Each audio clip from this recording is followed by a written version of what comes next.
Chapter 139. Barcelona's disastrous defeat. The Dream 3 dynasty comes to a complete end shortly after Lin Quan netted his third goal. Cristiano Ronaldo, positioned at the Santiago Bernabéu, executed a stunning free kick that found the back of the net, thereby completing his hat trick. Upon scoring, Ronaldo was overwhelmed with exhilaration, extending his arms as he sprinted triumphantly across the pitch, even sliding on his knees in celebration upon reaching the corner area. This goal not only secured Real Madrid's advancement to the next round, but also signified his victory over Lin Quan in their match.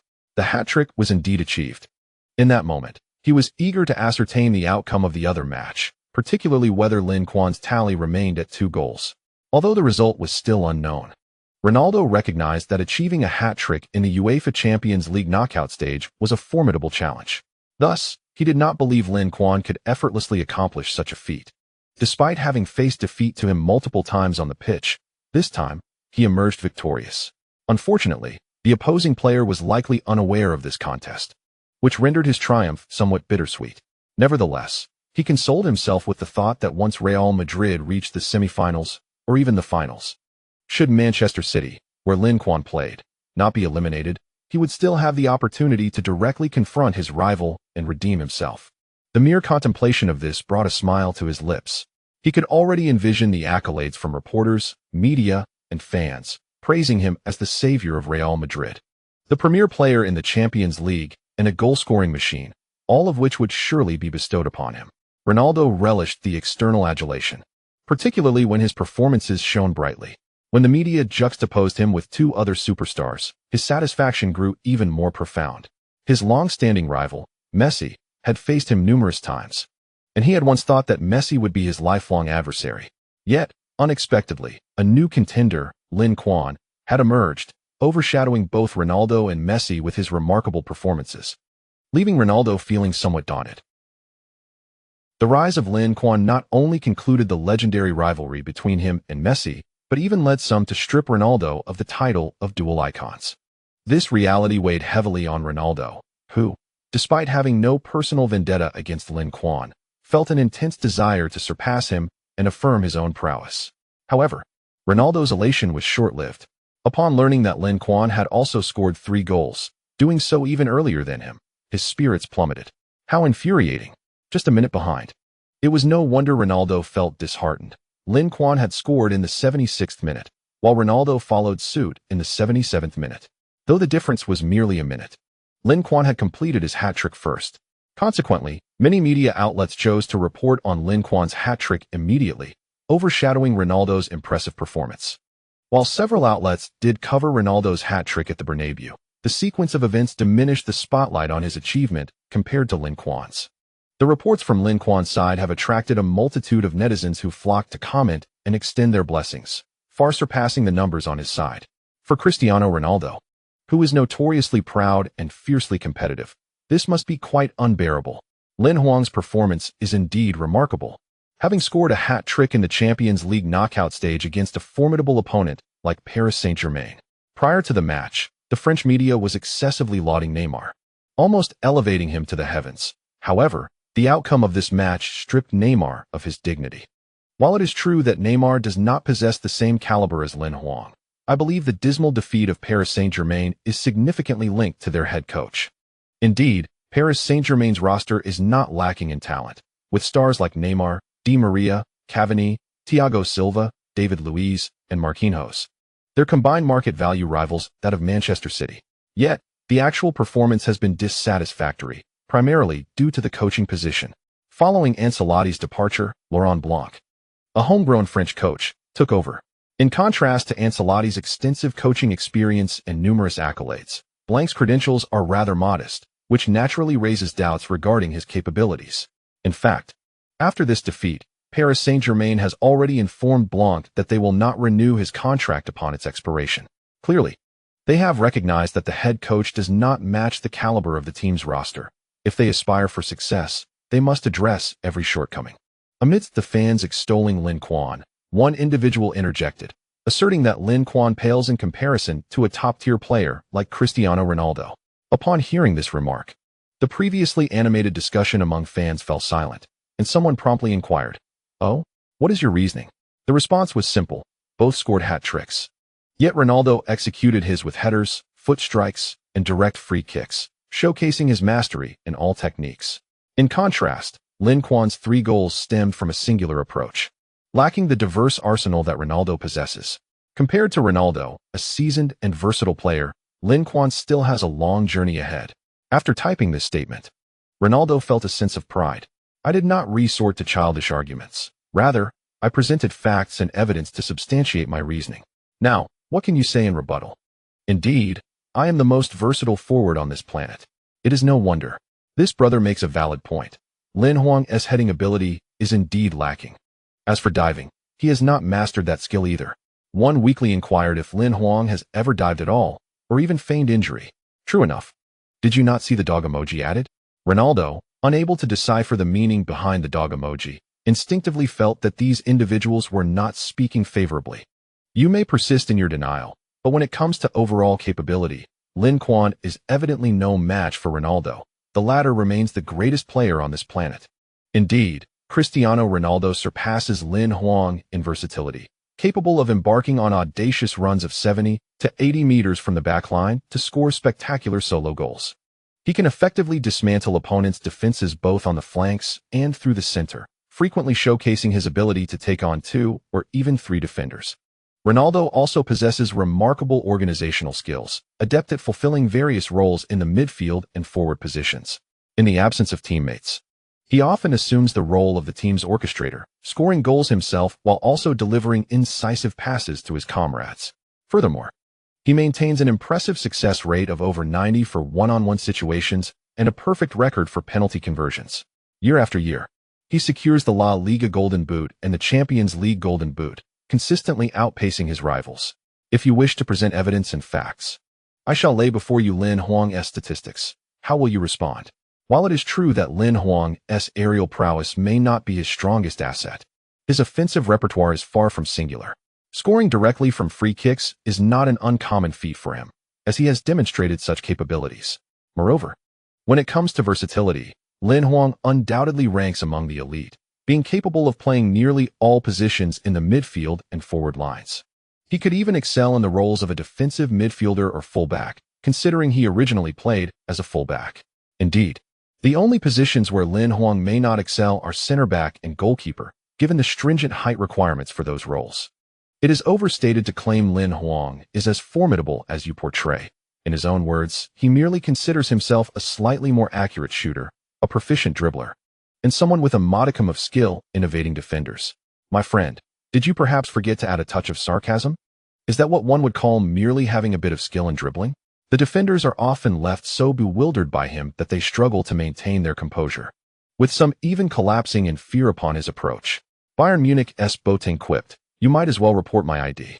Lin Huang's own words are hardly credible. While fans engage in fervent discussions, the earlier commenter, presumed to be a Ronaldo supporter, has ceased to contribute, leaving one to wonder if he has been persuaded or simply feels outnumbered and thus remains silent. Some overly inquisitive fans delved into the background of this individual and discovered that all his comments and likes were linked to Ronaldo, affirming him as a staunch Ronaldo aficionado. Although Lin Quan has garnered significant attention, following several hat-tricks, comparisons between him and Ronaldo are inevitable. Compared to Messi, both Lin Quan and Ronaldo have exhibited more consistent performances this season, at least without the injury-related absences that have plagued Messi. Of course, in terms of stability, Lin Quan appears to have the upper hand, having not missed any games due to injury in recent seasons, displaying remarkable physical endurance. Such a player is indeed the dream of countless coaches, while the consensus may favor Lin Quan's superior and steadier performances. There is also widespread admiration for Ronaldo's ability to maintain such exceptional form at the age of 31. Many believe that as long as Ronaldo continues to perform at this level, Real Madrid should respect his contributions, extending his contract and potentially increasing his salary. After all, Cristiano Ronaldo has become something of a veteran at Real Madrid, having served the club for 7 seasons, making him one of the longest-tenured players in the current squad. However, it appears they have overlooked the fact that Real Madrid is not known for its leniency towards aging players. Aside from Zinedine Zidane, who chose to retire on his own terms, there are very few players in the last decade who have been able to conclude their careers at the Bernabéu on a positive note. Raul, Iker Casillas, Fernando Hierro, and Redondo are among those whom the club opted not to renew contracts with as their performances waned, allowing them to depart. Although Ronaldo is undoubtedly a great player, he is not exempt from this reality. Until he secures another Champions League title for Real Madrid, he is no different from other stars who once graced the Galacticos. Thus, should he exhibit any signs of decline in form, it is highly probable that Real Madrid would consider parting ways with him to save on salary expenses and possibly gain a transfer fee, enabling them to pursue more suitable acquisitions, such as Lin Quan. Of course, Ronaldo is a highly disciplined athlete, maintaining an impressive level of fitness at his current state. Sustaining peak performance until the age of 33 or even 34 should pose no significant challenge. Therefore, Real Madrid might not dismiss the idea of extending his contract, provided both parties can reach agreeable terms. In the knockout stage of the Champions League, two of the three superstars have both executed hat tricks in the second leg, arousing considerable intrigue regarding the performance of the third. On April 14th, the remaining two matches of the Champions League knockout stage commenced. Benfica, having initially taken the lead at home, was ultimately overcome by Bayern Munich, who netted 2 goals to secure a 3-2 victory, thus regrettably halting Benfica's journey in the quarterfinals. While Bayern smoothly advanced to the semi-finals for the third time. Following Bayern's qualification, many observers noted that this year's Final Four resembled last year's lineup, which also included Manchester City, Barcelona, Real Madrid, and Bayern. Now, with Bayern, Real Madrid, and Manchester City having reached the semi-finals, only Barcelona remains unaccounted for. Considering Barcelona's previous home victory and Atletico Madrid's main striker Torres being sidelined due to a red card, many believe their advancement would be relatively unchallenged. However, reality proved otherwise. At the Calderón Stadium, the young Antoine Griezmann, just 24 years old, shattered Barcelona's dreams with 2 goals. The much-anticipated Lionel Messi, unfortunately, had a lackluster performance throughout the match, failing to score and watching helplessly as Griezmann's brilliance led his team to a remarkable turnaround. The stark contrast between the jubilant Atletico players celebrating their victory and the despondent Barcelona squad was striking. Messi's forlorn silhouette became a poignant image, breaking the hearts of countless fans.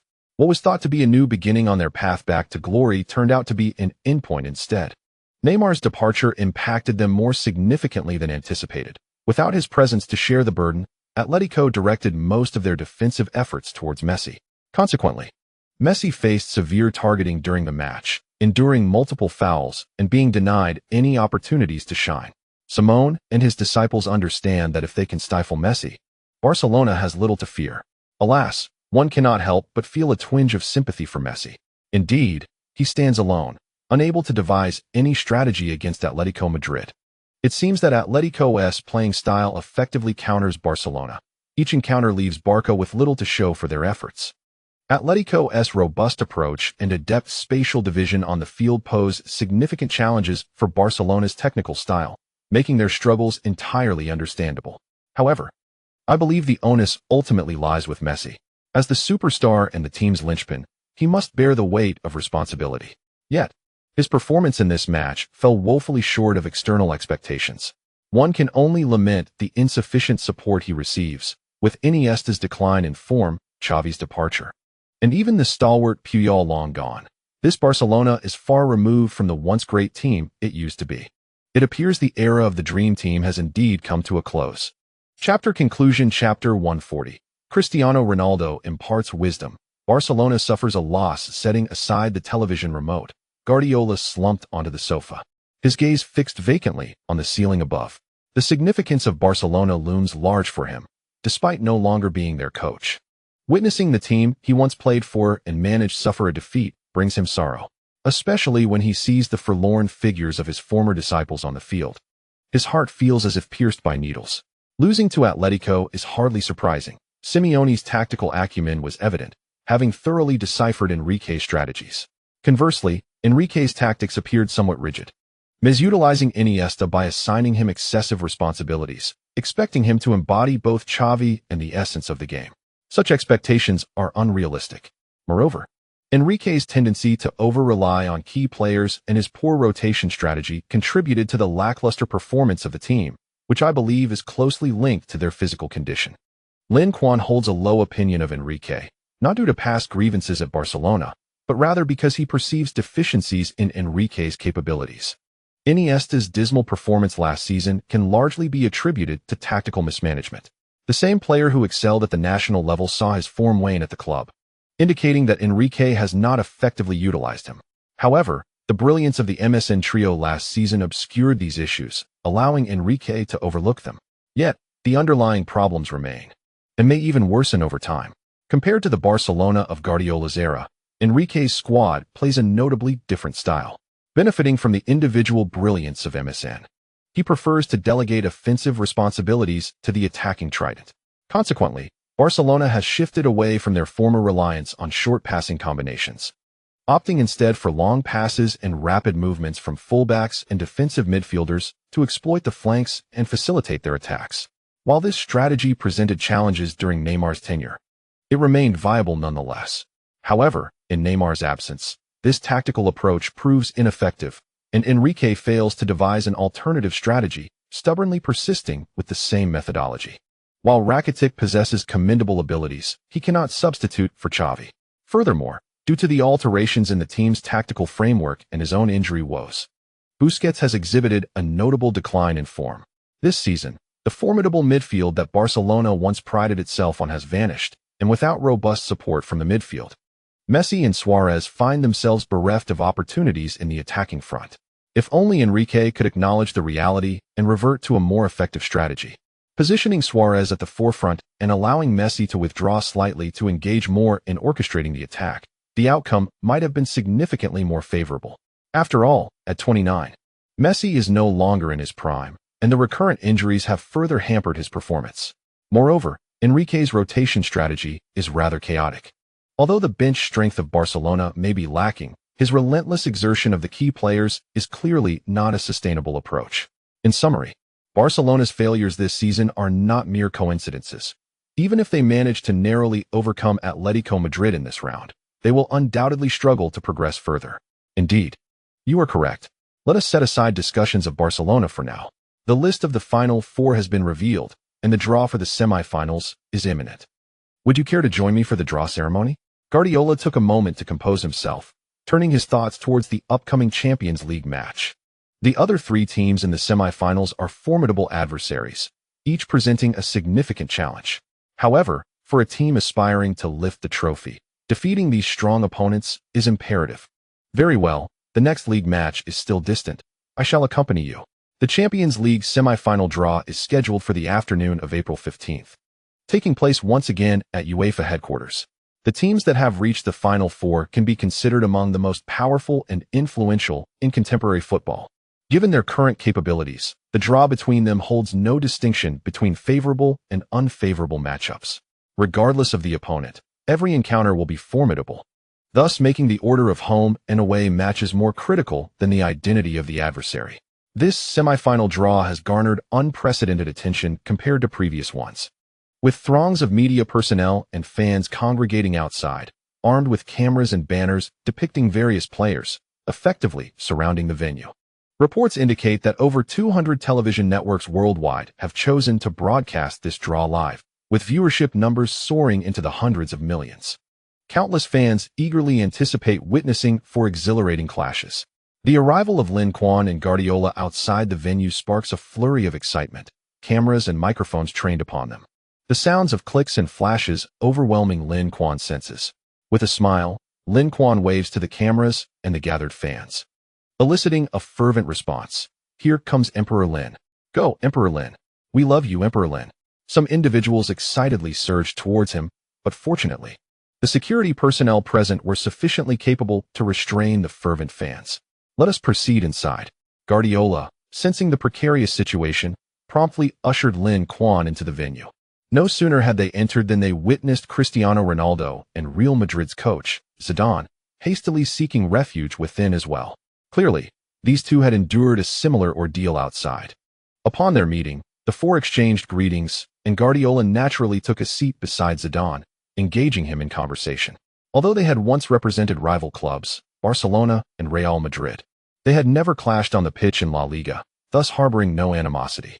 In fact, sharing a similar age and both having transitioned from midfield players to coaching roles, They found themselves with a plethora of common topics to discuss. As the two conversed, Lin Quan and Ronaldo found themselves in a somewhat awkward situation. Lin Quan held no hostility towards Ronaldo. After offering a nod, he settled into a nearby seat. Just as he did, Ronaldo immediately took a place beside him. "I have watched your matches. Your recent hat trick was quite impressive." Lin Quan glanced at Ronaldo in astonishment. Such a rare occurrence for him to offer compliments to others. "Thank you, but your hat trick at the Bernabéu was truly remarkable, scoring in 3 different ways.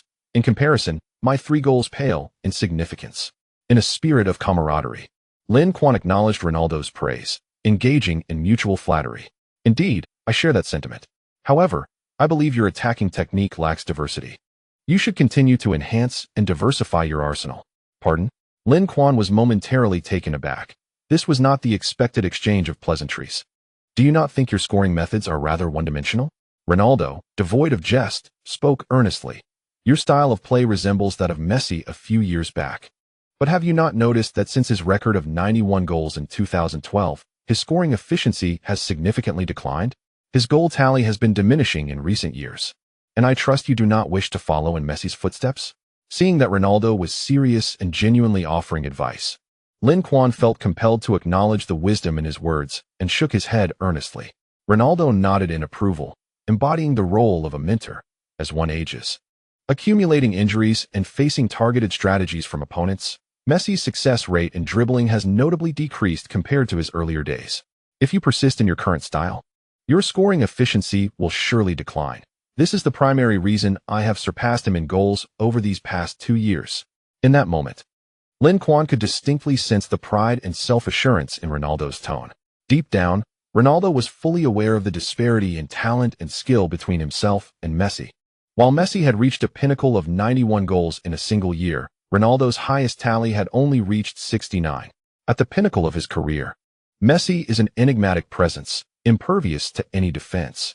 However, Cristiano Ronaldo has not been disheartened by this. Rather, he has transformed himself, enhancing his goal-scoring efficiency and evolving into a veritable goal machine. While he may not match Messi's prowess on the flanks, he has adeptly transitioned to a forward position, utilizing his exceptional instincts and comprehensive shooting skills to capitalize on his strengths and mitigate his weaknesses, thereby narrowing the gap between himself and Messi, and even surpassing him at times. This is a source of immense pride for Ronaldo, who, having successfully reinvented himself, willingly shares his experiences with Lin Quan, encouraging him to diversify his skill set in preparation for future transitions. "That makes a lot of sense. Thank you for your advice. I will give it serious consideration," Lin Quan responded, despite his circumstances being entirely different from Ronaldo's. Even if he were to undergo a transformation, it would likely lead him to a midfield role, rather than a forward position. Nonetheless, recognizing the good intentions behind Ronaldo's suggestion, Lin Quan sincerely expressed his gratitude. "You're welcome. If you have time this summer, feel free to visit my training camp." Ronaldo handed Lin Quan a business card containing the address and contact details of his training facility. "I'll certainly consider it," Lin Quan replied, casually pocketing the card after a brief glance. This individual is indeed a training enthusiast, even during the off-season. However, this year, it seems unlikely, as the European Championship is imminent. As key players for their respective teams, both must report to their national squads promptly after the league concludes to prepare for the upcoming tournament.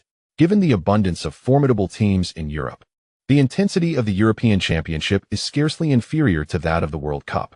If fortune does not favor them, even advancing from the group stage could become problematic. Consequently, nations are placing great emphasis on the tournament, swiftly finalizing their 23-man rosters and convening players for early training camps. Thus, Lin Quan is certain he will not engage in additional training this summer. After a full year of competition, it would be quite torturous to intensify his regimen during a rare opportunity for rest. While the two conversed, several journalists present took note of the scene, swiftly turning their cameras towards them to capture the candid exchange. When this footage surfaced online, it sparked considerable excitement. Isn't it said that Ronaldo and Lin are at odds? Why do they appear to be enjoying each other's company? Who knows? It seems there hasn't been much news about any animosity between them, right? Their interactions have been limited. And while their relationship may not be particularly close, it is certainly not adverse. The real discord likely lies with the fans of both players. Such matters are quite commonplace. The rivalry between their fans is relatively mild. Just look at the fierce conflict between Ronaldo and Messi's supporters. That's truly fearsome. Indeed, it's a feud that has persisted for 5 or 6 years. It's entirely normal for fans to engage in such disputes. It must be said that the emergence of Lin Quan has significantly diluted the competitive atmosphere between the two individuals. One can only imagine the extent of rivalry that would have unfolded among their fans had Lin Quan not graced us with his presence. Indeed, I recall the fervent atmosphere from 3 or 4 years ago. Wherever the fans of these two individuals congregated, disputes were inevitable. As the ardent discussions among fans ensued, the draw for the UEFA Champions League semi-finals commenced. The first team drawn was Manchester City. According to UEFA regulations, the team first drawn is scheduled to play at home first, followed by an away match. Consequently, upon seeing this result, Guardiola's expression grew somewhat grave. The home first, away later arrangement poses challenges, particularly for the decisive second leg, where playing away increases the difficulty and the potential for obstacles. Against elite teams, it is rarely feasible to decisively defeat the opponent in the first leg. Should the rival possess sufficient acumen, they would likely adopt a conservative strategy in the away match, aiming for a draw or a minimal loss, thereby postponing the suspense of victory or defeat until the subsequent encounter. If the opponent were to proceed in such a manner, Manchester City might find themselves in a precarious situation. The reason elite teams are considered formidable is due to their exceptional capabilities across various facets. Once they resolve to defend staunchly, even a powerhouse like Manchester City would struggle to breach their defenses. One could only hope to avoid drawing Atletico Madrid, as both Real Madrid and Bayern Munich are teams that favor an attacking style of play. Encountering them would be a somewhat more favorable scenario. With the home first, away later schedule now set, Guardiola could only wish that the adversary would not be Atletico Madrid, for this arrangement would greatly benefit them. Drawing Atletico could pose a significant threat to Manchester City. However, as Guardiola pondered this, Dejan Stankovic drew Atletico Madrid. Upon witnessing this outcome, Guardiola was rendered speechless. The atmosphere in the room erupted into a flurry of whispers and murmurs, as many speculated on the implications. The last time Simeone faced Guardiola in the Champions League, he had managed to keep Guardiola's team scoreless. Would history repeat itself in this upcoming encounter? Chapter conclusion. Chapter 141. The decline of the Giants. Yet Arsenal's quest for the top 4 persists, with Manchester City having drawn Atletico Madrid. The remaining teams naturally were Real Madrid and Bayern Munich. Perhaps misfortune has a tendency to spread, as Real Madrid was the next team drawn, mirroring Manchester City's schedule of home first, away second. This arrangement is equally disadvantageous for Real Madrid, considering Bayern's formidable prowess on their home turf, which is widely acknowledged. Few teams find success at the Allianz Arena. Even last season, Manchester City faced immense difficulty there. While they ultimately advanced on aggregate, they were bested by Bayern in that match. Regardless of one's status as a footballing giant, Bayern Munich at home shows no fear of any opponent, once they find their rhythm. Even the most prestigious teams can suffer a humiliating defeat, a lesson that Barcelona has already learned all too well. The results of the draw are indeed disheartening for the 4 competing teams. Real Madrid may not wish to confront Bayern, and Manchester City is similarly hesitant to face Atletico Madrid. Conversely, Bayern and Atletico lack absolute confidence in their ability to triumph over their adversaries. Thus, these 2 semi-final matches are steeped in suspense, captivating the fervent discussions of countless fans. The clash between Real Madrid and Bayern is akin to a collision of celestial bodies. Both are elite teams that embrace an attacking style, suggesting that their encounter will be intensely thrilling and spectacular. I can hardly contain my excitement to witness this match. Bayern's recent form appears to be faltering, while Real Madrid is riding a wave of momentum. Hence, I venture to predict a scoreline of 4-3 in favor of Real Madrid as they advance to the finals. Real Madrid's challenging schedule, with home matches followed by away games, seems to favor Bayern. Furthermore, several key players for Bayern are on the verge of recovery, likely to be fit for the semifinals, which gives me a slight inclination towards Bayern. Both teams boast extraordinarily potent wings, making the ultimate outcome depend on which side performs more admirably during the match. Real Madrid's wings are represented by the formidable duo of Cristiano Ronaldo and Gareth Bale, while Bayern's pairing of Arjen Robben and Frank Ribéry is renowned worldwide. Additionally, the rivalry between Ribéry and Ronaldo, fueled by the Ballon d'Or controversy, adds an intriguing subplot to this grand confrontation. These elements converge to render this match even more enticing. Upon the draw's revelation, Ribery promptly took to Twitter, declaring, "It is time to reclaim what belongs to me." Accompanying this post was an image of the Ballon d'Or. And anyone slightly acquainted with the insidious details surrounding 2 years ago's award would understand his insinuations. What do you mean? The Ballon d'Or belongs to our Cristiano. Indeed, the esteemed president earned it through sheer merit. What do you mean by what belongs to you? Just take a look at your scarred visage. It is evident you are no noble soul. Do you truly believe you are worthy to challenge our president? Fans of Cristiano, alerted by the controversy, swiftly inundated the comments section of Ribery's tweet. The audacity to speak out while shirking accountability is astounding. To undermine Ribery's Ballon d'Or, the very criteria for its selection were altered. Do they presume the world is filled with fools? Indeed, some fans mirror their idols with utmost hypocrisy. Brothers, I apologize. My dog was unrestrained and barking here. Before long, Ribery's supporters and neutral fans rallied to retaliate, igniting a fierce battle of words with Cristiano's fans, resulting in a cacophony of insults. In contrast, the atmosphere surrounding Atletico Madrid and Manchester City is far less charged. These teams, lacking deep-rooted histories and significant past encounters, have not cultivated any profound animosities. Thus, their supporters engage in calm discussions regarding the draw's outcome and speculate on the trajectory of the forthcoming match. Atletico Madrid's defense is exceptionally robust. Manchester City may find it challenging to gain an advantage against them. Indeed, Simeone has a remarkable command of possession-based football. However, Manchester City has previously triumphed over them in the finals, which might grant them a psychological advantage. 2 years ago, the Champions League final featured a showdown between Manchester City and Atletico Madrid. In that match, Atletico ultimately succumbed to City with a score of 0-2, allowing City to secure their inaugural Champions League trophy in the club's history. Nonetheless, the outcome of that match may not truly reflect Atletico's capabilities, particularly since their star striker, Diego Costa, sustained an injury and was forced to exit the field just 9 minutes into the game. Costa's premature departure severely disrupted Simeone's tactical plans, considerably diminishing Atletico's potency, especially in their attacking threat. Had Costa remained unscathed, the final outcome could have been quite different. Although Atletico has faced defeat against City, Simeone has often held an advantage when pitted against Guardiola. Since taking the helm at Atletico, Simeone has faced Guardiola's teams on 2 occasions, once in La Liga and once in the Champions League. In their La Liga encounter, a freshly appointed Simeone saw his Atletico team fall 1-2 to a formidable Barcelona.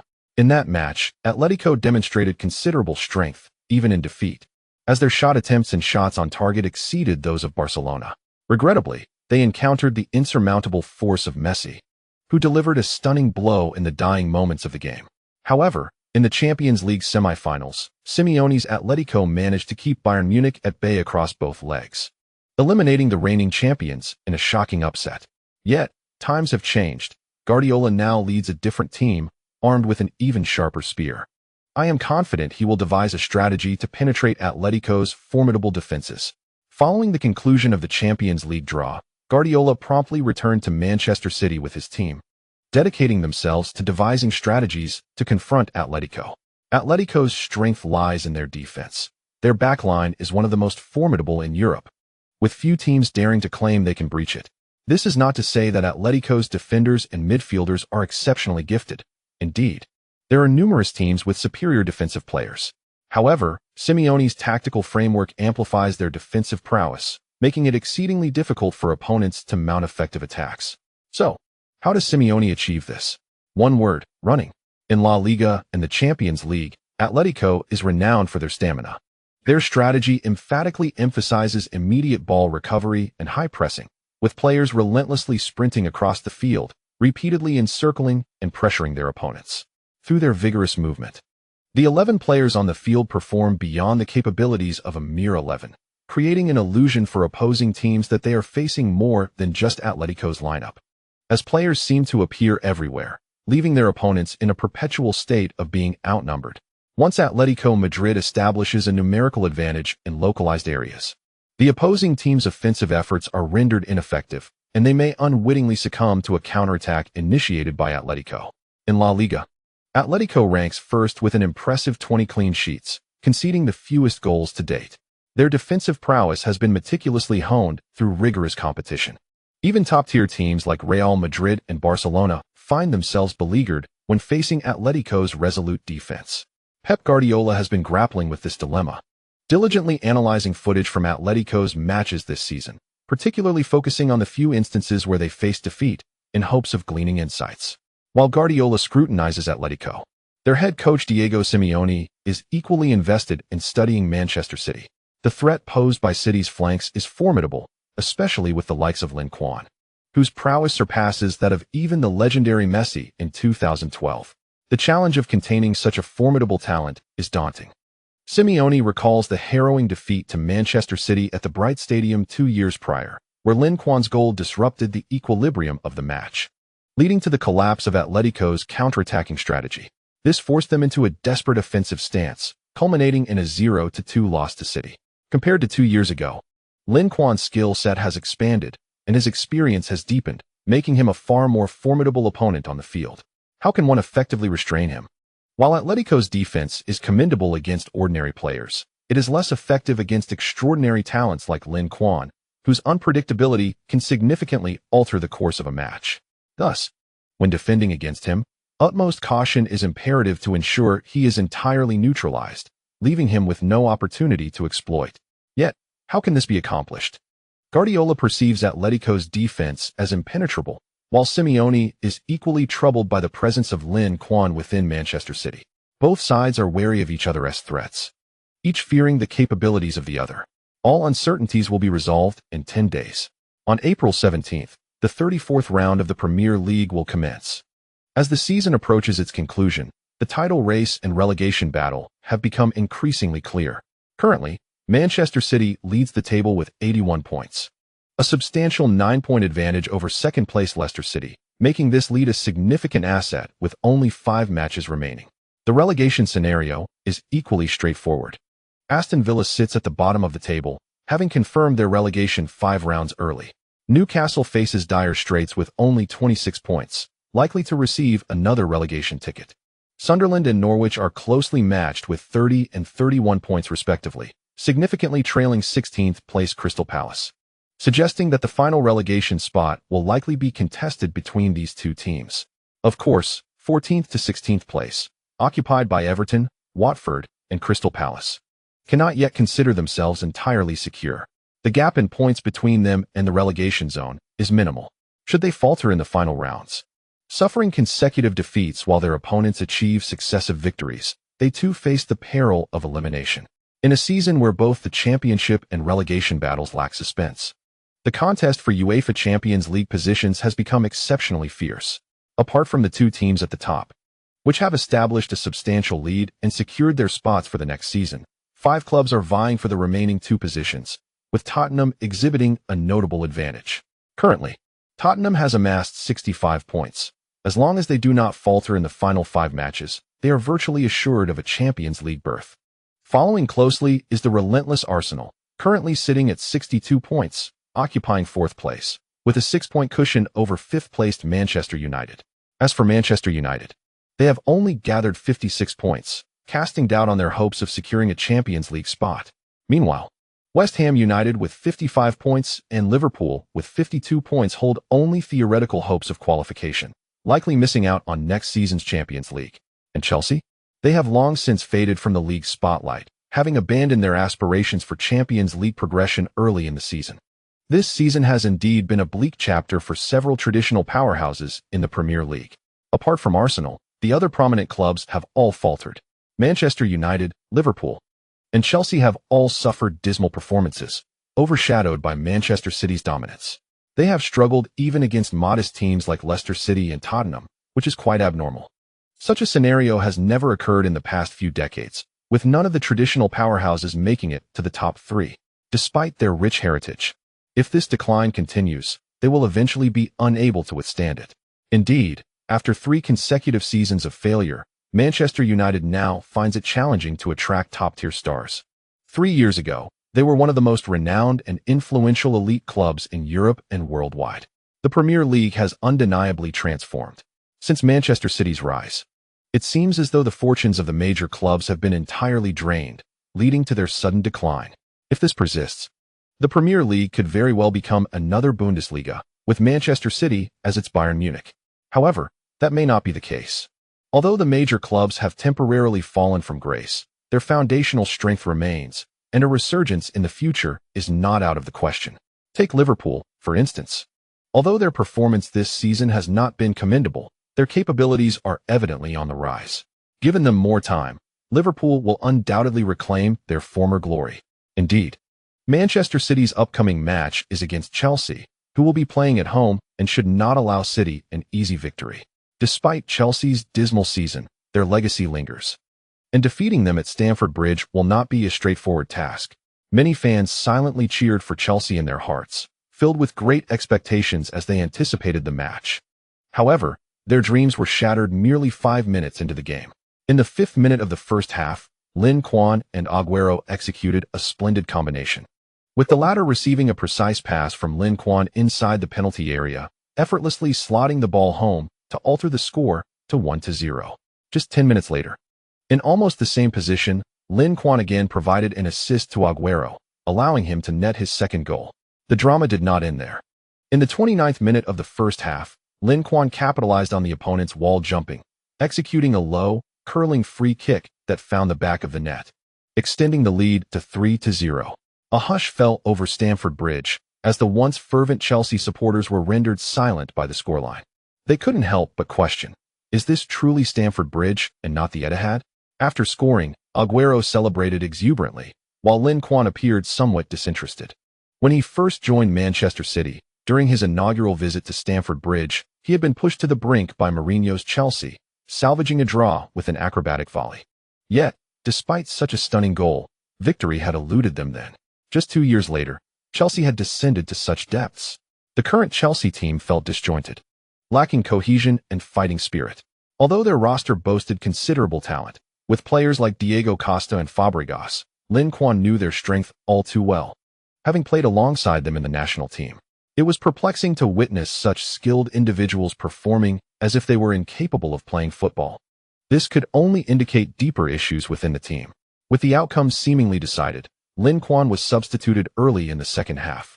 Nevertheless, Manchester City's attacking momentum did not wane. In the 78th minute of the second half, Courtois made a costly error, bringing down Aguero in the penalty area. He not only received a red card from the referee, but also awarded Manchester City a penalty. With Lin Quan substituted and thus unavailable to take the penalty, Aguero stepped up to the spot. Against a Chelsea substitute goalkeeper who had no time to warm up, Aguero calmly converted the penalty, completing his hat trick for the season in the Premier League. Witnessing Aguero's stellar form, Guardiola felt immense joy. The better the forwards performed, the greater their chances of triumph against Atletico Madrid would be. The sequence of home and away matches imposed significant attacking pressure during the first leg at home. They needed to ensure they scored in the first leg and aimed to maximize their goal differential, allowing them to approach the away leg with greater composure. Should Manchester City fail to score in the first half, the match at the away ground would be fraught with uncertainty. As Manchester City triumphed over Chelsea with a commanding 4-0 victory, news arrived from Leicester City that stirred intrigue. Playing on home turf, Leicester City saw Vardy score the opening goal, only to be cautioned with a yellow card for what the referee deemed a simulation. With an existing yellow card, he received a second, resulting in his expulsion from the match. Following Vardy's dismissal, an invigorated West Ham United seized the opportunity to launch a counterattack, netting 2 goals within the span of just 2 minutes, thus turning the tide of the game. Although the match was still ongoing, it had entered stoppage time. With their primary striker absent and a man down, Leicester City found it nearly impossible to stage a comeback.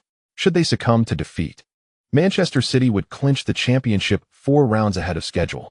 Upon receiving this news, players on the Manchester City bus eagerly retrieved their phones to watch the live broadcast of the match, eager to stay abreast of the developments. Step up. Don't let him shoot. Can't they defend? There's an open man at the edge of the box. Why isn't anyone covering? Goodness. How could they even attempt that in the penalty area?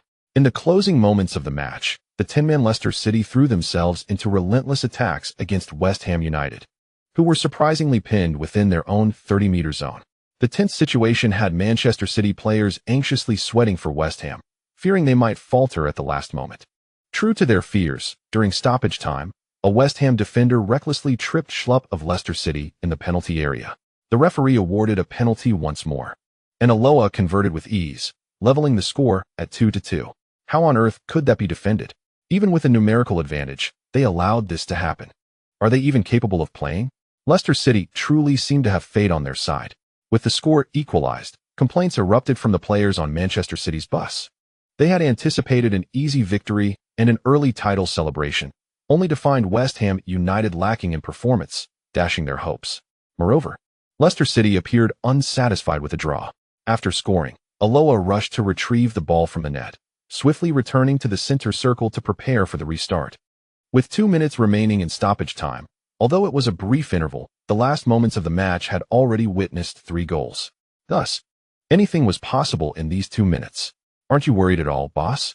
The assistant coaches sighed, but upon glancing at Guardiola, they found him at ease. Seemingly indifferent to the score from Leicester City. What is there to worry about? There are still 4 rounds left in the league, and we hold a 9-point lead. Unless we lose all 4 matches, who could possibly snatch the championship from us? Guardiola shrugged, exuding an air of nonchalance, as if to say he couldn't comprehend their anxiety. Everyone was momentarily stunned, and upon further reflection, they realized the truth in it. As the season drew to a close, their lead grew ever larger. Even if Leicester City were to triumph in every remaining match, their chances of clinching the title were tenuous, reliant as they were on Manchester City's performance. As long as City did not suffer an implausible for consecutive defeats, the championship would undoubtedly belong to them, beyond the reach of any rival. The only question was merely about securing the title a few rounds early. After all, the Champions League semi-finals were still some time away, and Manchester City had ample time at their disposal. Ultimately, Leicester City failed to conjure a miracle. After equalizing with a penalty, they could not extend their lead and ended up drawing 2-2 at home against West Ham United. This result proved catastrophic for Leicester, as it allowed Manchester City to pull ahead by double digits once more. Presently, City's advantage at the top of the table had widened to 11 points. With only 4 rounds remaining in the league, should Manchester City secure victory in their next match, regardless of Leicester's outcomes, they would clinch the title 3 rounds early. Coincidentally, the next match would take place at Manchester City's home ground. Consequently, the consensus was that the suspense surrounding the Premier League title had evaporated entirely. Leicester City's final glimmer of hope was extinguished, leading some betting companies to suspend their markets, ceasing to accept wagers. On April 23rd, the penultimate round commenced. In this round, Manchester City hosted the challenge of 9th-placed Stoke City. Given the current championship scenario, the FA had brought the Premier League trophy to the Etihad Stadium, intending to present it to Manchester City post-match. City had also made early preparations. Devoted fans crafted banners and slogans, arriving at the stadium to secure prime locations in anticipation of cheering for their team. Additionally, the club had arranged a special set of championship attire for the players and staff. The chairman, Khaldoon Al-Mubarak, and the principal owner, Mansour, personally attended the match, bringing over $10 million in cash as a bonus for the players upon clinching the title. Everything was in place, awaiting the protagonist's entrance. Inside Manchester City's locker room, Guardiola refrained from delivering an elaborate pre-match speech. Instead, he had brought a few items from the club's trophy room. 3 trophies symbolizing their Premier League championships, engraved with the years 2011 to 2012, 2013 to 2014, and 2014 to 2015. These trophies represented their respective victories. Next to them was a pedestal intentionally left vacant for this season's championship trophy, inscribed with the year 2015 to 2016. Noticing the players' attention drawn to the trophies, Guardiola surveyed the room and addressed his team. It is time to reap the rewards of our hard work this season. Let us charge out and claim that damn trophy. There is no need for elaborate motivation. A simple phrase has already lifted the spirits of the Manchester City players to great heights. Manchester City, with the captain's armband adorning his arm, Lin Quan led the charge, echoing Guardiola's words with fervor. Onward. The players responded in unison, extending their hands in excitement. They are coming, they are coming. In the stands, a group of excited 15- and 16-year-olds leaned forward, eagerly gazing towards the players' tunnel. As they caught sight of the Manchester City players donning their sky blue jerseys, marching out under Lin Quan's leadership, The youths joined the surrounding throng of enthusiastic fans in a raucous cheer. "Go, Lin! Charge forth, Lin!" Their voices, filled with fervor, reached the ears of the city players. Lin Quan glanced in the direction of the exuberant shouts and spotted Haaland, Sancho, and Foden. "Look at these fellows, brimming with excitement." One might think they were the ones set to play. Nevertheless, their profound sense of honor and belonging to the club is certainly commendable. With such passionate supporters, Manchester City shall remain a formidable contender in the football world for the next decade. Aside from the exuberant spectators, on the substitutes bench, Mbappé, who is only slightly older than Haaland and his peers, was equally exhilarated. Due to his age, he had not been granted many opportunities to take the field since joining Manchester City. Guardiola, intent on safeguarding him, had been reluctant to let him play extensively, only allowing him to come on in matches where the outcome was already decided, so he could experience the Premier League atmosphere and gradually accumulate match experience. However, today, in what could potentially be a championship-clinching match for Manchester City, Guardiola had included him in the squad. This filled Mbappé with immense excitement. To step onto the field in such a highly anticipated occasion would be a dream come true. Ideally, when the match becomes a stalemate, he would enter the fray, turning the tide and leading the team to victory and the trophy. If such a scenario were to unfold, it would be nothing short of perfect. As Mbappé reveled in his hopeful thoughts, Guardiola returned to the bench after shaking hands with the opposing coach. He cast a glance at Mbappé, who was brimming with anticipation, and nodded slightly. The decision to include Mbappé in the squad was not intended to utilize him as a secret weapon, but rather to allow him to be part of the team, experiencing the atmosphere of triumph up close, thereby fostering his sense of collective honor and belonging to the club. Since he had joined during the winter transfer window, his attachment to the team was not as profound as that of the younger academy players. Guardiola recognized Mbappé's potential and was determined to nurture the talent he had meticulously developed, ensuring that other elite clubs would not easily poach him.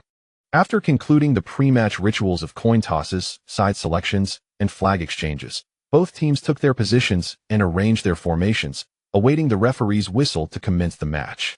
On April 23rd, at 1:45 p.m., the match commenced with the sharp sound of the referee's whistle. In that fleeting moment, Manchester City surged forward like a ferocious tiger unleashed from its cage, charging aggressively towards Stoke City. Stoke City, unaccustomed to such fervor, was taken aback.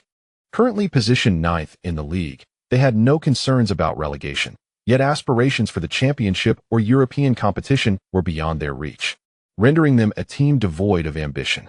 To expect such a team to fiercely contest the title, which did not rightfully belong to them, against Manchester City was certainly unrealistic. However, had Manchester City failed to exhibit such relentless momentum, Stoke City would not have hesitated to dampen their spirits. After all, no one wishes to be a mere stepping stone, helplessly watching their rivals lift trophies before them. Yet, witnessing Manchester City's formidable presence, the Stoke City players sensed the futility of their efforts today. Manchester City's attack was relentless, completely overpowering Stoke City and besieging their goal. Regrettably, perhaps due to an overly anxious mindset, their numerous attempts on goal failed to pose any real threat. Stoke City, enduring the tempestuous onslaught of Manchester City, managed to withstand the pressure. Observing their team's inability to break the deadlock, the Manchester City supporters grew increasingly anxious. "Score one! Score one!" they chanted in unison. Seemingly responding to the fervent calls of the fans, Manchester City began to alter their offensive strategy, incorporating more long-range shots and set-piece attempts, while their approach became more patient and composed, refraining from hasty shots. This adjustment quickly bore fruit. In the 35th minute of the first half, Lin Quan struck first with a powerful long-range shot, breaching the opponent's defenses. Following the goal, Lin Quan celebrated with rare exuberance, shedding his shirt to reveal his sculpted physique before racing to the corner area to perform an impassioned slide on his knees. His teammates, inspired by his exuberance, followed suit, leaving a trail of marks across the pitch. Guardiola, equally elated, rushed over and embraced Lin Quan tightly, uttering words of praise, exclaiming sentiments like, "What a boy! Well done, my son."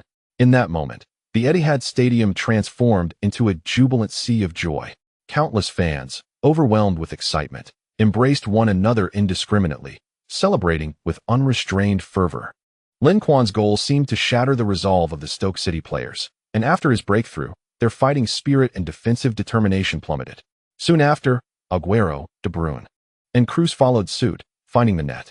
Manchester City secured a decisive victory, clinching the Premier League title 3 rounds ahead of schedule. This victory heralded the dawn of a new dynasty for Manchester City in the Premier League. The chapter concludes. Chapter 143, Manchester City vs. Atletico Madrid. The strongest spear against the strongest shield. For Manchester City, poised to embark on their Champions League journey, this third consecutive league title serves as an invigorating tonic. Having secured the league championship ahead of time, Manchester City can now focus entirely on preparing for European competitions.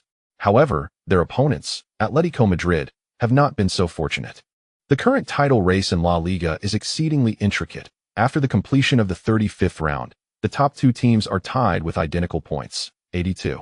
Real Madrid, ranking third, stands at 78 points, trailing the leaders by a mere 4 points, thus maintaining a theoretical chance of claiming the title with 3 rounds remaining.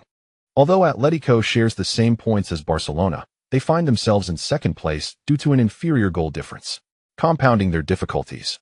Barcelona has already eliminated them from the Champions League, allowing the Catalan club to concentrate solely on winning the league title. Conversely, Atletico, having advanced to the Champions League semi-finals, must divert their attention to this challenging stage, particularly as they face a formidable opponent like Manchester City. Thus, despite the parity in points, external observers lean towards Barcelona, while Atletico's final 3 league opponents are relatively weak, increasing their chances of securing 3 consecutive victories.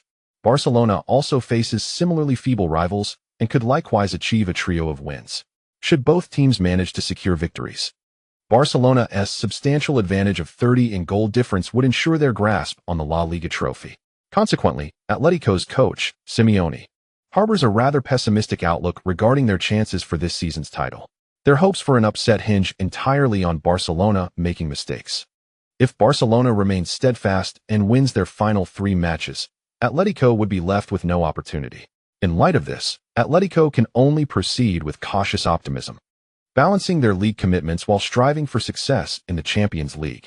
Having tasted defeat in their last final, they are determined to avoid a repeat of that disappointment. Therefore, following their league match, Atletico promptly journeyed to Manchester to prepare for the forthcoming semi-final. The match between Manchester City and Atletico is scheduled a day earlier than the other semi-final, thus garnering unprecedented attention even before kickoff. Fans have begun to flock to the streets of Manchester, including supporters from around the globe and some Atletico fans accompanying their team. British football hooligans are notoriously well known, and the gathering of such a large crowd inevitably raises concerns about potential altercations, further diminishing the already tenuous security situation in Manchester. Pep Guardiola has placed significant emphasis on the visiting Atletico, unusually conducting closed training sessions that prevent fans and reporters from observing. This approach has sparked curiosity among observers, prompting speculation about Guardiola's strategic preparations for the semi-final. Meanwhile, Simeone is equally intrigued and is diligently devising his own ingenious strategies in preparation for Manchester City. During the pre-match press conference, when a journalist inquired about Pep Guardiola's preparations for facing Atletico Madrid, Guardiola responded with a mysterious smile, stating, "Trust me, this will be a surprise. However, I cannot divulge any details at this moment, for that would diminish the joy of the surprise." The more Guardiola teased, the greater the curiosity from the public. His penchant for orchestrating surprises, particularly during significant matches and finals, is well known, leading many to speculate whether he has devised another innovative tactic this time. I would wager a small sum that Guardiola is indeed concocting something unexpected. Could it be a new role for the defensive midfielder, a 3 center-back formation, or perhaps something entirely different? Until Guardiola reveals his strategy, no one can predict his intentions. So we shall exercise patience. Guardiola's remarks at the press conference, coupled with the fervent discussions they incited, have raised the alertness of Diego Simeone. He harbors concerns that Guardiola, the tactical maestro, may have genuinely discovered a means to unravel Atletico's defensive scheme or conceived an extraordinary strategy that had never crossed his mind. While Simeone possesses unwavering confidence in his defensive acumen, he lacks the same assurance in his capacity for offensive innovation and tactical creativity. It is Guardiola, with his eccentric brilliance, who excels in this realm. Nevertheless, Simeone remains steadfast in his belief in Atletico, as the team has gradually strengthened under his guidance over the years.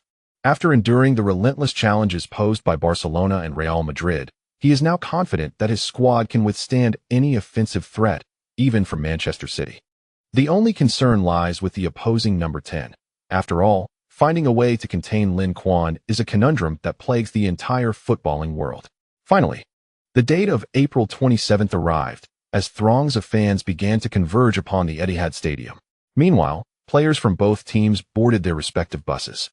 En route to the venue, Manchester City's blue bus was met with an enthusiastic reception from fans as it traversed the streets. A large crowd chased after the bus, chanting the players' names and offering their support. On board, some Manchester City players, unable to resist the fervor of the fans, waved in acknowledgement, while others closed their eyes, seemingly meditating to prepare for the imminent match.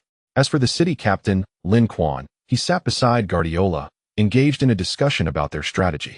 Are you certain about this approach? If something unforeseen occurs in the first half, your plan may falter. Guardiola nodded resolutely. Absolutely, we shall proceed as planned. Now that we are aware of the opponent's weaknesses, we must seize this opportunity to exploit them.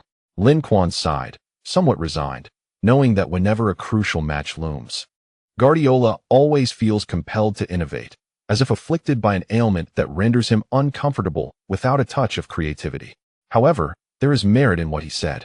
Although Guardiola's new tactical approach entails significant risks, it undeniably presents a viable strategy. One notable advantage of this approach is that it minimizes opportunities for the opponent. Barring any major disruptions such as red cards or injuries, it will be exceedingly challenging for Atletico Madrid to breach Manchester City's defense in this match.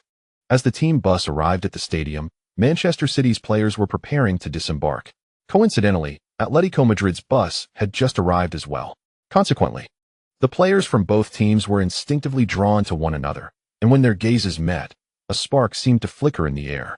Lin Quan had not intended to observe the Atletico players, but he sensed someone was watching him. Turning around, he caught sight of a young player, approximately 1.75 meters tall, clad in Atletico's number 7 jersey.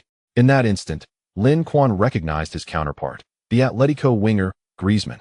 Griezmann's eyes, filled with respect and a hint of competitive spirit, met Lin Quan's. Lin Quan offered a slight nod before diverting his gaze.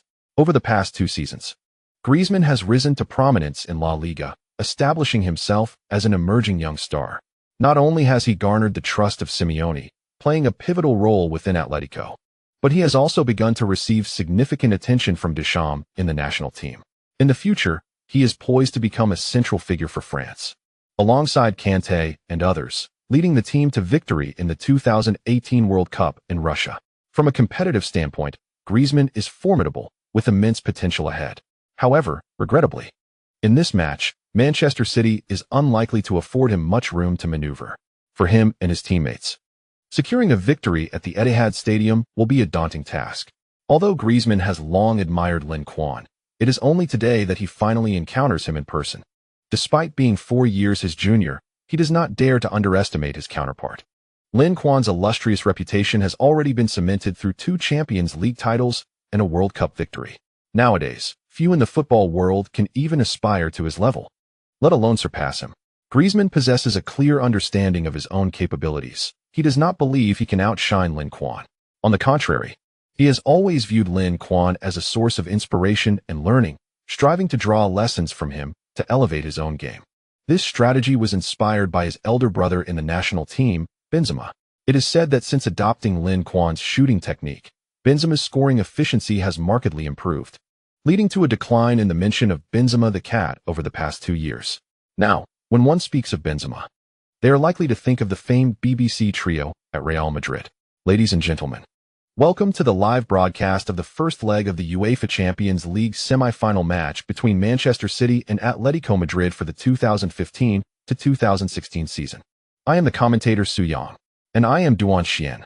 First, let us introduce the starting lineups of both teams. Inside the studio of CCTV, after the introductions, Su Yang inquired, Duan Xian, which team do you favor in today's match? Duan Xian smiled and replied, I believe both teams have a chance.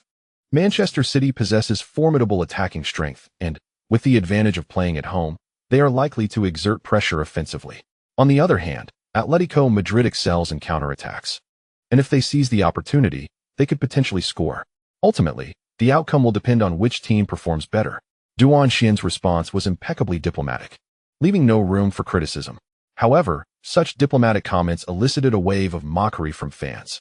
Listening to you is akin to hearing nothing at all. Despite the obviousness of his statements, they were not entirely incorrect. This match could indeed be viewed as a battle of the strongest offense against the strongest defense.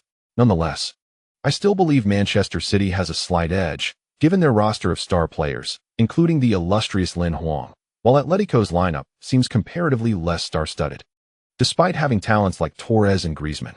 Indeed, in terms of market value, Manchester City boasts a valuation exceeding €700 million, at least double that of Atletico Madrid. I jest that Lin Quan alone might surpass the total worth of the Atletico squad. Due to Lin's presence, Manchester City enjoys a significantly larger fan base domestically, far exceeding that of the bedsheet army. Nevertheless, Atletico Madrid remains a formidable force in La Liga, only a Champions League title away from joining the ranks of the elite.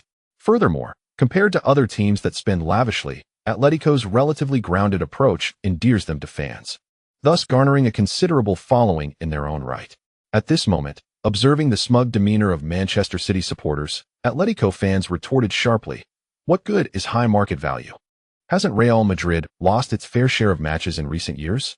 If we were to judge greatness solely by financial worth, we might as well hand the trophies directly to Barcelona and Real Madrid."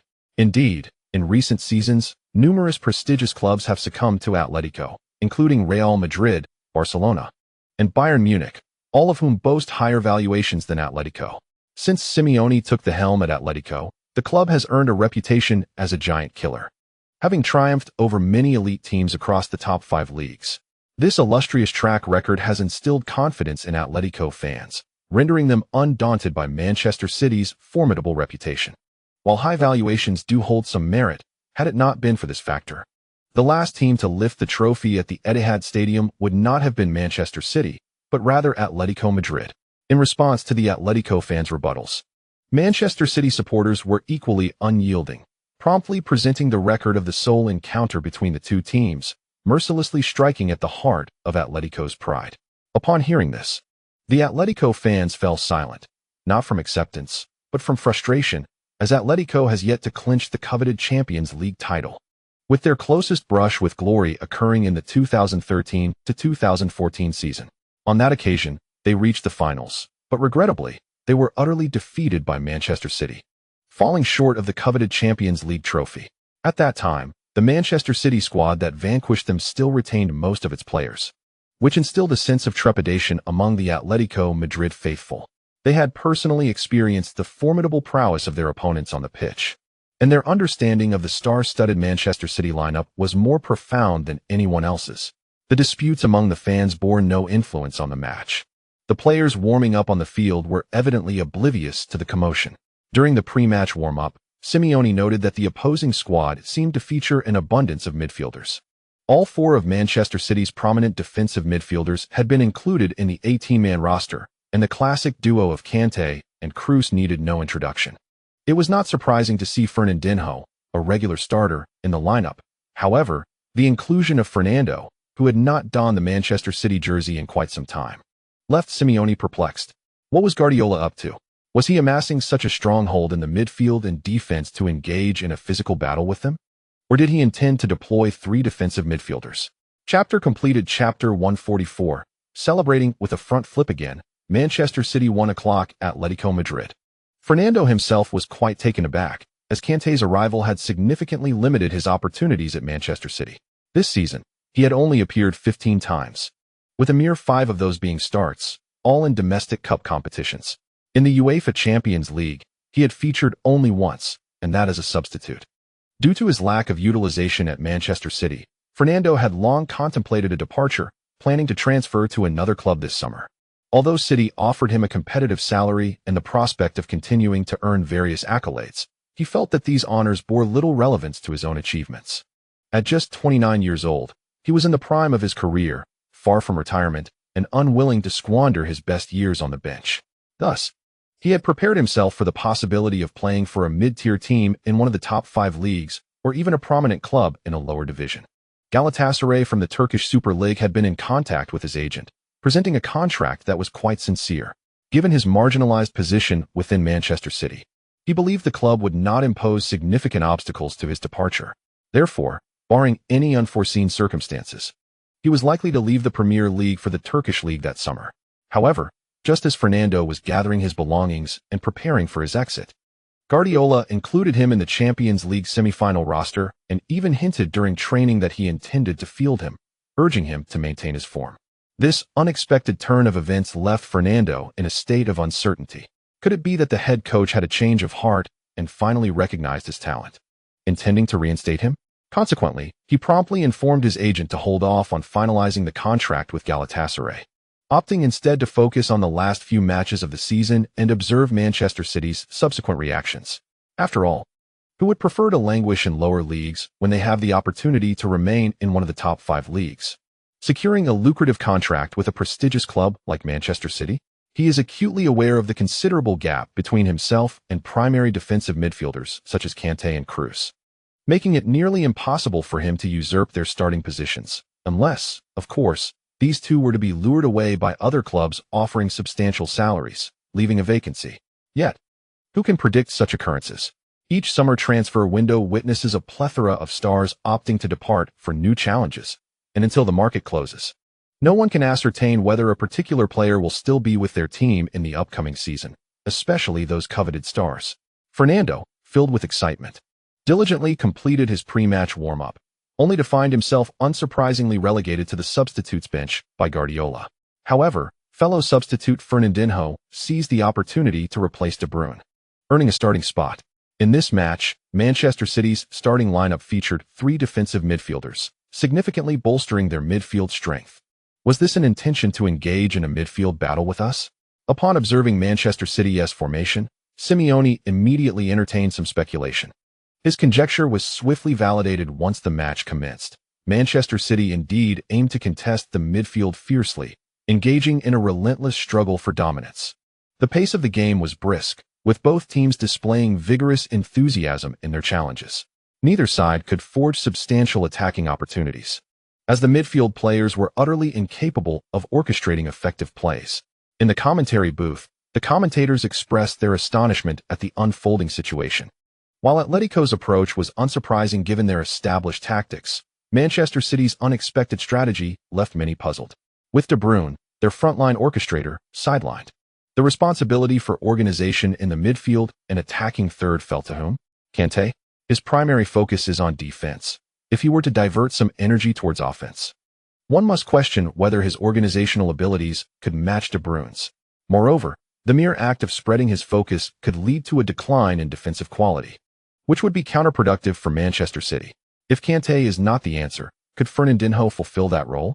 Certainly not, as his positioning is too deep. His main responsibilities lie in supporting and protecting in front of Kroos, and he does not actively advance during attacks. Thus, Manchester City's offensive front appeared devoid of organization. At least in the initial minutes, the identity of their organizing core remained elusive. Many shared the same thoughts as the commentators, including Atletico's coach Simeone, as well as the managers of Real Madrid and Bayern Munich, who had come to the match to scout the competition. What exactly was Guardiola attempting? Why would he deliberately undermine his own strengths? Was he fearful of being outmatched in midfield, prompting him to adopt a formation with 3 defensive midfielders to bolster his defense? In a section of the stands, Real Madrid's assistant coach murmured in confusion, unable to comprehend Guardiola's intentions. Beside him, Zidane furrowed his brow. Although the first few minutes of the match had yet to reveal much, he sensed that Lin Quan's positioning was somewhat amiss. Although he appeared on the right flank, his frequent forays into the central area have rendered him akin to a half-attacking midfielder for Manchester City. Is it possible that Guardiola intends for Lin Quan to assume the responsibility of orchestrating the attack? However, given Atletico Madrid's formidable defensive capabilities, if Lin Quan were to undertake such a challenging role, he would undoubtedly attract significant attention from the opposition. At that point, it would be questionable whether he could retain possession without being dispossessed. Meanwhile, on the opposite side, Bayern's coach Hanks has turned his gaze toward Manchester City's holding midfielder, Kroos. Guardiola has deliberately positioned Fernandinho alongside him for support and protection, which is clearly strategic. As a former Bayern player, Hanks is quite familiar with Kroos's abilities. He possesses an exceptional sense of the game and an extraordinarily precise long pass, should any of the forward players find space. Kroos has the capacity to deliver a decisive ball. Nevertheless, he senses that Guardiola's directives for Kroos likely extend beyond mere passing duties. In the initial 10 minutes of the match, both teams busied themselves with a central tussle, resulting in a lack of significant opportunities for either side. Manchester City's three holding midfielders effectively covered vast areas, stifling Atletico's counterattacks, while their own offensive creativity faltered, barely breaching the 30-meter danger zone, let alone threatening Manchester City's goal. On the other hand, Manchester City struggled as well. Without De Bruyne's lethal passes, their attacking options dwindled. Lin Quan managed to create a shooting opportunity through his remarkable individual skill, but the angle was unfavorable, and the goalkeeper easily thwarted the attempt. The situation seemed to stagnate, with both teams failing to gain the upper hand. Yet, was it truly as it appeared? In the 15th minute of the first half, Lin Quan received the ball on the flank, only to be immediately surrounded by Atletico's forward Griezmann, midfielder Koke, and holding midfielder Augusto, all preparing to close in on him. Sensing the imminent pressure, Lin Quan retreated, drawing the defenders in before passing the ball back to the supporting Kanté. Torres and Griezmann swiftly advanced toward Kanté, and another midfielder, Gabi, joined the fray. However, Kanté, uninterested in ball retention, promptly distributed the ball to his teammate Fernandinho. After receiving the ball, Fernandinho returned it, further stretching Atletico's formation, ultimately delivering it to Kroos, who found himself in a deep position near the right flank. Despite Atletico's effective high pressing, such a deep position naturally lacked opposition presence. Coupled with Fernandinho's cover, Atletico players found it challenging to threaten Kroos immediately. For a passing maestro like Kroos, unimpeded by external interference, his long pass success rate could reach an astounding 100. Teacher Tony merely lifted his gaze to observe the positioning of the players on both sides of the field, and in an instant, he executed a precise long pass as if it were guided by unseen forces. The ball was aimed at Lin Quan.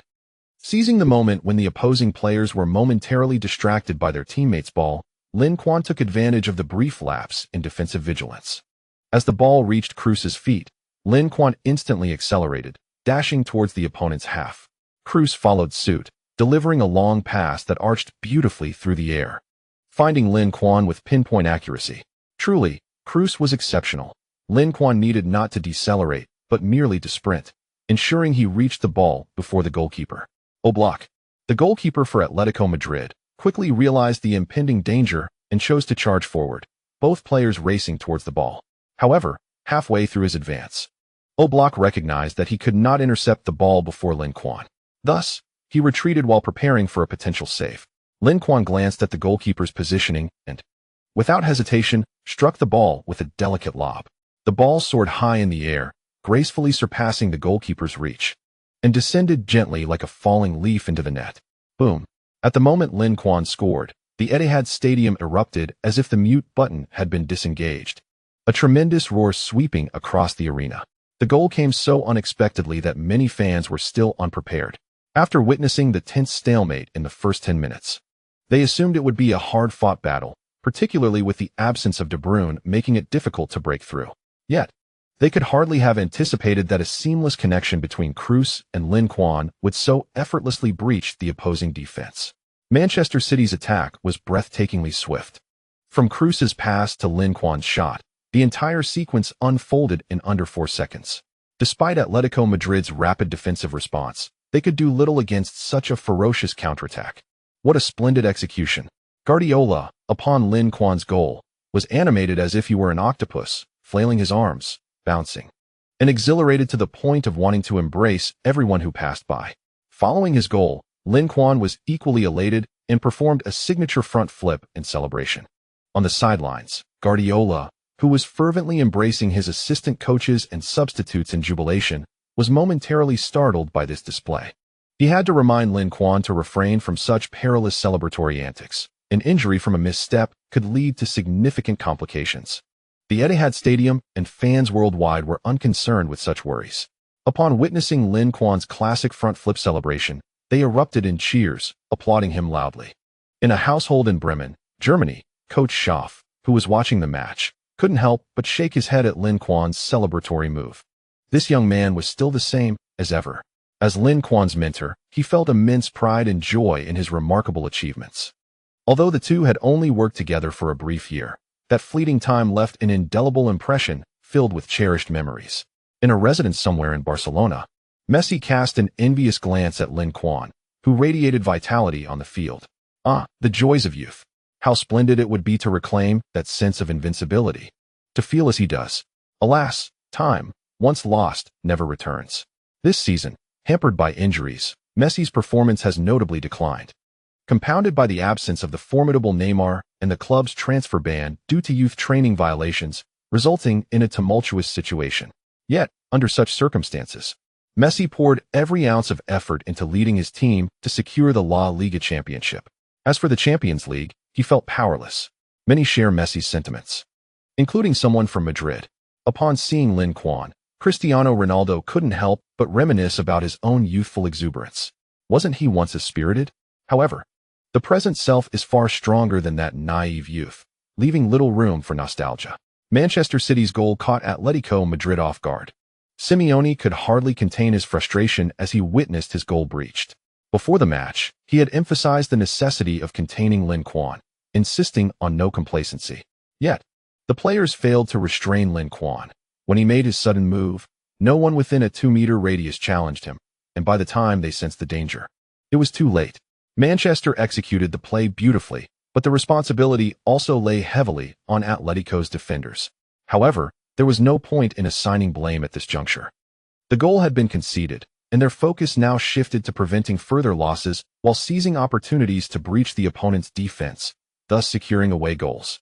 Before stepping onto the hallowed ground of the Etihad Stadium, Simeone had already foreseen the possibility of defeat. After all, this was the most formidable home ground in Europe, where Manchester City rarely falters, remaining undefeated in Champions League matches. Numerous elite teams, including Real Madrid, Barcelona, and Bayern Munich, had fallen here, rendering Atletico's chances of victory exceedingly slim. Yet, even in defeat, he could not accept such a manner of loss. End of chapter 145. The star potential of Griezmann. Let us examine this play. Kroos's long pass was aimed at Lin Quan. Lin Quan successfully timed his run, breaking free. The goalkeeper rushed out, too late. Lin Quan's delicate chip found its mark. In the 15th minute, Manchester City took the lead, with the number 10, Lin Quan, finding the back of Atletico's net, altering the score to 1-0. Atletico's defense exhibited a grave error, failing to adequately contain Lin Quan, allowing him the opportunity to evade and exploit the space. This undoubtedly marks a critical blunder. However, Manchester City's coordination was exemplary, particularly that of Kroos. His long pass was of exceptional quality, accurately locating Lin Quan and providing him with an outstanding opportunity to score. Within the CCTV broadcasting studio, upon witnessing Lin Quan's goal, both Duan Xian and Su Yang were overwhelmed with excitement. Your Lin Emperor, infinitely audacious. Lin Emperor remains consistently stable and efficient. That lob shot was executed beautifully. Did you catch the despair in the opposing goalkeeper's eyes? How amusing. Truly, he is a man worth 2.5 billion. Lin Quan's timing and positioning were impeccable, as the opposition intended to create an offside trap but inadvertently harmed themselves. While Lin Quan's performance was commendable, I must assert that the lion's share of the credit belongs to Kroos. Indeed, Master Tony not only delivers precise passes, but also times them perfectly. Thanks to this assist, Master Tony's market value will surely rise by another 5 million. The neighboring Real Madrid must be enviously distraught. Isn't it true that Real Madrid has been yearning to acquire Kroos every year? If they were genuinely sincere, they should simply offer the cash. They spent 85 million euros on Jovic, so why be stingy when it comes to Kroos? Surely, Master Tony is worth at least 70 million now, right? If Real Madrid were to offer 80 million or even 100 million, I find it hard to believe that Manchester City would refuse. Considering Manchester United spent 105 million euros to acquire Pogba from Juventus, fans deem Kroos's valuation at 80 million entirely reasonable.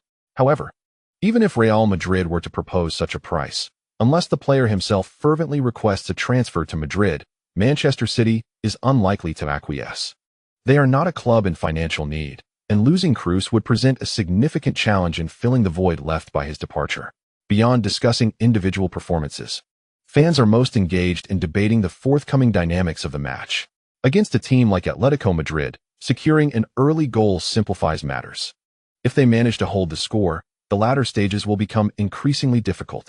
Yet, that may not necessarily be the case. After all, this is a two-legged tie.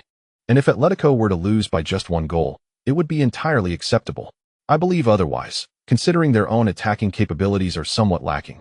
Returning home for the next leg does not guarantee they can breach Manchester City's defense. Therefore, they must strive to score in this match. Failing to do so would leave Atletico in a precarious position for the next leg. However, if Atletico intensifies their offensive efforts, they risk exposing defensive vulnerabilities, which could lead to more severe consequences should Manchester City capitalize on any opportunities. Manchester City is not an ordinary team. They stand as one of the most formidable attacking forces in the Premier League, and indeed across all of Europe. Any exposed weakness in their presence is likely to be punished. Simeone is acutely aware of this, thus he has opted for a localized offensive strategy, initiating rapid counterattacks upon regaining possession in specific areas. This approach mitigates the risk of leaving the defense exposed due to excessive pushing forward. Among the two forwards of Atletico Madrid, Torres serves as a pivotal figure in the front line, adept at receiving the ball with his back to the goal and facilitating plays for his teammates. Griezmann, possessing commendable support and organizational skills, exhibits remarkable movement, traversing a vast area in the attacking phase, thereby establishing himself as the offensive nucleus of Atletico. In light of their respective attributes, Simeone has devised two tactical frameworks. During counterattacks originating from the center, Torres provides cover for Griezmann, enabling him to seize opportunities for forward runs and shots. Conversely, if the counter is initiated from the flanks, Torres penetrates the penalty area to seize a scoring chance. Should he be unable to head the ball, he endeavors to assist teammates positioned outside the box. In this match, Torres displayed remarkable tenacity. He was willing to risk injury to secure many 50-50 balls. His relentless spirit afforded Atletico several opportunities. In the 23rd minute of the first half, Atletico intercepted the ball in midfield, and Griezmann swiftly passed it to Torres. Although Torres was impeded by Van Dijk and unable to turn, he skillfully shielded the ball with his experience, drawing multiple opponents towards him while deftly maneuvering to create space for his advancing teammates. Just as he was on the verge of being cornered by Manchester City players, Torres managed to deliver a challenging pass to Griezmann. As the commentators observed Torres's pass to the advancing Griezmann, their voices instinctively rose in pitch. Manchester City's defense had not revealed any vulnerabilities. They had already dispatched reinforcements before any gaps appeared on that side. Nevertheless, Griezmann, upon receiving the ball, executed a feint that evaded the defender and surged into the penalty area, unleashing a powerful shot just before the goalkeeper could intervene. The strike was highly threatening. Traveling at a remarkable speed, Navas scarcely registered the ball's trajectory and merely instinctively raised his arm, failing to make contact. The Atletico fans accompanying the team, witnessing the goalkeeper's capitulation, instinctively raised their hands in anticipation of celebration. However, in that moment, a resounding thud echoed as the ball struck the post and rebounded. The goalpost at the Etihad Stadium had come to Manchester City's aid. The relieved City supporters clutched their chests, gasping for breath. What a close call. The opposing number 7 indeed proved formidable, a true star of Atletico, though perhaps not on par with our own Lin. He remains a significant player nonetheless. At that moment, Griezmann earned the admiration of Manchester City fans through that dribble and shot. Yet, he felt an overwhelming sense of regret. Such a splendid opportunity squandered. It appears his shooting skills still require refinement. Had that other man taken the shot, it likely would have found the net. In the distance, Lin Quan, witnessing Griezmann's attempt, felt a pang of sympathy for him. Griezmann had seemingly aimed to evade the goalkeeper by targeting a tight angle, although he successfully bypassed Navas. His pursuit of perfection and angle resulted in the ball being denied by the post. In truth, Navas was unable to execute a downward block in time during Griezmann's shot. There was no need for such urgency. However, during the recent offensive play, Griezmann exhibited remarkable football intelligence, positioning ability, and spatial awareness, leaving everyone in awe. This individual, despite his youth, undoubtedly possesses a limitless future, provided he does not squander it on the sidelines at Barcelona. Guardiola was visibly perturbed by the prowess of the opposing number 7. At first glance, Griezmann might appear rather unremarkable. He is not particularly fast, tall, or physically imposing. and his technical skills do not stand out as exceptional, giving the impression of an ordinary player. Yet, upon witnessing Griezmann's movement, ball reception, and handling on the pitch, Guardiola's perception of him transformed instantaneously. This player possesses exceptional football intelligence, an expansive vision, and a seasoned approach to ball handling, reminiscent of a veteran who has long mastered the role of an attacking midfielder. Realizing this, Guardiola promptly adjusted his defensive strategy, instructing Kanté to focus on restricting Griezmann, denying him ample space to maneuver. This tactic quickly bore fruit. Griezmann's less-than-stellar physical attributes, coupled with his relatively slow pace and movements, made it exceedingly difficult for him to evade Kanté's grasp. Moreover, Kanté's presence rendered Griezmann devoid of safe spaces, causing his teammates to hesitate in passing the ball to him. Although substituting Kanté for Griezmann could negatively impact Manchester City's midfield defense, allowing Atletico's other players, such as Koke, to seize more opportunities, Kanté's absence from the fray had already ignited Koke's activity, prompting him to surge forward with the ball several times. Yet, despite this situation, Guardiola showed no inclination to alter his tactics. Trading one for another, replacing Kanté with the opposing star player was undoubtedly beneficial, especially as his team was employing a three-man midfield. If necessary, even Kroos could be instructed to relinquish his playmaking duties to assume greater defensive responsibilities. This shift in Manchester City's approach significantly increased Kroos's visibility on the pitch. Previously seldom seen in match footage, he now frequently emerged in the spotlight. The diligent maestro, Toni Kroos, was omnipresent, both during attacks and in defense. The relentless counterattacks from Atletico had intensified, and with Kanté being drawn away by Griezmann, the burdens on Kroos and Fernandinho naturally escalated. I recall a saying that if Kroos is absent from the broadcast throughout the entirety of a Manchester City match, it indicates that the team is performing exceptionally well, likely securing a resounding victory. If Kroos appears occasionally, it suggests that City holds an advantage and is on the verge of winning. However, if Kroos's presence is frequent, it signifies that Manchester City is at a disadvantage and may face defeat. By this reasoning, the situation for City does not appear favorable. Indeed, the quality of their counterattacks has diminished in the absence of Kroos's orchestration. I never anticipated Atletico to possess such formidable offensive capabilities. I had assumed their strength lay solely in defense. During this period, Atletico Madrid's relentless resurgence has left countless Manchester City supporters in a state of trepidation. They feel that passively enduring such pressure is untenable, and an offensive response is imperative. Maintaining the current rhythm raises the unsettling prospect of Atletico suddenly scoring. While the fans are consumed by anxiety, the perspectives of the two head coaches could not be more disparate. Guardiola remains composed on the sidelines, leisurely sipping tea. Indeed, the goji berry tea recommended by Lin is quite delightful. In stark contrast to the unperturbed Guardiola, the substitutes beside him are visibly anxious. Their expressions taut with tension as they fixate on their goal, fearing an imminent scoring opportunity. Do not fret, their attacks pose little threat to us. Though we appear to be under pressure, our defensive line is intact, and the opposition struggles to carve out meaningful chances. Most of their shots are from outside the penalty area, lacking genuine danger, the assistant coach remarked, attempting to reassure the anxious substitutes. Upon hearing his words, the players closely observed the situation and indeed noticed that Atletico's attempts to penetrate Manchester City's penalty area were largely futile, resorting to long-range shots instead. Furthermore, these attempts were frequently hindered by defensive players, resulting in either wayward shots or blocks. Although Navas has been somewhat occupied during this time, he has not shown any signs of panic, maintaining an air of composure, while the Manchester City defenders exhibit a calm demeanor, unflustered and steadfast. All of this has not escaped Simeone's notice, inciting a degree of irritation within him. Guardiola is insidious. As the reigning champions, to deploy three defensive midfielders at home is an affront to Atletico Madrid. As if that were not enough, he even exchanged players, trading Kanté for Griezmann. Manchester City can manage without Kanté, but Atletico cannot afford to lose Griezmann. Without Griezmann, Atletico's offensive capabilities have been halved. Despite appearing vigorous and generating numerous shots, these attacks have struggled to pose a genuine threat, resulting in a frustrating lack of goals. This situation is becoming increasingly precarious. The reason Atletico has managed to suppress Manchester City lies in the players' more vigorous movement and aggressive pressing. However, such fervor is not sustainable. once this momentum wanes. Atletico will inevitably have to retreat.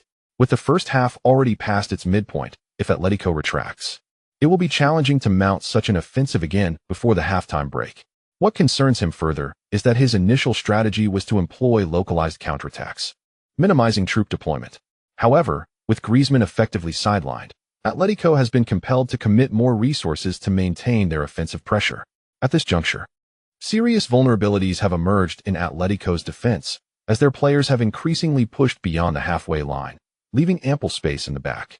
In this scenario, should Manchester City launch a counterattack, their forwards, if able to receive the ball successfully, could very well find themselves in a one-on-one situation. Sergio Aguero, the forward of Manchester City, was once a player for Atletico Madrid. The club is acutely aware of Aguero's formidable prowess, given the opportunity. The likelihood of conceding a goal is significantly heightened. What is even more concerning is the presence of another equally terrifying figure alongside Aguero at Manchester City. Should the ball find its way to Lin Quan during a counterattack, Atletico would truly be in dire straits. Just as Simeone contemplated this, without having the chance to make adjustments, Manchester City's counterattack commenced. Chapter completed. Chapter 146. Zidane's shock. Lin's performance reminded me of Figo. During the counterattack, was the ball intended for Cruz? No, Sabolita directly passed it to Lin Quan. Lin broke through on the flank, evading the advancing Griezmann, who attempted to intercept. The entire Atletico squad was retreating. Koke moved forward to block, with Griezmann in pursuit. Lin Quan delivered a pass. Who was it aimed at? Kante received it and returned it to Lin Quan, creating a 3-on-4 situation for Manchester City in the attacking third. Atletico was in full retreat. Lin sent a through ball to Aguero. When Lin made the pass, Aguero was flanked by defenders on both sides, making it a difficult delivery. However, Lin's ball curved in an extraordinary arc, deftly bypassing the right-side defender and landing perfectly at Aguero's feet. On the bench, Kevin De Bruyne, witnessing Lin's exquisite pass, couldn't help but applaud. This was a technique he often employed. It appeared effortless, yet only those truly skilled could appreciate the difficulty involved. Aguero, initially anxious about receiving the pass from his teammate, suddenly found the ball at his feet. Filled with joy, he took a powerful touch, shaking off the two defenders who had closed in on him, and charged toward Atletico's goal with remarkable speed. Seeing the impending danger, Atletico's goalkeeper swiftly abandoned his goal to confront the threat. Aguero, not waiting for the defender to block his shooting angle, unleashed a shot from just outside the penalty area. The power behind his strike was immense, and the ball sped past, leaving Oblak only a gust of wind to register before the sound of the net rippled behind him. The ball was in. The score became 2-0, with Aguero's goal further extending Manchester City's lead. The Etihad Stadium erupted once more, with Aguero brimming with excitement, rushing to the sidelines to perform a groundslide celebration. His teammates followed suit, a wave of blue figures transforming into diving bombers as they glided across the pitch. On the sidelines, Guardiola became increasingly animated. It was only the first half, and Manchester City was already leading by 2 goals. Such a significant advantage was unexpected. Even he could not have imagined that the tactical plan he devised for this match would yield such remarkable results. If the score of 2-0 were to hold until the final whistle, Manchester City's chances of advancing to the finals would likely exceed 80. Atletico Madrid does not possess the formidable attacking prowess seen in teams like Bayern Munich or Real Madrid. Their goal tally in both the Champions League and La Liga is rather modest. In their recent encounter with PSV in the round of 16, Atletico failed to score in both legs, ultimately advancing through a tense penalty shootout. Presently, they have netted only 59 goals in La Liga, nearly half of what Barcelona and Real Madrid have achieved. Given Manchester City's defensive capabilities, conceding 2 goals away to a team that struggles offensively seems quite challenging. However, one must remain vigilant. Celebrating prematurely can lead to unforeseen consequences. Although Atletico has established a significant lead in the first half, the dynamics of the match can shift unpredictably in the time that follows. With the team currently in fine form, they should maintain their momentum, seizing the opportunity to press on and secure additional goals to decisively conclude the match. On the sidelines, Coach Simeone is nearly beside himself. Once again, it is Lin Quan, who seems to be omnipresent whenever goals are scored. Aguero's strike was indeed splendid, yet Atletico's defenders did not falter in their duties. Nonetheless, Lin Quan's performance has been nothing short of exceptional. Who could have anticipated that, while Agüero was surrounded by two Atletico players, Lin Quan could deliver the ball so precisely to his feet? Had they foreseen this, they would not have been caught off guard. Simeone reflects on the situation. Upon reviewing Manchester City's starting lineup, he initially felt a sense of relief. The absence of De Bruyne suggested a significant reduction in Manchester City's offensive threat. De Bruyne's creativity and capacity to deliver incisive passes leave a lasting impression on any team that has faced him, especially when paired with a forward like Lin Quan. The duo exhibits an extraordinary synergy that proves difficult to counter. Atletico had previously suffered at the hands of this formidable combination, so Simeone felt a surge of joy upon seeing Guardiola bench De Bruyne. However, the unfolding of the match left him astonished, despite De Bruyne's absence. Lin Quan seamlessly filled the void. Lin Quan possesses De Bruyne's attributes: astounding vision, superior game awareness, and exceptional passing skills, while also boasting other remarkable abilities that De Bruyne lacks: elite ball control, top-tier dribbling capabilities, and a striking prowess that instills fear in goalkeepers. Collectively, these skills render Lin Quan a far greater threat than De Bruyne, making it significantly more challenging to contain him. As a playmaker, Zinedine Zidane, observing Lin Quan's first-half performance from the stands, could not help but reminisce about a certain Portuguese superstar who once graced the ranks of Real Madrid, Luis Figo. Having spent several years as teammates with Figo, Zidane is acutely aware of his capabilities. Although Figo primarily occupied a wide position, his remarkable organizational skills earned him the title of attacking midfielder. Witnessing Lin Quan's vibrant presence on the pitch evokes a nostalgic feeling for Zidane, reminiscent of a decade past. He seemed to perceive the shadow of the peak Figo in Lin Quan, but no. This young lad surpassed the original Figo in both versatility and strength. The position of a winger was traditionally meant to support the center forward. However, in an era where wide players frequently cut in to shoot, the significance of wingers has eclipsed that of conventional center forwards. This is evident from the soaring market values and transfer fees of players in today's football, where the three greatest superstars are all wingers. Even Pogba, who transferred to Manchester City for an exorbitant fee of $100 million, embodies a style more akin to that of a wide player. A proficient winger can immensely enhance a team's performance. Indeed, in contemporary football, the superiority of a team's wingers often dictates their chances of victory. In such a competitive landscape, the emergence of a prodigy like Lin Quan at Manchester City poses an undeniable threat to other teams. Upon returning, it is imperative to gather comprehensive information on this young talent. Should we successfully navigate past Bayern, he will undoubtedly be our greatest obstacle on the path to victory.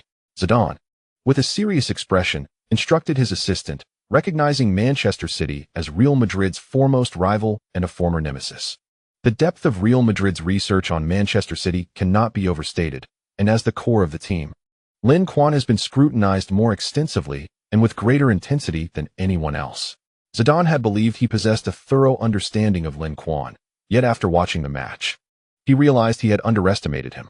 Agüero's goal invigorated Manchester City, allowing them to dominate the latter stages of the first half, launching relentless assaults on Atletico. However, due to Atletico's resilient defense, City could not extend their lead, and the score remained 2-0 at halftime. Although they failed to further increase their advantage, the two-goal lead was substantial enough to leave the Manchester City players in high spirits, exchanging laughter and appearing relaxed as they exited the pitch. Some players, passing through the tunnel, paused momentarily to sign autographs for fans eagerly holding out their boards, buoyed by their victorious mood. Lin Quan, however, refrained from doing so, not out of a lack of affection for his fans, but rather because his shorter stature made the thought of reaching up for the autograph boards seem somewhat ludicrous. Upon the players' return to the locker room, Guardiola was already awaiting them. It was evident that Guardiola was in high spirits, unlike usual. He did not begin with critiques of the players' first-half performance or their adherence to tactics. His impressive coaching background undoubtedly commands respect, allowing him to maintain control over such egotistical talents. Clearing his throat, Guardiola began, "Gentlemen, your performance was extraordinary. I can find no better words to commend you. I believe that even God would award you a perfect score of 100. Guardiola's words elicited laughter from the players, although they had anticipated praise from their coach. They did not expect it to be so effusively delivered. Some players could hardly contain their feelings of satisfaction, their tails almost wagging with delight. Observing the content expressions on their teammates' faces, Lin quietly chuckled to himself. With his understanding of Guardiola, he knew that the better they performed, the higher the demands would become. Having delivered the compliments, the subsequent remarks were unlikely to be as flattering. As expected, after praising the players, Guardiola's tone shifted, and he stated, "However, I believe we can still do better." Lin's expression mirrored his thoughts, knowing it to be true. The players, whether mesmerized by Guardiola's masterful tactics in the first half or still reeling from his sweet words, did not exhibit any signs of discontent upon hearing his comments. Instead, they perked up, eager to absorb what Guardiola would say next. Even the seasoned veterans like Zabaleta, Kolarov, and Agüero were no exceptions. Clearly, after a year and a half under Guardiola's tutelage, these Manchester City players, newcomers and veterans alike, had completely surrendered to the young manager. "Do you remember our tactical arrangements before the match?" Guardiola, satisfied with the players' focused attention, reiterated the pre-match strategy. "We remember." The players nodded in agreement. Although the outcomes of the first half surpassed their expectations, they had not forgotten to execute Guardiola's pre-match instructions.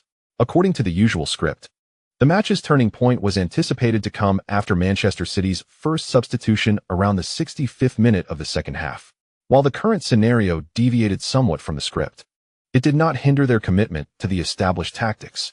"Very well, since that is the case, we can afford to play a bit more aggressively in the second half, accelerating our plans."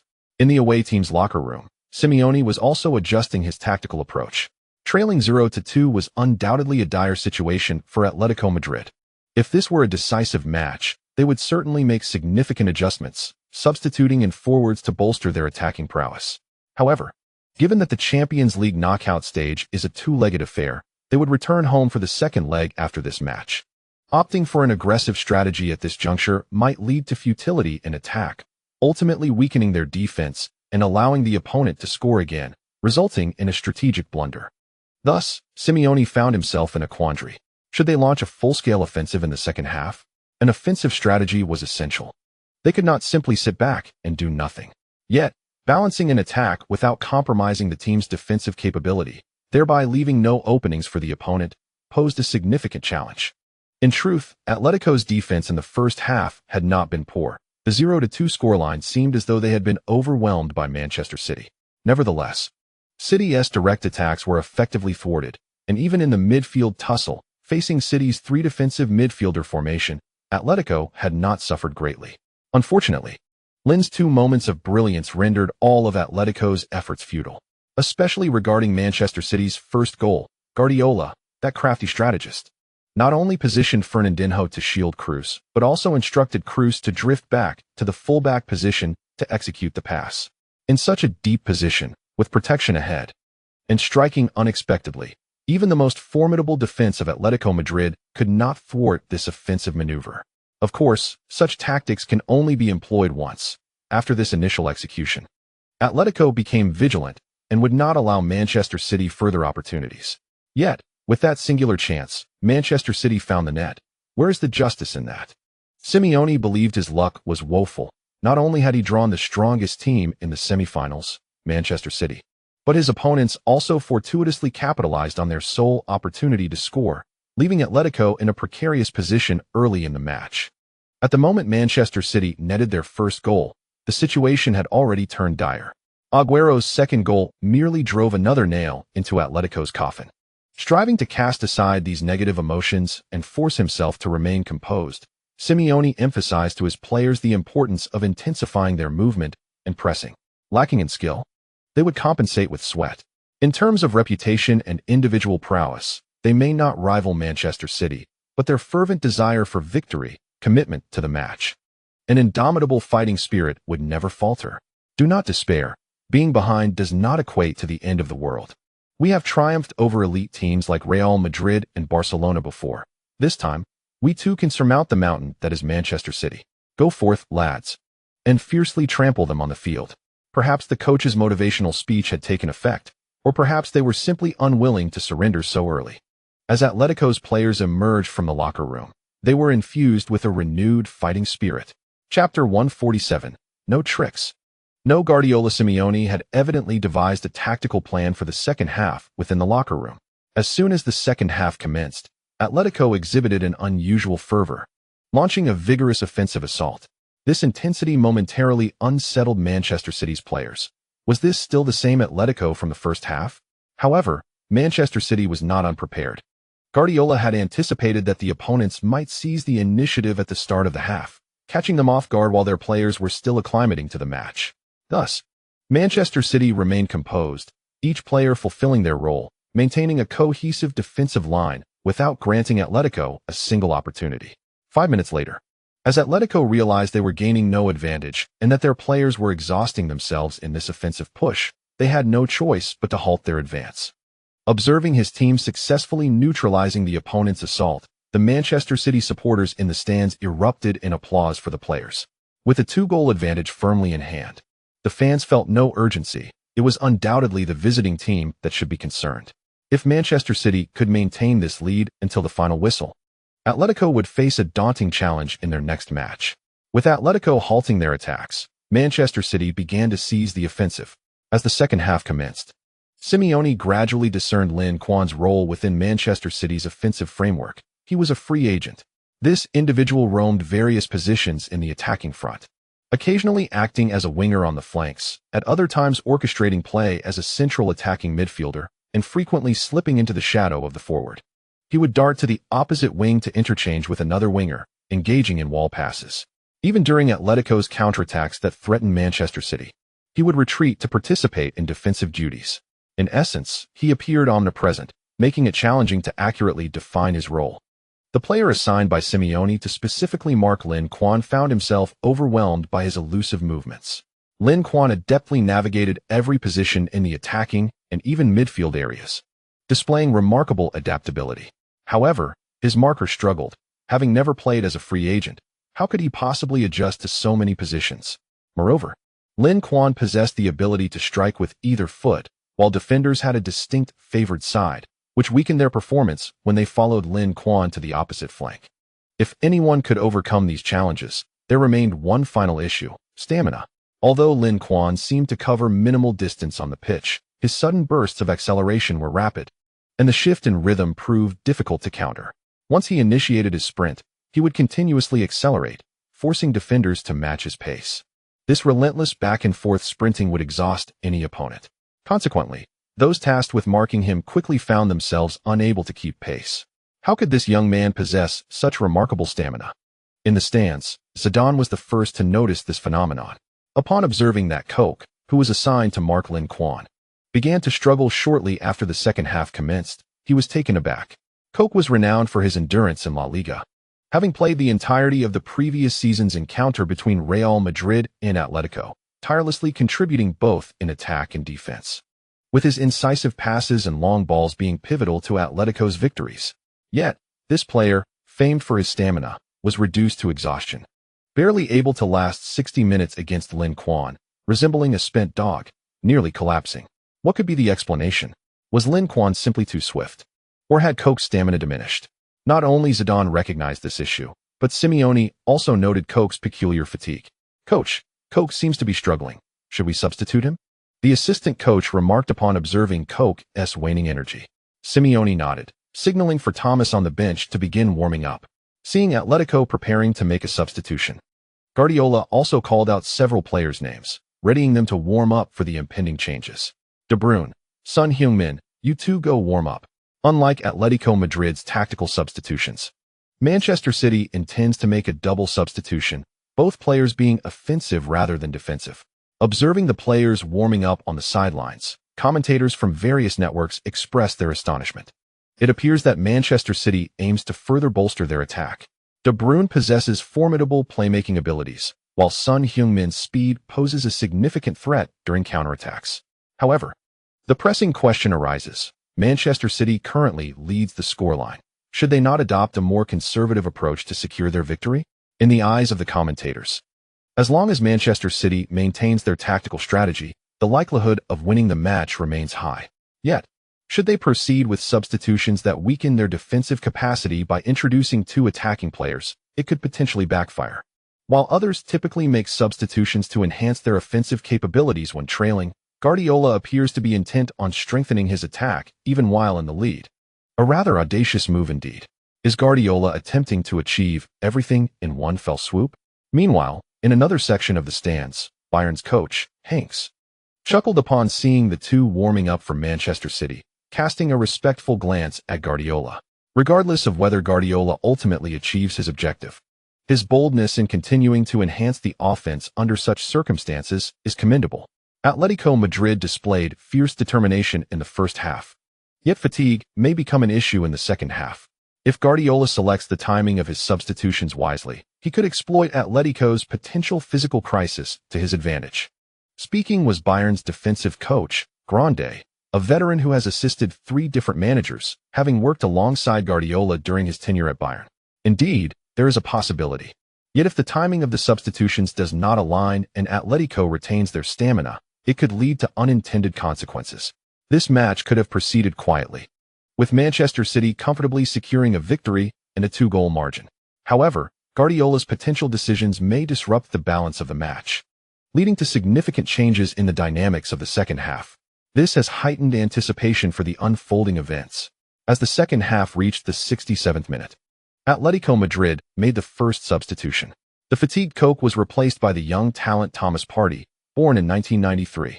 Despite his youth, Partey possesses immense potential and has already caught the attention of the Ghanaian national team, earning a spot in the squad. As an African player, Partey, like many of his peers, boasts exceptional stamina and robust physical attributes. Simeone's intention in bringing him on is unmistakable, to leverage his abundant energy and tenacious battling ability to further restrict Lin Quan's influence, preventing him from acting as a facilitator within Manchester City's attacking framework. With no attacking midfielder in the front line, neutralizing Lin Quan would significantly diminish Manchester City's offensive threat. This reduction in defensive pressure would allow Atletico to devote more resources to their own attacking endeavors. For the Linen Legion, the prospect of triumphing in this match appears exceedingly bleak. Nevertheless, one might still harbor hopes of netting a single goal while playing away, should they manage to score. Returning to their home ground would still allow them the glimmer of possibility to overturn Manchester City. However, if they are to be left scoreless, their chances in the subsequent match would likely diminish significantly. The newly introduced Thomas stands as a pivotal figure in Atletico's offensive strategy. His remarkable speed, formidable impact, and commendable long-range shooting make him a player to watch. Given the right opportunity, this young talent could indeed surprise everyone. Prior to his entrance, Thomas was brimming with eagerness, keenly anticipating the chance to witness Lin Quan's prowess firsthand. He had long heard tales of Lin Quan's illustrious reputation, and now, having the opportunity to face such a top-tier player on the grand stage of the Champions League semifinals was an invaluable experience that would undoubtedly aid in his development. Of course, this was contingent upon his ability to contain Lin Quan rather than succumbing to an overwhelming defeat that might shatter his confidence. Nevertheless, Thomas felt a sense of assurance regarding his capacity to limit Lin Quan's effectiveness. Firstly, he relied on his physical stature and robust athleticism, convinced that he would excel in physical confrontations. Secondly, given that nearly 70 minutes of the match had elapsed, the stamina of the starting players was considerably depleted, leaving them at a disadvantage. In contrast, he had just entered the fray, invigorated and fully charged. With fresh energy taking on fatigued opponents, who could doubt the outcome? With this relaxed mindset, Thomas stepped onto the pitch, embodying the fearless spirit of youth, perhaps too naive to recognize the lessons yet to be learned. As soon as he took the field, he was eager for action. Observing Lin Quan lose control of the ball, Thomas decisively lunged to reclaim possession. In that moment, he had already envisioned launching a counterattack, maneuvering past defenders to help his team equalize or even seize victory, thereby becoming a hero. However, his optimistic aspirations were swiftly dashed, as his outstretched foot failed to connect with the ball. It vanished. Alas, Thomas was indeed too young. How could he possibly think to challenge for such a ball? Lin Quan's feints were legendary, and seasoned defenders rarely fell for his tricks, never daring to commit too early, for doing so would inevitably lead to being outmaneuvered. Lin Quan, too, was somewhat taken aback, surprised at how effortlessly he had succeeded. Initially perceiving Thomas as a novice, he had sought to deceive him, never anticipating it would actually work. With little time to ponder, and sensing nearby Atletico players were yet to converge, Lin Quan accelerated, driving the ball towards the Atletico penalty area. Foolish boy. The sidelines witnessed Simeone erupt in frustration, cursing Thomas for his reckless approach. Countless elite defenders and midfielders had failed to reclaim the ball from Lin Quan. So what made this inexperienced young lad think he could succeed? This sparked a twinge of regret in Simeone's heart. Was it truly wise to introduce him in such a crucial moment? As Savic, Jimenez, Gabi, and Saul sprinted towards Lin Quan at full speed, they inwardly cursed Thomas for his naivety. The consequences of elevating Lin Quan's speed had already been evidenced by the 2 goals scored in the first half. They had anticipated that the coach's introduction of fresh legs would alleviate their burden, but instead, it only intensified their exhaustion. Atletico's defensive recovery was swift. Lin Quan chose not to cut inside directly, but rather to carry the ball along the flank, seemingly preparing for a cross. Observing this decision, Atletico's fullback momentarily relaxed, maintaining a distance of 2 to 3 meters to block any potential passing lanes. However, daring to underestimate Lin Quan would inevitably lead to punishment. Sensing the opponent's hesitance, Lin Quan swiftly altered his strategy, driving the ball along the baseline towards the penalty area. Caught off guard, the defender fell for Lin Quan's feint, losing balance and allowing him to glide past. Lin Quan surged into the penalty area. Savic, Atletico's center back, was compelled to abandon Agüero and rush to intercept Lin Quan. Although the angle for Lin Quan's shot remained narrow, he could not be allowed to continue advancing. A shot from his position would pose a significant threat. As Savic made his move, Lin Quan promptly passed the ball, which deftly slipped through Savic's legs and arrived at Agüero's feet. A golden opportunity. Agüero's eyes lit up as he took a shot without touching the ball, delivering a strike that was both swift and precise, leaving the goalkeeper little time to react. However, Atletico's goalkeeper Oblak quickly dove to the ground, executing a remarkable save that thwarted Agüero's seemingly certain goal. As Agüero prepared to celebrate, hands raised in anticipation, his smile froze upon witnessing Oblak's intervention. His hands instinctively clutched his head, disbelief and frustration etched across his face. How could that shot not have gone in? Was the opposing goalkeeper even human? Not only Agüero, but even Lin Quan, who had closely observed the shot, was astounded by Oblak's extraordinary save. Such reflexes were exceptional. It is noteworthy that at this time, Oblak had yet to reach his peak. During the years 2017 to 2019, his prowess would only intensify, and by then, his market value would soar to 100 million euros. The fact that a goalkeeper could command such a price attests to his exceptional skill. Just as Agüero was grappling with his disappointment, he was substituted by Guardiola.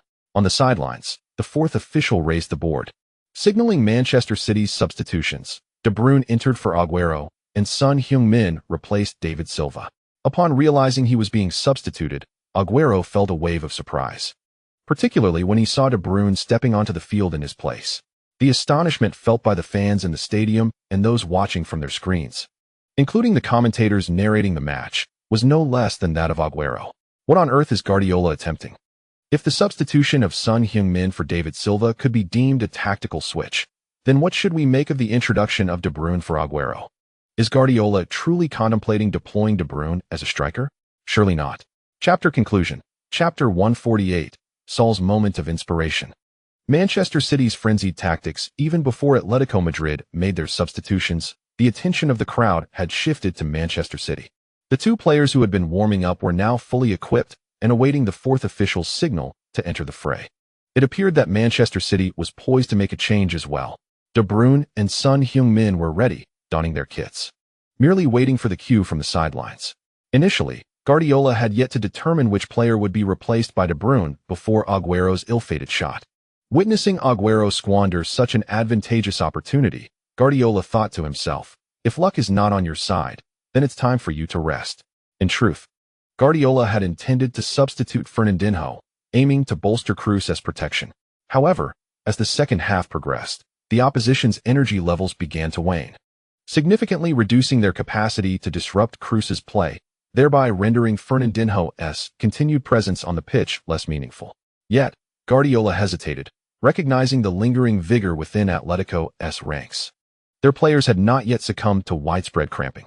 Thus, he decided to observe the situation before making a change, postponing Fernandinho's substitution.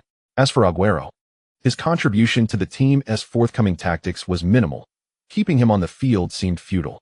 Moreover, given his previous injury and the match's apparent outcome, Guardiola harbored concerns about a potential recurrence of his old injury, prompting him to rest Agüero in preparation for the next challenging encounter. After utilizing 2 of his substitution slots, Guardiola called upon Fernando to begin warming up. Initially, upon witnessing the introduction of 2 attacking players, Fernando had succumbed to despair, believing his chances of playing were slim. To his surprise, Guardiola unexpectedly summoned him, leaving Fernando no time to ponder. He dashed onto the pitch, fearing that any delay might lead to Guardiola's change of heart. Is Manchester City preparing yet another substitution? Observing Fernando's warm-up, the commentators cast concerned glances. This was not an era where teams possessed 5 substitution slots. The current allowance was limited to 3. Compared to the future, the present substitutions were undeniably precious, prompting coaches to exercise utmost caution in their decisions to avoid prematurely exhausting their options and leaving themselves without recourse in the event of unforeseen circumstances. But wait, isn't Fernando a defensive midfielder? However, Manchester City already possesses 3 defensive midfielders. What purpose would it serve to substitute another? Is Guardiola contemplating fielding for defensive midfielders? The commentator, upon articulating this, found himself amused by his own words. Throughout his extensive career of commentary, he has witnessed formations with 5 or even 6 defenders. But 4 defensive midfielders? That is indeed unprecedented. If Lin Quan were aware of the commentator's sentiments, he would likely chuckle at his limited perspective. On April 28, 2019, during the penultimate round of the Premier League, after Manchester City secured a lead, Guardiola decisively substituted 3 defensive players, thereby establishing a 5-4-1 formation. In defense, Stones retreated to the back line, while Jesus dropped into midfield, transforming the overall setup into a 6-4-0. With such an extraordinarily conservative formation, Manchester City triumphed over their opponents with a score of 1-0 away from home, earning invaluable 3 points. While Guardiola is an ardent advocate of offensive play, it does not imply that he is inflexible. The primary reason for his exceedingly conservative decision-making was the fierce competition for the Premier League title that season. Liverpool was relentlessly pursuing Manchester City, with the teams separated by a mere point. Furthermore, in the preceding day's match, Liverpool had decisively defeated Huddersfield at home, overtaking City by 2 points in the standings. Thus, Manchester City had to secure a victory in that match, leaving no room for alternative outcomes. Consequently, after Agüero netted the sole goal of the match in the 63rd minute of the second half, Guardiola promptly made substitution adjustments, replacing Agüero, Sterling, and Sane, all offensive players. The remaining time was to be spent on defense, maintaining that single goal was paramount. As for substituting Jesus for Sane, it was due to Jesus's comprehensive capabilities on both ends of the pitch and his impressive pace, which could prove pivotal in counterattacks, thereby instilling a degree of caution in their opponents. The external observers, unfamiliar with Guardiola's philosophy, were left bewildered. Simeone, upon noticing Fernando warming up, involuntarily furrowed his brow. What on earth? Does Manchester City have no sense of shame? The 3 defensive midfielders had already rendered us helpless. If they were to introduce yet another, what hope would we have left? Atletico's offensive capabilities were not particularly formidable. Torres, advanced in age, had seen a decline in form and was no longer the player he once was. Although Griezmann possesses significant potential and commendable attacking prowess, he is not a traditional center forward, thus lacking in the ability to break through defenses. If Simeone could prompt Atletico to engage in their familiar rapid counterattacks without getting entangled in midfield skirmishes, he might have some confidence. However, Manchester City denied them such opportunities, forcing them into a grueling positional battle. In all honesty, Simeone had few effective strategies left and could only hope for a stroke of luck. As the minutes ticked away, Manchester City's defense remained impenetrable, with Torres tightly marked by Van Dijk, leaving him with no avenues to exploit. Griezmann, on the other hand, was effectively neutralized by Kanté, unable to find any space to maneuver. In such circumstances, who would step forward? Simeone's gaze ultimately fell upon a young talent, the right winger of Atletico Madrid. Clad in the number 17 jersey, Saul. In the 73rd minute of the second half, just as Manchester City was about to make their 3rd substitution, Atletico launched an offensive. Oblak passed the ball to right back Juan Fran, who evaded Son Heung-min's pressing before forwarding the ball to Saul, who had gracefully dropped back to receive it. Saul's handling of the ball was exquisite. He moved proactively before his teammates' pass, shortening the distance between them while eluding the defender trailing behind him. This maneuver afforded him precious time to act. As De Bruyne closed in, Saul astutely anticipated his movements, executing a beautiful turn to sidestep the City midfielder and break through his defenses. Before him lay an open path, and Fernandinho immediately closed in, with De Bruyne also chasing back. Saul, while dribbling along the flank, scanned his teammates' positions, seemingly poised to deliver a pass. Observing this, Fernandinho instinctively stepped into the line of the anticipated pass. However, that very step presented Saul with an opportunity. He struck the ball forcefully forward and surged along the wing, shaking off the unpositioned Kolarov. Mere moments later, with his speed reaching its zenith, Saul caught up to the ball in Manchester City's half. Meanwhile, Torres, Gabi, Griezmann, and others were dashing towards City's penalty area, and Atletico finally exhibited the rapid counterattack they desired. At that moment, Simeone could no longer contain himself. Rising from the bench with clenched fists, his eyes unblinkingly fixed on Saul and the Manchester City goal. Saul and the ball drew ever closer to City's net. What would he choose? To cut inside and shoot, or to pass to a teammate within the box? In the face of the rapid counter, Manchester's defenders remained composed. Van Dijk was orchestrating the defensive line within the penalty area. Meanwhile, goalkeeper Navas closely monitored the opponent's every movement, constantly shifting to find the optimal position. At this juncture, Saul had become the focal point of the match, and countless fans could not help but rise to their feet, even holding their breath. This counterattack from Atletico was unlike any before, exuding an air of impending danger. Due to Rudiger's somewhat reckless demeanor, fearing a hasty challenge might lead to a mistake, Van Dijk personally stepped forward to intercept Saul as he approached the penalty area. Witnessing Saul face off against Van Dijk, the Manchester City supporters breathed a collective sigh of relief. This towering Dutch defender stood on the pitch like a bastion of assurance.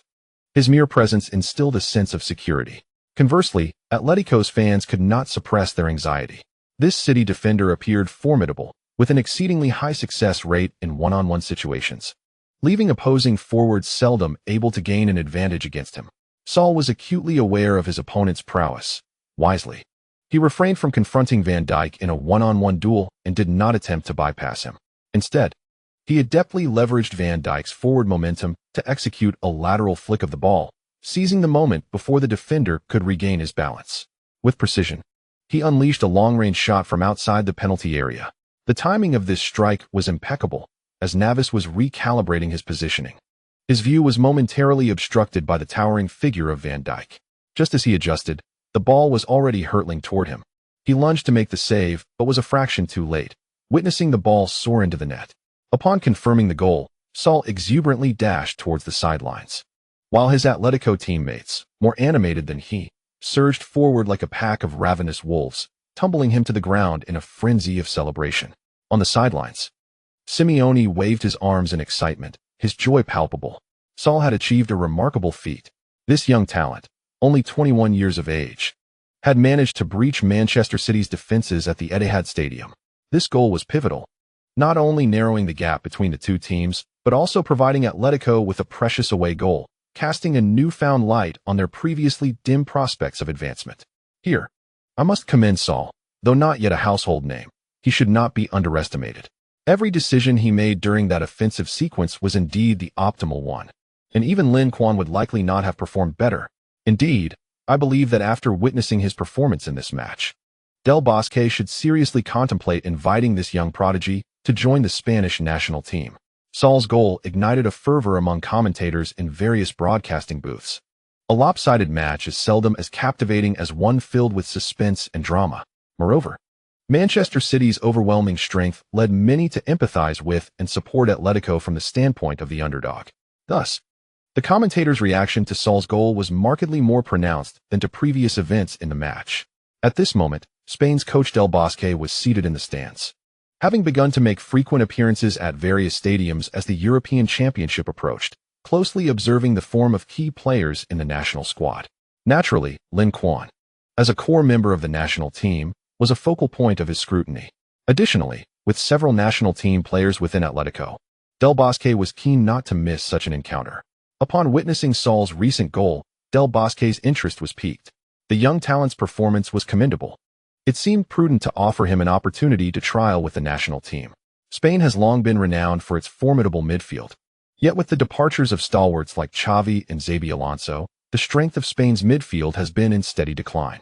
Should the golden generation of '85 retire without fresh talent to replenish the ranks, Spain's prowess may face a steep decline. Thus, the emergence of a young midfielder like Saul brought a sense of relief to Del Bosque, who was eager to provide such talents with a chance. On the sidelines, Guardiola wore an expression of dismay. As the team prepared to make a substitution, the opposition unexpectedly scored a goal. Nevertheless, it was of no consequence. The substitutions would continue. Guardiola promptly utilized his final substitution, replacing the central defender Rudiger with Fernando. The fans and commentators were left in disbelief at this decision. Was it truly a formation with 4 defensive midfielders? Yet, with Manchester City's lead reduced to a mere goal and the opposition holding an invaluable away goal, what was the point of enhancing their defense? Perhaps Atletico Madrid was already content, ready to sound the retreat. Guardiola, however, remained indifferent to the opponent's intentions. His decision to bring Fernando onto the pitch was not for the sake of fortifying their defense. Soon enough, the spectators and commentators were astonished. Fernando, who had been substituted in, had actually positioned himself as a forward. They rubbed their eyes in disbelief, questioning whether their vision had betrayed them. How could a defensive midfielder occupy the forward line? What sort of novel strategy was this? Could a defensive midfielder truly be utilized in such a manner? Yet, Fernando had no time to heed the rising doubts around him. He closed his eyes and recalled the manager's instructions prior to his entry. You needn't overthink it. Just remember one thing upon entering the pitch: act as a disruptor. Whoever has the ball, challenge them relentlessly, like a rabid dog. Glancing at the match clock, it was the 77th minute of the second half. Challenge them like a rabid dog. Don't worry, boss. I assure you they'll be left utterly helpless. Chapter conclusion. Chapter 149. A resounding victory over Atletico Madrid. Manchester City aims for a 3rd consecutive Champions League title. Simone, much like the spectators in the stands, was equally perplexed by Guardiola's tactical arrangement. This style of play was unprecedented in his experience. The unfamiliarity only heightened his concern. Thus, after Fernando stepped onto the field, he fixated his gaze on the opposing side, eager to discern Guardiola's true intentions. Fernando, being tall and robust, presented a rather unconventional choice for a forward position, nonetheless. With his physique, he might indeed prove effective. Just by virtue of his height, he posed a greater threat in aerial duels within the penalty area than many of Manchester City's forwards. The team lacked a tall striker. Aguero, Silva, De Bruyne, Kanté, and Son Heung-min were all relatively short, even somewhat diminutive. This disadvantage in height had often limited Manchester City's offensive strategies, seldom allowing for aerial combinations or encouraging forwards to contest headers in the box. However, with Fernando's stature, he certainly possessed the opportunity to challenge for those aerial balls. Could it be that Guardiola had observed Atletico Madrid's formidable defense and intended to adopt a different approach? While uncertain of this theory, Simone felt compelled to prepare for it. He called Juanfran over, whispering instructions into his ear to relay to his teammates, urging them to be wary of Manchester City's aerial threats. To his disappointment, however, Fernando, despite occupying the forward position, utterly neglected the responsibilities typically associated with a striker.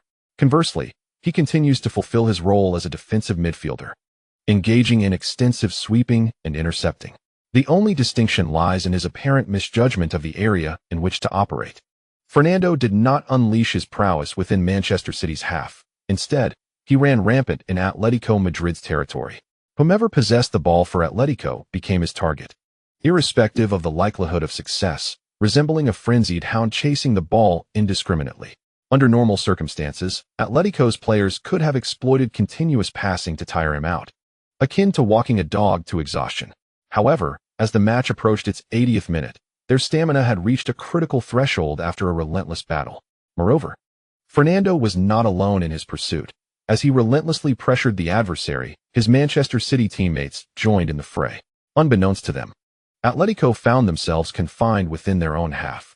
As for Manchester City's players, nearly all had advanced into Atletico's territory, with even the goalkeeper appearing near the center circle, having transformed from a custodian into a sweeper. If the opposing team had only a few players pressing intensely, Atletico's athletes might have managed. Yet, when the entire opposing team surged forward with fervor, they found themselves utterly overwhelmed. Theoretically, such an aggressive advance by the opposition presents an excellent opportunity for Atletico to launch a counterattack. However, at this juncture, Atletico's players were incapable of mounting any offensive. Lacking the energy to sprint and paralyzed by the relentless pressure from their opponents, they struggled to adapt. They had always employed high pressing against others. But now they were on the receiving end of an intensified version of their own strategy. How disconcerting it was to experience the discomfort that their opponents must feel when faced with their high pressing. The Atletico players, fatigued and unable to withstand Manchester City's fervent assaults, found themselves in a precarious situation, with every interception immediately threatening their goal.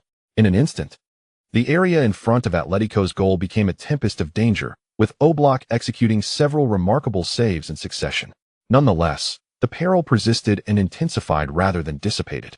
On the sidelines, Simeone watched in astonishment.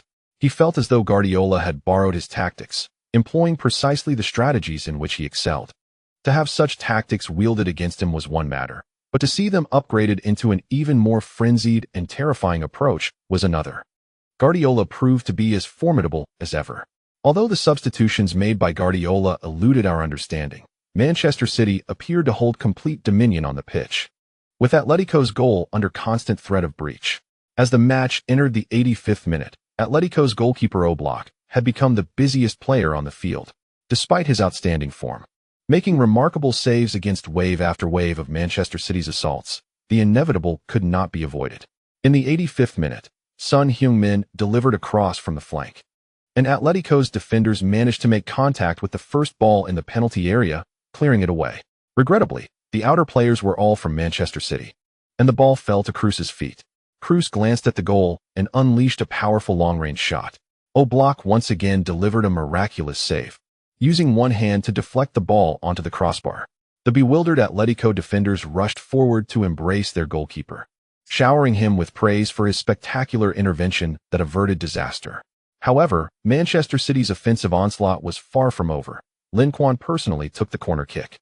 He surveyed the positioning of both teams' players in the penalty area and signaled for a delivery to the near post. Son Heung-min, stationed on the edge of the penalty area, understood the cue. Seizing the moment while the opposing players were fixated on Manchester City's tall figures in the box, he made a sudden run towards the left side of the penalty area. As he made his move, Lin Quan's ball arrived just on cue, soaring through the air before being deftly flicked by Son Heung-min, altering its trajectory and sending it into the net at the lower right corner of the goal. Oblak had no chance against this header. He was stationed at the near post while the shot targeted the far corner, leaving even his exceptional skills powerless. The score transformed to 3-1, with Manchester City's lead restored to a 2-goal advantage. However, compared to the previous 2-0 scoreline, a 3-1 lead felt comparatively fragile, as the opponent's away goal was exceedingly pivotal. Thus, after re-establishing their lead, Manchester City did not rest on their laurels. Instead, buoyed by their success, they intensified their previous tactics, applying even more frenetic pressure on Atletico. The tens of thousands of Blue Moon supporters at the Etihad Stadium erupted with deafening cheers, rallying behind their team. Confronted with Manchester City's relentless assault, Atletico's players experienced an agonizing sense of time dragging endlessly in the final moments of the match. It felt as though the clock had been stretched infinitely, with the last 5 minutes feeling like several hours. Finally, they endured the last 5 minutes of regular time. However, when the fourth official raised the injury time board, announcing a lengthy 5 minutes of stoppage time, the Atletico players felt their spirits teetering on the brink of collapse. Why was the stoppage time so painfully long? If it had been merely 2 or 3 minutes, they could have gritted their teeth and held on. But 5 minutes seemed an insurmountable challenge. Home whistle. Surely, Manchester City had bribed the referee to secure such a home advantage. Yet, this was not the case. The primary reason for the extended injury time was the excessive number of fouls committed by both teams, which had consumed a significant amount of time. In total, the match had seen 7 yellow cards issued. Atletico committed more fouls in the first half, while Manchester City dominated in the second. Such a high number of yellow cards and frequent fouls justified the 5 minutes of stoppage time, and the referee even felt it could have been less. It is well known that Atletico boasts a formidable defense. However, another often overlooked aspect is that their strong defensive capabilities are predicated on relentless exertion. Unfortunately, the consequence of such vigorous high pressing is a decline in physical fitness during the closing stages of the match. Moreover, as time drags on, the the situation deteriorates further. It is evident that Atletico Madrid's players are teetering on the brink of physical collapse. Beginning in the 75th minute of the second half, several Atletico players were seen cramping and collapsing onto the pitch. By the 80th minute, this occurrence became increasingly frequent. One reason is their genuine exhaustion. Another is the strategic use of falling to the ground to waste time. Regardless, it is clear to any observant viewer that the Atletico players can no longer keep up. In stark contrast, Manchester City, who only began to exert themselves in the second half and were well prepared, found themselves in a much more favorable position. Their defensive players were indeed fatigued, yet most of their attacking players had only been introduced in the latter half, thus brimming with energy and determination. Seizing the opportunity presented by Atletico's diminished mobility and plummeting defensive quality, Manchester City launched a relentless assault on their opponent's goal during the injury time. Ultimately, it was the substitute Kevin De Bruyne who, in the 3rd minute of stoppage time, scored a stunning long-range goal, solidifying the score at 4-1. This scoreline effectively announced Manchester City's advancement to the finals. In the annals of Champions League history, there has only been one instance of a team overturning a 3-goal deficit from the first leg to progress in the second leg. That being the remarkable Deportivo La Coruña in the 2003-2004 Champions League quarterfinals, who, after losing 4-1 in the first leg, returned home to achieve a resounding 4-0 victory over AC Milan, completing an epic turnaround. Other teams have faced similar scorelines, yet without exception, they have all failed. A recent example includes Real Madrid and Barcelona, both of whom suffered losses by 3 goals or more in the first leg of the 2012-2013 Champions League semifinals. While Real Madrid nearly executed a comeback, Barcelona was utterly humiliated by Bayern Munich with a 7-0 defeat. Even the mighty Real Madrid and Barcelona could not conjure a miracle, underscoring the daunting challenge of breaking such a curse. Furthermore, for a team like Atletico Madrid, which excels in defense over offense, scoring more than 3 goals in a single match is an almost insurmountable task. The players of Atletico are acutely aware of what this scoreline signifies, as evident by the tears welling in the eyes of their number 7, Antoine Griezmann, when the referee blew the final whistle. The bitterness of defeat was so profound that it nearly overwhelmed him. His performance in the match was subpar. Although he did manage one threatening long-range shot in the first half, his influence waned significantly after Manchester City deployed N'Golo Kante to counter him, resulting in few noteworthy contributions. This clearly fell short of his market value and his pivotal role within the team. Comparisons can be unforgiving. Another key player, Lin Quan, outperformed him by a considerable margin in this match. As an Atletico player, Griezmann is well aware of the extensive tactical measures taken to stifle Lin Quan's performance. Yet, despite facing such severe limitations, Lin Quan still delivered an impressive output of 1 goal and 2 assists. This stark contrast is what truly struck Griezmann the hardest. As Griezmann bowed his head to wipe away tears, he felt a hand resting on his shoulder. Turning around, he was astonished to find Lin Quan standing behind him. With a smile, Lin Quan inquired, "Shall we exchange jerseys?" Griezmann was momentarily taken aback, surprised that his opponent would initiate such a gesture. However, he quickly regained his composure, realizing that opportunities like this are fleeting. Who knows when he would face Lin Quan again? Yes, certainly. Griezmann promptly removed his jersey and handed it to Lin Quan. "You performed admirably. Continue to strive for excellence. I look forward to our next encounter." "I will. Next time, I shall not concede defeat to you." Griezmann clenched his fist, determined not to show weakness in front of his idol. After they exchanged jerseys, Lin Quan nodded at Griezmann and was about to depart when he suddenly recalled something important. He turned back earnestly and said, "If Barcelona expresses interest in acquiring you, please consider it carefully." With that, Lin Quan turned and walked away. He felt that he had offered enough advice, as his relationship with Griezmann was not particularly deep, and he did not wish to delve further.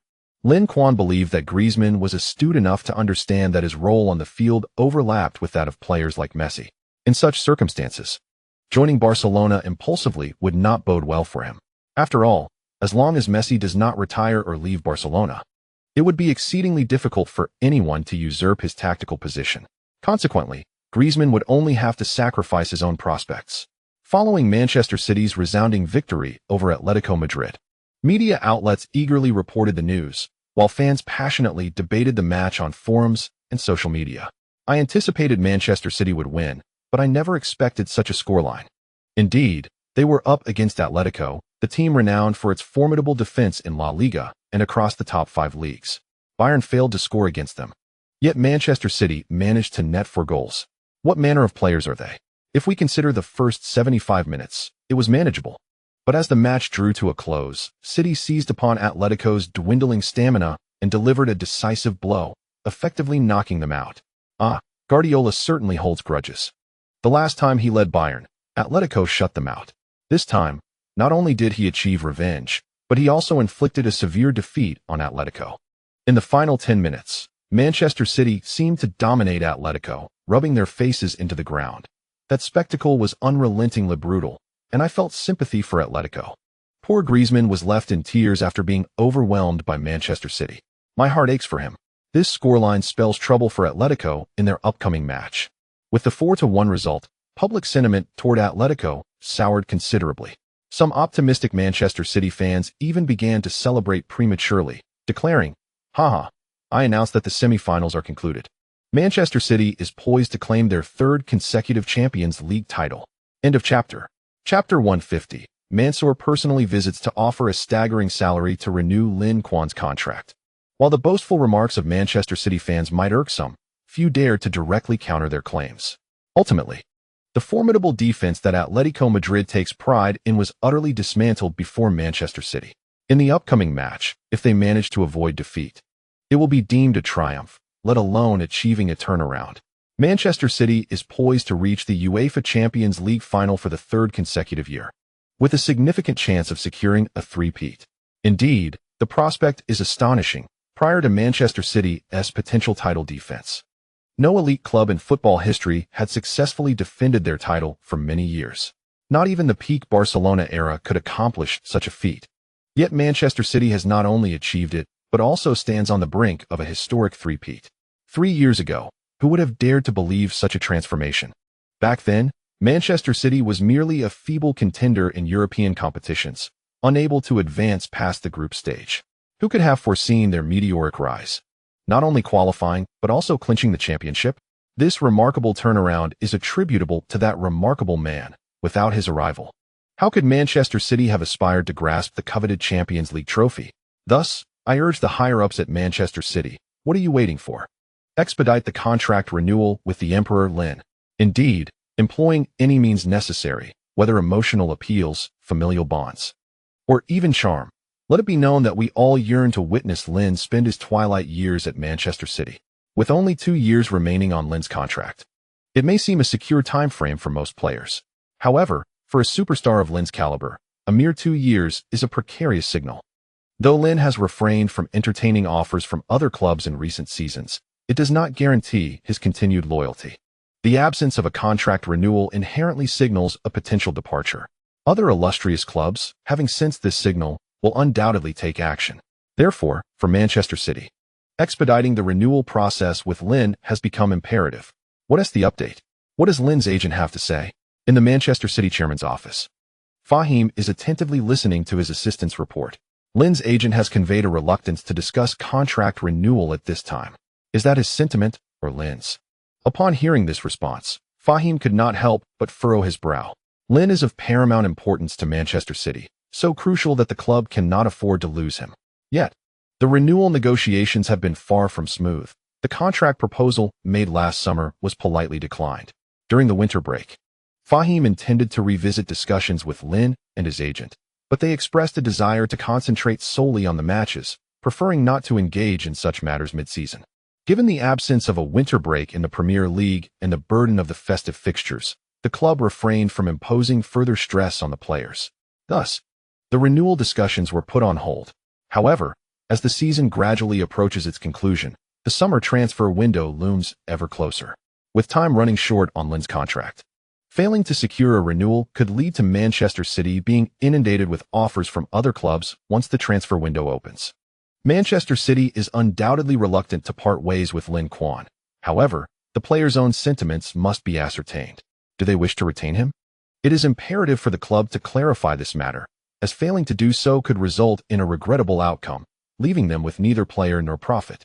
Chairman, I hope we shall refrain from such remarks. I do not wish to hear them repeated. lest you find yourself packing your belongings and departing." The assistant's words were abruptly cut off by Fahim's harsh interruption. Indeed, selling Lin Quan is a highly tempting option, given his market value and on-field performance. Should Manchester City decide to sell, a fee of $200 million or even $300 million is conceivable. Yet, the question remains, what will Manchester City do after selling Lin Quan? Where will they find a player capable of seamlessly succeeding him? A player of his caliber is truly one of a kind in the world. If he were easily replaceable, top-tier clubs would not be clamoring to offer staggering sums for him. The higher Lin Quan's market value, the more it affirms his irreplaceability. The choices before Himmler are dwindling. He now has three options. First, to engage directly with the player, attempting to persuade him to sign a contract extension through reason and sentiment. Second, to report to the club's owner, Mansour. Lin Quan's move to Manchester City was facilitated by Mansour himself, and their relationship should be amicable if the owner intervenes. Lin Quan may feel inclined to cooperate, at least momentarily. Third, he might consider leveraging Guardiola's influence. The relationship between Guardiola and Lin Quan is well known, and as the head coach, he bears the responsibility of retaining the team's core player. If Guardiola can be persuaded to intervene, the chances of convincing Lin Quan would greatly increase. After contemplating for a moment, Fahim resolved to pursue all three avenues simultaneously. Should any one of them succeed, the objective would be achieved. However, if all three strategies falter, they may indeed have to contemplate the possibility of losing Lin Quan. With 2 years remaining on Lin Quan's contract, should Manchester City fail to secure an extension, they may opt to sell him this year. Waiting until next year could significantly impact the transfer fee. Nonetheless, this represents the worst-case scenario, as long as there remains a glimmer of hope. Manchester City is unwilling to see Lin Quan depart. Upon receiving Fahim's report, Mansour, situated far away in Abu Dhabi, took this matter with utmost seriousness. He promptly instructed his assistant to arrange a schedule and board a private jet to England, intending to meet Lin Quan in person for an open and sincere conversation. Mansour holds great admiration and affection for Lin Quan, whose contributions over the past 3 years have not only validated Mansour's discerning eye for talent, but have also significantly enhanced the commercial value of Manchester City. This success has, in turn, facilitated considerable growth for the City Group behind Manchester City. Without the remarkable success of Manchester City in the Premier League and the Champions League, the City Group would not have garnered such a plethora of investors' favor, allowing it to swiftly expand its reach across the globe. Thus, whether driven by personal sentiment or the commercial interests of the Abu Dhabi consortium, there is a desire for exceptional players like Lin Quan to remain with Manchester City. Unlike many profit-driven businessmen from America who view players, and even entire clubs, as mere tools for profit, Mansour perceives Manchester City as his endeavor. He holds great respect for the veterans within the team who have contributed to the club's various honors. Should a player insist on leaving Manchester City, and should such a departure promise greater benefits for their future life and career, he would nonetheless honor their choice. Mansour's unexpected visit caught Lin Quan off guard. "Boss, what brings you here?" Upon seeing Mansour waiting outside his villa, who knows for how long, Lin Quan hastily picked up the ball at his feet and retrieved the key to open the door. "I came to see you. Have you just finished training?" Mansour noticed that Lin Quan's jersey was nearly drenched in sweat, indicating that he had been training outdoors for quite some time. This prompted Mansour to reflect. It is no wonder Lin excels on the field. He has evidently invested so much effort behind the scenes. With such talent and dedication, how could he not succeed? As an employer, one cannot help but appreciate a diligent and committed employee. "It wasn't he exactly training. I was just maintaining my ball control," Lin Quan explained. Although Mansour rarely has the opportunity to play, he is deeply interested in the sport. Thus, he inquired in detail about Lin Quan's training methods. Lin Quan, with no reservations, elaborated on his regimen. It was not particularly extraordinary. He merely made some modifications to standard foundational training. For instance, he practiced on the beach or in mountainous terrains, where the irregular topography significantly influences the trajectory of the ball. Training in such environments necessitates meticulous control over touch and force, greatly enhancing one's ball skills. Though Mansour did not fully grasp the intricacies, Lin Quan's thorough explanation indicated that he certainly had a comprehensive and detailed training plan. His daily schedule must largely revolve around training. No wonder he has remained relatively scandal-free despite his fame. The paparazzi on Fleet Street have never captured him frequenting nightclubs or similar establishments. With this thought in mind, Mansour quietly resolved, such an exceptional and disciplined player must be retained at Manchester City, whatever the cost.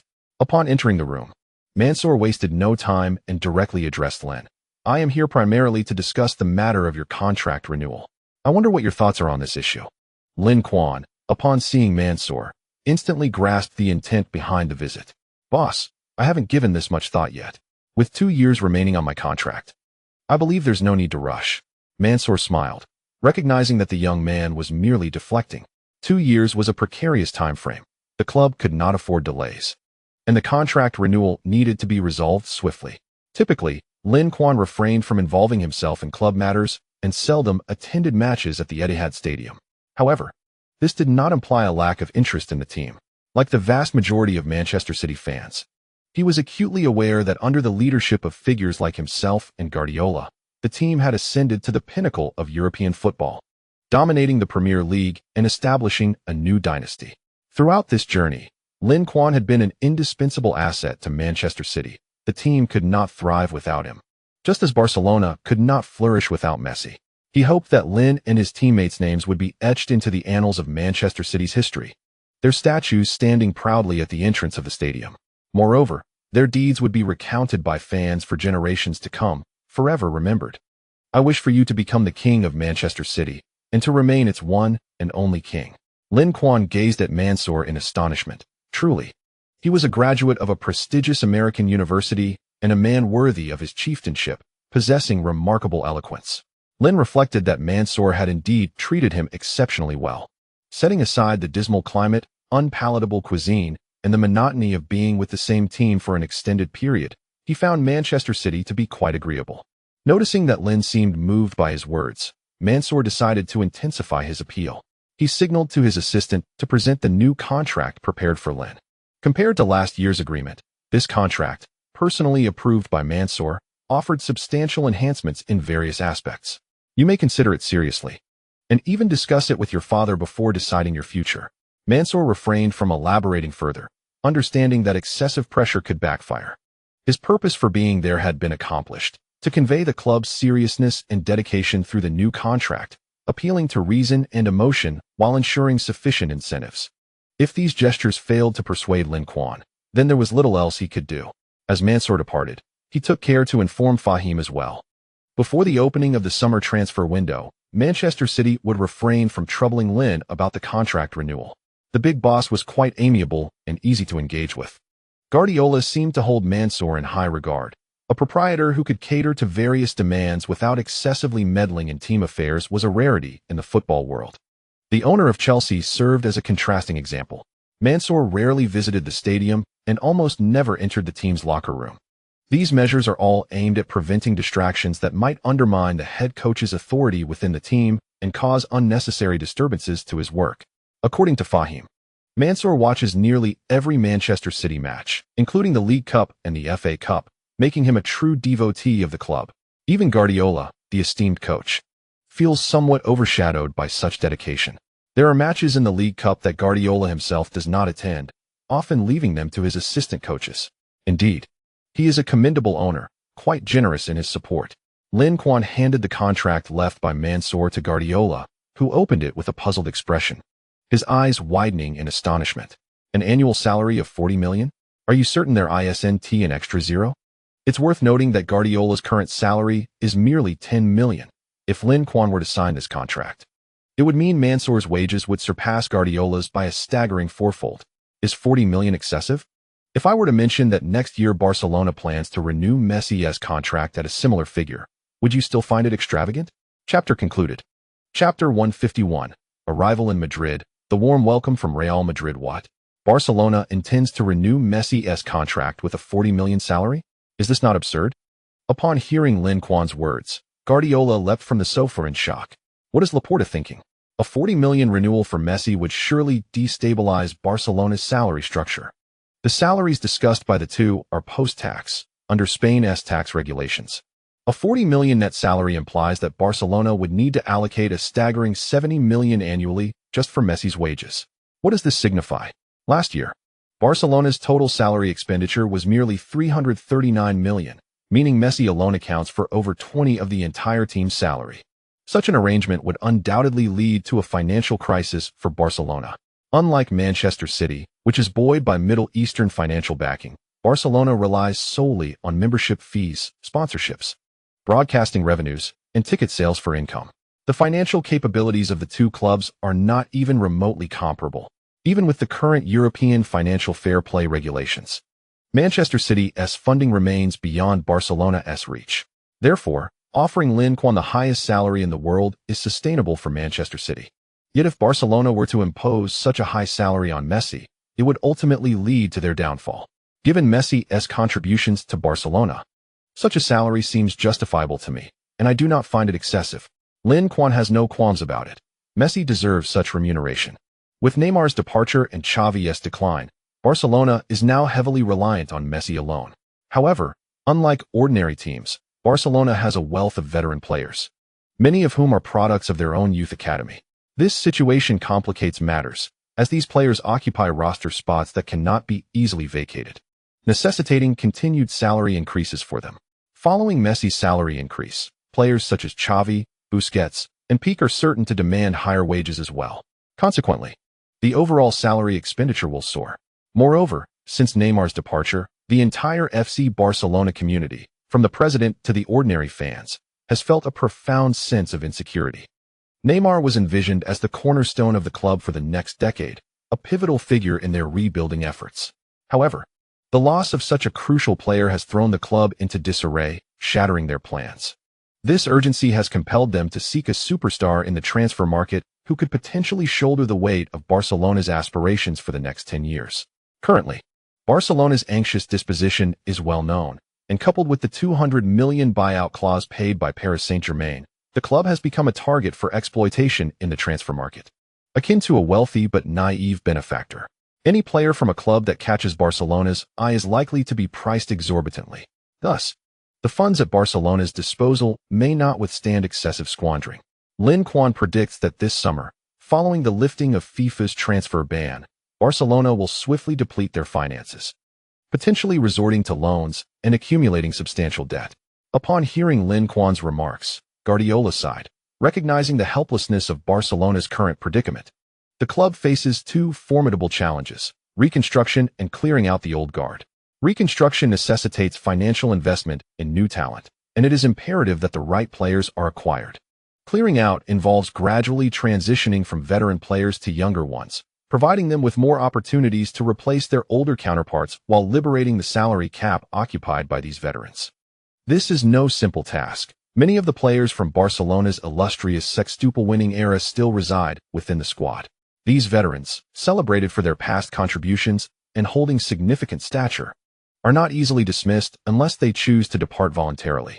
Among them, the most challenging figure to manage is none other than Messi. At 29 years old, barring any significant injuries, he can easily continue to perform at a high level for another 4 to 5 years at Barcelona.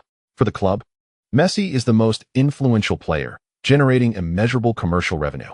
Should he depart, Barcelona's financial income would likely diminish considerably.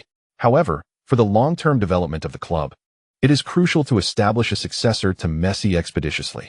Barcelona cannot perpetually rely on Messi, yet the quest for a worthy heir proves to be exceedingly arduous.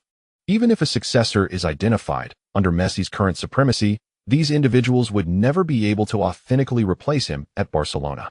They might have excelled as the focal point in their previous teams, but at Barcelona, Messi remains the core. These players would inevitably find themselves in a supporting role, assisting rather than leading. The idea of Messi yielding his position to facilitate their rise, regardless of his personal sentiments, would be met with widespread disapproval from fans and sponsors alike. Unable to become the new core of Barcelona, any discussion of replacing Messi becomes moot. Thus, even players like Griezmann, who seem exceptionally suited for Barcelona from every perspective, can only return disappointed after joining the club. This dilemma proves to be quite challenging.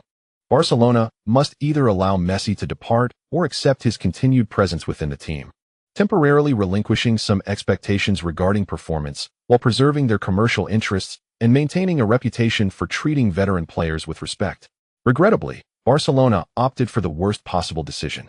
betraying Messi at the 11th hour of the transfer window, leading to a loss for both parties and incurring significant public disdain. It is perplexing to fathom their thought process. Let us not dwell on them. Consider your renewal independently. For now, focus on training and fulfilling your duties until the end. Whatever you decide, whether to leave or stay, I will support you.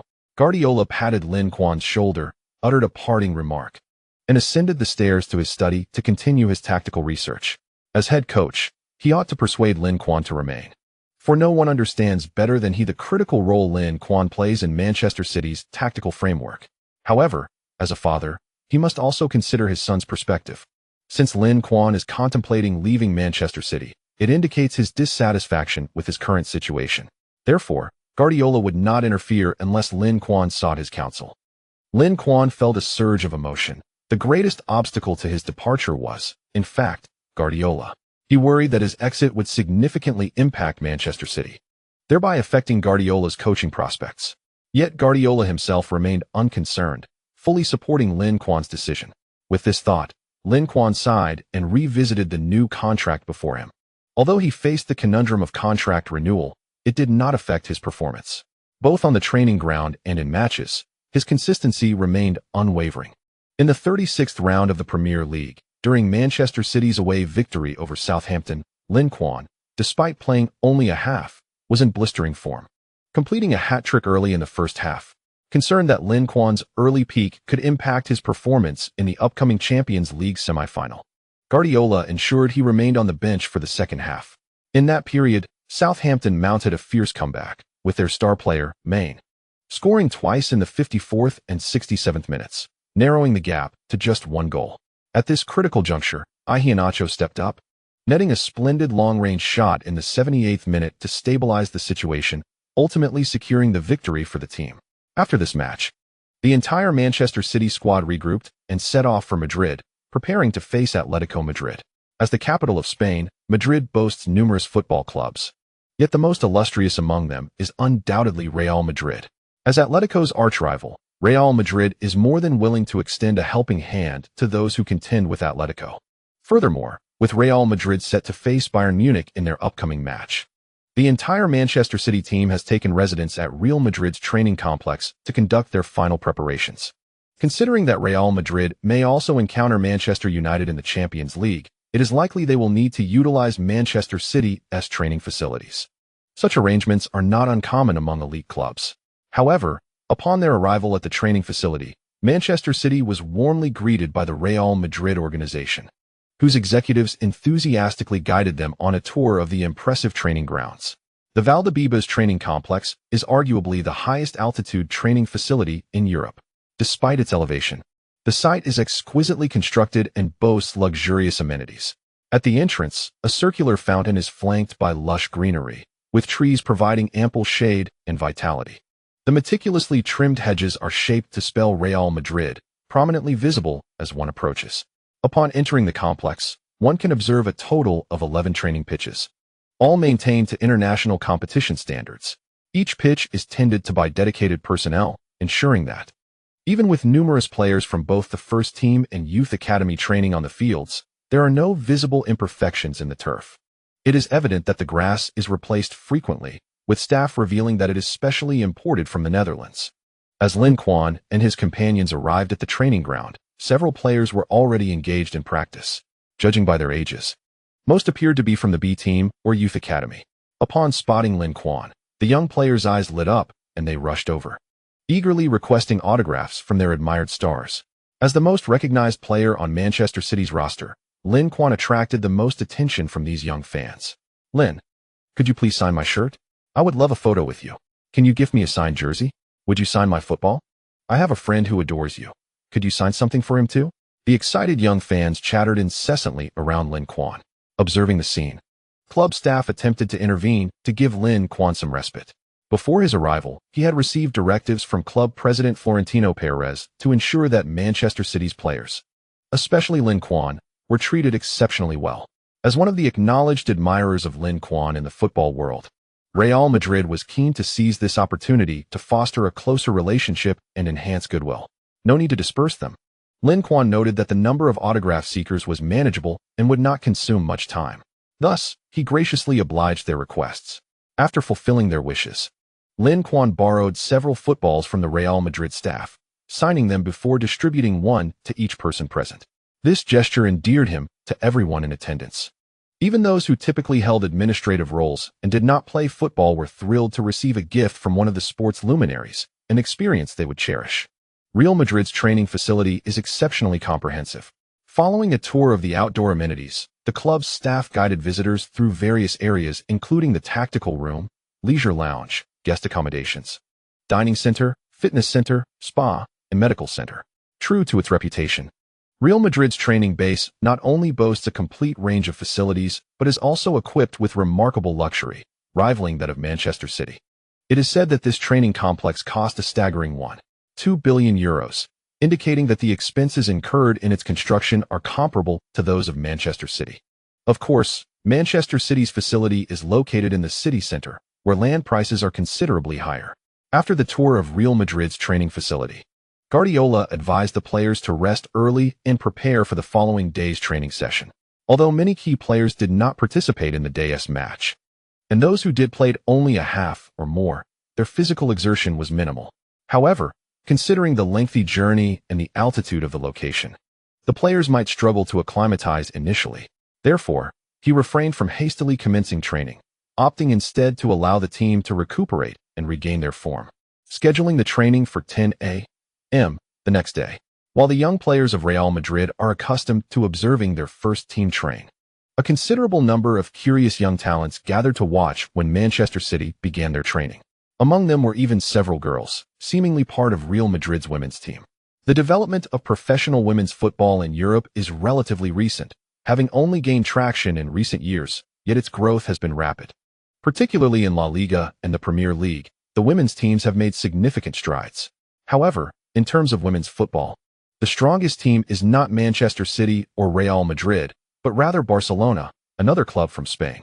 Much like the men's team, Barcelona's women's team, characterized by its technical play style, faces little competition in Spain, dominating the field with a level of prowess that surpasses even that of the legendary Barcelona team of yore. Despite the swift progress in women's football, the competitive standards remain modest, and its commercial value is considerably lower, making salaries and benefits incomparable to those in men's football. End of chapter 152. Visiting the Calderón Stadium, Guardiola's adventure in truth. The onlookers drawn to Manchester City's training session included not only young players from Real Madrid and female footballers, but also a number of curious club staff members.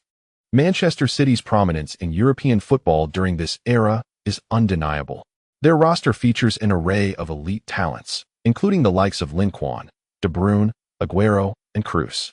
In terms of accomplishments, they are two-time Champions League winners, the first team to successfully defend their title since the tournament's reformation. Furthermore, in the fiercely competitive Premier League, they have just completed a treble, establishing the Manchester City Dynasty. Naturally, such a team, excelling in every aspect, effortlessly captivates external interest. Real Madrid is no exception, especially considering the likelihood of facing Barcelona in the finals. Thus, observing the match not only allows one to appreciate the charisma of Manchester City's stars, but also serves as an opportunity to gather intelligence, a truly advantageous situation. Guardiola finds himself somewhat perplexed by the actions of the Real Madrid representatives. Had he known this would occur, he might have preferred to rent Getafe's training facilities. However, compared to Real Madrid, both Getafe and Rayo Vallecano are modest teams, with training grounds that are considerably inferior, potentially impacting the effectiveness of their training. As a player with roots in Barcelona, Guardiola naturally harbors a certain disdain for Real Madrid. It is likely that he receives little warmth from the Madrid side in return. Nevertheless, there is no harm in observing. After all, in the upcoming match against Atletico Madrid, Guardiola intends to reveal nothing innovative, opting instead to adhere to their established tactics from the Premier League and Champions League. The previous match's three defensive midfielder strategy will not be employed this time, as Manchester City prepares for a counter-attacking style. Contrary to Guardiola's expectations, Real Madrid has maintained a friendly attitude towards him. Florentino Perez even contemplated the idea of bringing him in alongside Lucho, but unfortunately, various circumstances prevented this plan from coming to fruition. Now, Having witnessed the remarkable synergy between Guardiola and Lucho in both the Premier League and Champions League, it is difficult for any club worldwide to resist the allure of their potential collaboration. Currently, Real Madrid not only lacks exceptional players, but also seeks an outstanding coach. While Zidane has performed admirably, there remains a significant gap between his achievements and the club's lofty aspirations. After all, Real Madrid yearns for their 10th prestigious Champions League title, a goal that appears exceedingly challenging under Zidane's current leadership. Thus, even if Guardiola carries a significant Barcelona legacy, should he prove capable of leading Real Madrid to victory, the club would undoubtedly extend a lucrative offer. However, it is unlikely that Guardiola would acquiesce to such an overture. There are numerous prestigious teams across the top 5 leagues, and he need not subject himself to the potential scorn of the Madrid faithful. Guardiola has witnessed the backlash firsthand when Figo transitioned from Barcelona to Real Madrid, enduring considerable criticism. Upon Figo's return to Camp Nou, he was even subjected to a pig's head thrown by fervent Barcelona supporters. This was merely Figo, a player who had only played for Barcelona, not one raised within their famed La Masia academy. Guardiola, however, is a product of La Masia, having captained the team for 4 years and is regarded as one of the greatest midfielders in the club's history. The thought of him coaching at Real Madrid raises the question of how Barcelona fans would react. Setting aside the fan sentiments, Guardiola himself harbors no fondness for Real Madrid. The club's president is excessively authoritative, often interfering in the coach's responsibilities, and dismissing coaches seems as mundane as eating or drinking. Furthermore, the expectations at Real Madrid are exceptionally high. Not only must the team achieve results, but they must also play with aesthetic flair that aligns with the club's aristocratic essence. Such a club is typically one that Guardiola prefers to keep at arm's length, as Manchester City diligently prepares for the upcoming clash. Atletico Madrid's Simeone is fervently pondering how to secure a victory against them on home soil. The away score of 1-4 is undeniably a disheartening figure for the Atletico faithful, yet they refuse to relinquish hope easily. Despite the slim chances of a turnaround, the entire Atletico squad is determined to give it their all. After all, they stand merely 2 victories away from lifting the coveted Champions League trophy. Should they miss this opportunity, who knows when they might encounter such a chance again? Atletico is not a true footballing giant, and under the relentless financial pressure from elite clubs, their main roster may struggle to hold firm. Thus, Simeone cherishes this opportunity immensely. In their last encounter, Manchester City's central defense proved formidable, with a triad of defensive midfielders establishing an insurmountable barrier in front of their back line. The extensive coverage provided by 2 sweeping midfielders encompassed the entirety of the midfield, making it exceedingly difficult for Atletico to execute effective ground passes. Simeone convened a meeting with his assistant coaches, meticulously marking the offensive and defensive positions of both teams on the tactical board from the previous match. According to post-match heat maps and possession statistics, City did not employ a traditional strategy. They seemingly relinquished control of possession, opting to draw their formation back slightly to minimize gaps in the midfield and defense, thereby denying Atletico opportunities for rapid counterattacks. This tactic proved highly effective, as Atletico's ability in positional play is rather limited, relying on a few key strategies. If they could withstand City's pressure, Atletico would find themselves at a loss. Atletico's true strength lies in their swift counterattacks following successful ball recoveries. Yet such opportunities were scarce in the previous match, with City adeptly stifling this aspect of their game.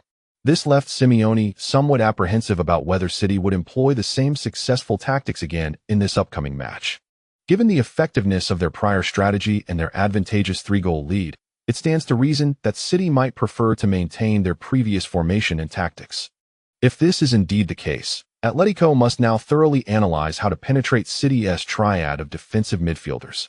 Continuing with their previous approach would be futile, as relying solely on capitalizing on the opponent's mistakes against a team like City, known for their minimal errors, is exceedingly passive. Therefore, they must enhance their capabilities in positional play, proactively creating opportunities and diversifying their offensive tactics to open up the game. However, augmenting the team's attack poses a challenge for a defensive maestro like Simeone. After much contemplation, he concluded that the key lies in leveraging their defense to foster offensive opportunities. As for how to achieve this, he has begun to formulate initial ideas.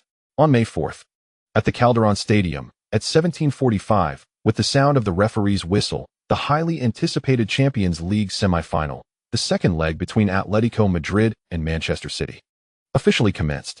Contrary to the expectations of both Atletico's coach and many external observers, Guardiola did not revert to his previously employed tactics, instead opting for a more conventional strategy for this match. In this match, Manchester City employed a 4-2-3-1 formation, with Sergio Aguero as the starting forward. The wingers flanking him were Lin Quan and David Silva, while Kevin De Bruyne occupied the role of attacking midfielder. The classic duo of N'Golo Kanté and Toni Kroos served as the two defensive midfielders, and the defensive line was led by Pablo Zabaleta, Vincent Kompany, Virgil van Dijk, and Gaël Clichy. This lineup represented an enhancement in attacking capability compared to their previous match, albeit at the expense of defensive solidity. The reduction of one defensive midfielder significantly diminished the midfield's robustness. However, De Bruyne's inclusion amplified Manchester City's offensive threat, elevating their attacking prowess. Both Zabaleta and Clichy are versatile fullbacks capable of contributing both offensively and defensively, possessing commendable assisting abilities that can greatly influence the attack. Upon observing Guardiola's selection of such a formation on the road, the initial reaction from observers was that he might be overconfident. Despite Manchester City's substantial lead, it is essential to exercise caution when playing at Atletico Madrid's home ground. The 4-2-3-1 formation is not predominantly defensive. Rather, it is balanced, with a slight emphasis on attack. This system often initiates attacks from the defensive midfielders, with fullbacks joining in, which can leave the defense vulnerable, especially during transitions from offense to defense. Given that midfielders have just participated in attacking plays, they may find themselves distanced from the center backs, leaving significant gaps for the opposition to exploit. Should a fullback venture forward and not return in time, the unguarded areas along the flanks can prove fatal, allowing the opponent's wide players to either cross the ball or cut inside for a shot on goal. To mitigate threats to the goal, midfielders must possess exceptional stamina and positional awareness, ensuring they do not lose their shape during defensive duties. Ideal candidates for such roles are typically tall, box-to-box, B2B players, like the now-departed Yaya Touré, who exemplified this type. The former Tottenham player, who joined Evergrande last summer, also fits this mold. However, it seems that Manchester's current squad lacks such a presence. Kanté does not embody the B2B archetype and falls short in terms of physicality.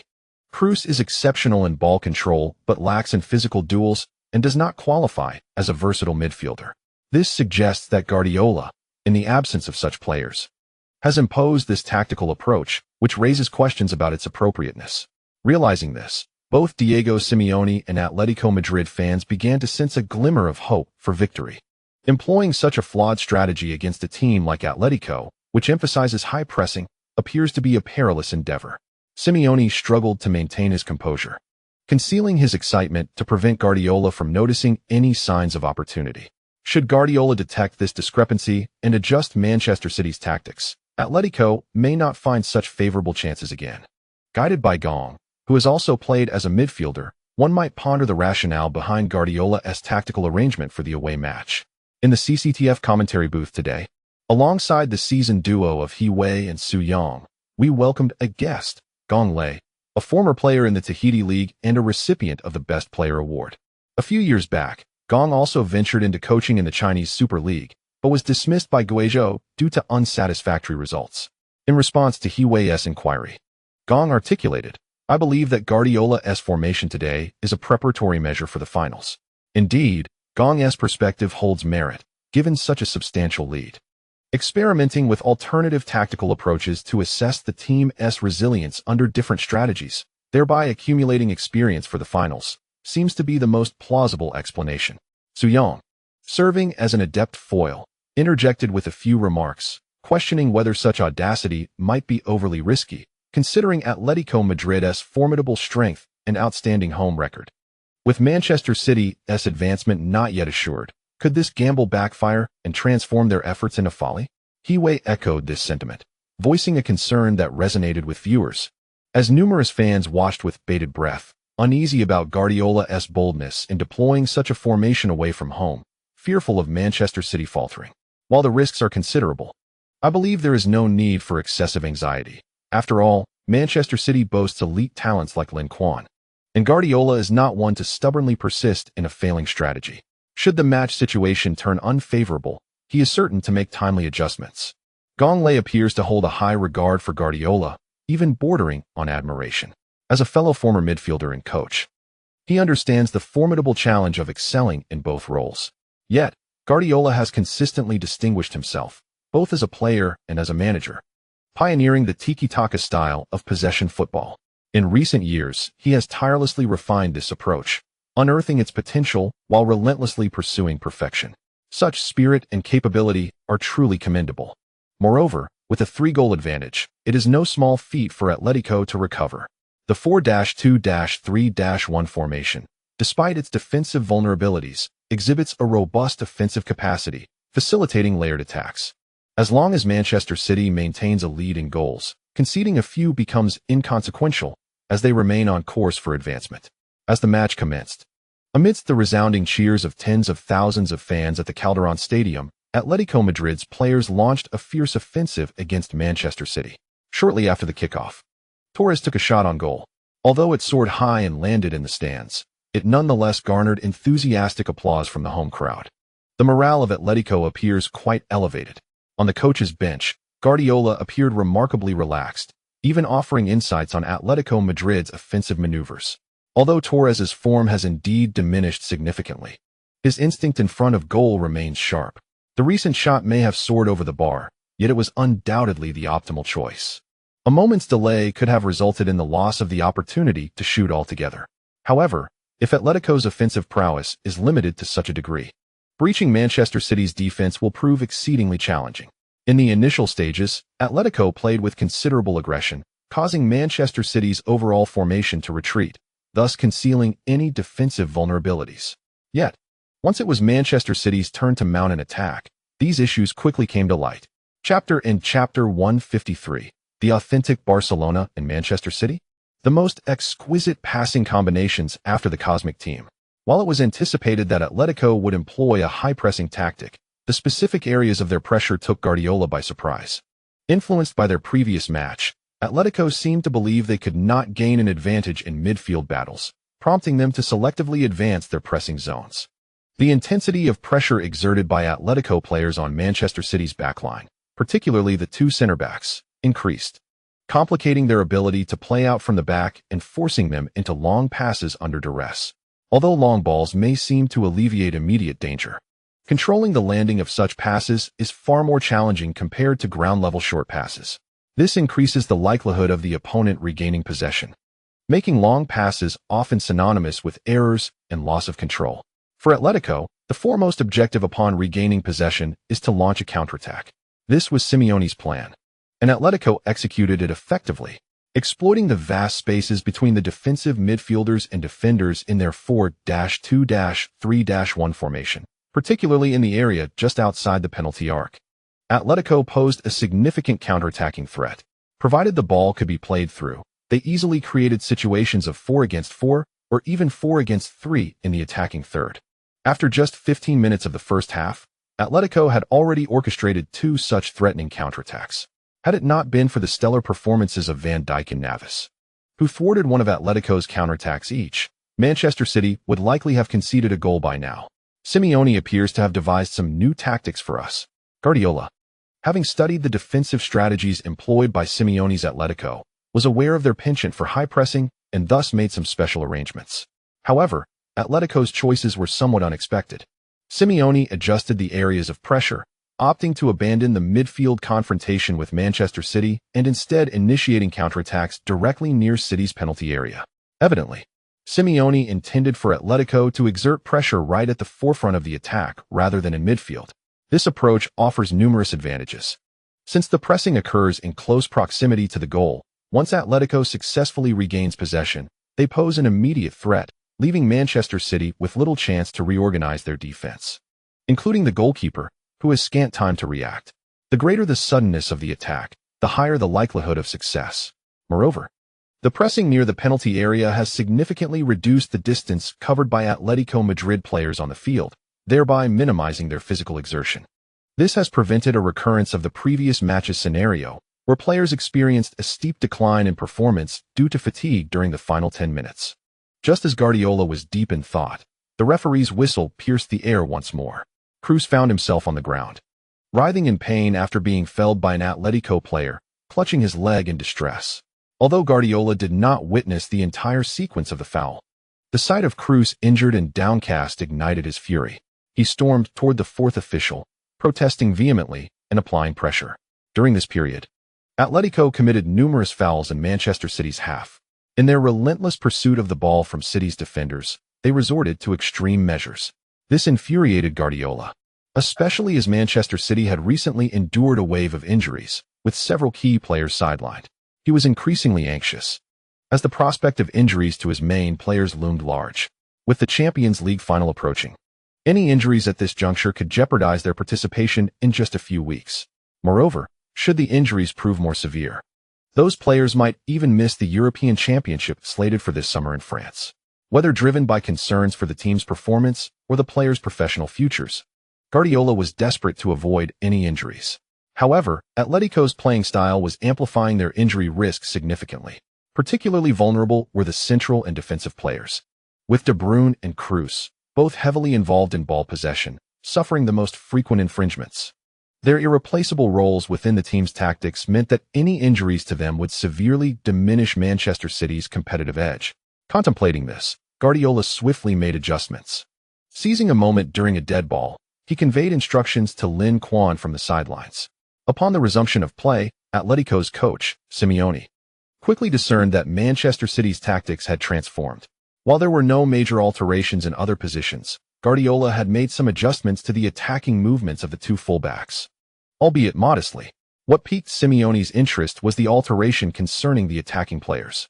Lin Quan swapped positions with De Bruyne, shifting from a winger to a central attacking midfielder, while De Bruyne took Lin Quan's place, becoming a wide midfielder. What implications would this shift have on the game's dynamics? Simeone was filled with curiosity. The positional interchange between De Bruyne and Lin Quan brought about noticeable changes. Lin Quan's ball control surpassed that of De Bruyne, significantly increasing the difficulty for opponents attempting to dispossess him. Consequently, Atletico players instinctively concentrated their defensive efforts on Lin Quan, resulting in a marked decrease in the attention directed toward De Bruyne, now stationed on the flank. As the intensity of the opposition's pressing waned, De Bruyne's performance began to flourish. Although he may not possess the formidable attacking prowess of Lin Quan, nor the ability to cut in from the flanks for a shot, his threat from the wing lies in his exceptional crossing ability. Often, he does not need to carry the ball to the byline. A slight maneuver to create space suffices for him to deliver a penetrating cross. In the 22nd minute of the first half, De Bruyne received the ball on the flank. Just before he received it, he astutely assessed the positioning of the players on both sides in the attacking third and decisively sent a low, 30-meter pass. Typically, such long passes are lofted over the top, allowing defenders ample time to judge the ball's landing point and position themselves for interception. However, De Bruyne opted for a ground pass, delivering a cross with a considerable curve. Such passes are frequently witnessed in the Premier League, often assisting teammates in executing aesthetically pleasing goal combinations. The Atletico players evidently underestimated this threat. When De Bruyne prepared to pass, they failed to intervene promptly, allowing him to execute a cross of exceptional quality. Aguero, who was level with the opposing defender, immediately accelerated upon noticing De Bruyne on the flank. Almost at the moment De Bruyne delivered the pass, he surged past Atletico's defensive line. De Bruyne's pass found Aguero with pinpoint accuracy, who effortlessly brought the ball under control. The Atletico players raised their hands, signaling for an offside, yet the assistant referee did not raise his flag. Indifferent to the protests, Aguero took a touch and charged into Atletico's penalty area. Oblak, reacting swiftly, lunged forward like a ravenous wolf, aiming to thwart Aguero. Taken aback by the rapidity of Oblak's advance and concerned about losing his shooting angle, Aguero decisively opted to shoot. Oblak displayed remarkable reflexes, correctly anticipating the direction of the shot and swiftly extending his palm to deflect the ball away. Upon witnessing his shot being parried, Aguero clasped his head in dismay, feeling a sense of guilt towards De Bruyne for squandering such a prime opportunity. De Bruyne, unable to suppress a shake of his head, felt a twinge of regret but refrained from blaming Aguero.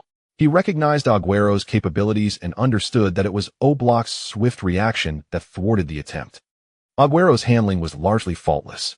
Of course, had it been Lin Quan receiving the ball, the outcome might have been different. Based on De Bruyne's understanding of Lin Quan, he typically either dribbles past the advancing goalkeeper or utilizes a chip shot that the keeper cannot reach. Guardiola mirrored Agüero's actions upon witnessing the missed opportunity, lamenting the squandered chance. Nearby, Simeone broke into a cold sweat, realizing how perilous the situation had been. Had Manchester City scored, Atletico's fate would have been sealed. Oblak had made a monumental save. When Courtois departed, Simeone had once worried about the goalkeeper position. Fortunately, Oblak's timely arrival alleviated all his concerns. However, the goalkeeper's brilliance often signifies the team's defensive frailty, particularly when issues arise within the backline. That previous play was exceedingly perilous, and should it recur, it might well result in a goal. Therefore, it is imperative to thwart Manchester City's offensive maneuvers and prevent any further incursions. Through that recent attack, Simeone has become acutely aware of De Bruyne's menace. It is no surprise that Guardiola opted to abandon the three defensive midfielders from the last match to deploy him in this encounter. With De Bruyne on the pitch, Manchester City's attacking threat escalates dramatically. In this match, Atletico Madrid faces considerably more defensive pressure than in the previous one. Nonetheless, restraining him is not an insurmountable task. Assigning a dedicated marker should suffice. In the initial 20 minutes, De Bruyne's performance was rather lackluster, primarily due to Atletico's stringent containment, which left him with little room to maneuver. Given that this tactic has proven effective, it is prudent to continue employing it. Simeone's decision does not catch Guardiola off guard. Rather, upon observing the opponent's strategy, Guardiola breathes a sigh of relief. Atletico has fallen into the trap. With this notion in mind, he approaches the sidelines, signaling for his players to execute a secondary tactic. Recognizing their coach's gestures, the players swiftly adapt their approach, shifting their focus towards the left flank. Upon receiving the ball, Lin Quan refrains from passing to De Bruyne, opting instead to engage with David Silva on the left, initiating a series of wall passes.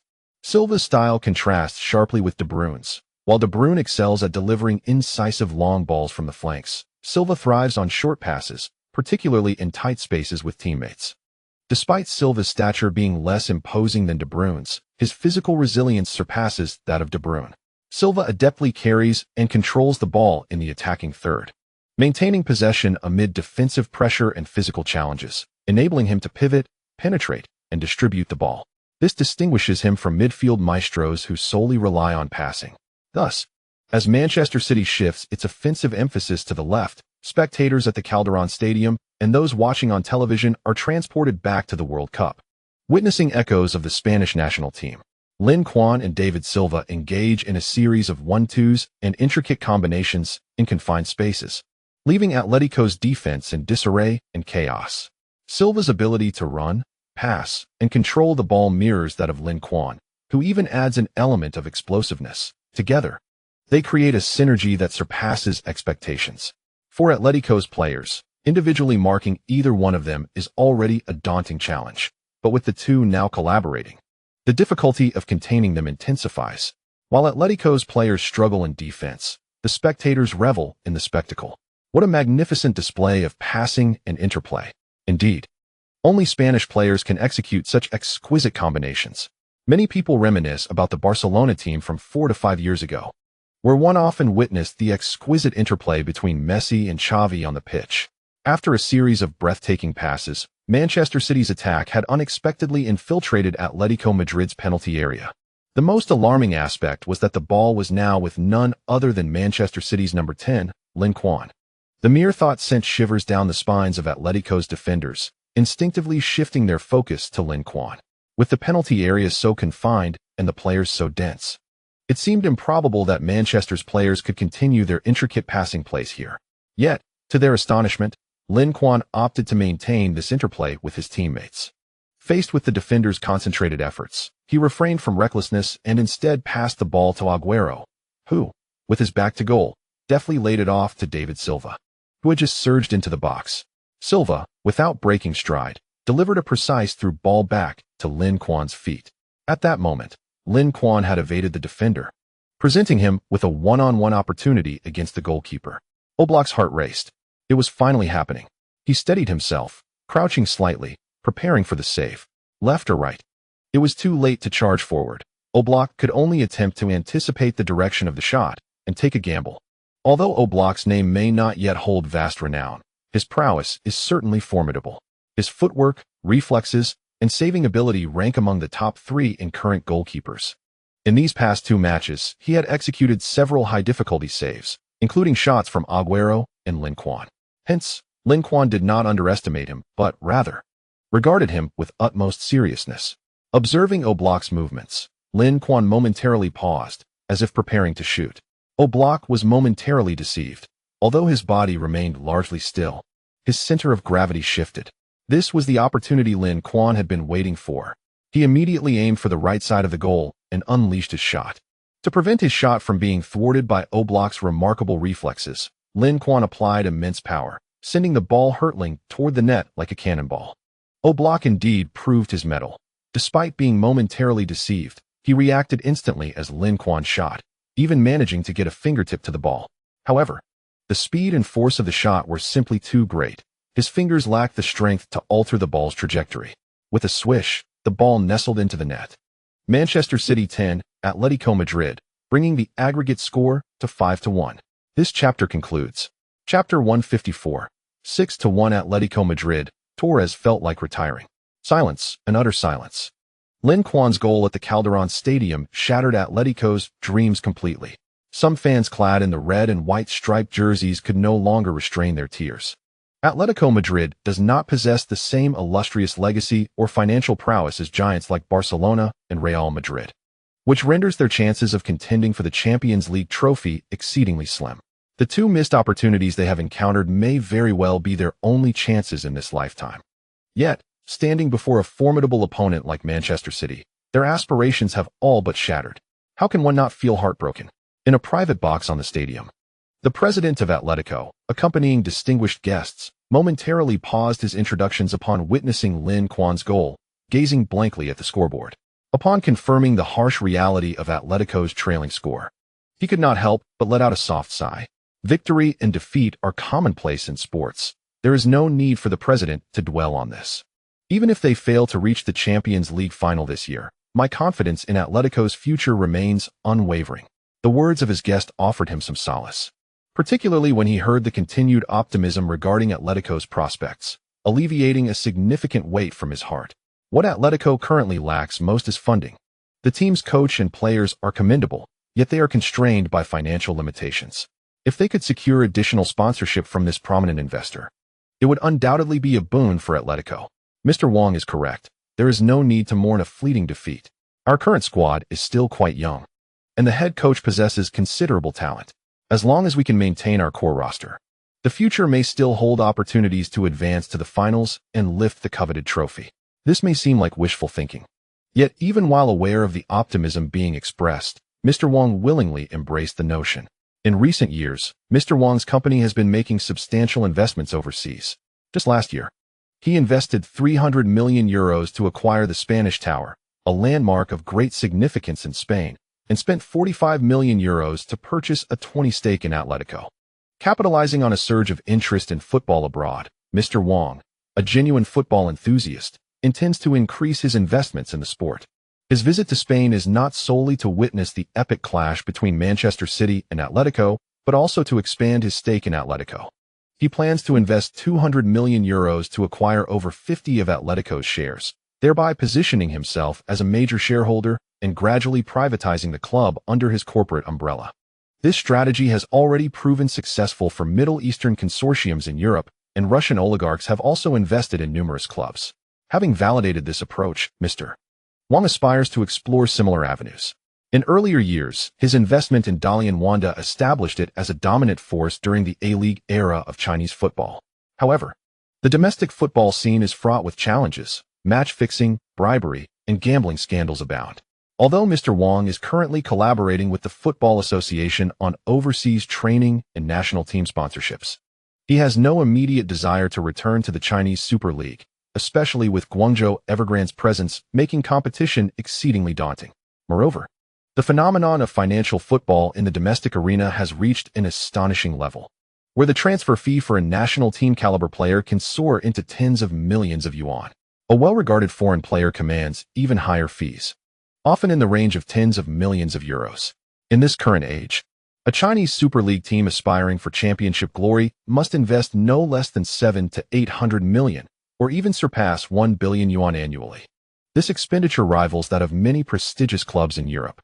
Given this reality, why not directly invest in the top 5 leagues? The competitive caliber is superior. The market prospects are brighter, and the overall football environment is far more favorable than domestically. Investing in the top 5 leagues could further enhance the influence of Mr. Wang and his company, significantly aiding their international strategy. Although Atletico Madrid suffered a defeat in this match, Mr. Wang did not diminish his regard for the club. Rather, he recognized its immense potential.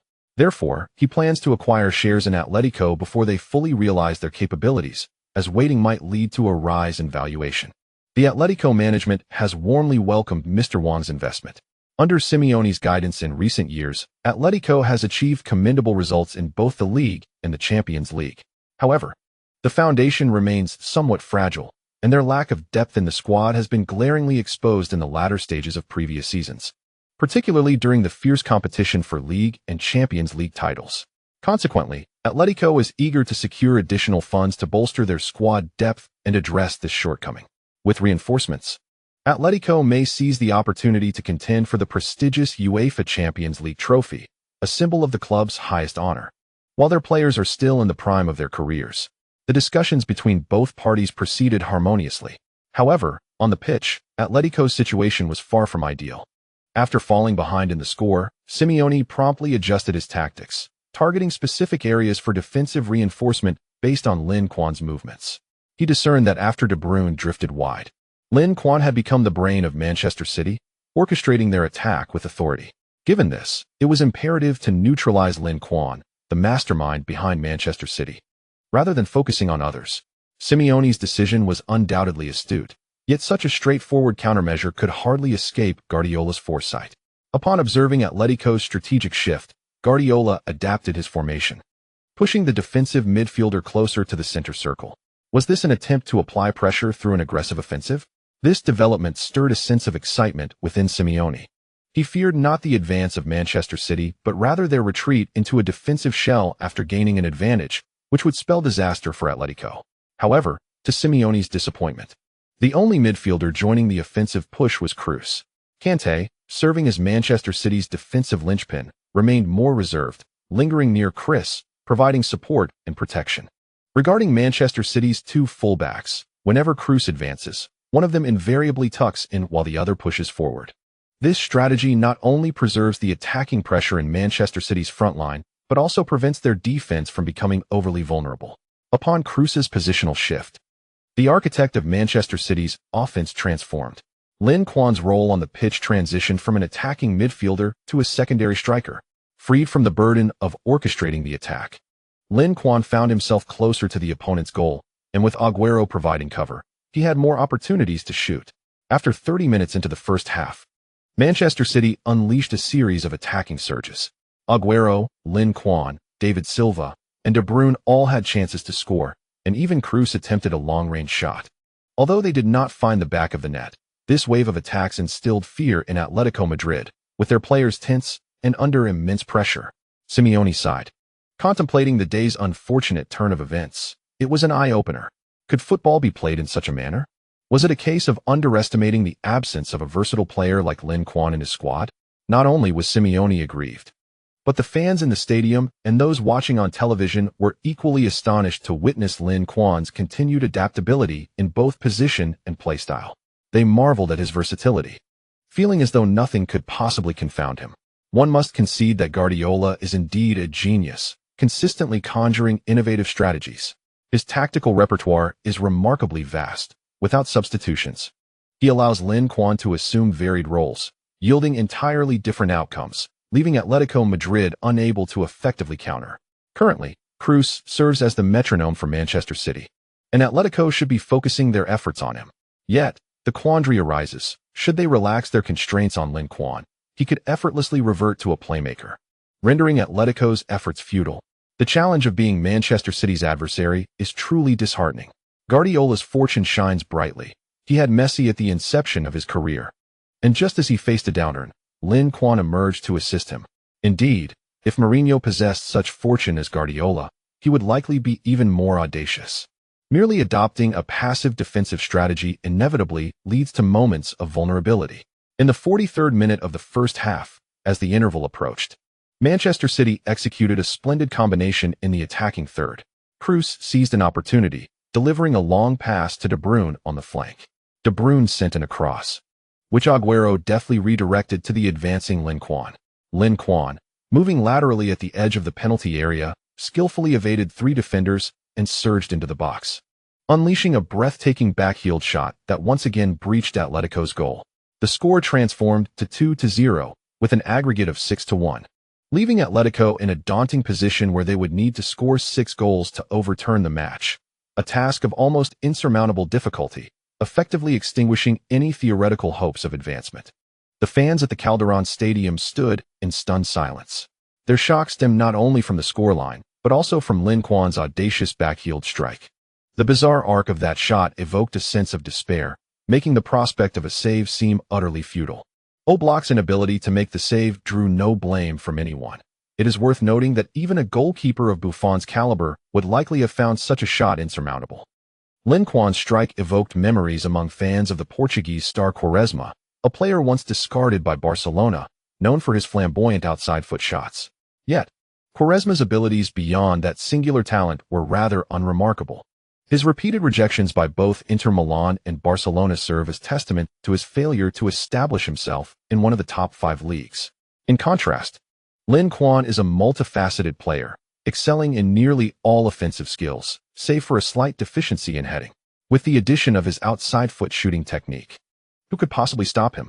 It is utterly despairing. What audacity do we, Atletico Madrid, possess to face such a prodigy in the semifinals? Simeone had seemingly resigned himself to defeat, relinquishing any hope of advancement. With the likelihood of victory slipping away, the team decided to cast aside their burdens and focus on playing well in the second half. Remarkably, this shift in mentality did not deteriorate Atletico's performance. Rather, it invigorated them, and they began to play with renewed vigor. In the 54th minute of the second half, Atletico executed their signature rapid counterattack, culminating in a goal assisted by Torres to Griezmann.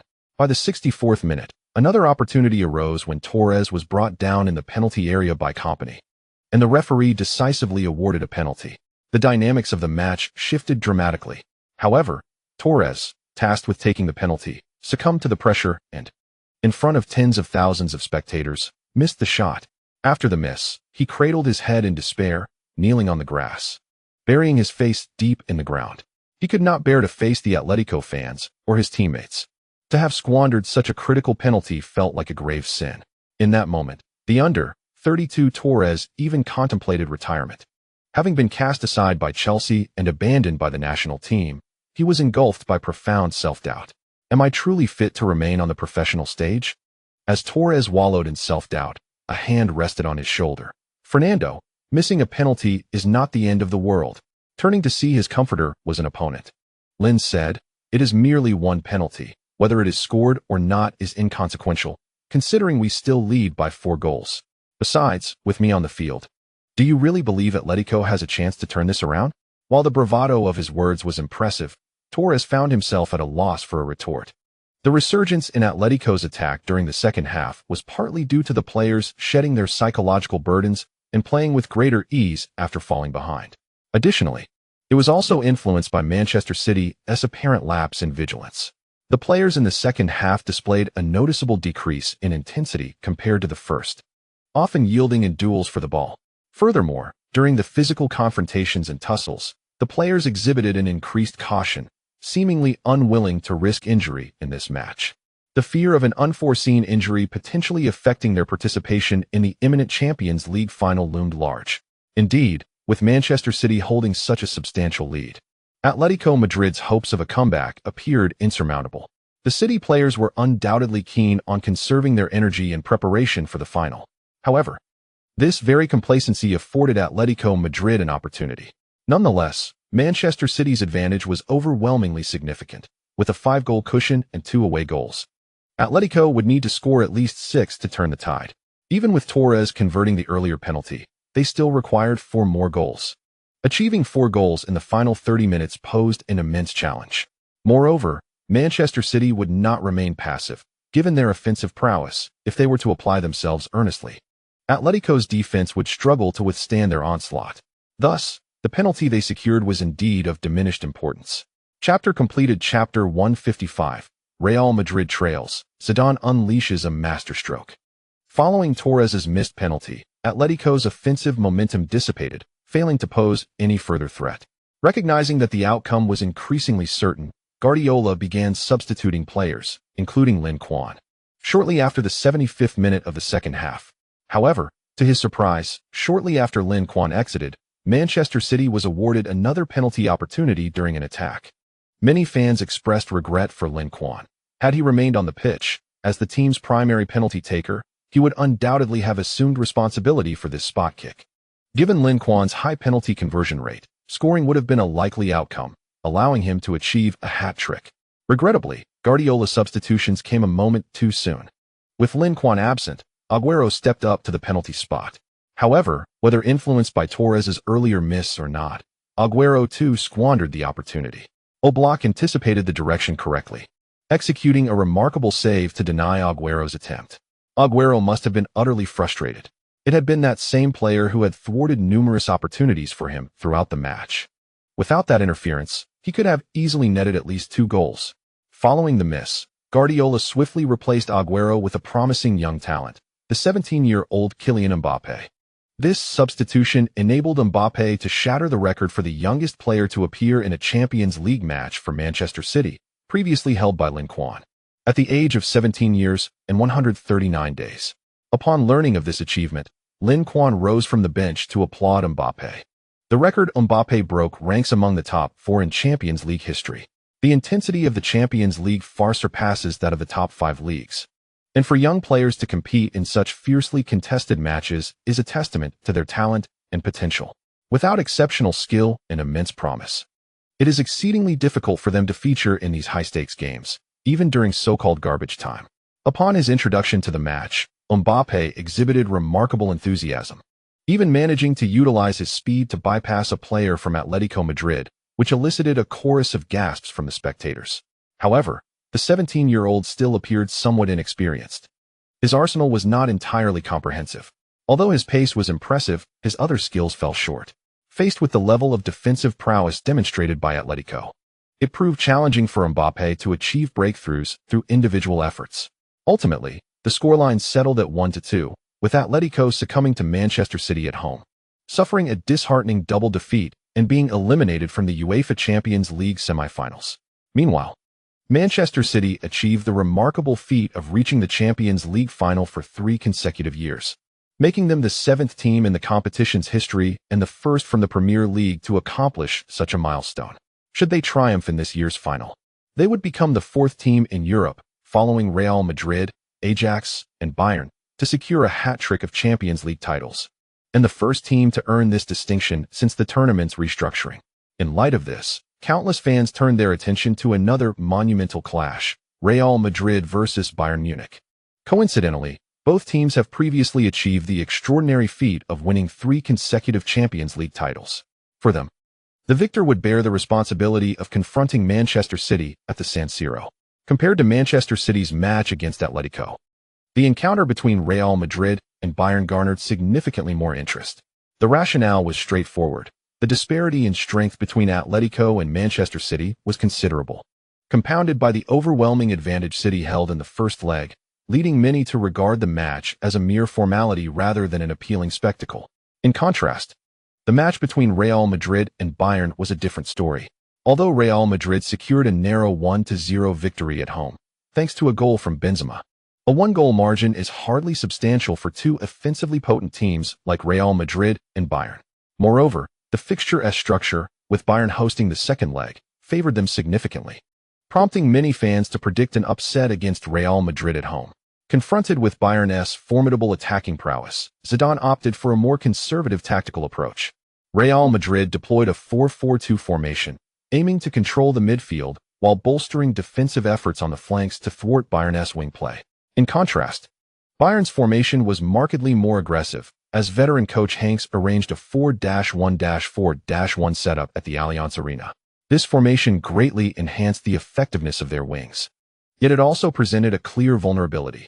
The single defensive midfielder bore immense pressure and could easily be overwhelmed by the opposing team's relentless assault. Nevertheless, Hanks was undeterred by these risks and resolutely embraced this strategy. From the outset, Bayern, leveraging their home advantage, launched a ferocious attack against Real Madrid. In the first 30 minutes alone, Bayern executed an astonishing 11 shots, 5 of which were on target, yet all were thwarted by the resolute goalkeeper of Real Madrid. The guardian of Real Madrid's goal is none other than Thibaut Courtois, a Belgian international who was loaned from Chelsea during the winter break, a familiar face to De Bruyne. It is worth noting that players who have participated in the Champions League for one team are generally ineligible to compete in the tournament after transferring to a new team during the winter window. However, this is a narrative convenience and does not reflect actual regulations. Upon returning to Chelsea, Courtois initially reveled in joining a prestigious club, even feeling a sense of triumph for displacing an established goalkeeper like Petr Cech through internal competition. Yet, as Chelsea gradually faltered in both the league and the Champions League, Courtois' contentment began to wane. Observing the steady decline of Chelsea's fortunes, and with the Premier League seemingly overshadowed by the sky-blue ambitions of Manchester City, he grew restless. Sensing that his own prospects were dimming and fearing he might be dragged down by Chelsea's struggles. Consequently, he resorted to insubordination, contemplating a transfer through training and match boycotts. In truth, Abramovich had a high regard for Courtois, which is why he chose to sell the venerable Czech instead of this young talent. Thus, in the face of Courtois' unreasonable antics, Abramovich surprisingly refrained from displaying anger and denied his request for a transfer. However, head coach Gus Hiddink was unwilling to tolerate such toxicity within the squad, leading Chelsea to loan out Courtois. Coincidentally, Real Madrid was in dire need of a quality goalkeeper due to a mishap involving David De Gea during the summer transfer window. The two clubs reached a swift agreement, and Courtois was brought to the Bernabéu on a one-year loan. This season, Courtois has excelled at Real Madrid, earning unanimous acclaim from teammates and club executives alike. Spectacular saves like those witnessed in this match have become a regular occurrence in La Liga and previous Champions League encounters. However, as Courtois' performances have soared, his reputation among Chelsea supporters has plummeted. It is evident to any discerning observer that his current form starkly contrasts with his lackluster displays from the previous season at Chelsea. It seems he had not exerted his full effort while at Chelsea, merely coasting along. Although Courtois' remarkable performances have kept Real Madrid's goal intact, the team has struggled to find effective counterattacks against Bayern's formidable offense. The situation remains precarious for Real Madrid, causing considerable concern among their supporters. This anxiety soon manifested into reality. In the 34th minute of the first half, Bayern launched another attack, with Robert Lewandowski laying the ball off for a teammate at the edge of the penalty area. Xabi Alonso, making a late run, unleashed a stunning strike of exceptional quality. Even though Courtois executed a characteristic flying save, his graceful aerial display proved futile as the ball soared into the net. Bayern took the lead, altering the score to 1-0. And the aggregate score was now tied at 1-1. Both teams were back on equal footing. Alonso, Alonso, Alonso. The fans at Allianz Arena collectively chanted the name of the esteemed Dragon brother, eager to shower this seasoned player with all manner of praise. Approaching the age of 35, this veteran remains an indispensable mastermind within the Bayern Munich squad. His tactical orchestration and precise long passes are crucial to the team's success. The significance of Xabi Alonso is evident, as demonstrated by the proportion of touches and passes he commands. Often, he accounts for 1/3 of the team's total passes during matches. Such a statistic is unparalleled in the Bundesliga, and indeed, one would be hard-pressed to find another player of his caliber across the top 5 leagues in Europe. Since his arrival in the Bundesliga, he has shattered records for the most touches, passes, and successful passes in a single match. Not only does Dragon Brother shoulder significant offensive responsibilities, but he also serves as an essential barrier in Bayern's defensive line. Time and again, he has utilized his exceptional defensive experience to help the team avert crises, earning the deep respect of both teammates and fans alike. For Bayern supporters, Xabi Alonso's only drawback might be his age. How wonderful it would be if he were 25 instead of 35. Bayern's early goal cast a somber shadow over Zidane's countenance. affirming the daunting reputation of Allianz Arena as a fortress. No wonder Manchester City faced defeat here last year. Yet Real Madrid could not afford to lose. They had prepared extensively to confront Manchester City, and it would be unacceptable to falter against Bayern beforehand. With a decisive wave of his hand, Zidane sprang into action. In a private box at Allianz Arena, Guardiola suddenly spoke up.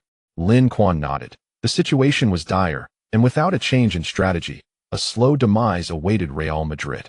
What adjustments do you think he will make? Lin Quan inquired. Real Madrid's flanks possess formidable strength, and they should capitalize on that. Additionally, Cristiano Ronaldo's position ought to shift. He should play behind Benzema rather than alongside him. The transformed Ronaldo boasts an impressive finishing ability, but as he is not a traditional center forward, he struggles with back-to-goal situations and static positioning. Placing him at the forefront makes it easy for opposing defenders to neutralize his impact. Instead, he should drop back slightly, allowing for ample movement space. In attacking scenarios, Benzema can set him up, enabling Ronaldo's potent finishing skills to help equalize the score swiftly. That makes sense. But I believe Zidane might also adjust Bale's, or even Isco's positions. Lin Quan remarked. In this match, it was not only Ronaldo who was subdued. Aside from Benzema, the other forward players for Real Madrid performed poorly. Bale's incisive breakthroughs were absent, and Isco's renowned dribbling and ability to maneuver past defenders were nowhere to be seen. Modric maintained a steady presence, yet with his teammates collectively underperforming. Even his considerable talents could not turn the tide. As for Casemiro, his primary responsibility lay in defense, leaving offensive concerns outside of his purview. If Zidane fails to find a way to activate these players, Real Madrid's passivity may persist indefinitely. Guardiola pondered for a moment and nodded thoughtfully. Lin Quan's assertions indeed held substantial merit. Their discussions soon bore fruit, as Real Madrid made the necessary adjustments. However, Zidane's changes left Guardiola astonished. Was that audacity too much? The defensive midfielder was moved forward? Lin Quan was also somewhat taken aback. Casemiro's position was advanced by Zidane, seemingly to shield and assist Isco. Isco is known for his solid technique, exceptional dribbling, and knack for breakthroughs and take-ons. Yet he possesses a glaring deficiency, his lack of defensive skills. Bayern had seized numerous opportunities by exploiting this weakness. To remedy this flaw, Zidane positioned Casemiro higher up, effectively covering for Isco, a decision that could be deemed a desperate measure. However, with Casemiro advancing, what would become of the defensive midfield role? Would they, like Manchester City, allow a wide midfielder to step in as a defensive midfielder, thereby transforming a four-man defense into a three-man backline? This possibility is not without precedent. Given that Guardiola's three center-back system has gained immense popularity in European football, with many teams emulating it. Yet, neither Lin Quan nor Guardiola anticipated Zidane's unexpected choice for this position. Bale. What? Bale is a defensive midfielder? Surely I must have misread that. Is Zidane attempting to emulate Guardiola, orchestrating a surprise in a major competition? If so, Zidane is indeed playing with fire. A loss in this match would shatter Real Madrid's Champions League aspirations for the season, and upon his return, Zidane might face dire consequences, potentially being ousted by the club. However, I believe Zidane's arrangement is not a whimsical stunt. It is grounded in reasoning. Indeed, Bale had previously played as a fullback during his tenure at Tottenham. His transition to a winger came only after his speed and offensive prowess were recognized. At least in the early stages of his career, he debuted as a left-back. Given his experience as a left-back, his defensive capabilities should not be underestimated. Moreover, with the current trend of fullbacks tucking in to play as defensive midfielders, if other teams' fullbacks can excel in this role, there is no reason Bale cannot as well. Nevertheless, assigning Bale to the defensive midfield position to engage in the more arduous tasks does seem somewhat beneath his talents. Is it possible that Bale is not playing as a defensive midfielder, but rather as a box-to-box midfielder? Chapter 156, Ronaldo's last-minute goal. Real Madrid set to clash with Manchester City at the pinnacle of Europe. Zidane's adjustments left many perplexed. Yet the dynamics on the pitch swiftly reflected the efficacy of his decisions. Real Madrid's attacking prowess began to surge, and Ronaldo, who had faltered in the first 30 minutes, started to regain his form. Isco's performance also improved as he persistently sought opportunities through his remarkable dribbling and breakthroughs. In an instant, Real Madrid launched an overwhelming counterattack against Bayern. The two teams were level on points, Yet should Real Madrid score even a single goal at the Allianz Arena, it would equate to a 2-goal advantage. The significance of away goals had not been abolished at that time, thus rendering their value immensely high.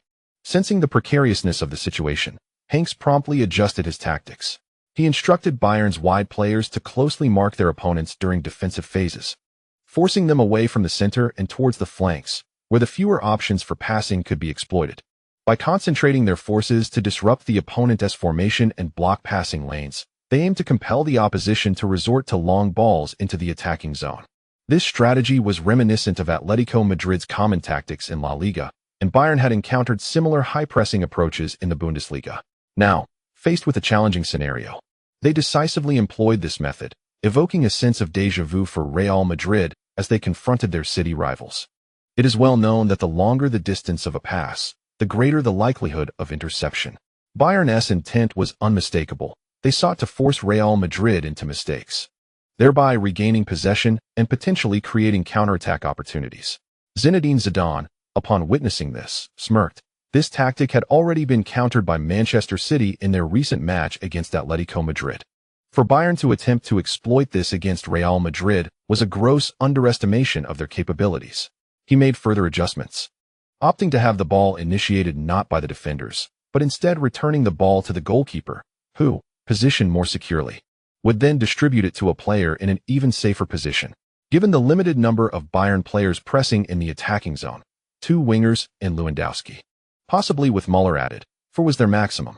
Adding more would create a disconnect between their defensive lines. However, with the goalkeeper now involved, along with 4 defenders and a retracted bail, Real Madrid had 6 players at their disposal. This presence afforded any one of them 5 different passing options.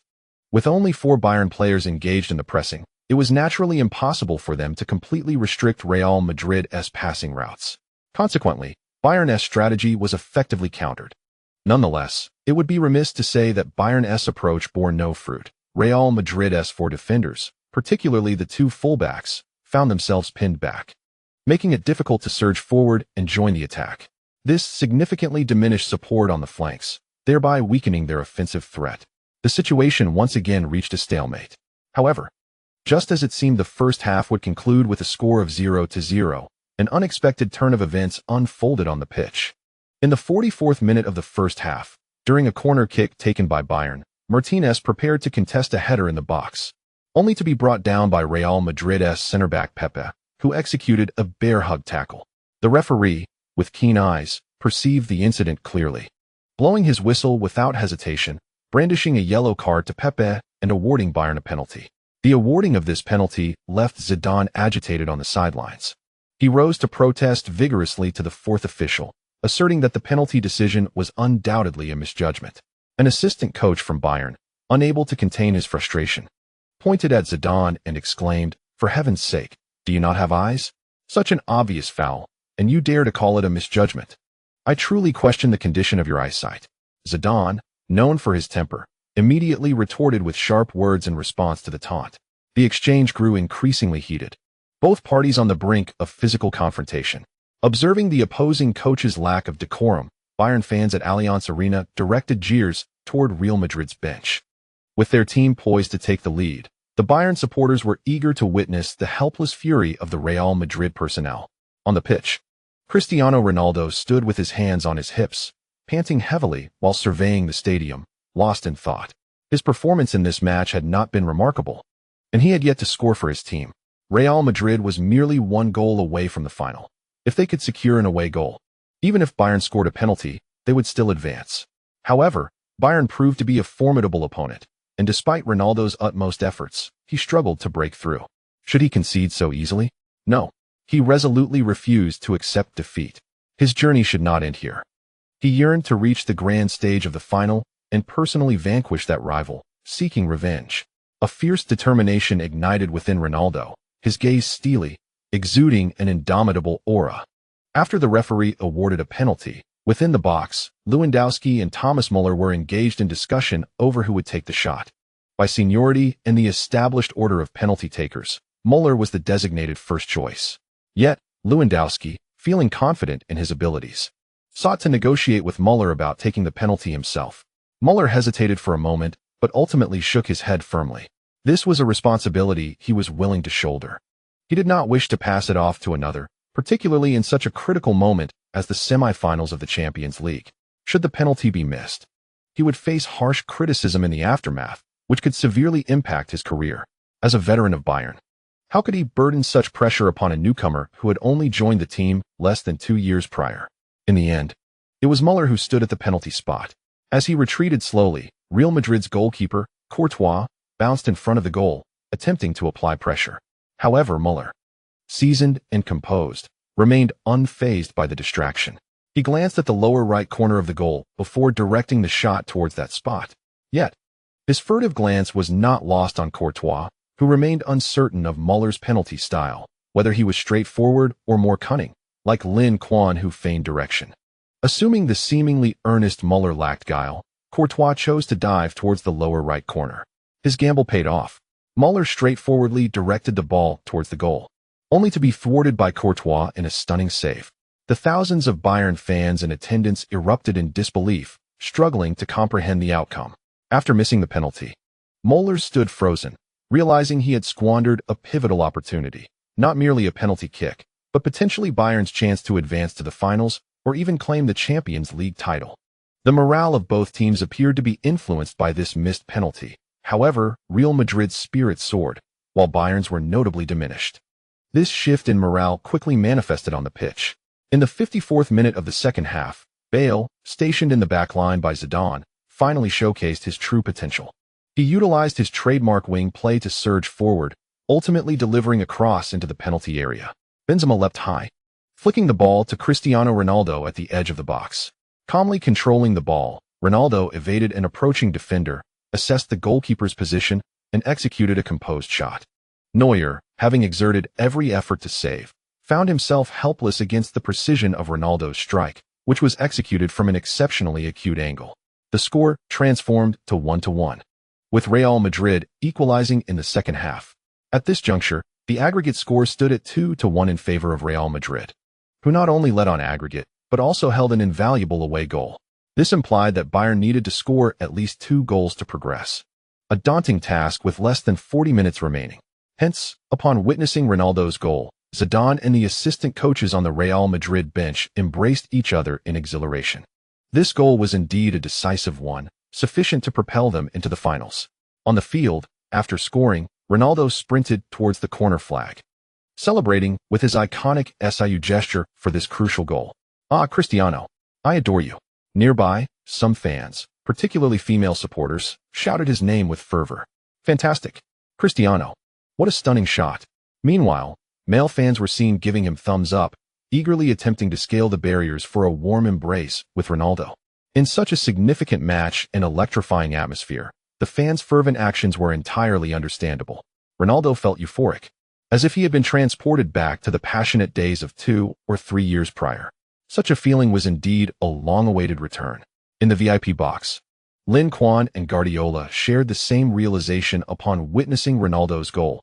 It seemed our opponents in the finals would likely be Real Madrid. Bayern's chances of a comeback appeared slim, and it was anticipated that Real Madrid would bolster their defense, denying Bayern further opportunities. When a prestigious team resolutely commits to a staunch defense, breaching their goal becomes an exceedingly challenging endeavor. The issues facing Bayern Munich are indeed quite severe. Both Ribery and Robben appear to be in suboptimal form. Their threat on the pitch diminished significantly compared to 3 years ago. This is hardly surprising, given that Ribery is now 33 years old and Robben 32. With age, their physical attributes have inevitably waned. Stamina, speed, and explosiveness have all declined. Additionally, the fatigue accumulated over half a season, coupled with numerous injuries from various competitions, has further impacted their performance. It is a reminder that time is relentless, and even heroes must face the twilight of their careers. Had they been 3 years younger, Real Madrid's flanks would likely have been overwhelmed in this match. As anticipated, Real Madrid subsequently tightened their defense, committing fully to safeguarding their goal. Bayern, in response, launched a fervent offensive, although their wing strength had diminished. The arrival of Lewandowski compensated for the attacking prowess of Bayern's frontline. In the 74th minute of the second half, Bayern initiated a counterattack from the flanks. Ribery delivered a cross, and within the penalty area, Vidal headed the ball back to Lewandowski, who adjusted his position and, from less than 2 meters from the goal, effortlessly nodded the ball in, completing the aerial relay and finding the back of the net. The score transformed to 2-1, leveling the aggregate to 2-2, and Bayern glimpsed the prospect of advancing to the finals. Following the goal, Lewandowski dashed towards the net, clutching the ball as he hurried back. The urgency of time leaving no room for celebration. Observing Lewandowski's fervent attitude and his willingness to step up in such a critical moment, the fans at Allianz Arena erupted in applause, not only for him, but also for the team's recent performance, hoping they could capitalize on the remaining 20 minutes to secure another goal. This goal rekindled the suspense of the match, and an invigorated Bayern launched an even more ferocious assault. Meanwhile, Real Madrid remained tense, their entire team gritting their teeth in a desperate defense. Guardiola and Lin Quan, initially prepared to leave early, took their seats again. Could Bayern stage a comeback? Guardiola asked with uncertainty. Lin Quan shook his head, acknowledging the immense difficulty. Despite the narrow margin of just 1 goal, the recent goal was not solely a testament to Bayern's skill. It was also a reflection of Real Madrid's defensive lapses and lack of concentration. As Ribery delivered the cross, the Real defenders fixated on Vidal, neglecting to mark Lewandowski, allowing him to score with ease in the absence of any challenge. Such a mistake, however, is unlikely to be repeated by Real Madrid. Relying on wing crosses to target a central striker for headers against them has become a less viable strategy. Nevertheless, Bayern possesses more than just a central forward. Although their wingers may be aging and in decline, their experience remains invaluable, and one cannot dismiss the possibility of a sudden resurgence in their performance during the final stages of the match. If Ribeiro's duo were to suddenly erupt, Real Madrid might find it challenging to withstand. However, the miracle did not manifest. After a relentless assault lasting 20 minutes, Bayern Munich's attempts found no success against Real Madrid's steadfast defense. When the final whistle blew, the score remained fixed at 2-1. Although Bayern triumphed over their adversary once more on home turf, they faced elimination at the hands of their opponent, just as they had the previous year. The Bavarian Giants ultimately faltered at the threshold of the finals, missing out on the Champions League title yet again. Meanwhile, Real Madrid successfully navigated their way through, preparing to meet Manchester City at the pinnacle of the Champions League. In 20 days, the two teams would confront each other at the San Siro, determining the rightful owner of the coveted trophy for the 2015-2016 season. Chapter 157, marching towards a triple crown in the Champions League.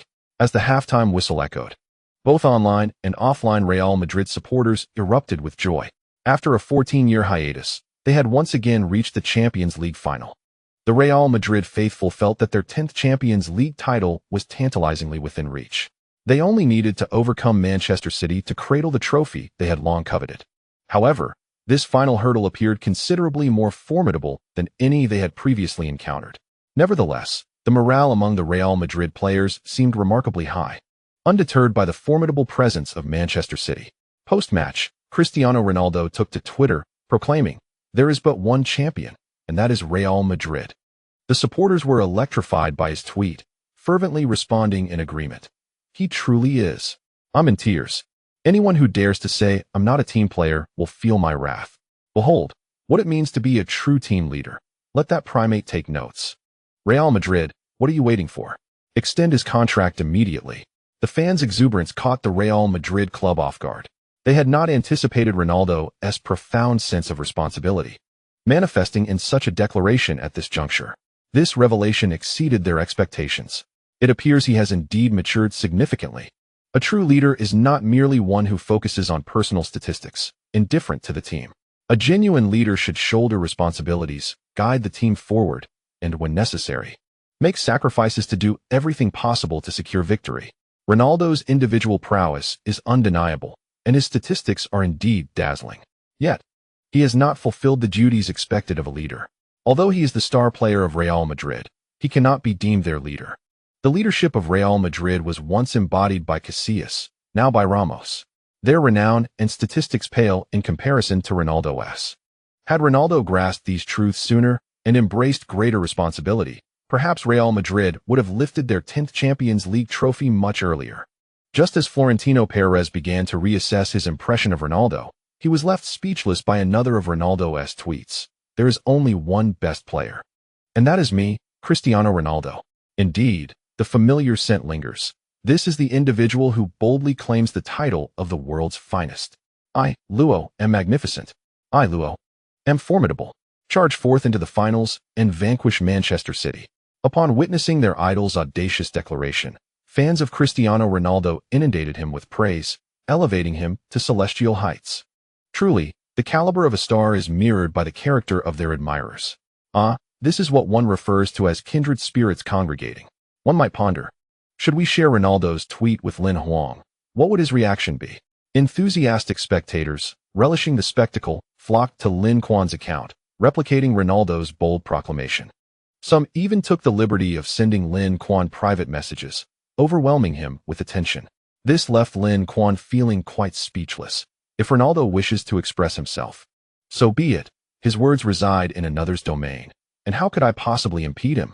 As for my perspective on Ronaldo's statements, naturally, I shall recline and observe.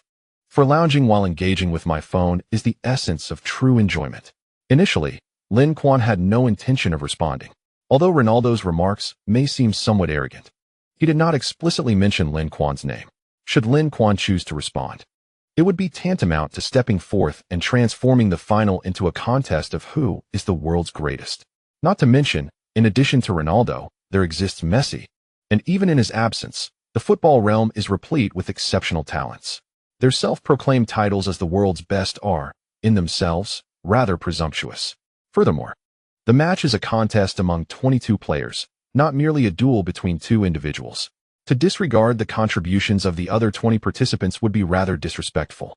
Therefore, Lin Quan chose to ignore the meddlesome netizens and refrained from responding to Ronaldo's tweet. However, his silence did not quell the external chatter. News media across the globe excel in sensationalizing topics. The revenge match between Manchester City and Real Madrid, pitting Lin Quan against Ronaldo in a battle for supremacy as the world's best and perhaps this year's Ballon d'Or, is far too significant a contest to escape the spotlight. Consequently, a throng of reporters besieged Lin Quan outside Manchester City's training facility, eager to elicit a response to Ronaldo's remarks. Ronaldo claims he will defeat you and your team in the finals. What is your take on this? Lin, you and Ronaldo are closely matched in the Champions League scoring charts. Who do you believe will ultimately claim the Golden Boot this season? Currently, Lin Quan and Ronaldo are tied on the scoring leaderboard, each netting 16 goals. Thus, for the upcoming match, the public is not only concerned with the fate of the coveted trophy, but also with the ultimate recipient of the Golden Boot. Lin Quan grew weary of the incessant inquiries from the reporters, who buzzed around him like a swarm of flies, refusing to be easily dismissed. It seems that without addressing their questions, they would not relent. Moreover, with the grand battle approaching, Lin Quan could not display any signs of weakness. At this moment, maintaining an aura of confidence is paramount. If he remains silent, the public may misconstrue it as fear of his opponent. Should the morale of the team be adversely affected, it would indeed be a loss that outweighs any potential gain. With a smile, Lin Quan remarked, I have never considered accolades such as the Golden Boot or Best Player. My sole focus is to aid the team in securing the championship. The loss of such honors is of little consequence. He further acknowledged that Real Madrid is a formidable adversary, recalling the last encounter with them as a delightful experience, expressing his eagerness to triumph over them once more.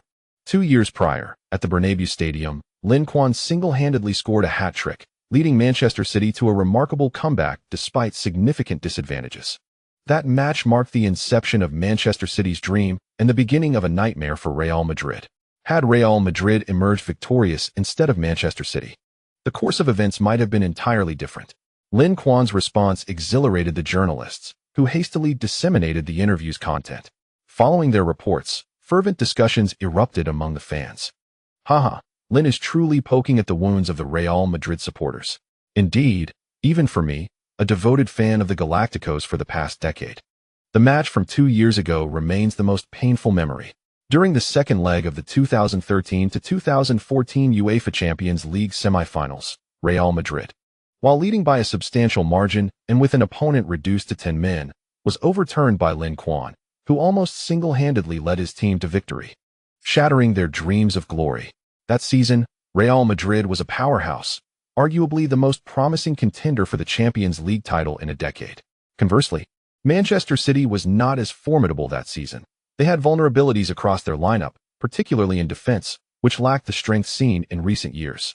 Considering that their final opponent was Atletico Madrid, had Real Madrid succeeded in overcoming Manchester City, their chances of defeating Atletico in the final would have been exceedingly high.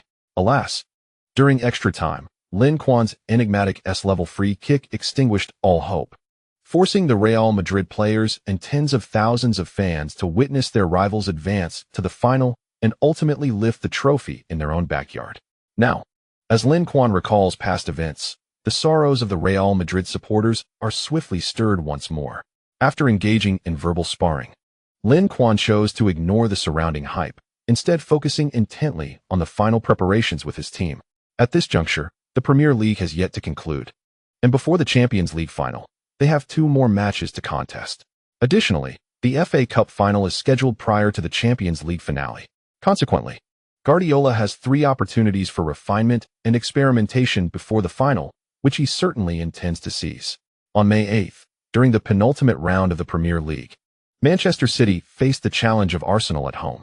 Manchester City had already secured the championship, while Arsenal was fighting for a spot in the Champions League. Currently, Arsenal sits 3rd in the Premier League standings with 67 points, but 5th-placed West Ham United has amassed 62 points, trailing by just 5. If Arsenal were to lose their final 2 matches while West Ham won theirs, Arsenal could find themselves ousted from the Champions League zone. Therefore, Arsenal played with great caution, intent solely on securing a draw.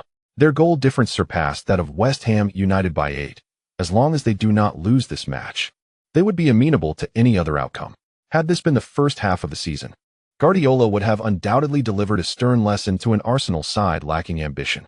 However, considering the significant physical toll on the key players, in an effort to conserve energy, minimize exertion, and reduce the risk of injury, Manchester City deployed a plethora of substitutes for this match. Players such as Son Heung-min, Nasri, Jesus, and Sane all took to the field, while Lin Quan, De Bruyne, David Silva, and Aguero sat on the bench, engaged in light-hearted banter. Despite fielding a second-string lineup, Manchester City's attacking front maintained an impressive offensive potency. In the 8th minute of the first half, Sane received a pass from Jesus, helping the team to open the scoring. Is this the strength of an English Premier League giant?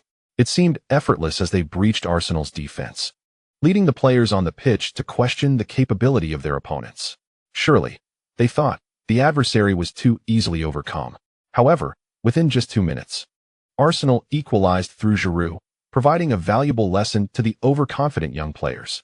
In the 54th minute of the second half, Son Heung-min delivered a cross from the flank, and Jesus cleverly let it pass to a teammate at the back post, allowing Nasri to capitalize and regain the lead for City. Guardiola expressed immense satisfaction with the substitutes' performance. Although young, these players exhibited exceptional talent and, given time, would undoubtedly rise to prominence. Yet, mere minutes after this praise, a grave blunder in Manchester City's defense gifted the opposition a golden opportunity. In the 61st minute, Arsenal initiated a swift counterattack, with Sanchez breaking down the flank and cutting inside to prepare for a shot. Rudiger's ill-timed challenge allowed Sanchez to evade him with ease, prompting Kimmich to hastily dive in, inadvertently bringing down both the player and the ball in the penalty area. The referee, unmoved, issued a red card and awarded a penalty. However, slow-motion replays indicated that Kimmich had made contact with the ball first before the player, suggesting a potential misjudgment. Kimmich, feeling wronged, desperately sought to explain his case to the referee, who remained resolute in his decision, signaling for him to leave the field and ignoring his protests. With no recourse, Kimmich hung his head low, resembling a defeated rooster as he departed. Nevertheless, he consoled himself with the thought that youth allows for the acquisition of experience, and with time, he would improve. Kimmich anticipated a stern reprimand from Guardiola and braced himself for criticism. To his surprise, however, Guardiola not only refrained from admonishing him, but also offered words of comfort. Upon returning to the bench, several teammates rallied to uplift him. Van Dijk even engaged him in a discussion regarding the techniques and nuances of defending against players cutting in from the flanks. Sanchez seized the opportunity presented by the penalty he earned, converting it and leveling the score at 2-2. Although both teams made substitutions in the ensuing moments, The match remained finely poised.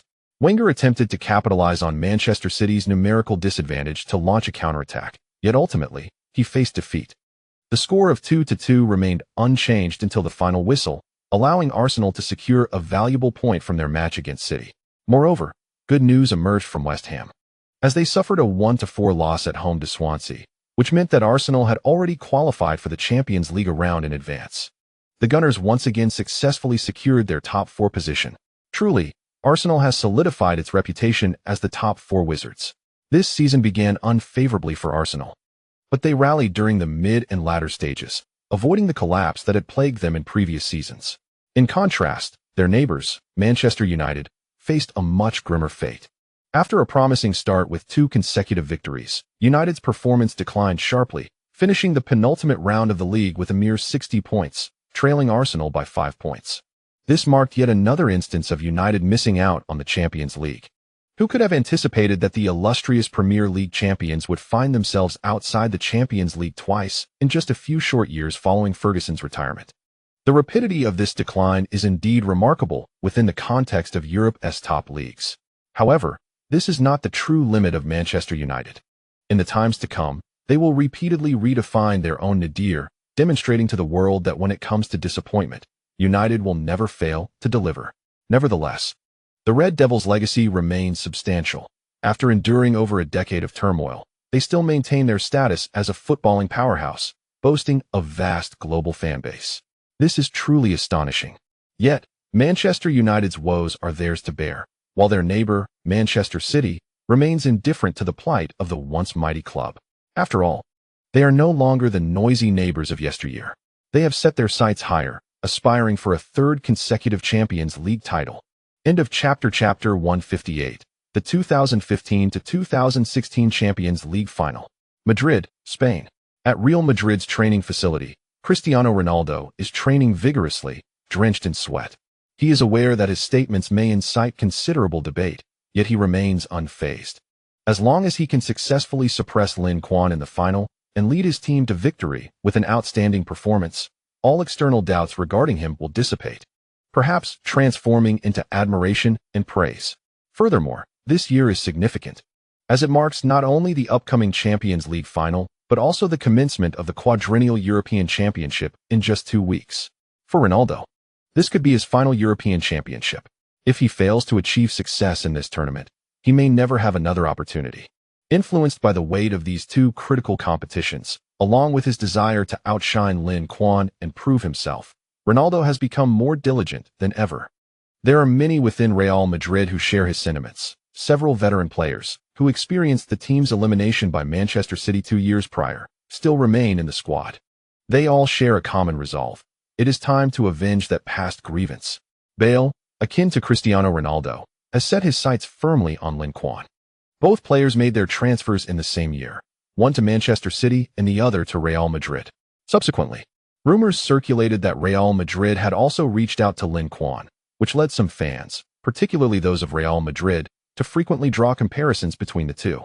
Whenever Lin Quan achieved a notable feat in league matches or international tournaments, fans could not help but lament how splendid it would have been if the player they had splurged on was Lin Quan instead of Bale.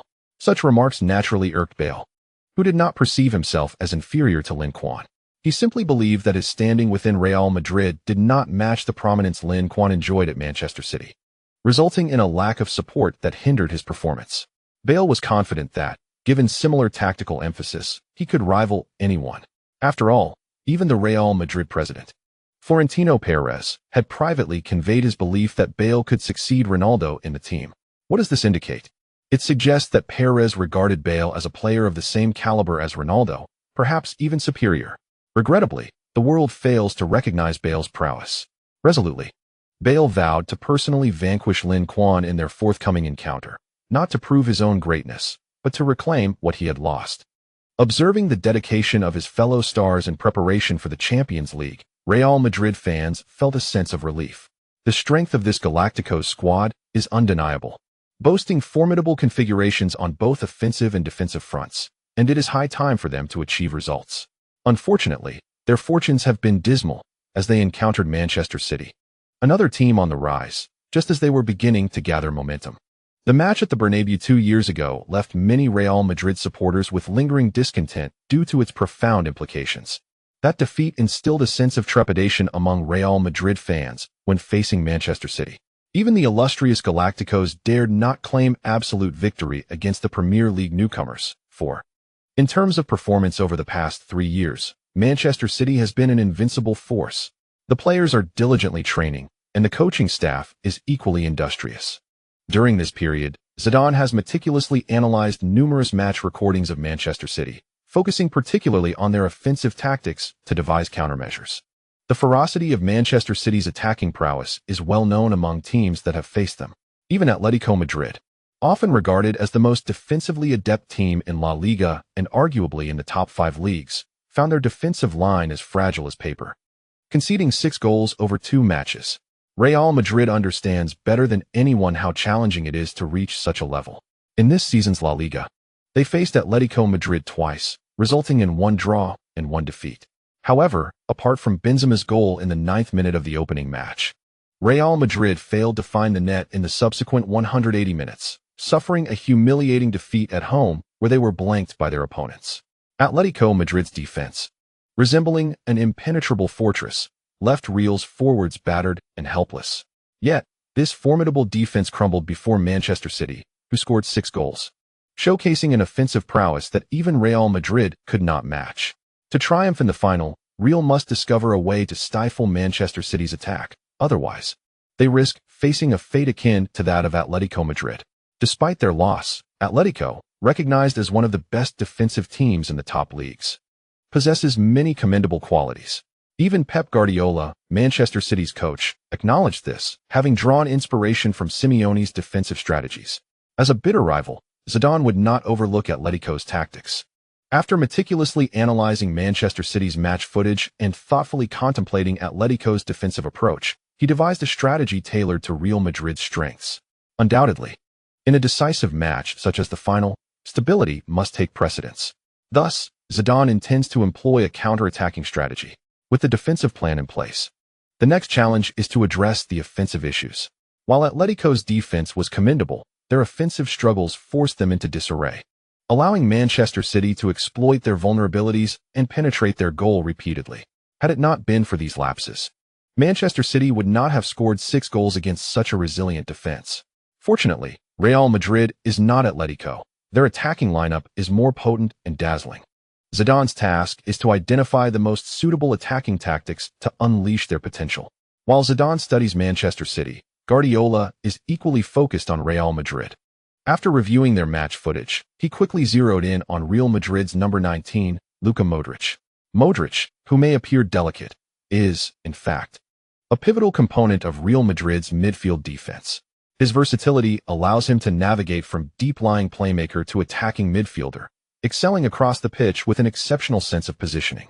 To execute such expansive movements requires extraordinary stamina and agility, traits Modric possesses in abundance.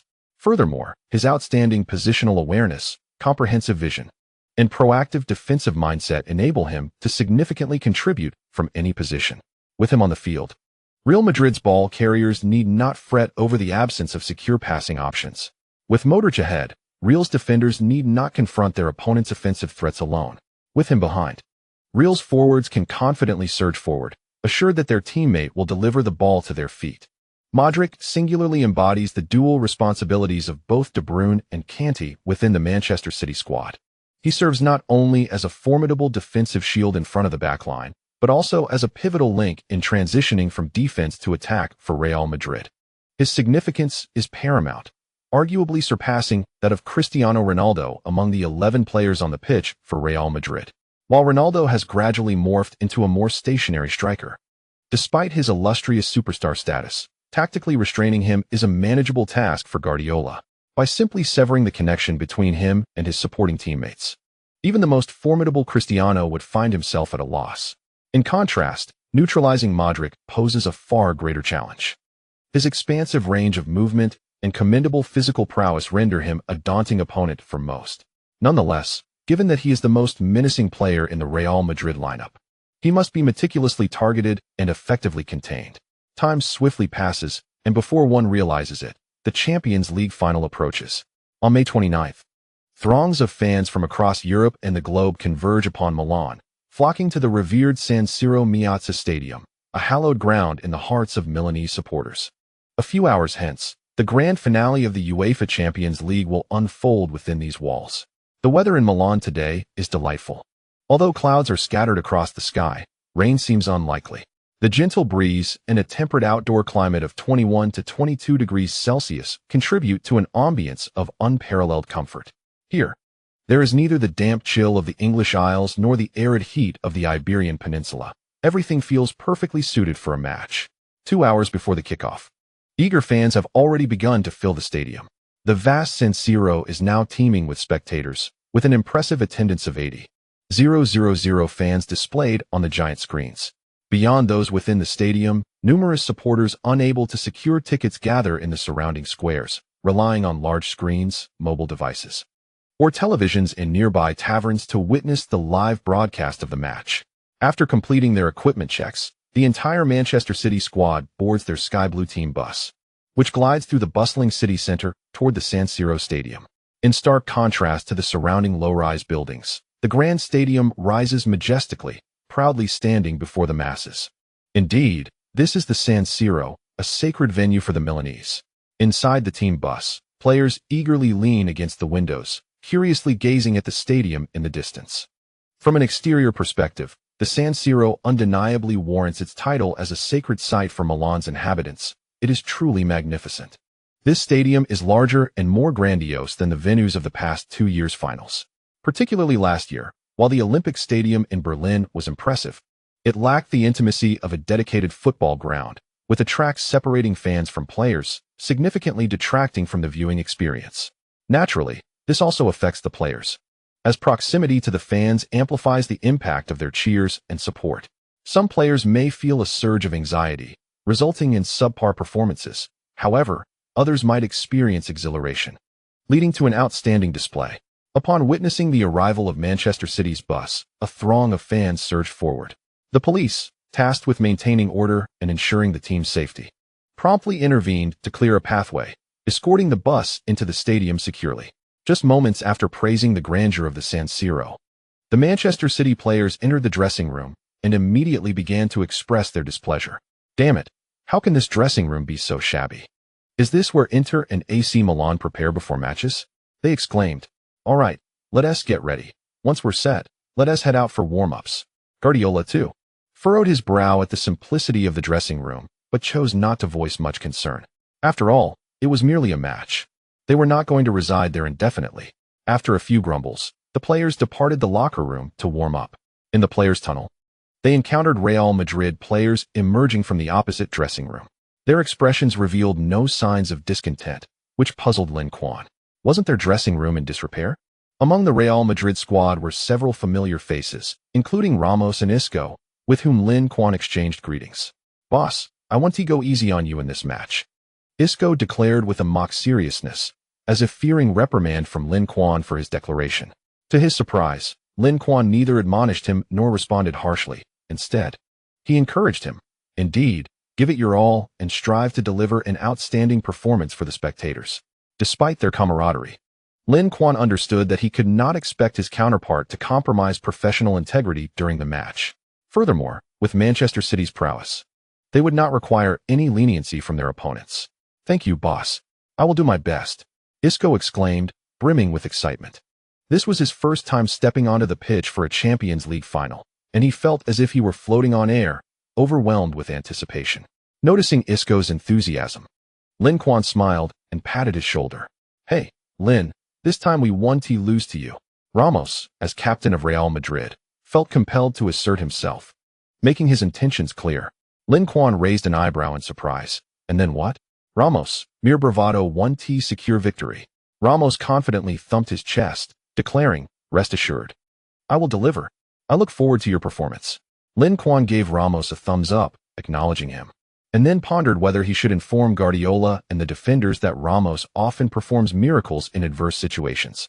They must be vigilant against his headers in the penalty area, for he had repeatedly saved the day with his aerial prowess. Chapter completed. Chapter 159. Manchester City versus Real Madrid. The Champions League final commences. and Zidane's trepidation. Though the match had yet to begin, the fervent crowd erupted into fervent cheers upon witnessing the players from both teams warming up on the pitch. Over 20,000 loyal Manchester City supporters journeyed alongside their team, all adorned in the iconic sky blue jerseys, creating a spectacular sight. Meanwhile, the Real Madrid fans, in even greater numbers, matched the intensity of their rivals, as both sides began their contest of spirit well before the referee's whistle.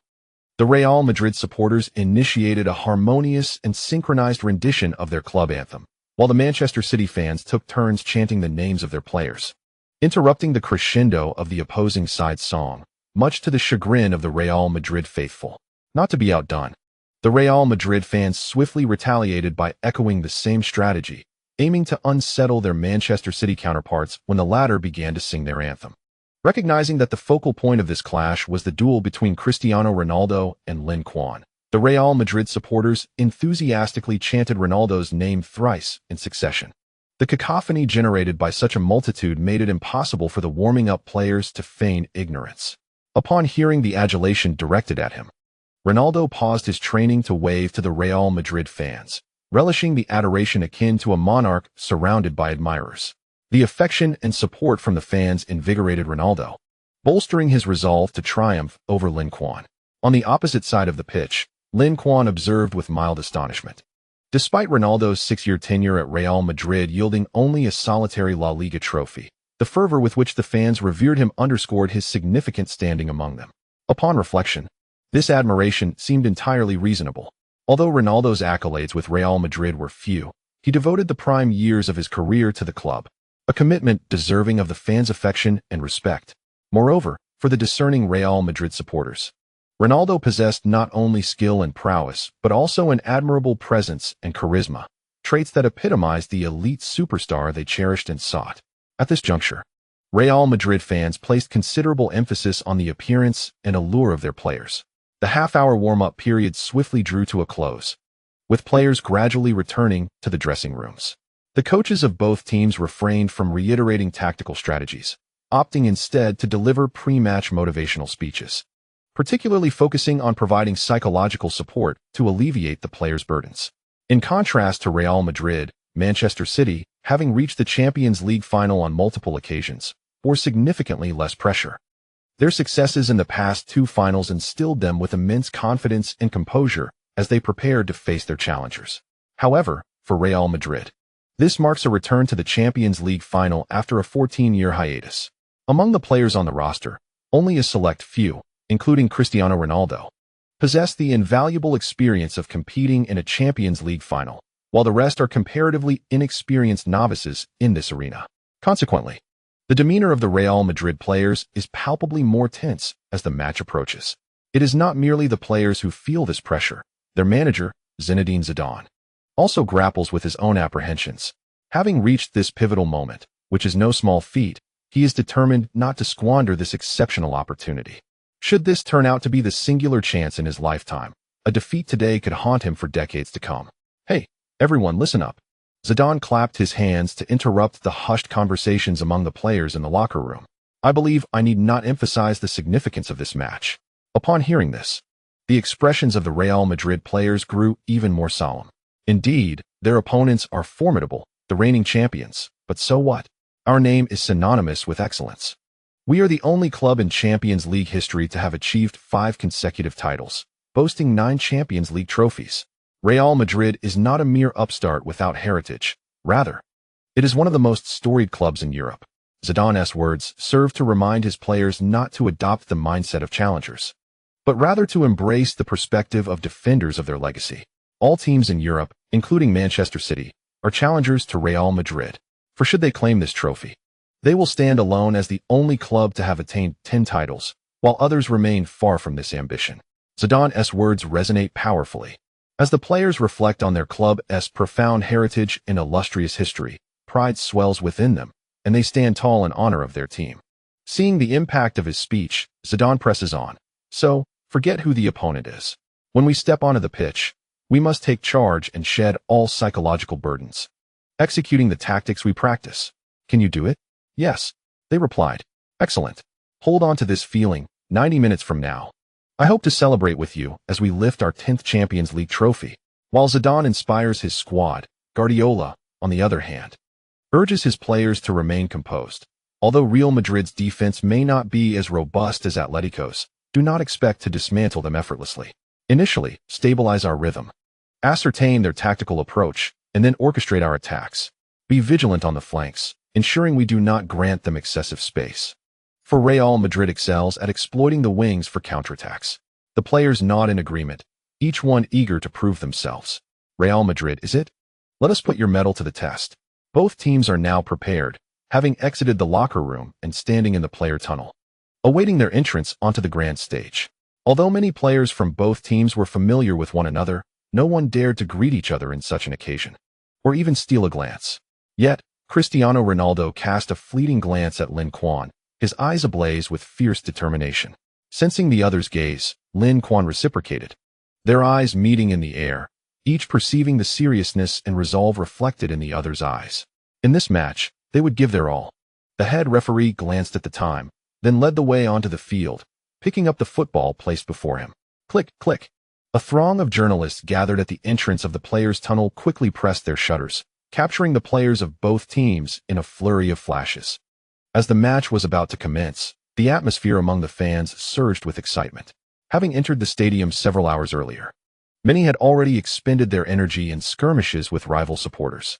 However, upon witnessing their players taking the field, they seemed to be rejuvenated, instantly invigorated, shouting hoarsely despite their sore throats.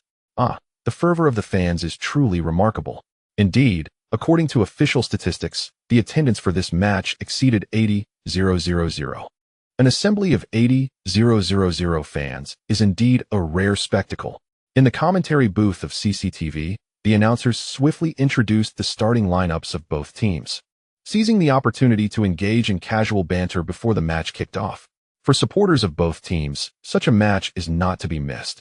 I dare say that even if 20,000 more tickets were made available, they would be snatched up in an instant. The passion for football among Europeans runs deep. For many, it is an integral part of their lives. Thus, even if the tickets for the final are costly and require traveling to another country, they would spare no expense. With the sound of the referee's whistle, the match officially began.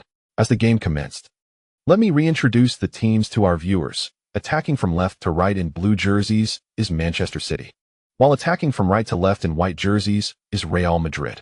In the pre-match coin toss, Manchester City opted for possession, while Real Madrid chose their half. Lin Quan passed the ball to Aguero, who promptly returned it to Kanté. On Real Madrid's side, Benzema and Cristiano Ronaldo swiftly pressed forward, applying pressure on Kanté. Remaining composed, Kanté continued to pass back to the deeper-lying Kroos. After a few steps, Kroos, not finding a better option, passed back to Van Dijk. At this moment, Real Madrid's forward line had surged to the edge of Manchester City's penalty area. Benzema accelerated towards Van Dijk, seemingly intent on executing a steal. A gasp arose from the crowd, as Manchester City's supporters began to feel a twinge of concern. Real Madrid had started with such momentum, displaying an aggressive approach. Were they not wary of Manchester City's counterattack? In stark contrast to the anxious supporters of Manchester City, the fans of Real Madrid could not help but cheer as they witnessed their team commence the match with such vigor. Their greatest fear prior to the game was that Real Madrid would succumb to the intimidating reputation of Manchester City, playing timidly and ultimately suffering both defeat and disgrace. Fortunately, as the match unfolded, the anticipated scenarios did not materialize. Although young, Van Dijk exhibited seasoned composure. Rather than passing to the closer company, he opted to return the ball to the goalkeeper. Observing Van Dijk's decision, Cristiano Ronaldo, who was sprinting towards company in an attempt to intercept, let out a sigh and began to decelerate. Upon seeing Van Dijk release the ball, Benzema abandoned his pursuit and surged toward Manchester City's goal. Although the likelihood of successfully reclaiming possession was slim, one must always take a chance, should the opposing goalkeeper falter under pressure. Such opportunities for scoring are too precious to disregard. Disappointingly for Benzema, Navas did not make such a blunder. After receiving the ball, he returned it to Van Dijk, who had already moved to a relatively safer position for receiving the pass. Despite Real Madrid's aggressive start, their limited number of players up front hindered them from effectively blocking all of Manchester City's outlets. After Navas passed the ball back to Van Dijk, He advanced a couple of steps towards the flank before distributing it to Cruz. Upon receiving the ball, Cruz noticed De Bruyne retreating from the center and thus decided to pass it to him. Sensing the presence of an opposing defender behind him, De Bruyne opted for caution, slowing down while returning the ball to Cruz. Manchester City played with remarkable patience, refraining from launching an attack prematurely. Instead, they continuously exchanged passes in their defensive and midfield areas, stretching Real Madrid's formation and probing the resilience of their defense. Throughout this process, the ball remained firmly under their control, leaving the Real Madrid players unable to intervene. A chorus of boos erupted from the stands, a manifestation of the discontented protests from the Real Madrid fans. 3 minutes into the match, the ball had been at the feet of Manchester City players. And despite Real Madrid's attempts to apply pressure, they had gained nothing. The most aggressive trio at the forefront had been deftly maneuvered around, akin to how one would evade a dog.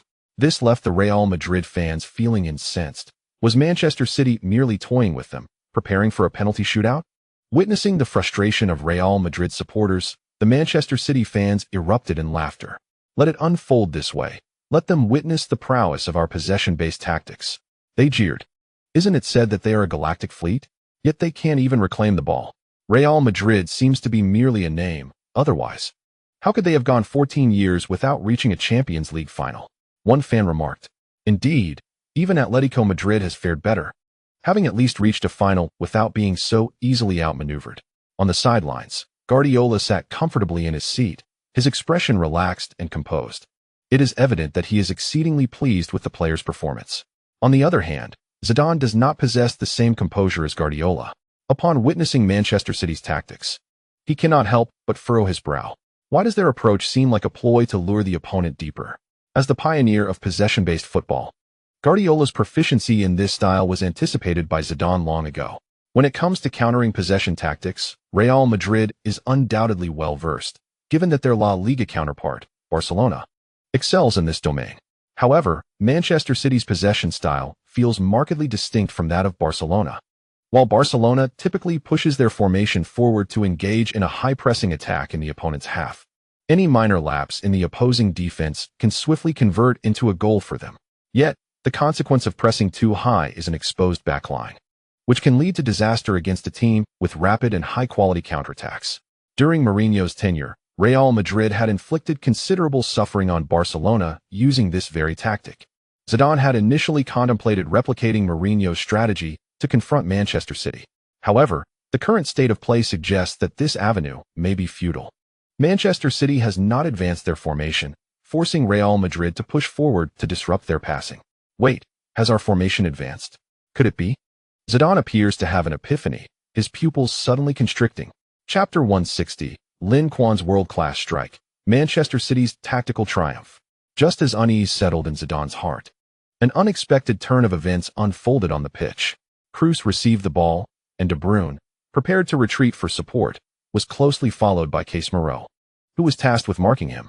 The Real Madrid midfield line, in an effort to maintain their structural integrity, was compelled to move along with Casemiro, inadvertently leaving their marked opponent behind. Typically, this would not be a grave concern, as defensive strategies do not always necessitate man-marking.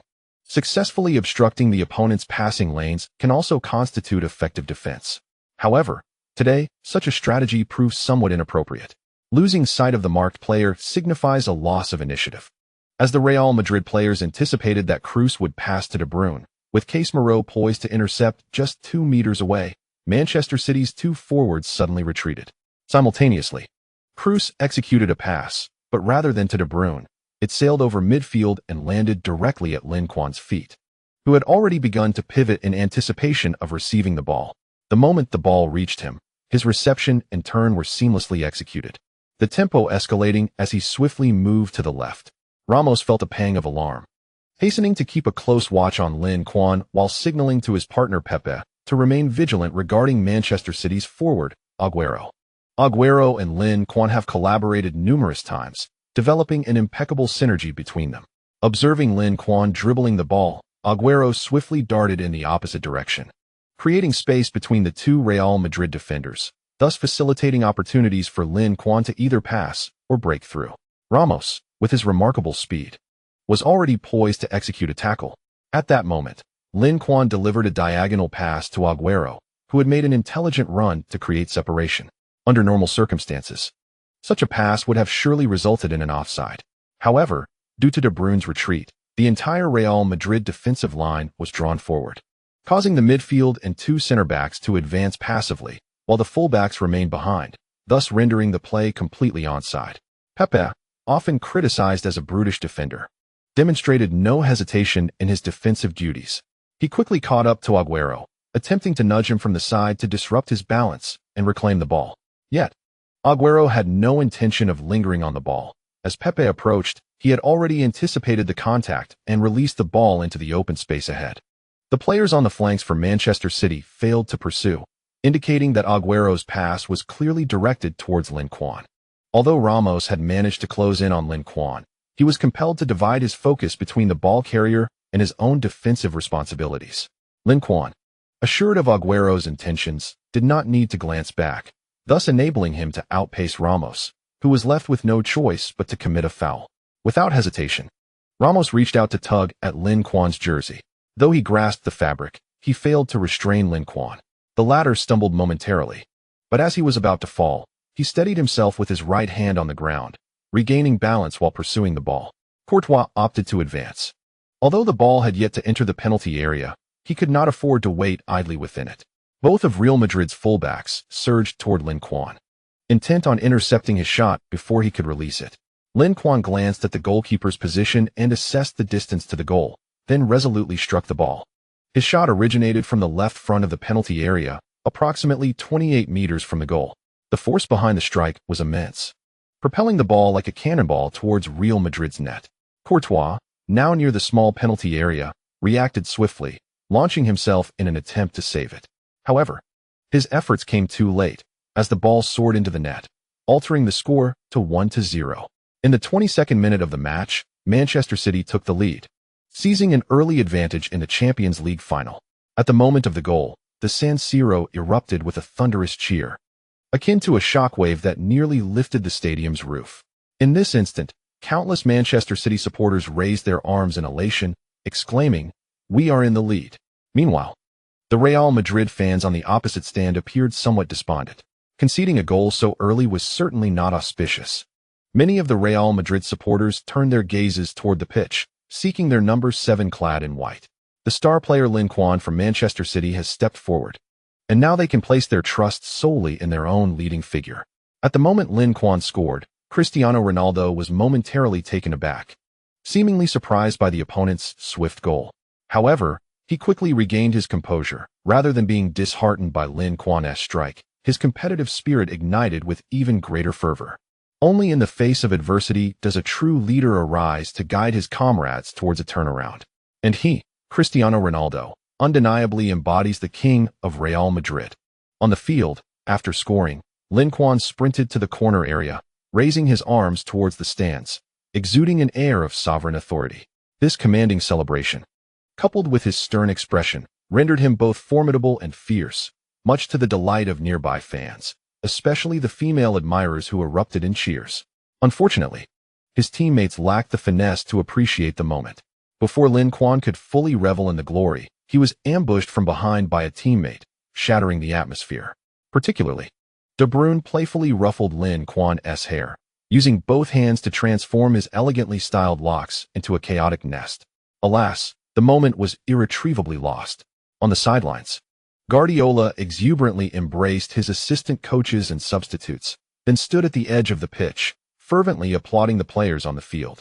The goal was executed with remarkable finesse, exemplifying textbook offensive play.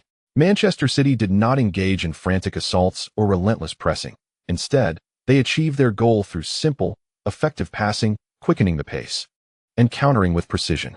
Real Madrid appeared utterly bewildered, completely unprepared for such a swift concession.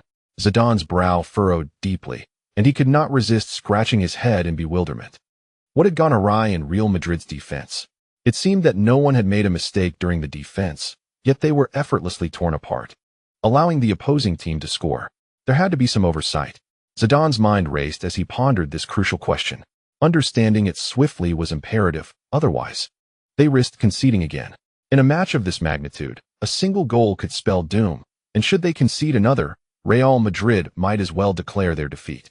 The commentary booths of major television networks were abuzz with praise for Manchester City's offensive prowess.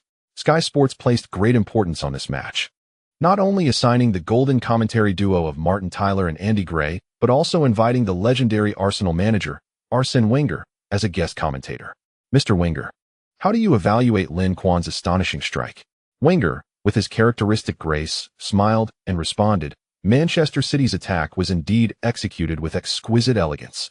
It was their continuous passing and intricate footwork that rendered Real Madrid's players complacent, resulting in the goal. From this perspective, Guardiola's offensive tactics proved remarkably successful. As for the players, Lin Quan's exceptional talent requires no further elaboration.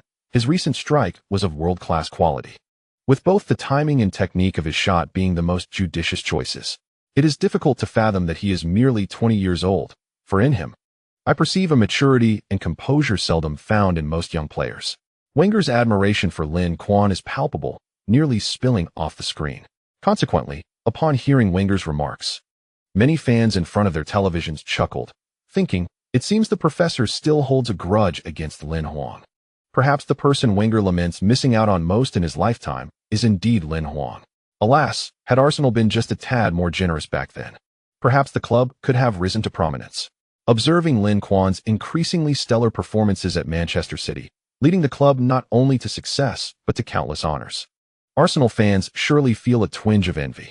Andy Gray, a fan of Lin Quan, was elated to hear Wenger's praise and nodded in agreement, leaving Martin Tyler somewhat speechless. Who cannot flatter? Since Wenger was invited, it would be prudent to have him share some substantial insights. Thus, he swiftly redirected the conversation. Mr. Wenger, what do you think the tactical approach of Manchester City in this match was? Wenger pondered for a moment before replying. Guardiola's level is so elevated that I fear I may not fully grasp his intentions, so I can only attempt to analyze it. Upon hearing such humble words from Wenger, the audience could not help but admire him. At nearly 70 years of age, he displays such humility in front of a younger man in his 40s. Truly, Wenger embodies the essence of a gentleman. Through the first 20 minutes of relentless passing and movement, Manchester City effectively manipulated Real Madrid's defense, diminishing the players' vigilance and exploiting the weakness of their focus on De Bruyne. By using De Bruyne as bait, they deliberately drew Real Madrid's players high up, creating a disconnection between their defense and midfield. As Wenger elucidated, the television screen displayed a replay of Manchester City's previous attack. Look, he pointed out, when Kroos completed that pass, the distance between Real Madrid's midfield and defense exceeded 30 meters. Casemiro was positioned near the penalty area, while Ramos and the other center-backs lingered near the halfway line. Such a considerable gap granted Manchester's players, particularly those in the attack, substantial space to receive the ball. In this scenario, having Kroos bypass the midfield to directly deliver the ball to the forwards was nothing short of genius. This maneuver not only eliminated a phase of the attack, accelerating the tempo and speed of the offensive play, but also deprived the opposing midfield of the opportunity to contribute to defense, granting our attacking players the chance to engage in one-on-one situations with their defenders. If the players in Manchester City's front line were of lesser caliber, the threat posed by such tactics, although significant, may not have achieved the same success rate. However, Manchester City possesses a formidable presence in Lin Quan, and when the ball reaches his feet, one can only imagine the despair of Real Madrid's defenders. This towering figure, even in a one-on-one situation, or even when faced by two opponents, no one dares to guarantee they can successfully thwart him. Thus, the moment the ball is delivered to Lin Quan, Manchester City's counterattack has already succeeded. Upon hearing Wenger's analysis, the crowd nodded in agreement. Truly, he is a master tactician, possessing remarkable insight. The audience, enlightened by Wenger's observations, began to sing praises for Guardiola. Indeed, our dear Pep, though bald, undeniably merits the title of the world's finest coach. Haha, do you know why Pep is so formidable? Is it because I have become bald and consequently stronger? Indeed, Pep's prowess has been exchanged for his hair. So do you understand now? I see, master, I have comprehended. Zidane, also bald yet exceptionally skilled, can fathom what Wenger has deduced. After replaying Manchester City's recent offensive maneuver in his mind several times, Zidane identified the core issue. Manchester City exploited Real Madrid's eagerness for confrontation, employing a strategy to lure the enemy deeper. Had Real Madrid not positioned their defensive line, particularly in midfield, so advanced, they would not have exposed such vast spaces in the center, thus avoiding the subsequent goal conceded. Before the match, Zidane anticipated that Manchester City would initiate attacks via the flanks, never expecting them to penetrate through the middle. Typically, the central defense boasts the highest density, making it the most challenging area to breach. Yet, unexpectedly, the opponent had anticipated his mindset, turning the tables by effortlessly executing a breakthrough through the center. Contemplating this, Zidane felt an increased trepidation towards Guardiola. Has this individual truly reached such levels of prowess? Nevertheless, even in light of this, Zidane would not concede defeat. Much like Cristiano Ronaldo, the stronger the opponent, the more it ignites his competitive spirit. Zidane, being of similar age and position to Guardiola, had achieved far greater accolades during his playing days. He has been awarded the World Footballer of the Year and the Ballon d'Or, achievements that far surpass Guardiola's. Therefore, Zidane does not consider himself inferior. He is confident that he can accomplish what Guardiola has achieved. Regaining his composure, Zidane promptly began making adjustments. He called over a player, imparting crucial instructions, and Real Madrid's tactics commenced a transformation. End of chapter 161, a duel with Modric. This tactic employed by Manchester City is more suited for weaker teams, particularly when facing stronger opponents. In the commentary booth, Wenger remarked, "To achieve the tactical effect of Manchester City, it is essential to draw the opponent forward, otherwise, relying solely on two frontline players. It is exceedingly challenging to breach the intact defensive line, even with Lin Quan in the ranks. Thus, what Real Madrid essentially needs to do is quite simple: to manage their formation judiciously, avoiding an indiscriminate advance, particularly in the midfield, where they must refrain from penetrating too deeply and leaving excessive space behind for the opposition." Wenger's analysis is astute, and Zidane has conveyed similar instructions. In the subsequent matches, Real Madrid has been particularly vigilant in controlling the distances between their lines, ensuring there is no disconnection as seen previously. The immediate result of this strategy has been evident, as Manchester City has found it increasingly challenging to penetrate through the center. However, the contraction of the formation has introduced another dilemma. There is insufficient pressure on the deep-lying Kroos. Kroos boasts an exceptionally high passing accuracy and excels in long balls. More importantly, his tactical awareness, expansive vision, and ability to read the game are among the finest within the Manchester City squad. Should he not be pressed under his orchestration, City often poses a significant threat through their flanking attacks. In the 30th minute of the first half, Kroos delivered a missile-like, pinpoint long pass to the forward Lin Quan, nearly facilitating another goal. It appears that ignoring this individual is no longer an option. Real Madrid continued to make defensive adjustments, with Cristiano Ronaldo slightly withdrawing, positioning himself behind Benzema, tasked with persistently unsettling Kroos to prevent him from receiving the ball comfortably. The rationale behind assigning such labor-intensive duties to Ronaldo primarily stems from the fact that among the front trio, he lacks both speed and the ability to hold up play. Thus, having him retreat to assist in defense is the most prudent choice. Otherwise, if Bale or Benzema were to undertake this task, the attacking threat from Real Madrid would be considerably diminished. In a typical match, such an arrangement by the coach would likely displease Ronaldo, possibly leading to indifference towards the coach's directives. However, when tasked by Zidane, Ronaldo did not hesitate and promptly executed the command. Although he understood that this sacrifice would diminish his scoring opportunities, he was willing to make such a concession for the collective success of the team. Ronaldo has indeed transformed. It is remarkable that he willingly engages in such arduous tasks. I recall that during his earlier days at Real Madrid, he enjoyed the privilege of not tracking back. This illustrates the extent of his desire to win. While Ronaldo's defensive capabilities may not be particularly strong, his tall stature, robust physique, and tenacious spirit significantly contribute to his effectiveness. With his interference, Kroos faced increased difficulty in ball management, resulting in noticeably fewer touches than before. Within Manchester City's dual pivot system, the two defensive midfielders are not positioned parallel to one another. Rather, one is advanced while the other is deeper, with Kanté leading the charge and Kroos positioned behind. Although Kanté may not possess the organizational and passing skills of Kroos, his boundless energy and expansive range of movement enable him to undertake a greater share of defensive responsibilities. While Kroos assumes some defensive duties, he primarily fulfills the role of the organizing core, responsible for controlling the pace of the game distributing possession, and determining attacking pathways. Consequently, Guardiola deliberately positioned him at the rear, almost alongside the defensive line, distancing him from the threats posed by the opposing midfield.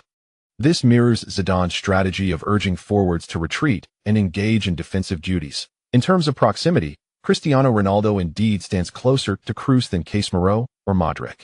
However, Guardiola's arrangement stems from a degree of helplessness. He yearns for a defensive midfielder akin to Martinez or Mascherano, yet such a player is absent from Manchester City's roster, compelling him to resort to this strategy.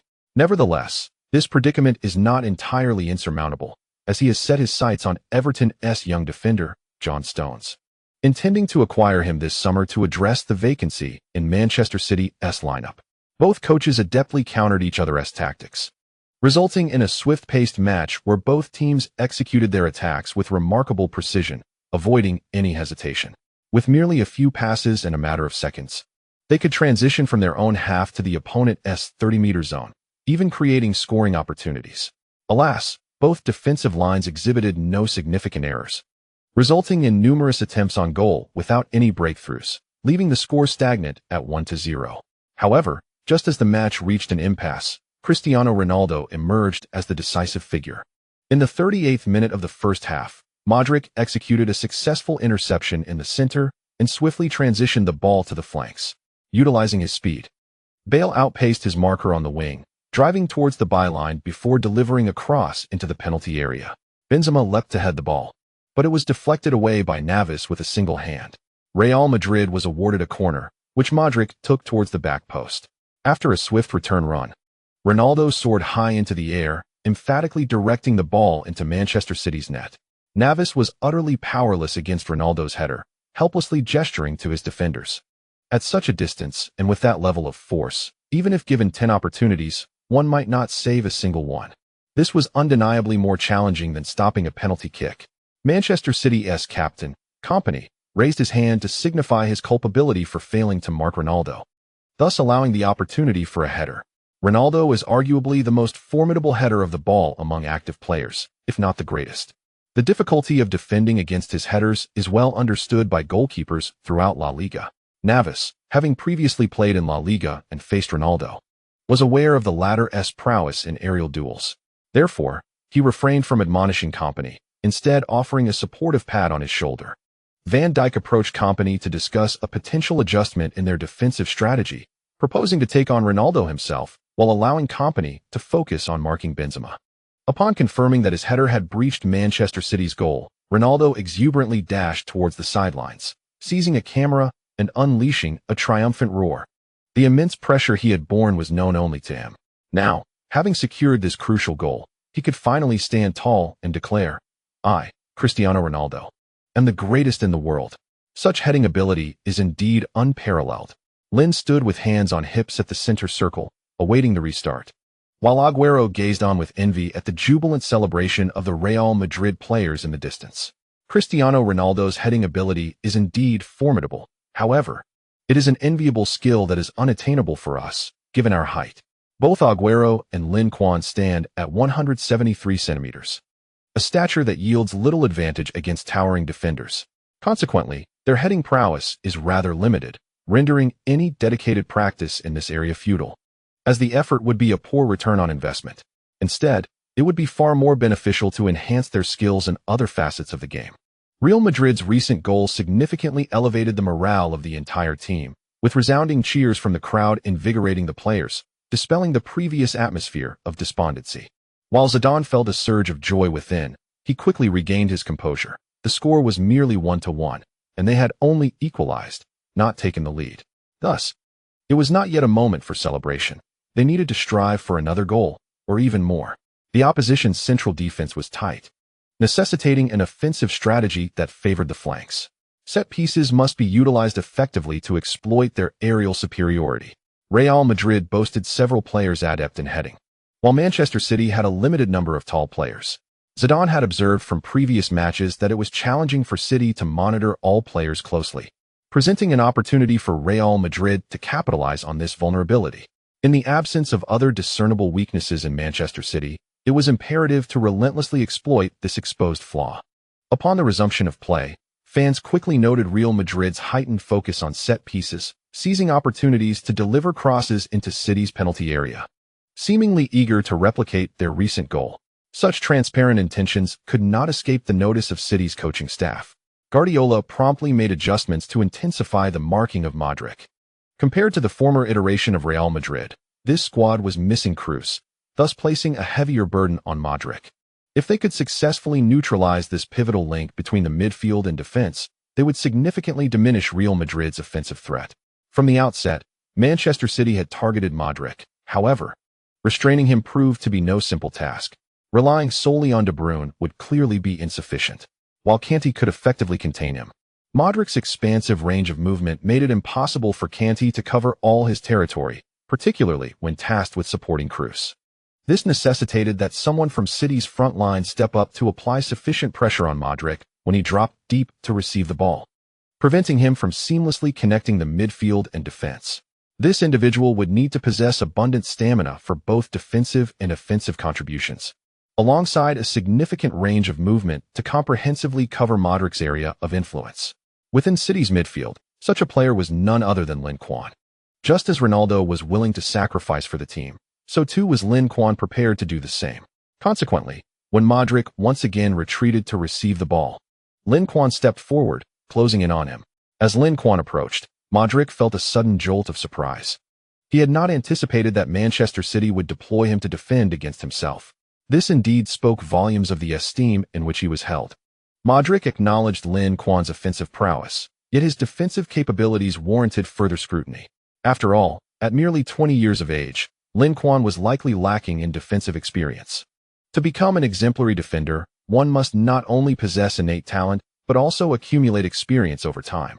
Without a wealth of defensive encounters, one is prone to making errors, which could inadvertently worsen the situation rather than ameliorate it. Upon hearing the hurried footsteps behind him, Modric quickly deduced that Lin Quan was inexperienced in defense. In such circumstances, one should not rush recklessly. Allow me to impart a lesson. Modric swiftly formulated a strategy for the ensuing confrontation. After receiving a pass from a teammate, he refrained from hastily turning around. Instead, as Lin Quan drew near, he abruptly pulled the ball back and pivoted, intending to exploit Lin Quan's forward momentum, which would render him unable to halt in time, thus leaving him behind entirely. As a top-tier midfield maestro, the ability to evade defenders after gaining possession of the ball is a crucial measure of one's prowess. Modric excelled in this regard, possessing a wealth of techniques to elude defenders and create space for his teammates to receive pivotal passes. In contests between formidable teams, the margin between victory and defeat is often razor-thin. A fleeting moment of inattention towards an opposing midfield linchpin could result in a decisive pass that leads to failure. Lin Quan was still too young. Indeed, his defensive experience was sorely lacking. Modric was poised to prevail. After all, he was Modric. Just as everyone anticipated that Lin Quan would be effortlessly surpassed by Modric, an unexpected turn of events occurred. Modric successfully pivoted, only to discover that Lin Quan remained steadfastly in front of him, not having been bypassed. How could this be? How was this young man still here? Modric's eyes widened in disbelief. Seeing Modric's expression, Lin Quan flashed a grin. Surprised, are we? If an average young player had been tasked with defending against Modric, they might have fallen for his tricks. However, Lin Quan was no ordinary player. He was a time traveler, fully aware of Modric's formidable skills. Prior to the match, Lin Quan had conducted extensive research on Modric, analyzing numerous game tapes to devise strategies tailored to his playing style and tendencies. He understood Modric's capabilities. Yet Modric remained oblivious to Lin Quan's own strengths. Thus, he had taken advantage of Modric's unfamiliarity with his weaknesses, catching his opponent off guard. Modric misjudged the situation, and after pivoting with the ball, he charged straight towards Lin Quan. Such an opportunity, delivered right to him, was not one Lin Quan would squander. With a swift extension of his foot, he seized the ball, changing possession in an instant. In this moment, the roles of both players were instantaneously exchanged. It was now Modric's turn to defend, while Lin Quan took on the offensive. At this juncture, Modric had entirely set aside any underlying contempt. Regardless of the opponent's defensive capabilities, their offensive prowess was widely recognized as unparalleled in the footballing world. Faced with such a formidable adversary, even Modric felt a flutter of trepidation. Could he successfully thwart him? Lin Quan, however, afforded Modric little time to react. The instant he seized possession, he sprang into action. Chapter concluded. Chapter 162. Outmaneuvering Courtois, Manchester City 2-1 Real Madrid. Modric was fully alert, desperately attempting to impede Lin Quan, even preparing to resort to tactical fouls to disrupt Manchester City's advance. Yet, Lin Quan's acceleration was astonishing. His deft touches, feints, and directional changes unfolded seamlessly in an instant. Modric could only track Lin Quan's movements with his eyes, while his body failed to keep pace. Consequently, to the onlookers, Modric resembled a mere wooden post, standing motionless as Lin Quan effortlessly bypassed him. He didn't even have the chance to commit a foul. Once Modric was overtaken, Real Madrid's defensive line was instantly exposed to the onslaught of Manchester City. Ramos felt a shiver run down his spine. Here we go again. During their time in the national team, whenever Lin Quan stood poised in the attacking front, Ramos and the other defenders felt an undeniable confidence. However, in the club matches, facing Lin Quan instilled a sense of unease within him. This lad was exceedingly difficult to contend with. Ramos doubted his ability to intercept him. Yet, he could not afford to relent, for allowing Lin Quan to advance posed a significant threat to the goal. Thus, Ramos braced himself and charged forward. Aware that intercepting Lin Quan would be a daunting task, he dared not rush in recklessly, lest he be easily bypassed. His current objective was to delay Lin Quan as much as possible, buying time for his teammates. Ramos's partner, Pepe, instinctively positioned himself nearby, not only providing cover for Ramos, but also blocking Lin Quan's passing lanes to prevent any potential connection with Aguero. Lin Quan noticed Ramos closing in, albeit without a reckless challenge, and quickly comprehended the opponent's intention to stall him. Naturally, Lin Quan would not allow this to happen. He swiftly altered his strategy, driving the ball towards Aguero's direction. However, this move elicited a surge of exhilaration in Pepe. "Young man, you're practically delivering yourself to me." As Lin Quan charged towards Pepe's position, the spectators were engulfed in confusion. Why did it seem as though Lin Quan was stepping into a trap? Initially, he only needed to contend with Ramos's defense, which still offered a possibility for breakthrough. Now, however, by approaching Pepe, Lin Quan had effectively allowed the two central defenders of Real Madrid to nearly sever his path of progression, signaling that this offensive thrust from Manchester City would likely come to naught. At that moment, Aguero found himself in an offside position, leaving Lin Quan with no option to pass to him. Moreover, under the tight marking of two central defenders from Real Madrid, he might not have successfully passed the ball. Lin has always maintained a calm demeanor and handled the ball with intelligence. However, this time, the commentary booth, particularly Wenger, sighed in bewilderment at Lin Quan's choice. Although Real Madrid's defenders executed their duties exceptionally well during this defense, even in the absence of a perfect opportunity, Lin Quan's capability should have allowed him to attempt a shot. Yet, he made such an unwise decision, forgoing even the chance to take a speculative shot. Furthermore, with Manchester City on the offensive, their defensive formation had become disorganized. Should Real Madrid succeed in reclaiming possession, a swift counterattack could spell danger for Manchester City. The pitch has witnessed numerous successful counterattacks capitalizing on opponents' offensive errors, and for elite teams, seizing such opportunities is almost a fundamental skill. Martin Tyler and Andy Gray shared their confusion regarding Lin Quan's choice. From a godlike perspective, he had numerous options available. Even if this counterattack failed, he could have controlled the rhythm by passing back to a teammate to reorganize the offense. This is Manchester City's forte, being level in the game. They faced no significant attacking pressure and could afford to play with greater composure. It seems the immense pressure of the final has led even a top-tier star like Lin Quan to falter. The spectators nodded in agreement, as this appeared to be the only plausible explanation. Every player is prone to mistakes. However, Lin Quan had previously conjured too many miracles, elevating him to near-divine status in the eyes of many, and given his rarity of errors in matches, it was unsurprising that fans found it hard to believe. Yet, the thought of Lin Quan beginning to make mistakes stirred concern among some Manchester City supporters. This year, Manchester City has faced too few adverse situations, winning too easily across various competitions. This raises doubts about their ability to withstand such pressure. Just as everyone anticipated the conclusion of Manchester City's offensive and the beginning of Real Madrid's counterattack, Lin Quan began to slow down, seemingly preparing to stop the ball. Observing Lin Quan's movements, Ramos breathed a sigh of relief. Finally, he managed to intervene. It was no easy feat. Meanwhile, Pepe, filled with elation, suddenly recognized a golden opportunity.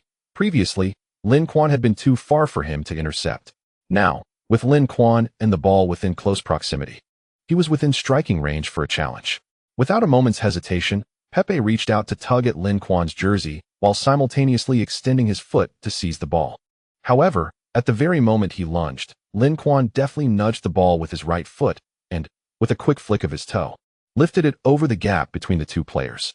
Following this maneuver, Lin Quan accelerated swiftly, slipping through the narrow space between them. In reference to the 2006 match between Barcelona and Real Madrid, where Messi skillfully maneuvered past Roberto Carlos and Fabio Cannavaro, Pepe's foot had just reached out, his body unable to adjust its center of gravity, remaining in a rigid state, leaving him with little chance to react as Lin Quan surged past him.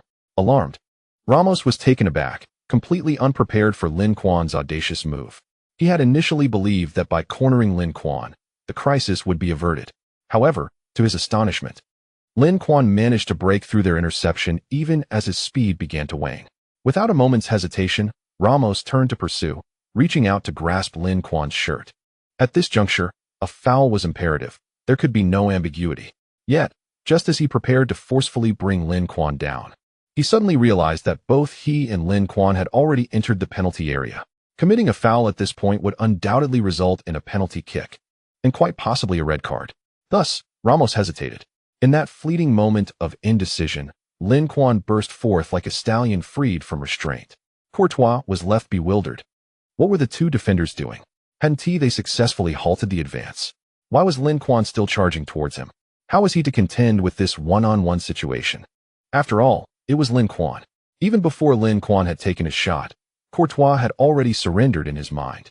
Upon noticing the opposing goalkeeper rushing towards him, Lin Quan feigned a shot, deliberately glancing at the lower right corner of the goal. Was he aiming for the right side?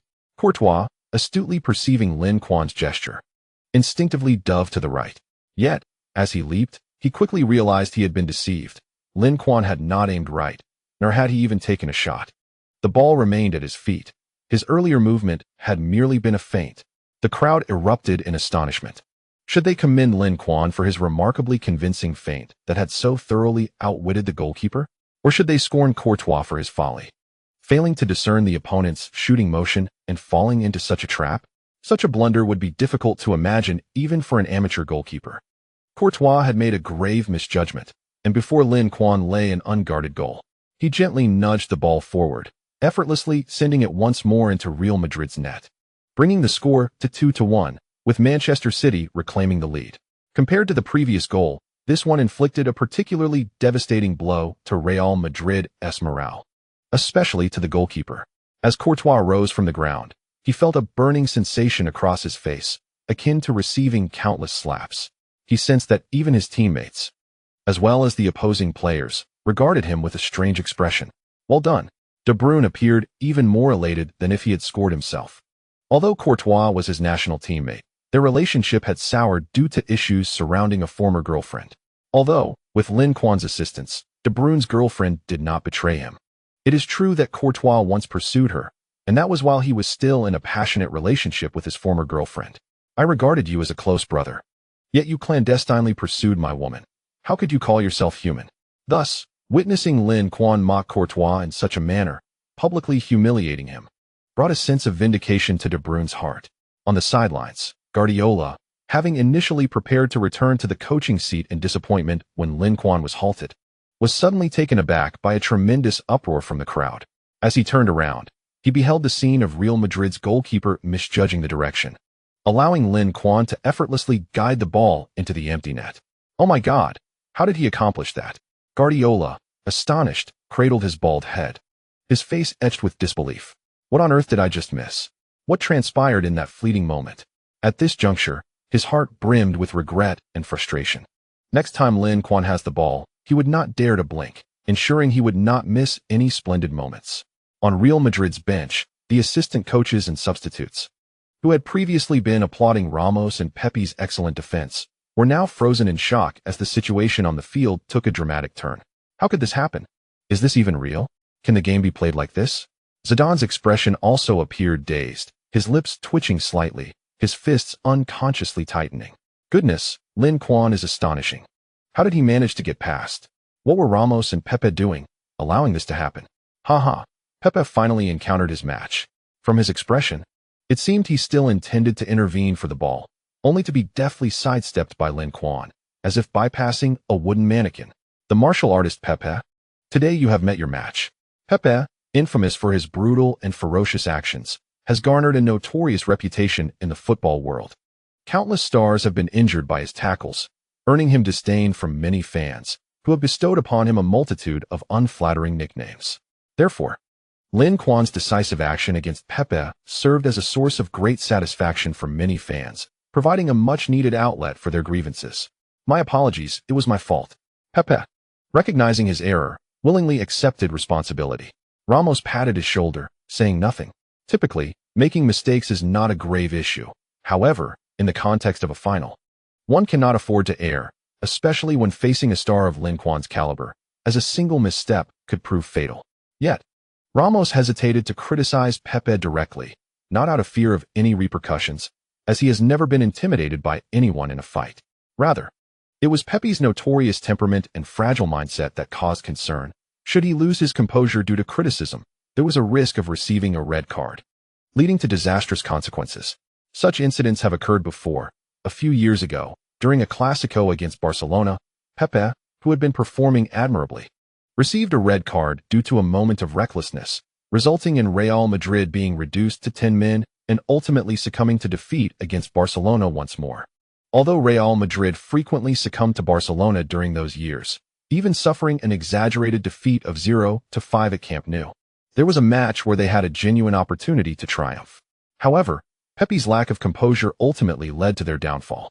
With such a cautionary tale in mind, Ramos could only suppress his anger and dissatisfaction, choosing to shoulder the responsibility alone rather than exacerbate the situation. In the case of Manchester City's goal, while Pepe certainly bore the brunt of the blame, Luka Modric in midfield also could not evade culpability. Had he not underestimated Lin Quan's defensive capabilities and lost the ball in a precarious area, Real Madrid would still have been on the offensive, and City would not have had that opportunity.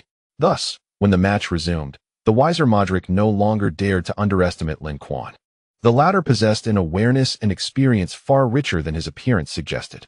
He must not be mistaken for an innocuous rookie in defense. Once Modric intensified his efforts, Lin Quan found it increasingly difficult to gain an upper hand against him. Moreover, while Lin Quan's defensive skills were not particularly formidable, completely neutralizing Modric proved challenging. Fortunately, he was not alone in this battle. His teammates provided assistance, which somewhat curtailed Modric's influence. Modric was crucial to Real Madrid, and with him being restricted, significant issues arose in the midfield connections. Isco's tendency to excel in attack while faltering in defense became apparent, rendering him one of the most vulnerable links for Real Madrid, often targeted by Manchester City. As the first half drew to a close, buoyed by Lin Quan's goal, Manchester City launched wave after wave of attacks, placing unprecedented pressure on Real Madrid. Fortunately, with time running out, the referee soon blew the whistle to signal the end of the first half, granting Isco and his teammates a moment of relief. They feared that if the match continued in this manner, they would concede further goals. Chapter 163, Cristiano Ronaldo's locker room speech. Well done, lads. I am truly proud of you. Guardiola expressed satisfaction with the first half outcome. Although they had conceded a goal to Real Madrid, it was of little consequence. As long as they maintained their lead, they would hold the initiative in the second half.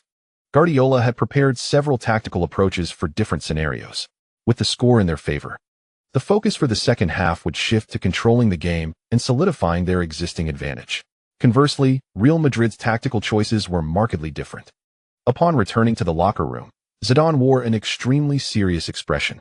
He raised his hand to signal the noisy players to quiet down. Use this time to rest well. Do not waste your energy. Now listen to me. He swiftly retrieved a tactical board, positioned himself where all players could see, and began illustrating strategies on the board. In the first half, our offensive efforts faltered, and there were some issues with the midfield connection. Modric and Isco. It is imperative for both of you to step up and alleviate the team's burdens. Upon hearing his name mentioned, Isco felt a jolt of anxiety surge within him, immediately becoming tense. Yes, boss. Zidane nodded and subsequently outlined the attacking strategy for Real Madrid in midfield, instructing him to adhere to this approach. The lack of firepower in Real Madrid's front line during the first half was significantly tied to Isco's underwhelming performance. To rectify this issue, it is essential to encourage him to move, ensuring he is not completely marked by the opposition. If he fails to successfully carry the ball and deliver threatening passes on the pitch, it may be wiser to substitute him for a more suitable player. The bench boasts the presence of J. Rodriguez, and should Isco's performance not improve in the second half, Zidane would have no choice but to play that card.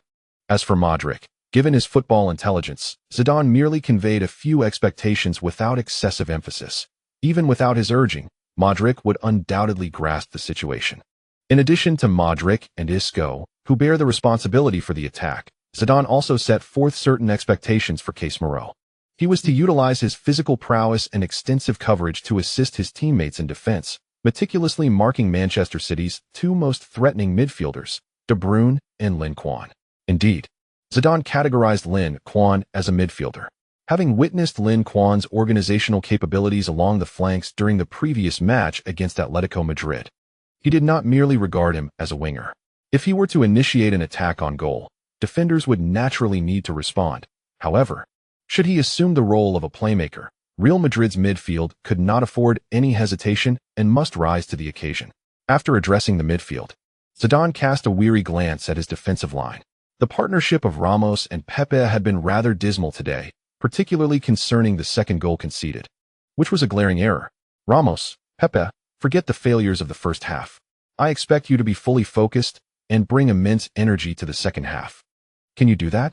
Initially, Ramos and Pepe hung their heads, anticipating a stern reprimand from the coach, only to be surprised by his lack of chastisement. This unexpected turn left them feeling quite relieved. Rest assured, boss, I promise that kid won't find success again. Pepe instantly revived, as if the prior events had never transpired. This dramatic shift in demeanor drew curious glances from his teammates, questioning the thickness of his skin. Lin possesses formidable strength. Do not attempt to engage him in one-on-one duels. Your task is to impede him and prevent him from shooting. Remember, do not recklessly lunge for the ball. Zidane had not intended to say much, but upon hearing Pepe's remarks, his lips involuntarily twitched, prompting him to reiterate a few cautions. Ramos, when the match commences, refrain from hastily launching the ball. We must maintain control at our feet and seize every opportunity to attack with utmost efficiency. In the first half, after falling behind, the players exhibited a sense of urgency, often resorting to long passes in an attempt to initiate counterattacks following successful defensive plays. However, the success rate of such tactics is notably low, and most of these attempts failed, relinquishing possession back to Manchester City and affording them further chances to attack. With Manchester City in the lead, it is likely they will endeavor to control the rhythm of the game in the second half, keeping the ball at their feet and limiting Real Madrid's opportunities to strike. Under these circumstances, Real Madrid must enhance their attacking efficiency. After addressing the midfield and defensive players, Zidane finally turned his attention to the trio of attackers, Bale, Benzema, and Cristiano Ronaldo, all of whom are renowned for their offensive prowess. Yet, in the first half, their performances were somewhat underwhelming. This can be attributed not only to insufficient support from teammates, but also to their own lack of form. Zidane emphasized the need for a more structured approach to our offense in the second half, elaborating on tactical strategies for a full 5 minutes before concluding. Do you all understand your responsibilities? He inquired. Yes, came the chorus in response. Well then, take this time to rest. Zidane, while not particularly adept at rallying morale with impassioned speeches, understood the need for motivation given the evident dip in spirits among the team. As he refrained from assuming this role, it fell to someone else to uplift the team. Crisp and suddenly animated, Cristiano Ronaldo rose from his resting position, addressing his teammates with urgency. Listen closely, I must remind you of one crucial fact. We are just 45 minutes away from making history. His unexpected declaration caught the attention of the squad, halting their private conversations as they turned to face him. Undeterred by their gazes, Ronaldo continued, in the next 45 minutes, we must give our utmost, unleashing our full potential. This is not only because we wear the Real Madrid jersey, symbolizing this illustrious club's legacy, but also because we are among the finest players on this planet, capable of achieving greatness. Ronaldo's impassioned speech resonated effectively, igniting the fighting spirit within many of his teammates. I understand that many of you have never reached a Champions League final and have not faced the intensity of such a match, but fear not, I have that experience. And I will lead us to victory. The reality that most of the Real Madrid players were embarking on their first Champions League final loomed heavily, a palpable tension enveloping the atmosphere. Ronaldo's words just now resembled a lighthouse amidst the night, dispelling the fog and illuminating the path ahead, providing them with a sense of support. Some players, particularly the younger ones, began to fervently applaud. This marked their first instance of truly regarding Ronaldo as a genuine leader of the team, rather than merely a high-valued, exceptionally skilled superstar. Witnessing this scene, Bale's expression turned somewhat melancholic. He realized that he had utterly failed in his competition with Ronaldo, as long as Ronaldo remained. He could never usurp his position within Real Madrid. Pleased with the impact of his speech, Ronaldo continued, "For many of us, this may be the only opportunity of our lives. If we let it slip away, we shall surely regret it for eternity. So let us wager everything and fight with all our might. Fight, fight, fight." The morale of the Real Madrid players surged, each one raising their arms and shouting, entirely forgetting Zidane's previous admonition to rest and conserve energy. The away team's locker room was poorly soundproofed, and the commotion from Real Madrid was distinctly audible to Manchester City. It seemed they had not been demoralized. The battle in the second half might prove to be even more intense than anticipated. Upon hearing the noise from the adjacent locker room, Guardiola, having concluded his tactical briefing, jested, "Well, let us make them concede and help them recognize reality." The Manchester City players were equally spirited, requiring no additional motivation. The 15-minute intermission swiftly came to an end, and both teams returned to the pitch with alacrity. Before the kickoff, Lin Quan sensed someone gazing at him from across the field. Looking up, he found Ronaldo regarding him with a challenging gaze. As if to say, "Let us engage in a proper contest." Lin Quan raised an eyebrow and smiled slightly. "Why not?" A sharp whistle sounded, and the second half of the UEFA Champions League final between Manchester City and Real Madrid officially commenced. The teams switched sides, and Real Madrid initiated the kickoff. Ronaldo passed the ball to Benzema, who returned it to Isco before swiftly advancing into the attack. Simultaneously, Ronaldo, Bale, and others surged forward. Not only they, but even the midfielders and defenders of Real Madrid began to press forward vigorously. From the outset of the second half, Real Madrid launched a formidable offensive against Manchester City. The fans in the stadium and those watching from home felt a surge of excitement, eagerly anticipating this wave of attack from Real Madrid. The scene felt oddly familiar. On the Manchester City bench, Guardiola and his assistants sensed a déjà vu, recalling that Real Madrid had employed a similar strategy at the start of the first half. Were they attempting to seize the initiative, taking advantage of the players' incomplete acclimatization to the game's rhythm to catch Manchester City off guard? The tactic of a quick kickoff is not a novel concept. Many teams frequently employ this strategy during matches. If the opponents are not sufficiently focused and the players take longer to find their rhythm, they can indeed be caught off guard. For instance, in the fastest goal of a mid-season league match, Jiangsu Suning executed a quick kickoff that left Guangzhou Evergrande utterly unprepared, resulting in a swift series of passes that sent the ball into the net before most of Evergrande's players could react. Real Madrid clearly sought to achieve a similar effect, yet the actual outcome appeared far from ideal. Although Isco successfully delivered the ball to Benzema, who was poised to pass to the advancing Cristiano Ronaldo, the seasoned Cruz intervened with a decisive tackle, taking both the player and the ball down. Manchester City thwarted Real Madrid's intentions with a tactical foul. However, Cruz received a yellow card for his actions, a considerable cost for a defensive midfielder. Fortunately, it was Cruz who was cautioned, not Canny. Given Cruz's relatively light defensive duties in the midfield, the likelihood of him receiving a second yellow card and being sent off seemed minimal. The foul occurred at a distance from the goal, and after a brief discussion, Real Madrid players decided that Ronaldo would take the free kick.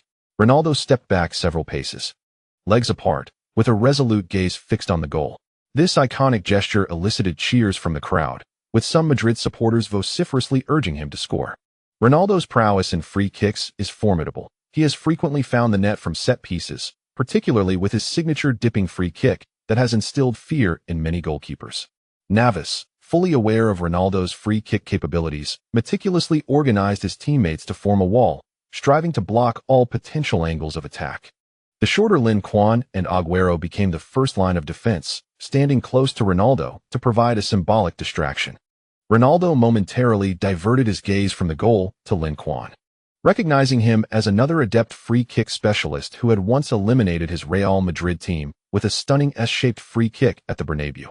That match, along with Lin Quan's free kick, was indelibly etched in Ronaldo's memory, a moment he would never forget. With this in mind, Ronaldo was determined to demonstrate his own prowess, to show that he too could excel at free kicks, perhaps even surpassing Lin Quan. Returning his focus to the goal, he took a deep breath to steady himself before commencing his run-up. 1 step, 2 steps, 3 steps. His pace quickened as he closed in on the ball. As he approached, Ronaldo completed his preparatory motions, arms swinging and leg raised for the strike. With a resounding thud, the ball soared past the heads of Lin Quan and Agüero, who could only symbolically jump, having no chance to intercept it. As the two individuals instinctively turned their heads to glance behind them, the football had already soared over the second wall of defenders. Even the elevated second wall failed to obstruct the trajectory of the ball, which continued to ascend. Was it possible that it had been struck too high? Observing the rising football, many in the crowd entertained such thoughts. However, in the next moment, their perceptions shifted dramatically.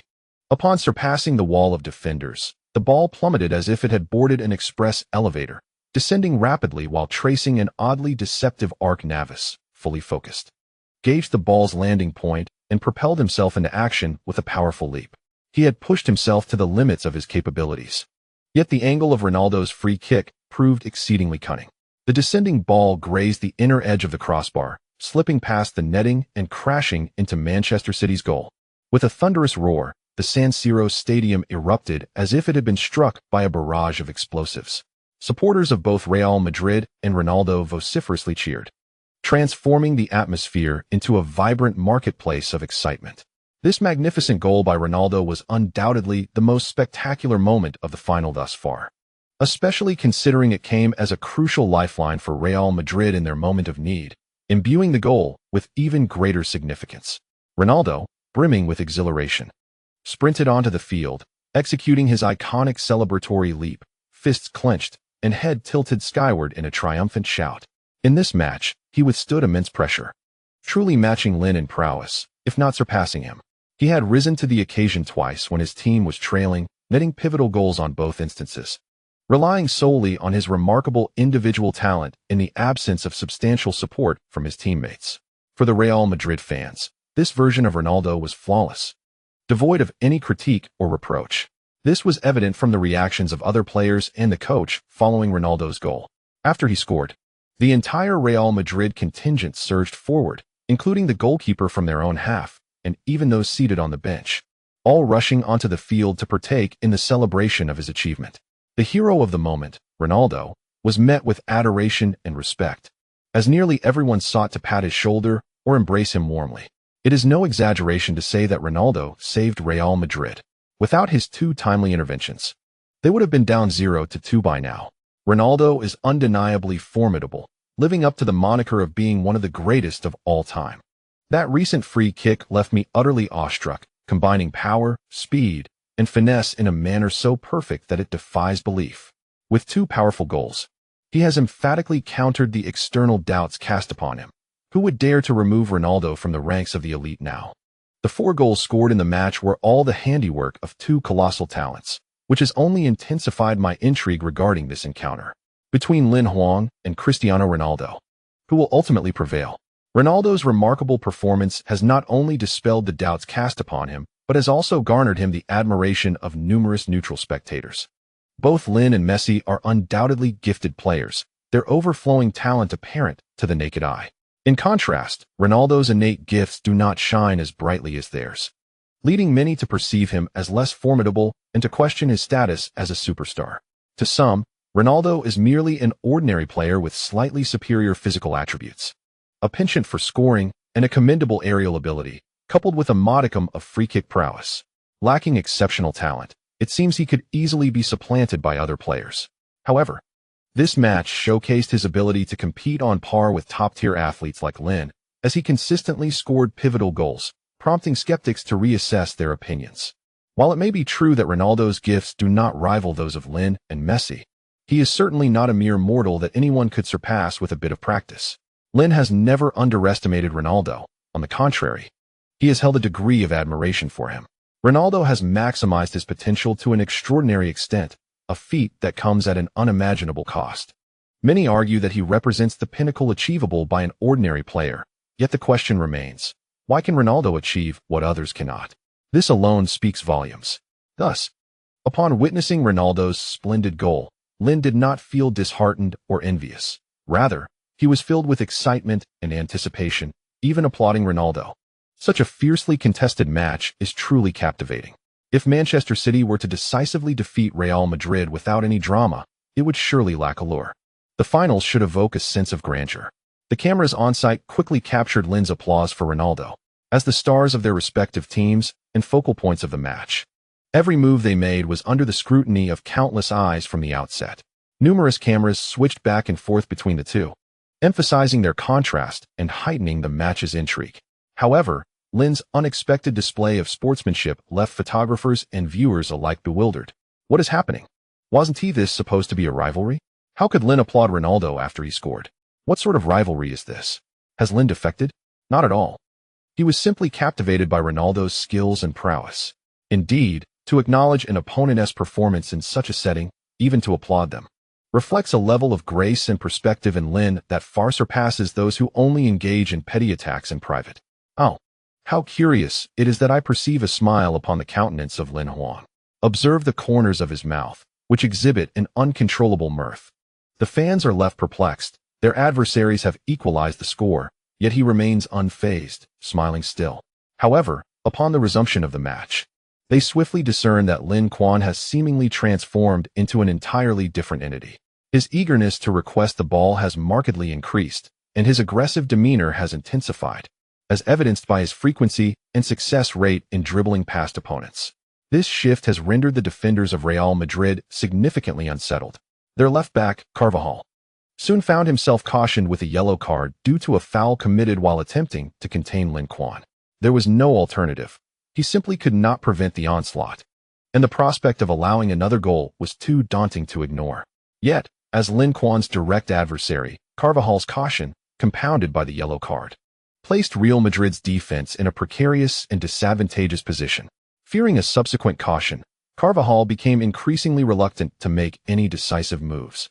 He was already overmatched by Lin Quan and had resorted to every tactic, including fouls, to merely stave off Lin Quan's advances. Now, however, he was hesitant.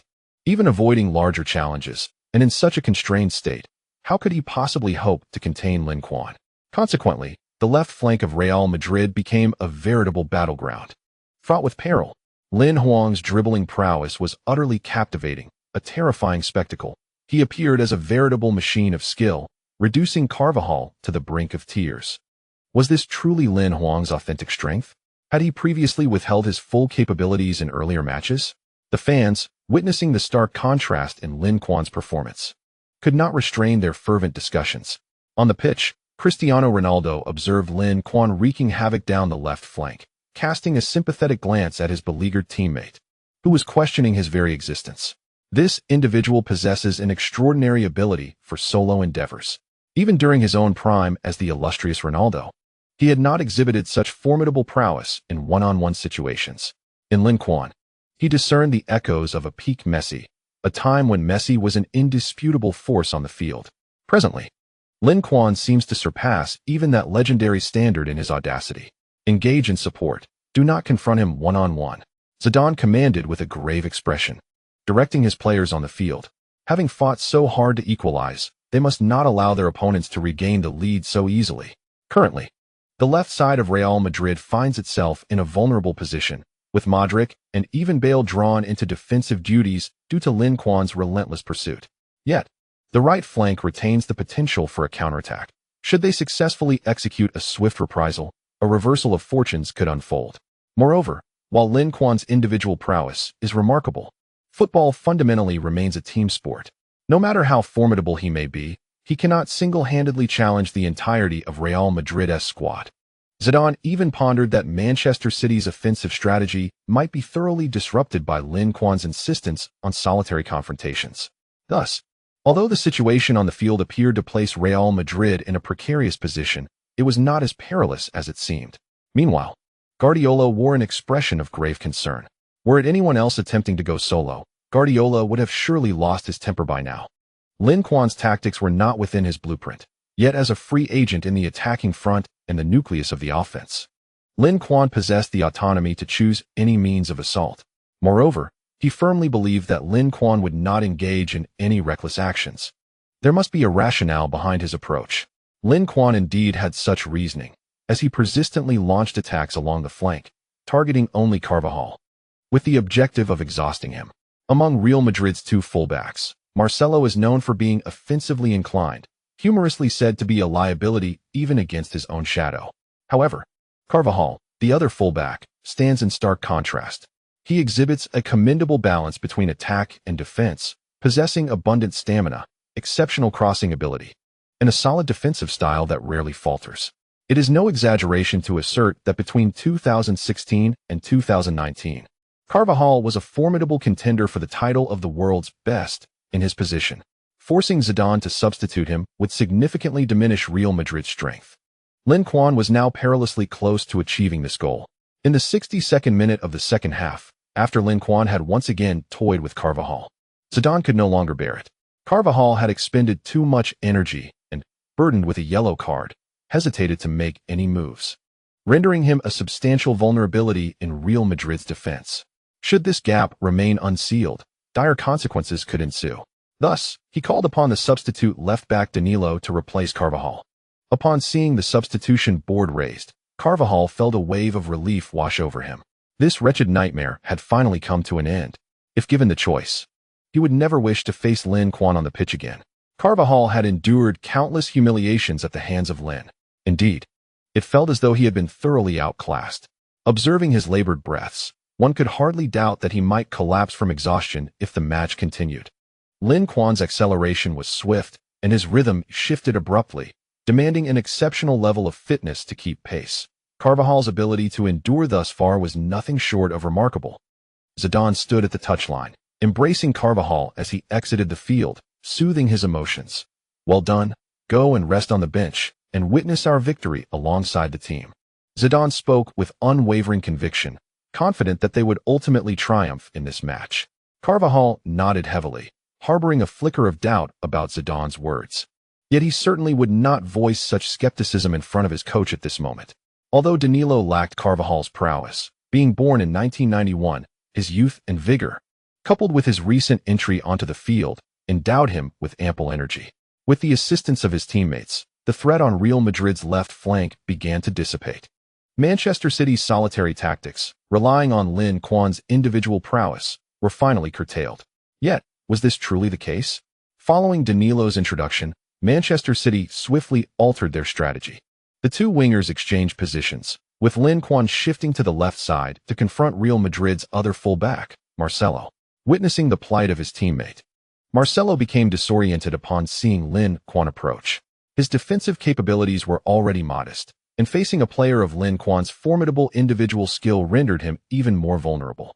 Consequently, Marcelo hesitated to venture forward to support the attack, focusing solely on defense, and even urging Casemiro, Ramos, and Cristiano Ronaldo to assist him in defensive duties. However, this decision resulted in a complete paralysis of Real Madrid's right flank. Without Marcelo's support, Ronaldo found it exceedingly difficult to receive assistance from his teammates behind him. Meanwhile, Manchester City exerted considerable pressure in the central areas, making it challenging for Modric and Isco to deliver quality passes. This left Ronaldo, the principal goalscorer for Real Madrid, isolated and without support in the attacking front.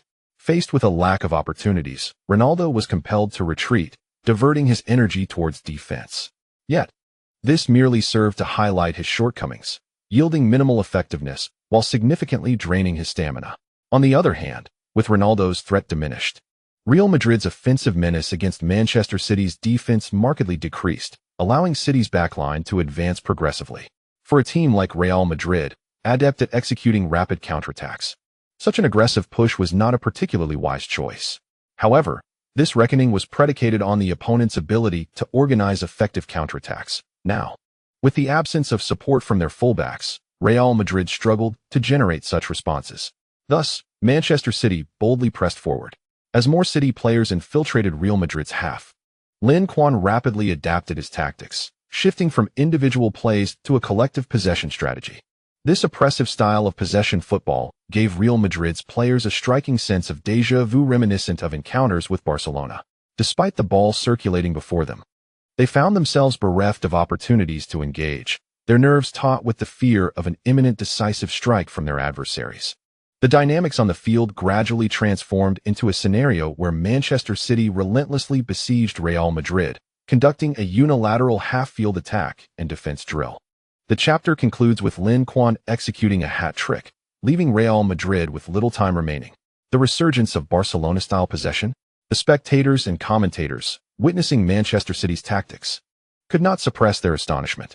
This incarnation of Manchester City bore an uncanny resemblance to the illustrious Barcelona of yore, with the same head coach, and an attacking linchpin whose playing style and individual prowess mirrored that of the peak Messi, accompanied by a winger capable of dribbling, carrying, and passing, reminiscent of the legendary Iniesta. Should Manchester City don a new kit, one might easily mistake them for Barcelona. Thus, the UEFA Champions League final gradually took on the semblance of a Spanish Clásico. As the team embraced a possession-based style of play, Lin Quan transformed his previously solitary approach, actively integrating himself into the team's tactical framework. With the support of his teammates, his offensive threat in the attacking third greatly intensified, complicating defensive efforts against him. The pitch frequently witnessed Lin Quan collaborating with his teammates in localized areas, executing wall passes and intricate combinations of 2-on-1, 2-on-2, and even 2-on-3 plays. City's possession was not characterized by mere lateral passes or backtracking. Rather, they consistently sought forward momentum, employing passes and tight-knit interplay to carve openings in the opponent's defense. This strategy rendered Real Madrid's defense exceedingly reactive, as the ball perpetually circulated among City's players, compelling the defenders to follow suit. Despite their attempts to press, the effectiveness was minimal. Under the orchestration of Lin Quan, De Bruyne, and Kroos, Manchester City's midfield stood resolute, adeptly exploiting the weak side of Real Madrid's formation, leaving the Madrid players to tirelessly chase after the ball with little chance of regaining possession. This passive scenario persisted for less than 10 minutes, leaving the Real Madrid players gasping for breath, drenched in sweat. The necessity for constant vigilance and heightened concentration in defense exacted a significant toll on their stamina. Moreover, this exertion was not solely physical. The mental fatigue was profound. Such immense psychological strain inevitably compromised their sustained focus. As time elapsed, their concentration waned more swiftly, placing them in an increasingly precarious position. Fortunately, during this period, Real Madrid's defense withstood the pressure, managing to avoid conceding further goals amid Manchester City's relentless onslaught. Courtois emerged as a standout performer, making several impressive saves and executing acrobatic stops that elicited enthusiastic cheers from female fans in attendance. Many Real Madrid supporters felt fortunate to have secured Courtois, while Chelsea fans, witnessing his commendable performance, expressed their frustrations vehemently. Had he displayed such prowess during his tenure at Chelsea, their fortunes might have been vastly different. As time inched forward, neither side altered the scoreline. With the match surpassing the 70-minute mark and regular time dwindling, the prospect of extra time loomed if no goals were scored before the final whistle. Should the score remain tied after extra time, the match would inevitably culminate in a daunting penalty shootout. While Guardiola was uncertain of Real Madrid's willingness to engage in a shootout, it was clear that Manchester City preferred to avoid such a fate. Consequently, he resolved to modify his tactics. In the 75th minute of the second half, Manchester City made a personnel adjustment, substituting Kolarov for Clichy. Kolarov's strength lies in his offensive capabilities rather than his defensive prowess, and this substitution signals Manchester City's intent to bolster their flanks. Prior to Kolarov's entry onto the pitch, Guardiola meticulously briefed him, ensuring he understood precisely what was expected of him upon his arrival. Observing Manchester City's tactical adjustments, Zidane couldn't help but feel a twinge of concern. Marcelo's defensive skills have always been mediocre, and since Carvajal's departure from the game, he has become increasingly targeted by Lin Quan. Beside him stands Ramos, who, burdened by a yellow card, cannot fully commit to defending. This creates a significant vulnerability on Real Madrid's right flank, which Guardiola evidently recognized. prompting him to intensify the offensive on that side in hopes of overwhelming the opposition. If stability were the priority, it would be prudent for Real Madrid to consider a substitution at this moment. Zidane glanced at the bench, where the only remaining defenders and fullbacks were Vázquez and Nacho. The abilities of these two pale in comparison to the starters. Like Marcelo, Vázquez excels in attack, but falters defensively. Unless Marcelo were injured or fatigued, a direct substitution would hold little significance. If a change were necessary, Nacho could replace Marcelo, allowing Ramos to shift to right back. However, this still fails to resolve the defensive issues on the right side, particularly since Ramos carries a yellow card and has not played as a fullback for some time, requiring an adjustment period that they clearly do not have. Zidane hesitated further at the thought of substituting Ramos. After all, Ramos serves as Real Madrid's captain, and his presence on the field provides a significant morale boost to the team. Who could possibly assume his leadership role if he were to be withdrawn? After contemplating the situation, Zidane ultimately decided to observe the unfolding events before making a decision. If Real Madrid could withstand this assault from Manchester City, it was highly likely that the match would proceed into extra time. Having already utilized one substitution, the two remaining options would be invaluable should the game extend beyond regulation. However, Zidane seemed unaware of the adage, hesitation leads to defeat. In the 79th minute of the second half, Manchester City launched an offensive. Cruz passed the ball to David Silva, who had dropped back to receive it, but Silva was intercepted during his advance. At that moment, Kolarov, the left back for Manchester City, surged forward at high speed, coordinating with Silva. Silva quickly returned the ball to him and accelerated towards Real Madrid's penalty area. Kolarov continued his run, driving towards the baseline. And before the opposing fullback could intercept, he delivered a cross into the box. Inside the area, Real Madrid's defenders had converged near the goal, poised to block the incoming cross. Yet, someone moved quicker than they did. Lin Quan intercepted Kolarov's pass just before it could reach its intended target, which was not meant for Lin Quan, but rather aimed at the player's position to capitalize on the opportunity. Thus, Lin Quan's abrupt intervention not only surprised his teammates, but also caught the Real Madrid players off guard. As Lin Quan seized the ball, Dani Carvajal, Luka Modric, and other Real Madrid players rushed towards him, while Sergio Ramos abandoned his double marking of Aguero to converge on Lin Quan's side. Although the angle for a shot from that position was not particularly favorable, they dared not disregard Lin Quan. After all, he possessed the undeniable ability to send the ball into their net if left unchecked. As the opposition closed in, Lin Quan feigned a shot, drawing Dani Carvajal into a blocking stance, only to deftly pass the ball to Aguero inside the penalty area. With the attention of the Real Madrid defenders diverted, Aguero found himself with only Pepe as his marker. Consequently, Aguero received the ball effortlessly, even having the opportunity to adjust and shoot. However, Pepe's defense was exemplary. He denied Aguero any chance to turn, swiftly closing in to disrupt his movement. Simultaneously, Pepe's knee pressed against the back of Aguero's leg, attempting to unbalance him and wrest control of the ball away. With his back to goal, Aguero recognized that his shooting opportunity had slipped away. In a moment of quick thinking, he returned the ball to Lin Quan, who had expertly positioned himself for a strike. Aguero's pass was exquisite. Lin Quan, without the need for a touch or adjustment, struck the ball decisively. The shot carried immense power, racing towards the goal with astonishing speed, akin to a bolt of lightning. As Lin Quan unleashed his shot, Thibaut Courtois had barely prepared for a dramatic save.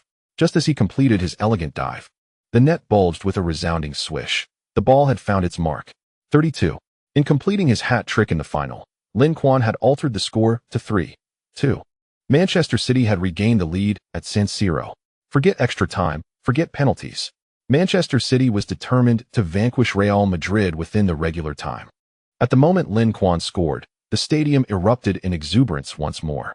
The Manchester City fans were in a state of pure ecstasy. At the instant of the goal, their minds went blank, consumed with jubilation as they leaped, shouted, and celebrated with every ounce of energy within them. On the pitch, after scoring, Lin Quan excitedly waved his arms and charged onto the grass in front of the coaching staff, performing a passionate slide knee celebration. His teammates rushed to him, some joining in the sliding celebration, while others tackled him to the ground in a frenzy of joy.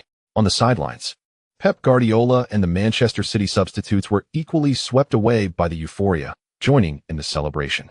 Dressed in polished shoes and a tailored suit, Guardiola could not contain himself, sliding to the ground in celebration, oblivious to the grass and mud that now adorned his immaculate attire. We have taken the lead.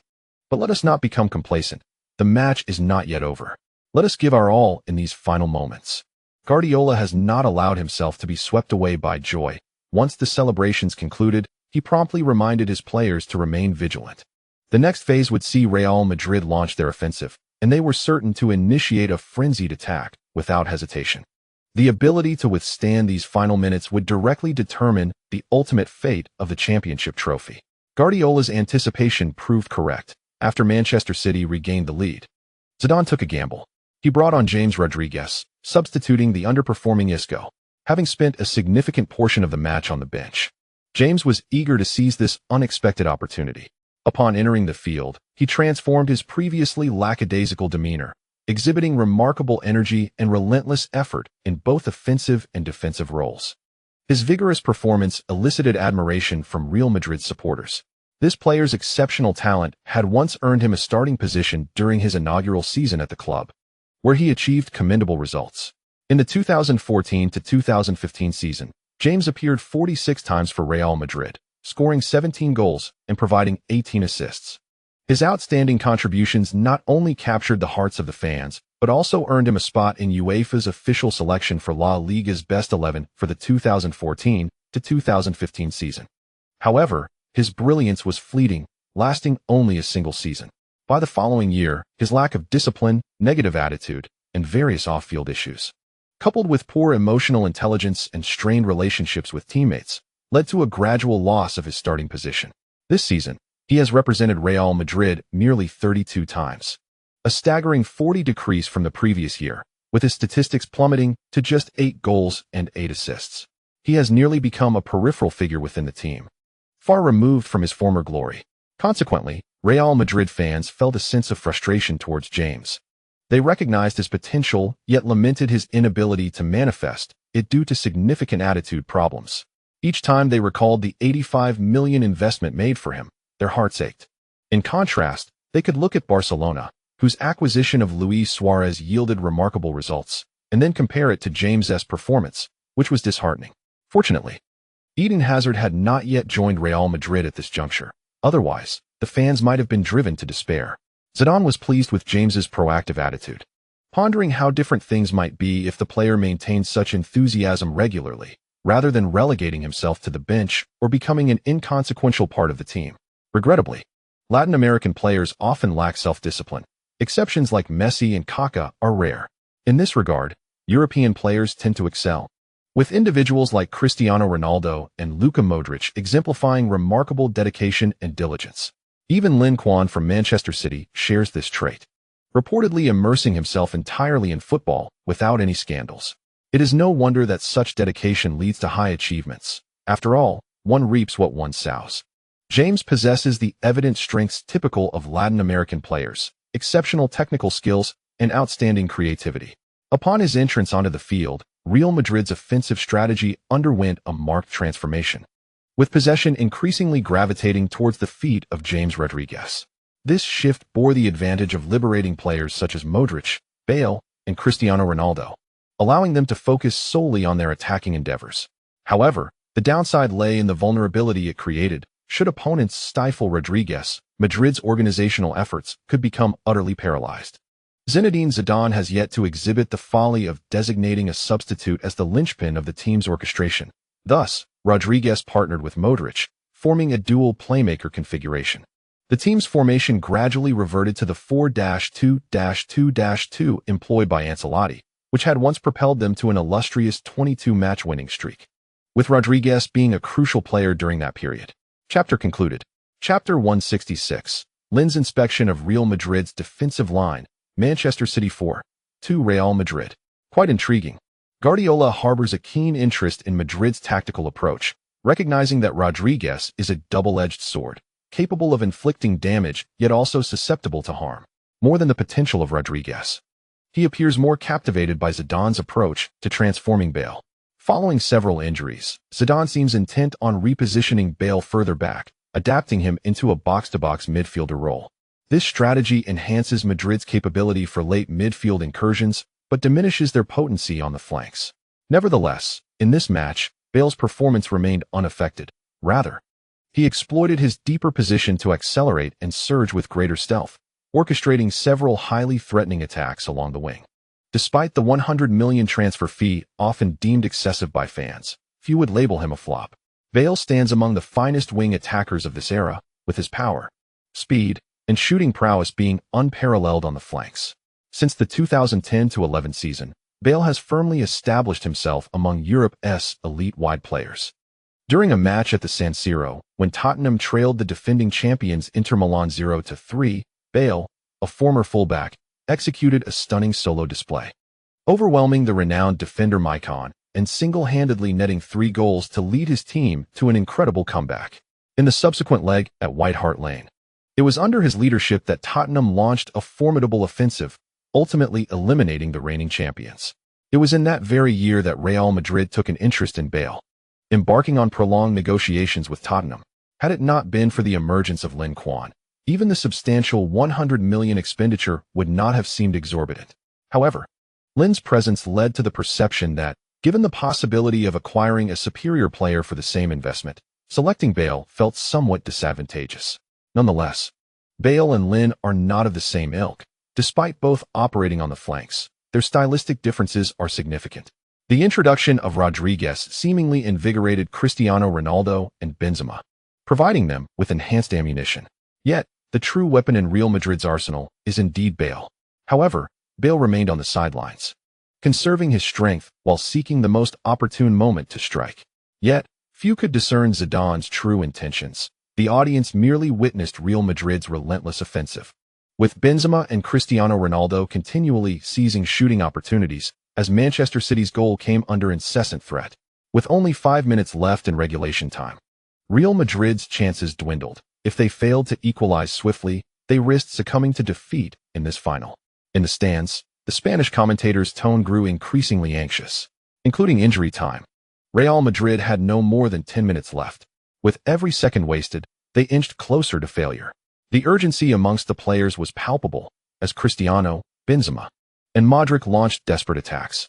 However, Manchester City boasted the strongest defense in the Premier League, and Real Madrid struggled to breach this formidable fortress. As regular time neared its conclusion, the players needed only to endure these final moments to secure victory. Andy Gray's voice in the Sky Sports commentary booth trembled with tension, his palms slick with sweat. Though not originally a City fan, he had gradually developed a profound affection for the team, evolving into a devoted supporter. Witnessing Real Madrid's relentless assaults on Manchester City, his anxiety surged, fearing that the team might falter at the last moment. Although City's defensive formation was compressed into their half, they were far from adopting a defensive stance. They, too, sought opportunities for a counterattack. In the 89th minute, Kanté successfully intercepted James Rodriguez in the backfield, allowing Manchester City to transition from defense to offense. The 3 forwards stationed at the front surged forward like sharp blades along the left, middle, and right flanks. Kanté promptly passed the ball to De Bruyne, acutely aware that only De Bruyne possessed the skill to deliver an accurate pass to the attacking trio in this crucial moment. De Bruyne had once remarked, "If you find my pass uncomfortable to receive, then it was not intended for you." Implicitly, he asserted his ability to deliver the ball precisely at his teammates' feet, ensuring they could receive it effortlessly, block him, prevent him from passing. Real Madrid was equally aware of De Bruyne's prowess, as Ramos, retreating, shouted at his teammates to disrupt and thwart his pass. Closest to De Bruyne, Casemiro gritted his teeth, disregarding the yellow card he had received moments prior, recklessly charging towards De Bruyne in a bid to take him down and thwart Manchester City's counterattack. De Bruyne, noticing Casemiro's approach, realized he had no time to evade. If he failed to release the ball promptly, even if he evaded Casemiro's tackle, he would lose the optimal opportunity for a counterattack. De Bruyne, with unwavering determination, chose not to evade or flinch, seemingly oblivious to Casemiro beside him. Just before being knocked down, he executed a remarkable pass. In perilous moments, one can only rely on those they trust most. Despite having 3 teammates in the attacking line, De Bruyne opted not to pass to the unmarked David Silva or the forward Aguero, who was most likely to score. Instead, he entrusted the ball to Lin Quan. His conviction stemmed from a belief that Lin Quan could conjure magic if the ball reached his feet. Lin Quan was somewhat taken aback by De Bruyne's choice, as his position was not particularly advantageous. Right in front of him stood Pepe, the last line of defense, while Ramos was quick to close in on Lin Quan, creating a tight squeeze from both sides. Complicating matters further, Real Madrid's fullback, Danilo, also joined the fray. Although he had only been substituted in the second half, his stamina remained exceptional, making him the first player to sprint back across the half-line in defense. As Lin Quan appeared to be on the verge of being cornered by 3 opponents, the Manchester City fans were on the brink of despair. Yet, they could hardly fault De Bruyne. The fact that he managed to pass the ball in such a situation was commendable. If this counterattack didn't succeed, the best course was to waste as much time as possible. The City fans quickly reassured themselves, while they should seize any opportunity for a quick counter. If such an opportunity did not arise, maintaining possession and stalling the clock was paramount. With merely a minute left in regular time, the assistant referee had just announced 4 minutes of stoppage time. With this addition, if Manchester City could hold on for 5 more minutes, they would once again grasp the coveted Champions League trophy. It seemed as though Lin Quan heard the fans' calls. Amidst the encirclement, he suddenly halted, seemingly opting not to press forward, but rather to return the ball to a teammate. Everyone was well aware of Manchester City's prowess in ball control. Should Lin Quan successfully execute a backward pass, they would undoubtedly retain possession in the back, wasting precious time.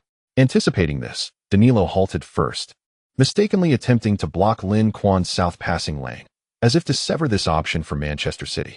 However, upon making this choice, he quickly realized that his cleverness had backfired. The opposition had no intention of retreating. Instead, they seized the opportunity afforded by his pause to break through from the flanks. With both Pepe and Ramos, the center-backs, positioned centrally and Danilo out of place, the flanks for Real Madrid were left alarmingly exposed, unable to thwart Lin Quan's advance. The space along the flanks is vast, and recklessly engaging in a tackle carries a significant risk of being bypassed. Furthermore, the 2 defenders cannot abandon their positions. Should they stray, the gaps left in their wake would readily present opportunities for the opposing side. Thus, Ramos and Pepe must adopt a strategy of cautious engagement, maintaining an appropriate distance from Lin Quan while endeavoring to obstruct his path to the penalty area for a shot. Although this approach may grant Lin Quan the chance to deliver a cross, permitting him to cross is decidedly preferable to allowing him an opportunity to cut in and shoot. Although Danilo had been temporarily evaded, his speed and stamina are commendable. If they can delay him for a few more seconds, he will soon be back in the fray. Once he reestablishes his position to encircle Lin Quan, Real Madrid could effectively stifle Manchester City's counterattack. Yet, while the ideal scenario is enticing, reality proves to be far less accommodating. Lin Quan does not adhere to their anticipated script. In his eyes, he possesses another option, to challenge the entire Real Madrid defense. Wait, what is Lin Quan attempting to do? Instead of darting to the byline, he opts to cut inside, confronting the entirety of Real Madrid's defense head-on. Observing Lin Quan's choice, commentators from various nations express astonishment. Insanity, this is truly madness. However, when the individual making such a decision is Lin Quan, their incredulity is tinged with a glimmer of anticipation. Can he succeed? This young man dares to attempt to bypass us. As Lin Quan approaches them with the ball, Ramos feels a jolt of unease. This is a blatant disregard for their prowess, as if he intends to outmaneuver them all. Such audacity is intolerable. Both defenders are evidently incensed. Their earlier defensive blunder on the flanks had already been a source of humiliation. Should they allow this young man to prevail once more, they might as well resign themselves to a fate of disgrace. The 2 have established their positions, and a direct collision would undoubtedly result in their interception. Therefore, Lin Quan refrains from a reckless charge and instead opts for a lateral dribble, advancing from the right towards the left along the edge of the penalty area. This decision places Real Madrid's defenders in a precarious situation. Facing the ball carrier, their lateral movement cannot match Lin Quan's approach from the side. If they do not act swiftly, he will vanish from their view in an instant. Pepe is the first to react, employing both hands and feet in an attempt to disrupt the ball at Lin Quan's feet while simultaneously grasping at his arm, seeking to unbalance him and disrupt his rhythm. Ramos chooses to step forward, becoming a human obstacle, positioning himself to intercept Lin Quan's path. The 2 have executed the most reasonable response available to them. Yet their plan ultimately falters. In the face of Pepe's interference, Lin Quan anticipates the move, deftly nudging the ball to the side and shifting his center of gravity. Pepe's grasp merely causes a slight disturbance, failing to disrupt his balance entirely. As Ramos stood in his path, Lin Quan executed a remarkably audacious maneuver. Just as Ramos took a step, his foot forming a perfect arc, Lin Quan nimbly jabbed the ball with his toe, sending it scuttling beneath Ramos' legs. Having just extended his limb, Ramos was in the midst of shifting his weight from right to left, even if he had perceived Lin Quan slipping through his defense.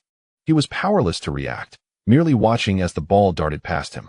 Nevertheless, Ramos' obstruction did have a slight impact, although the ball had escaped. Lin Quan's movement was momentarily hindered by Ramos' presence. For the first time, the ball had ventured more than a meter away from Lin Quan's feet. This presented an excellent opportunity for Marcelo, the left back of Real Madrid. Initially, Marcelo was filled with trepidation as he witnessed two teammates effortlessly bypassed, fearing he would be next. Unexpectedly, Lin Quan faltered, allowing the ball to slip from his control. Marcelo's heart swelled with joy as he prepared to clear the ball with a powerful kick. With a resounding thud, Marcelo exhaled in relief, convinced he had finally cleared the danger and would no longer be tormented by the young player. However, where was the ball? Why could he not see the result of his clearance? And what he had just struck felt nothing like a football. Upon closer inspection, Marcelo realized he had not kicked the ball at all, but rather Lin Quan's leg. The actual football had already been deftly nudged away by Lin Quan. Panic set in. He was going to receive a red card. This was Marcelo's immediate thought.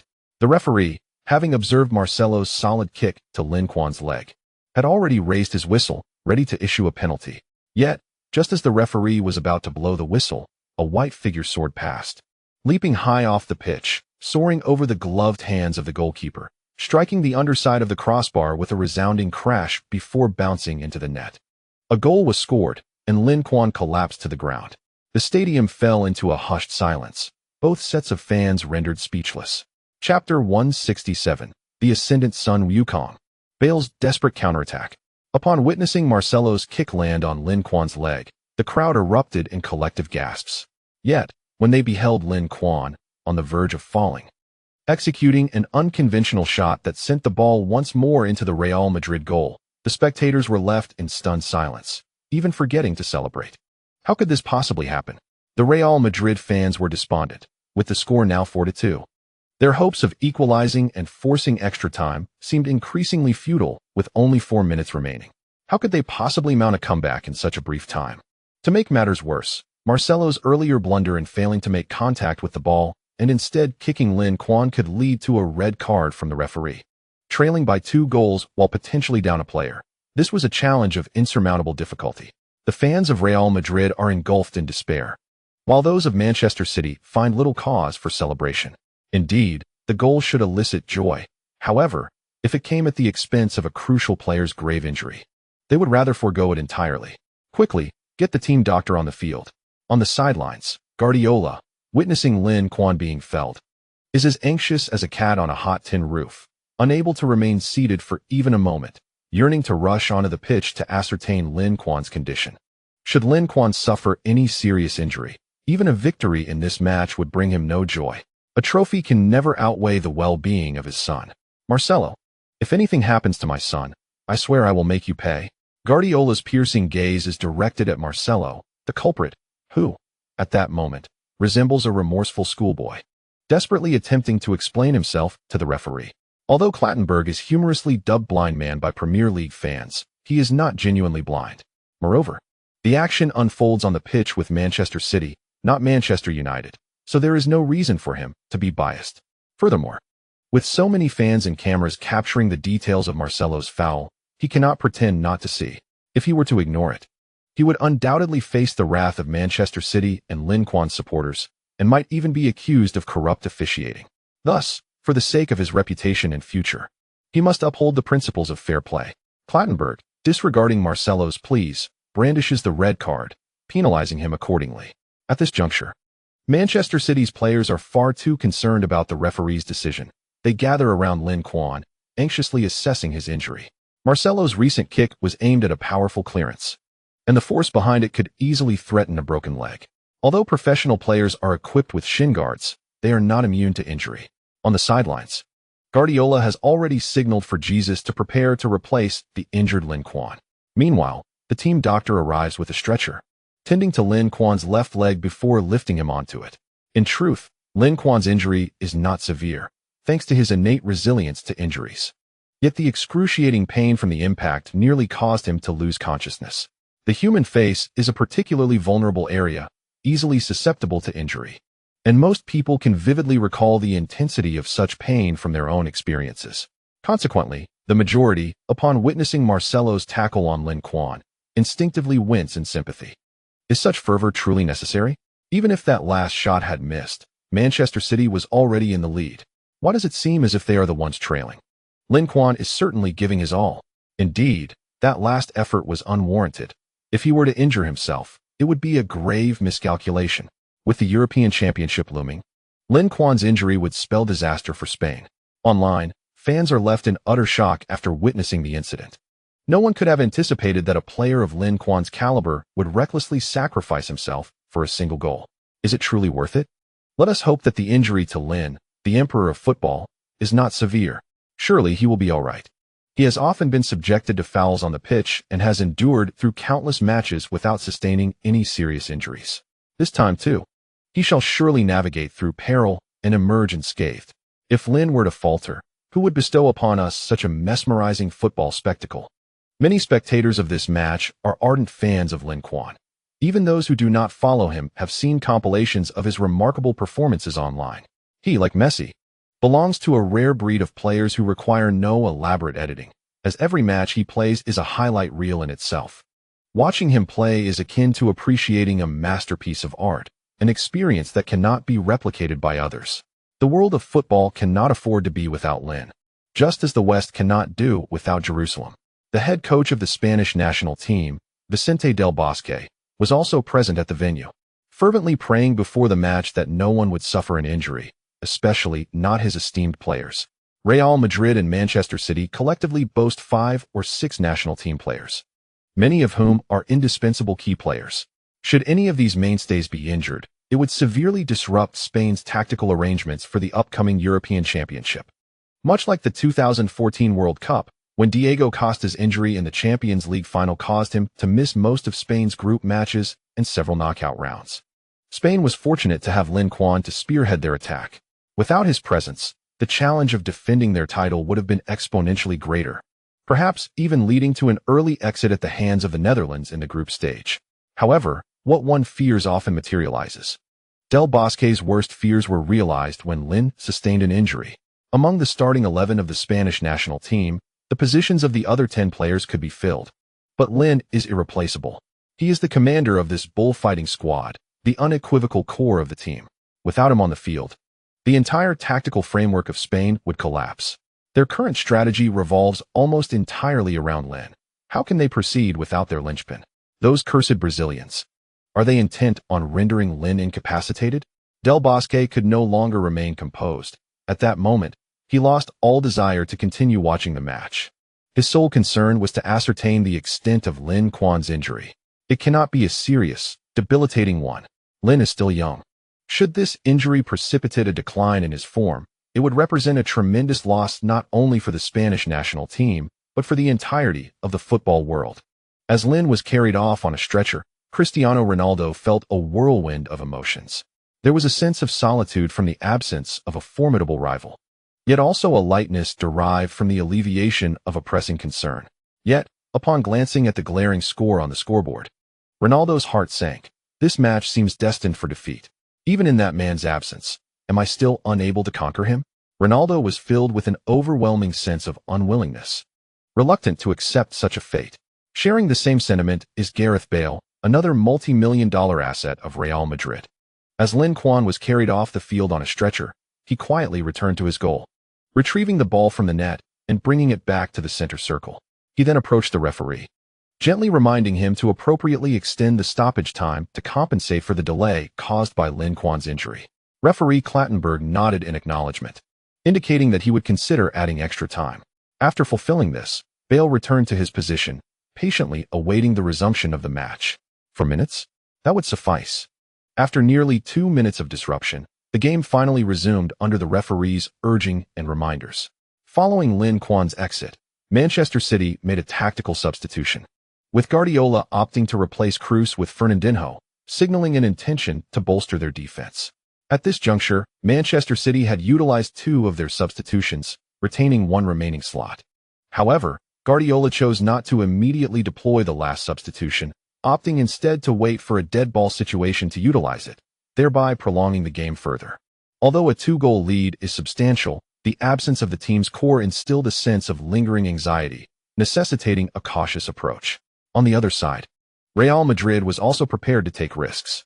Zidane employed his final substitution, bringing off Casemiro and introducing the highly regarded G's, seen as Ronaldo's successor.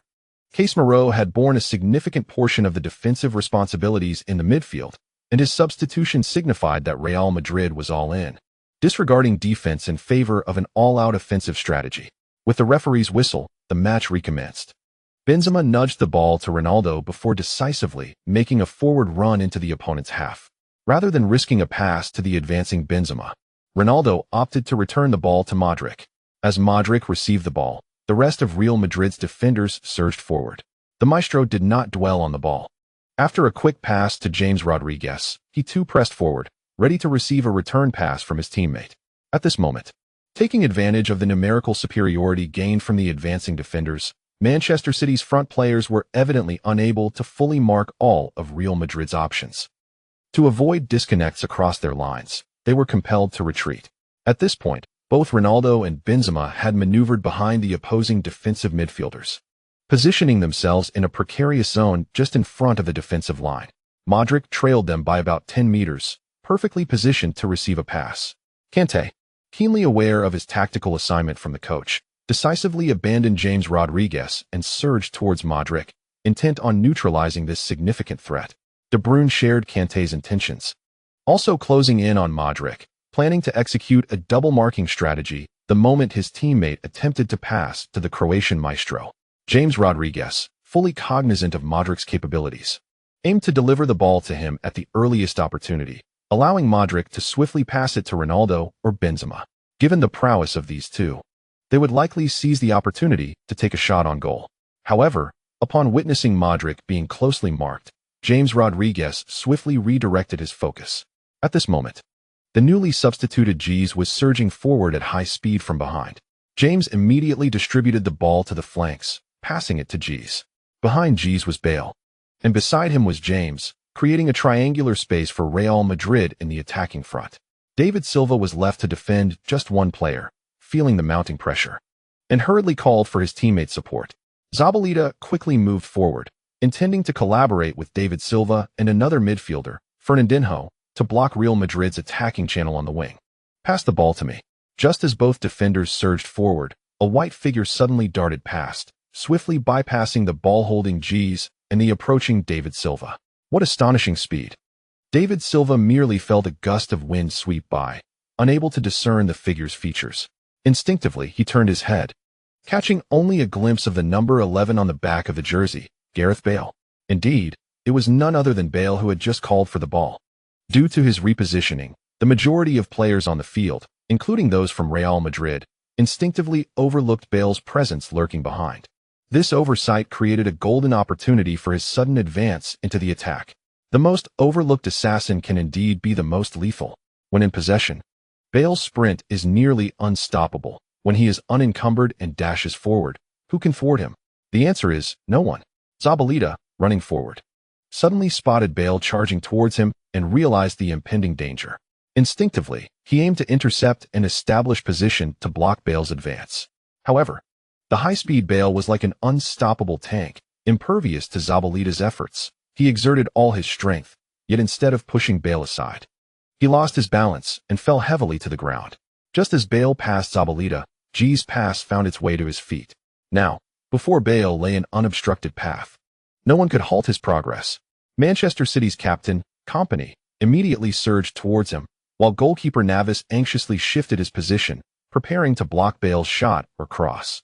At the edge of the penalty area, Cristiano Ronaldo and Benzema, witnessing Bale's breakthrough, were invigorated, rushing forward to receive his cross and deliver a decisive blow. However, Bale's speed surpassed them all. He entered the penalty area ahead of Kompany, making no attempt to cut inside or adjust his shooting angle. He merely cast a hasty glance at the goalkeeper's position and, with a narrow shooting angle, unleashed a powerful strike towards the far corner. The speed of this shot was astounding. Company had no chance to intervene or block it, to prevent an oncoming attack at his goal. Manchester's goalkeeper Navas stood close to the near post. Upon seeing Bale aim for the far corner, he could only futilely dive in an attempt to save. But it was utterly futile. The ball traveled far faster than his dive. Whoosh! The crisp sound of the football colliding with the net echoed as Navas ultimately failed to stop the ball.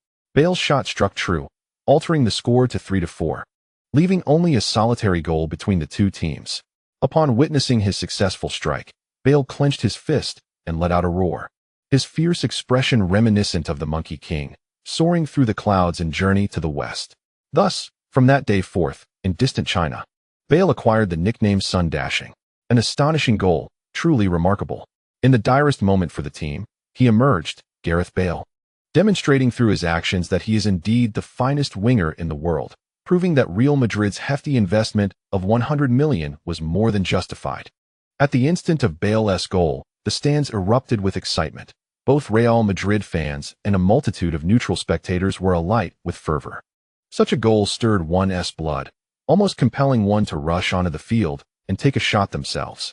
Meanwhile, commentators from various nations sang Bale's praises to the heavens. The match was far from over. Suspense still lingered. Chapter 168. Defeating Real Madrid, the defending champions.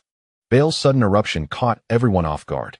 The Real Madrid fans, who had nearly resigned themselves to defeat, rekindled their hopes.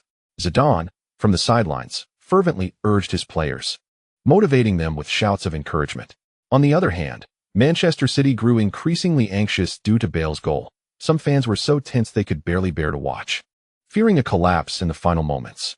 Guardiola, too, felt the weight of anxiety. The substitution of Lin significantly diminished Manchester City's attacking prowess, leaving him uneasy. If Real Madrid equalized and forced extra time, he feared Manchester City would falter. Thus, it was imperative to hold on for these final minutes. With this thought, Guardiola called to his players to delay the game as much as possible. Simultaneously, he signaled for Fernando to rise from the bench, preparing for one last substitution, clearly intended to waste time. Although Bale did not celebrate exuberantly after his goal, promptly returning to the center circle with the ball to resume play. The match had already entered the 3rd minute of stoppage time, leaving Real Madrid with precious little time. Bale glanced at the clock and then at the Manchester City players, who were dawdling and struggling to take their positions, feeling a sense of urgency. It became evident to him that they were deliberately stalling. Referee Clattenburg could no longer tolerate the delay and personally warned several Manchester City players, who reluctantly returned to their positions. Once both teams were prepared for the restart, Clattenburg promptly blew his whistle, allowing Manchester City to kick off. Unsurprisingly, upon resuming play, Manchester City immediately opted for a backward pass, intending to maintain possession and deny Real Madrid any opportunity for further attack while wasting time with cautious passes in the backfield. Real Madrid had anticipated this moment. As the whistle blew, the entire team surged forward in a frenzy, desperately seeking to seize the ball from the feet of the Manchester City players. The sphere swiftly transitioned from Aguero to De Bruyne, and then to Kanté. As both Ronaldo and Benzema charged towards Kanté, he calmly passed the ball back to the center back. Van Dijk. Benzema, with fierce determination, lunged at Van Dijk, knowing that if he could intercept the ball, a shot on goal would be imminent, potentially allowing him to become the hero who could secure an equalizing goal for his team. In the face of the relentless pressure from the Real Madrid players, Van Dijk, with remarkable composure, executed a deft touch to evade Benzema's advance before nonchalantly passing the ball to the full-back, Zabaleta. This audacious maneuver elicited gasps from the audience. Under the immense pressure of potential error leading to a goal, he dared to showcase such finesse in his own half. Is this lad inherently a player with a heart of steel? In contrast to the central area, the flanks offered significantly more space, with fewer opposing players present. When Van Dijk delivered his pass, Zabaleta found himself unmarked by any Real Madrid players. Following Marcelo's dismissal, Real Madrid was already at a numerical disadvantage, unable to closely monitor every potential threat from Manchester City. Moreover, as the match had only just commenced, their players had yet to fully transition past the halfway line, thus leaving ample room for passing and maneuvering in Manchester City's defense. However, This space quickly diminished as opponents swarmed in. Upon receiving the ball, Zabaleta noticed that several passing options were closely guarded by adversaries. Any hasty pass could easily be intercepted. Consequently, he opted to aim for the flanks, executing a clearance-style kick that sent the ball flying away. At this moment, all Real Madrid players had crossed into Manchester City's half, with even goalkeeper Courtois nearing the center circle. As they watched the ball soar overhead, their expressions turned to disbelief. Yet, this was not the worst of it. The dire situation was compounded by Agüero, the opposing forward, sprinting with fervor as if to claim the ball. Not only Agüero, but De Bruyne and Silva were also desperately dashing forward, striving to reach the ball. This caused palpable anxiety among the Real Madrid players. The trajectory of the ball appeared high, seemingly heading out of bounds. However, it landed with over 30 meters to spare before the sideline. After bouncing a few times, the ball began to roll forward, its pace gradually diminishing. There was a genuine possibility that it might be intercepted before crossing the boundary. Realizing this, Danilo and Bale, closest to the ball's landing point, hastily retreated to defend. Initially, Courtois intended to control the ball himself, but upon sensing the unfolding situation, he swiftly altered his course, racing back towards his goal. Should he fail to reclaim the ball and find his goal unguarded, the opponents could easily score an open goal. At this crucial juncture, Real Madrid simply could not afford to concede. A goal against them would extinguish any remaining suspense in the match. Danilo was, after all, introduced in the second half, endowing him with a more abundant reserve of energy compared to several of Manchester City's starting players. He dashed towards the byline ahead of Agüero and his companions, yet, to his chagrin, by the time he reached the vicinity of the line, the ball had leisurely crossed out of play. To compound the embarrassment, it was a throw-in rather than a goal kick. "Quick, throw it in." Danilo urgently called for his teammates' assistance. Had the ball gone out for a goal kick, the goalkeeper could have simply launched it forward. However, with a throw-in at stake, he required collaboration to execute the play. Bale and Gies swiftly rushed over. Yet the attacking trio from Manchester City had not retreated to their half, seemingly intent on defending against the throw-in. Agüero and his colleagues, aware of their lacking defensive capabilities, chose to remain in the opponent's half, aiming to disrupt and delay as much as possible. Guardiola appeared to share their sentiments. Upon confirming the ball was out of play, Manchester City promptly made a substitution. Just as Danilo was about to throw the ball to his teammate, he was compelled to hold back, unable to suppress his frustration. Why make a substitution now, of all times? The player being replaced was none other than Agüero, whose stamina had waned to the point where even walking felt laborious.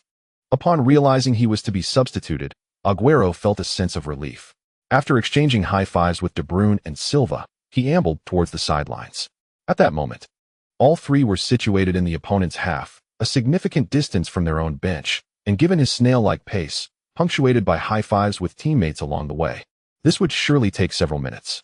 Real Madrid fans, observing Agüero's attempts to delay the game, erupted in a cacophony of boos, filling the stadium with a resounding chorus of disapproval. "Referee, that man is deliberately wasting time." Real Madrid players expressed their discontent with Agüero's actions, rushing to protest before Clattenburg. Unable to ignore the situation, Clattenburg, aware that this was the Champions League final being watched by millions worldwide, felt compelled to act against Agüero's intentional time wasting. Thus, he approached Agüero and issued a yellow card without hesitation. Agüero secretly rejoiced, another opportunity to delay the game. However, he feigned disbelief, raising his hands in a gesture of innocence, exclaiming, "Referee, I am innocent. Why am I receiving a yellow card?" According to the rules, when a yellow card is issued, the referee is required to explain the reason to the player. Thus, Clattenburg, with a stoic expression, addressed Agüero, "Sergio, if you wish to leave the field, you may do so from the sideline as you just did. There is no need for you to traverse the entire pitch, deliberately wasting time. According to the regulations, I am entitled to issue a yellow card as a warning, and should you continue to delay, I will not hesitate to show you another yellow card and send you off." Agüero had no intention of questioning the referee. He merely seized the opportunity to engage the referee in a brief conversation, prolonging his exit for a moment longer. Upon hearing Clattenburg's explanation, Agüero smiled and exclaimed, "Ah, so that's how it is. You should have mentioned it earlier. I shall make my swift exit now." With that, he feigned compliance and began to jog off the field. Although he was running, his pace was hardly quicker than before. The crowd's jeers intensified, and Real Madrid players voiced their protests. Clattenburg, visibly irritated, was tempted to issue another yellow card but restrained himself as Agüero neared the exit. After exchanging a high-five with the substitute Fernando, the latter took to the field. In stark contrast to Agüero's leisurely departure, Fernando dashed onto the pitch with the speed of a 100-meter sprinter. The moment he entered, the substitution was complete. Real Madrid players seized the opportunity, immediately throwing the ball back into play. They aimed to exploit the disarray of the newly substituted player, launching a swift offensive. At this point, the stoppage time had reached 93 minutes and 40 seconds, leaving a mere 20 seconds until the match concluded. The window for Real Madrid's attack was dwindling, potentially limited to one last chance. The throw-in was executed, and Bale received the ball despite De Bruyne's interference. He quickly passed to a teammate and turned to surge forward. Suddenly, he felt a chill at his waist, followed by the unmistakable sound of the referee's whistle. Bale looked down to discover that, unbeknownst to him, his shorts had been pulled down. Glancing back, he saw De Bruyne on the ground, blushing and sincerely apologizing for the incident. De Bruyne had intended to grab Bale's shirt, but, in his haste, inadvertently grasped his shorts instead. As Bale sprinted ahead, they were inadvertently yanked down. Bale was momentarily speechless, but the earnest demeanor of De Bruyne made it difficult for him to express his frustration. Clattenburg, indifferent to whether the act was intentional or accidental, promptly issued a yellow card to De Bruyne as punishment for his unseemly behavior. Many female fans in attendance found the incident quite distasteful. On the sidelines, Lin Quan and other Manchester City supporters on the bench erupted in laughter at the unexpected turn of events. Who would have thought that De Bruyne was capable of such antics? Real Madrid was awarded a free kick deep in their own half, too far from the goal for a direct shot. Thus, they opted for a quick restart, passing the ball to Modric, who then relayed it to Bale, allowing him to exploit his speed and launch an attack to breach Manchester City's defense. At this moment, a total of 450 seconds have elapsed, and the injury time has long since expired, exceeding it by 50 seconds. However, Clattenburg shows no intention of blowing the whistle, seemingly eager to allow Real Madrid to complete this offensive maneuver. Bale, a focal point of Manchester City's defense, crossed the halfway line, prompting three City players to converge upon him, forming a triangular blockade. Among them, while David Silva and De Bruyne posed little threat, the freshly substituted Fernando proved to be a formidable opponent. Though Bale appeared fierce, he was already sapped of strength after over 90 minutes of exertion. He managed to push past De Bruyne and accelerate away from Silva, yet could not shake off Fernando. Both players raced side by side, with Fernando positioning himself on the inside, denying Bale the opportunity to cut in for a shot, all the while using his body to challenge Bale, attempting to disrupt the attack and unbalance him. For an ordinary player, such intense physical confrontation would likely lead to a loss of balance and possession. Yet Bale, with sheer determination, persevered.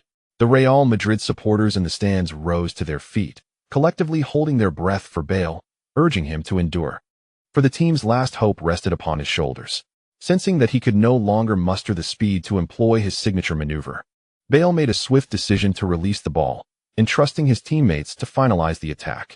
Summoning all his strength, he withstood Fernando's challenge and forcefully passed the ball toward the center. After executing the pass, he fell to the grass, his gaze fixated on the ball as it soared away.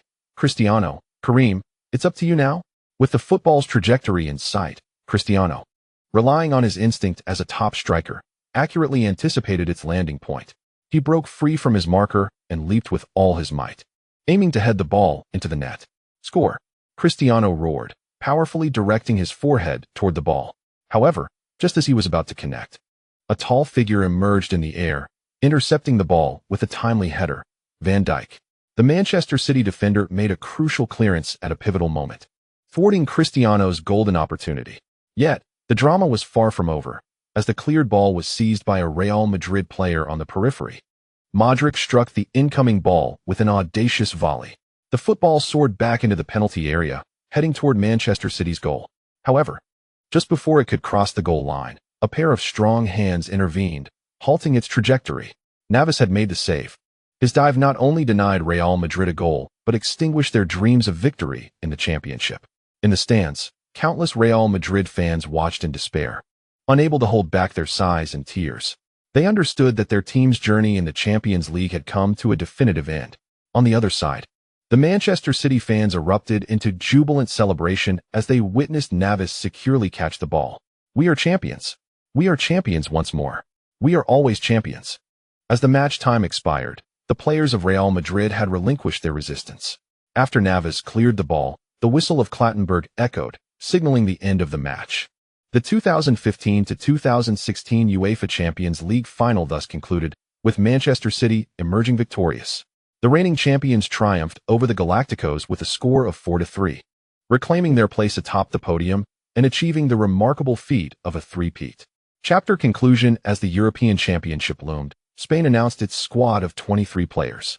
At the moment the whistle blew, the Real Madrid players either knelt on the ground or collapsed on the pitch, overwhelmed by feelings of regret and despair. They were so close, just a hair's breadth away. In fact, during the latter stages of the match, Real Madrid had begun to regain their momentum. Had they managed to equalize before the final whistle, extending the match into extra time, they genuinely stood a chance of winning. However, in this world, there are no ifs. Cristiano Ronaldo stood motionless in the Manchester City penalty area, hands on his hips, gazing down at the grass beneath his feet. His desolate silhouette resembled that of Roberto Baggio, who once missed a crucial penalty, evoking sympathy from both his ardent fans and neutral spectators alike. Ronaldo had indeed given his all. The burden of defeat did not rest upon his shoulders. After all, he had scored 2 goals, and without his valiant efforts, Real Madrid would have lost long before. His performance was nothing short of exceptional, and even those who typically scrutinized him were compelled to acknowledge his contributions at that moment. It was not a lack of effort or strength on Ronaldo's part. Rather, his adversaries were simply too formidable. To achieve a quadruple in a Champions League final, was that even humanly possible? Not only was this feat accomplished once, last year, he had similarly stunned the world in a final against Barcelona, single-handedly netting 8 goals across 2 consecutive finals. Such prowess was otherworldly, bordering on monstrous. No one could deem Ronaldo inferior for losing to such a behemoth. In fact, following this clash, the voices questioning Ronaldo's status as a superstar diminished significantly. After all, under the scrutiny of Lin Quan, the superlative quality inspector, Ronaldo had undeniably demonstrated his extraordinary capabilities. Yet, Ronaldo, who typically valued reputation and external validation, found it impossible to derive joy from this moment. His heart was heavy with the bitterness of defeat, struggling to come to terms with the loss of the championship. This sentiment was reminiscent of an earlier experience during his time at Manchester United, where he had succumbed to Messi. This time, however, it was Lin Quan who had bested him. Was it true that Ronaldo was truly inferior to these two? After last year's match against Barcelona, Lin Quan had exchanged jerseys with Messi, promising a rematch the following year. Unfortunately, Barcelona was soon eliminated by Atletico, falling short of the final. Although he did not encounter Messi, meeting Cristiano Ronaldo was still a remarkable experience. This year, Lin Quan had intended to engage in a friendly exchange with Ronaldo post-match, establishing a gentlemanly agreement. However, fate took an unexpected turn when Marcelo's decisive kick sent him off the field. Though he did not suffer any serious injuries, Guardiola promptly arranged for him to be taken to the hospital after the match. Keeping him on the bench to witness the entire game was already a considerable concession from Guardiola. He was concerned that prolonging Lin Quan's presence might hinder his recovery. Thus, Lin Quan found himself confined to a hospital bed, watching on television as his teammates collectively celebrated their triumph. The absence of their most pivotal contributor, coupled with the fact that the team had ascended to this podium for the 3rd consecutive time, rendered the atmosphere somewhat subdued. Besides a few young players who had recently joined the squad, the seasoned Manchester City players appeared less than exuberant. Following consecutive League and Champions League titles, Manchester City had undoubtedly established its own dynasty. Many accomplished players began to entertain diverse thoughts. Having secured their honors, it was time to contemplate other pursuits. This summer, Guardiola would face the significant challenge of retaining these championship-winning contributors. After a day of rest in Milan, the entire Manchester City team, including Lin Quan, boarded a charter flight back to Manchester the following day, accompanied by the coveted Champions League trophy. Although fans had not been informed in advance to welcome them at the airport, the fervent supporters nonetheless surrounded the terminal, creating a scene of overwhelming enthusiasm. From the moment they disembarked, the players were enveloped by exuberant fans.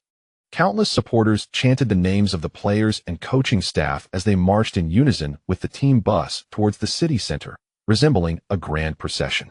At that moment, the skies over Manchester were a vibrant blue, as was the ground beneath them. As per tradition, Manchester City held a parade and grand celebration for their championship victory.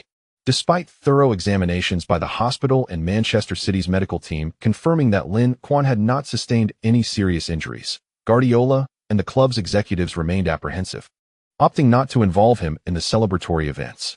This spared him some trouble. Although parades were indeed honorable, they were also exhausting. The novelty of the first parade was enjoyable, the second felt somewhat routine, and by the third, the excitement had completely waned, leaving no interest in participation.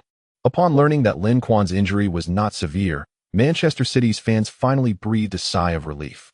While the celebrations felt slightly incomplete without their most crucial champion, the fans remained undeniably joyful. In that moment, Manchester City supporters believed they were the happiest fans in all of England, and perhaps even in all of Europe. Was there truly nothing to worry about? Following closely behind, Spain's coach Vicente Del Bosque arrived in Manchester with the entire Manchester City team. After confirming Lin Quan's medical results, Del Bosque finally felt a sense of relief. This year's European Championship presents a rather unfavorable situation for Spain. The host nation, France, is exhibiting formidable momentum, having consecutively triumphed over top European teams such as the Netherlands and Germany in various competitions. Moreover, with the tournament being held on French soil, they enjoy the advantage of home ground, leading many to believe that France is poised to lift the trophy this time around. Despite Spain retaining the top position in the FIFA rankings, surpassing traditional powerhouses like France and Germany, it is undeniable that the prowess of the Spanish team is waning with the gradual decline of the golden generation of '84 and '86. Without the presence of the exceptional player Lin Quan, Spain might have already lost its status as the world's number one. However, following the news of Lin Quan's injury in the Champions League final, pessimism surrounding the Spanish team has proliferated, with many anticipating their inevitable defeat. Consolidating power is arduous, yet maintaining it proves even more challenging. This year, coach Vicente Del Bosque seems devoid of the spirited confidence he once possessed, replaced by a palpable sense of distress. The transition between seasoned and emerging players is proving to be a protracted dilemma, while veteran players are gradually exiting the team. Younger talents have yet to rise to the occasion, failing to meet the expectations of Del Bosque and the fans alike.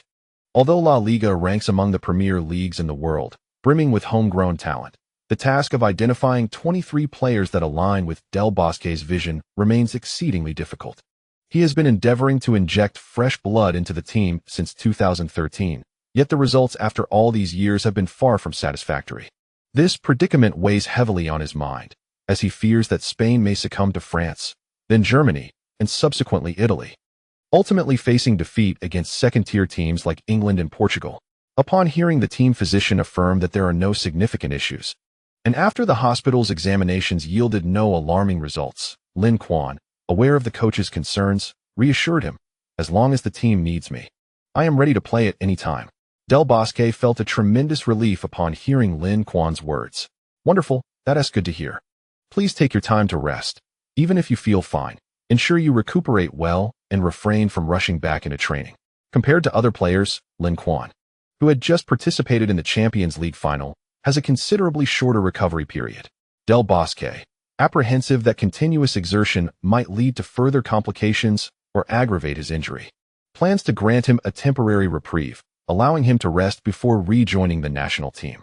Such special treatment, tailored for a single player, is a privilege that only Lin Quan enjoys within the entire Spanish squad. Following this, the Spanish national team promptly announced the 23-man roster for the European Championship. Goalkeepers: Casillas, Porto; De Gea, Manchester United; Rico, Sevilla; defenders: Ramos, Real Madrid; Pique, Barcelona; Juanfran, Atletico Madrid; Alba, Barcelona; Bartra, Barcelona; Azpilicueta, Chelsea; San Jose, Athletic Bilbao; Bellerin, Arsenal; midfielders: Bruno, Villarreal; Busquets, Barcelona; Thiago, Bayern Munich; Iniesta, Barcelona; David Silva, Manchester City; Pedro, Chelsea; Fabregas, Chelsea; Koke, Atletico Madrid; forwards: Llorente, Manchester City; Nolito, Celta; Morata, Juventus, Vasquez, Real Madrid. In stark contrast to the World Cup 2 years prior, Spain's 23-man roster this time reflects a significant overhaul. Many players have been omitted, including the renowned striker Diego Costa. The record number of young talents selected for the squad has prompted widespread speculation regarding Spain's intentions. Are they participating merely for developmental purposes? What is Spain's strategy? With Saul performing admirably, it is perplexing that he was overlooked in favor of Nolito and Vasquez. What could Del Bosque be contemplating? Isco, despite a lackluster performance in the Champions League final, has demonstrated commendable synergy with Llorente in the past. It is bewildering that Del Bosque has chosen to exclude him. Perhaps the most confounding decision is the omission of Diego Costa, who traveled from Brazil to embrace Spain's vision, only to be discarded after a single World Cup. It seems unjust for him. Indeed, apart from his striking appearance, what aspect of this talented individual does not meet the highest standards? Among Spain's forwards, is there anyone superior to Llorente? None at all, yet Del Bosque persists in his decision not to include him. Could it be that, due to Llorente's injury, Del Bosque feels incapable of clinching victory and has thus opted to utilize this opportunity for experimentation? Such a notion is absurd. Utilizing the European Championship as a training ground is quite audacious. Surely, you jest. This is the European Championship, the most prestigious international tournament aside from the World Cup. How could one simply abandon the quest for glory? Furthermore, as the reigning champions, if Spain were to secure this European Championship, they would achieve an unprecedented third consecutive title in its history. It is utterly incomprehensible, unless there are factors unknown to us that might elucidate Del Bosque's rationale. Fans have debated extensively without arriving at a conclusion, ultimately resorting to wild speculation. When it comes to predicting outcomes, the most perceptive and accurate entities are undoubtedly the betting companies. Upon the announcement of Spain's 23-man squad, these organizations swiftly adjusted their odds for Spain's championship aspirations. The host nation, France, has seen its odds of winning the championship surpass those of Spain for the first time, placing them at the pinnacle, while Spain and Germany hold similar odds, ranking second and third respectively. The latest odds released by the betting company have immediately captured the fervent attention of countless fans. French supporters are jubilant, their confidence soaring upon learning of the favorable outlook from the betting agency, as they boldly proclaim their intent to decisively confront Spain and Germany, seeking to claim the European Championship trophy as a testament to their supremacy in the world of football. The Spaniards have held the throne of world champions for 6 years, and it seems time for a change. In response to the French bravado, Spanish fans are equally unyielding, launching their own counterattacks. Some mock the French for celebrating prematurely, popping champagne before the match has even begun, suggesting it reflects poorly on their character. Others deride the French national team for its abundance of black players, joking that the team might as well be renamed Team Africa. This observation stems from France's historical context, which has led to a significant presence of African immigrants in the country. Since the last century, the French national team has been graced by a multitude of players of African descent, including celebrated figures like Zinedine Zidane, David Trezeguet, Thierry Henry, and Claude Makélélé. These remarkable athletes are indeed the backbone of the French team. For instance, in the current national squad, key midfielders Paul Pogba and N'Golo Kanté are both of African heritage, playing a crucial role in supporting France's midfield. In contrast, countries like Germany and Spain, with fewer immigrants, have a diminished number of black players. Though they are not entirely absent, Spain boasts a considerable number of Latin American players, while Germany features many of Turkish descent. When delving into the details, one might say that all nations share their unique strengths and weaknesses. Although the host nation, France, is the favorite, this European Championship is teeming with formidable contenders. The Spanish bullfighters, the Dutch Orange Army, the German War Machine, the English Lions, alongside Italy and Portugal, are all worthy adversaries. Additionally, teams from the Balkans, such as Serbia and Croatia, possess the potential to surprise as dark horses. Chapter complete. Chapter 170. Will Lin Quan miss the European Championship? Revived reports ignite aspirations across nations. On May 31st, the Spanish team announced their 23-man roster. Training commenced on June 1st. However, outside the national team's training base, a throng of reporters gathered, only to find that Spain's pivotal player, Lin Quan, was absent, seemingly confirming external speculations. Spanish superstar may miss European Championship. Lin Quan absent from Spain's national team training. The team's key figure missing. The bullfighters face a significant setback. In an instant, a flurry of media reports ensued, sending waves of anxiety through the Spanish populace, as fans on social media fervently discussed the matter. Wasn't it reported from Manchester that Lin's injury was not serious? Why then? Is he absent from the training camp? Could it be that he is taking a little longer to join due to his recent participation in the Champions League? However, that is not entirely accurate. Another national team player from Manchester City, David Silva, has indeed joined the squad. It is now evident that Lin is injured, though perhaps not as severely as the public might speculate. Otherwise, Del Bosque would not have included him in the roster for this European Championship. It stands to reason that Del Bosque still harbors hopes of Lin taking the field. The lingering question now is whether Lin can return to the team before the tournament officially commences. With merely 10 days remaining until the start of the European Championship, Spain finds itself in a less than favorable group. They are placed alongside Croatia, Turkey, and the Czech Republic. While these teams may not be regarded as elite, none can be dismissed as pushovers. Each possesses a strength that belies their reputation. Particularly, Croatia, led by Modric, may not boast the same renown as traditional powerhouses like Germany, the Netherlands, or Italy, yet their prowess on the field is formidable. Had Lin been present, these teams might have struggled to pose a threat to Spain. However, in his absence, with the team lacking a pivotal figure, Spain's chances of triumphing over these opponents and advancing from the group stage are now cast into uncertainty. Should Lin be unable to return, the group stage may prove perilous.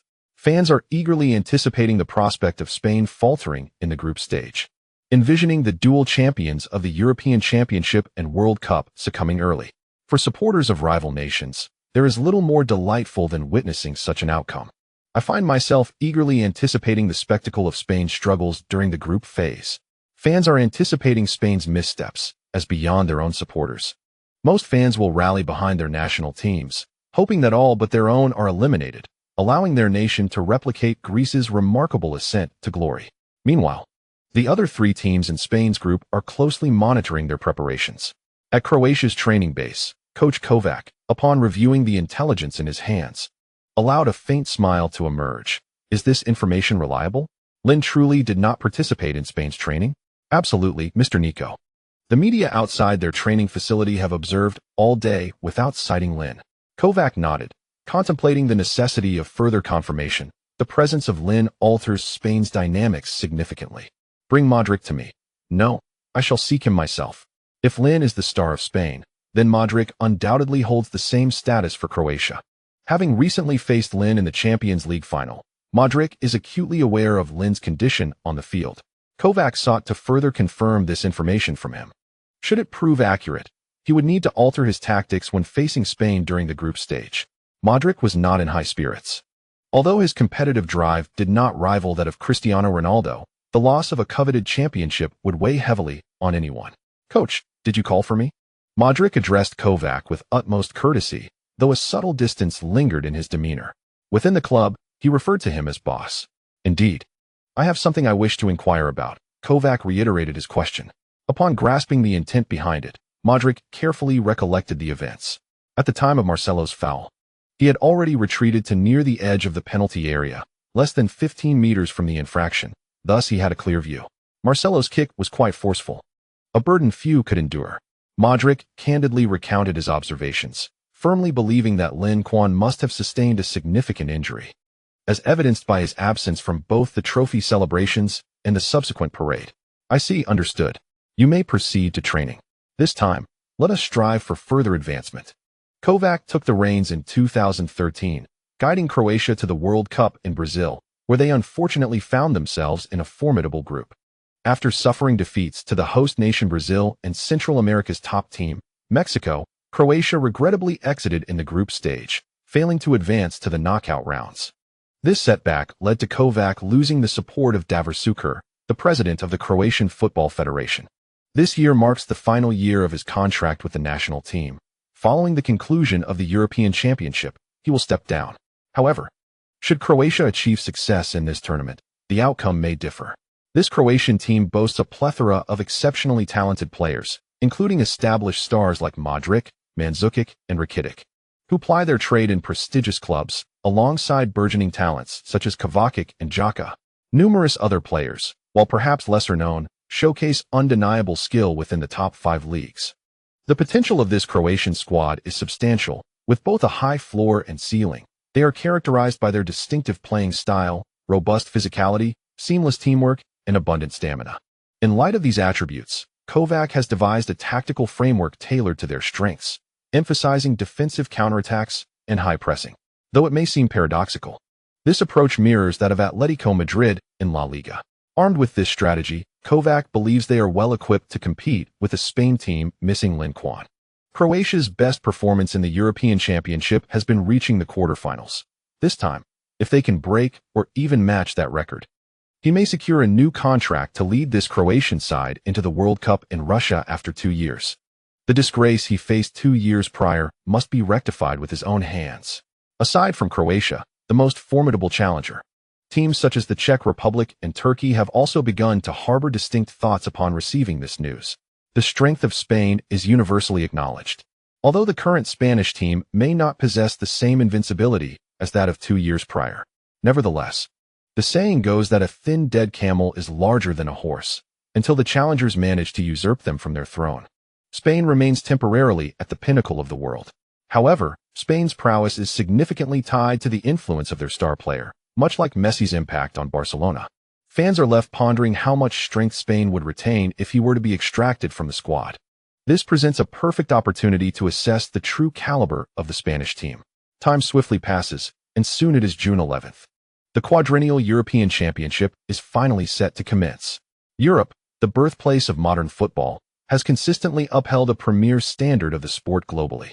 In earlier years, Latin American football could contend with Europe, but as more and more Latin stars have made their way to Europe to play in the top 5 leagues, the distinct characteristics of Latin football have gradually faded, becoming increasingly influenced by European styles, devoid of its unique traits.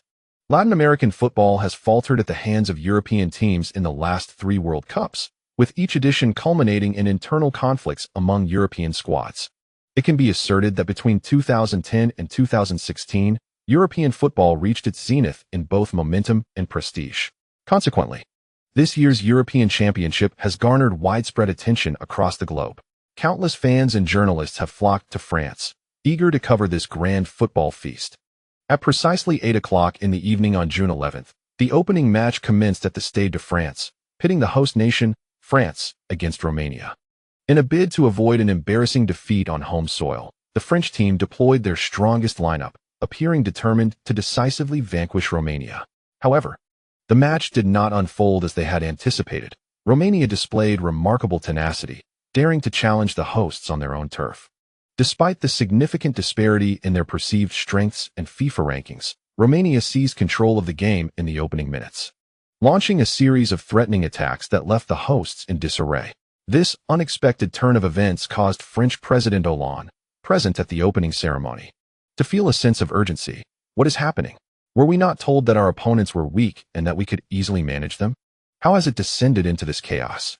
Fortunately, after weathering the initial onslaught, the French team began to find their rhythm. Under the tireless protection of the indefatigable midfielder Kanté, they gradually started to dominate the match and sounded the horn for a counterattack.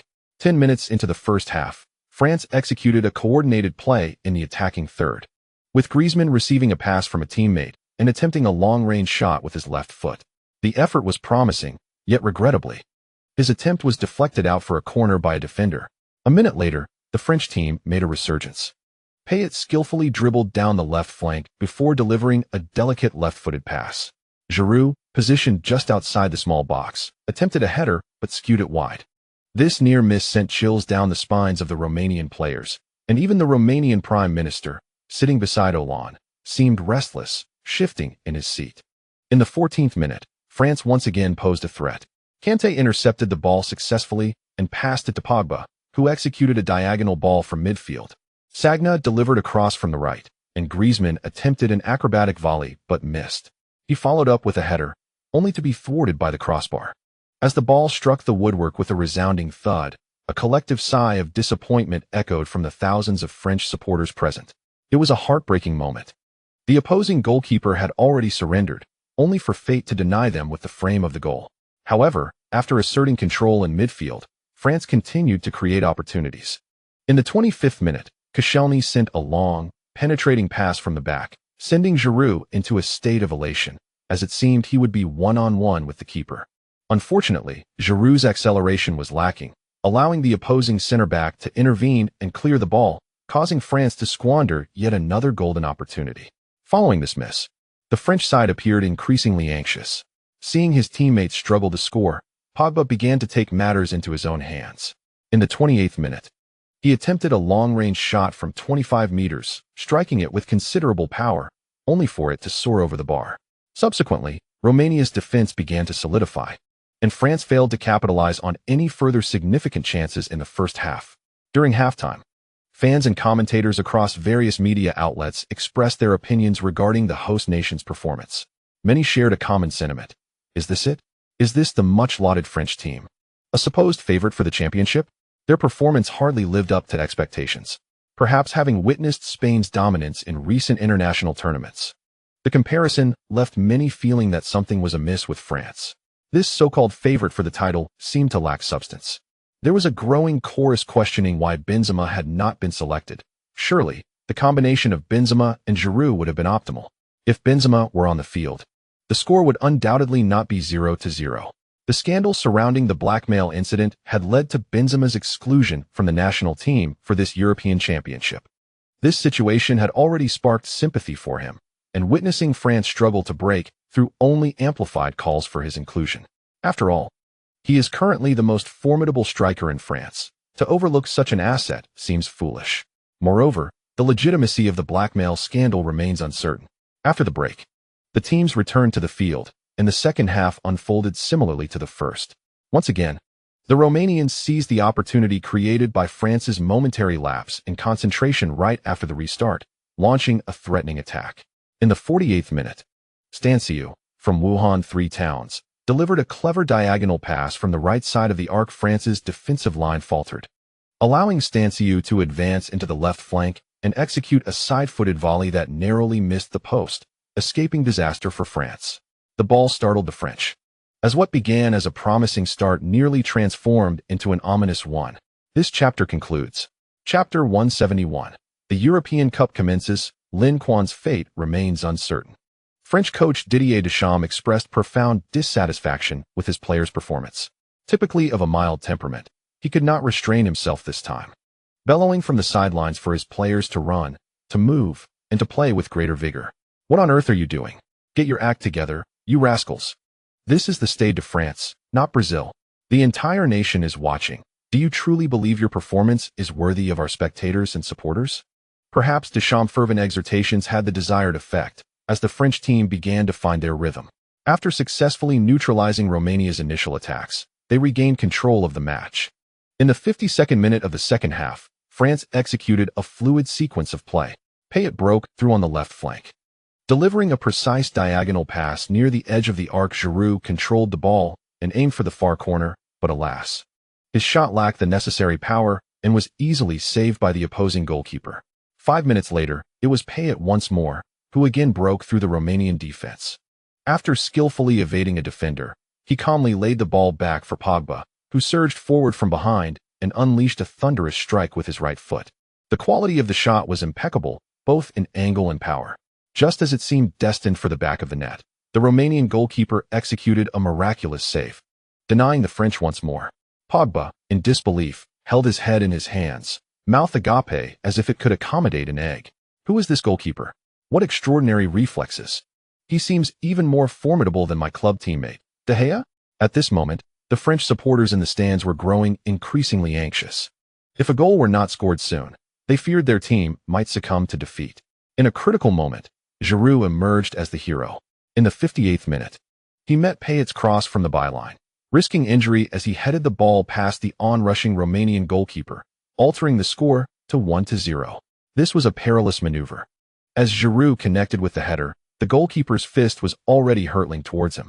Had he hesitated for even a moment, he might have sustained a severe injury from that forceful blow. The French fans exhaled collectively in relief as their team finally found the net. A weight lifted from their hearts.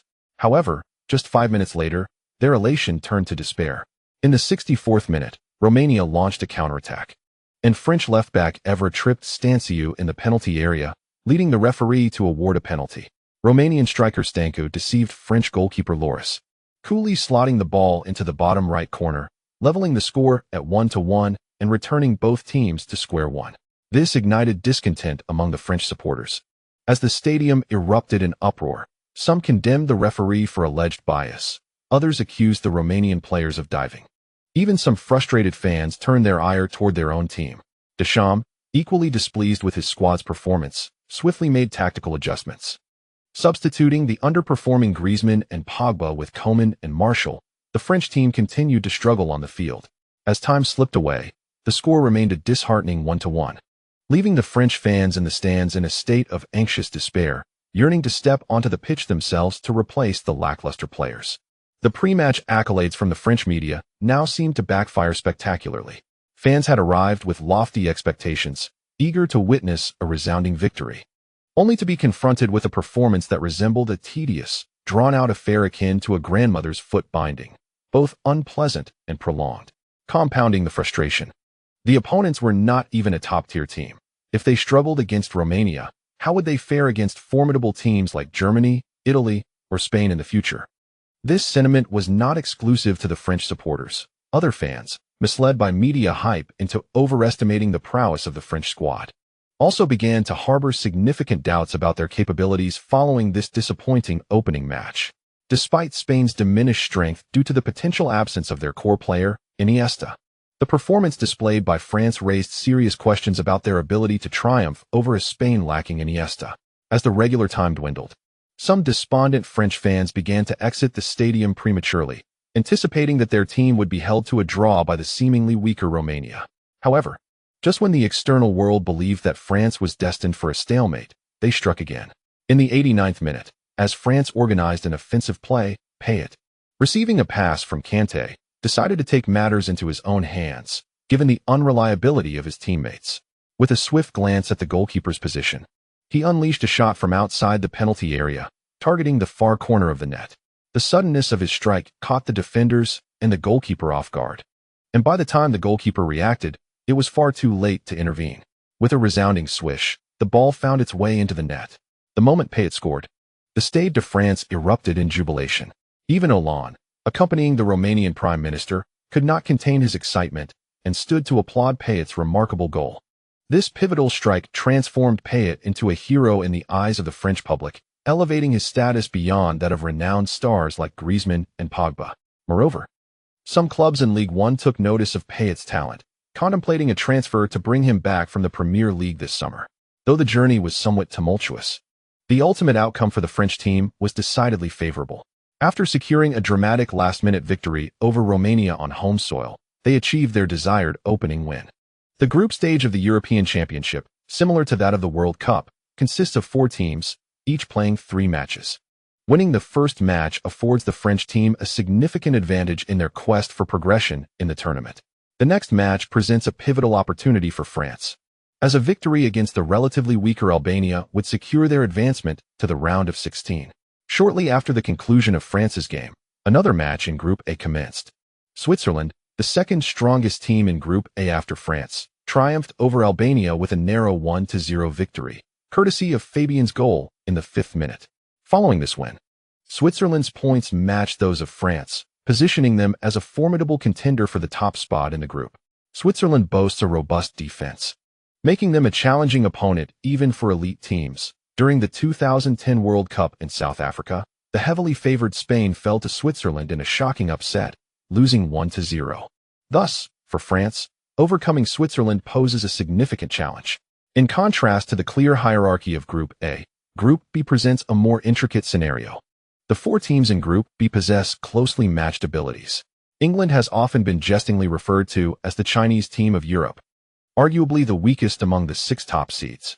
Their group counterparts, Wales, Slovakia, and Russia, are no pushovers. Particularly, Wales, with stars like Bale and Ramsey, possesses the capability to contend with England for the top position in the group. However, for the England team, as long as they avoid finishing at the bottom, they maintain a chance of progressing. Unlike the World Cup, the European Championship features 24 participating teams. The top 2 teams from each group advance directly, while the remaining 4 spots are allocated to the best third-place teams. Consequently, only 8 teams will be eliminated in the first round, meaning that a single victory could grant England a pathway to advancement. Yet, in their opening match against the weakest team in the group, Russia, England, despite having the upper hand, suffered a last-minute equalizer, resulting in a 1-1 draw. However, the most disgraceful incident unfolded during the match when fan clashes erupted. England's supporters initiated provocation after their team took the lead, only to be humiliated by Russian fans following the equalizer, leading to a brawl. The English, despite their numerical superiority, found themselves overwhelmed by the Russians. This altercation had a profoundly negative impact, spilling from the stadium into the streets of Marseille, attracting widespread media attention. The French authorities reacted swiftly, deploying thousands of police officers to apprehend individuals involved, resulting in the arrest of several thousand fans.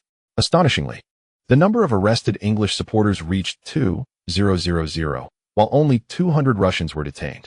This revelation sparked considerable uproar. How could a team with such a numerical advantage suffer defeat? Such disturbances and conflicts among fans are intolerable to the organizers, as the integrity of the tournament would be compromised if every match devolved into violent confrontations. Consequently, UEFA issued a stern warning to both parties, imposing a permanent ban on the unruly supporters from entering the stadium. For those whose offenses were particularly severe, legal consequences would ensue.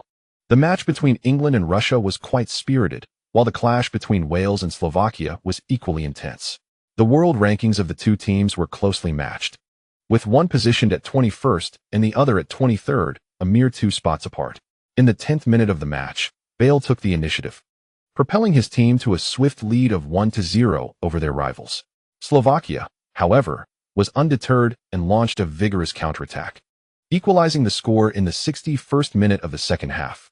Following the equalizer, Wales promptly made a substitution, boldly introducing an additional forward.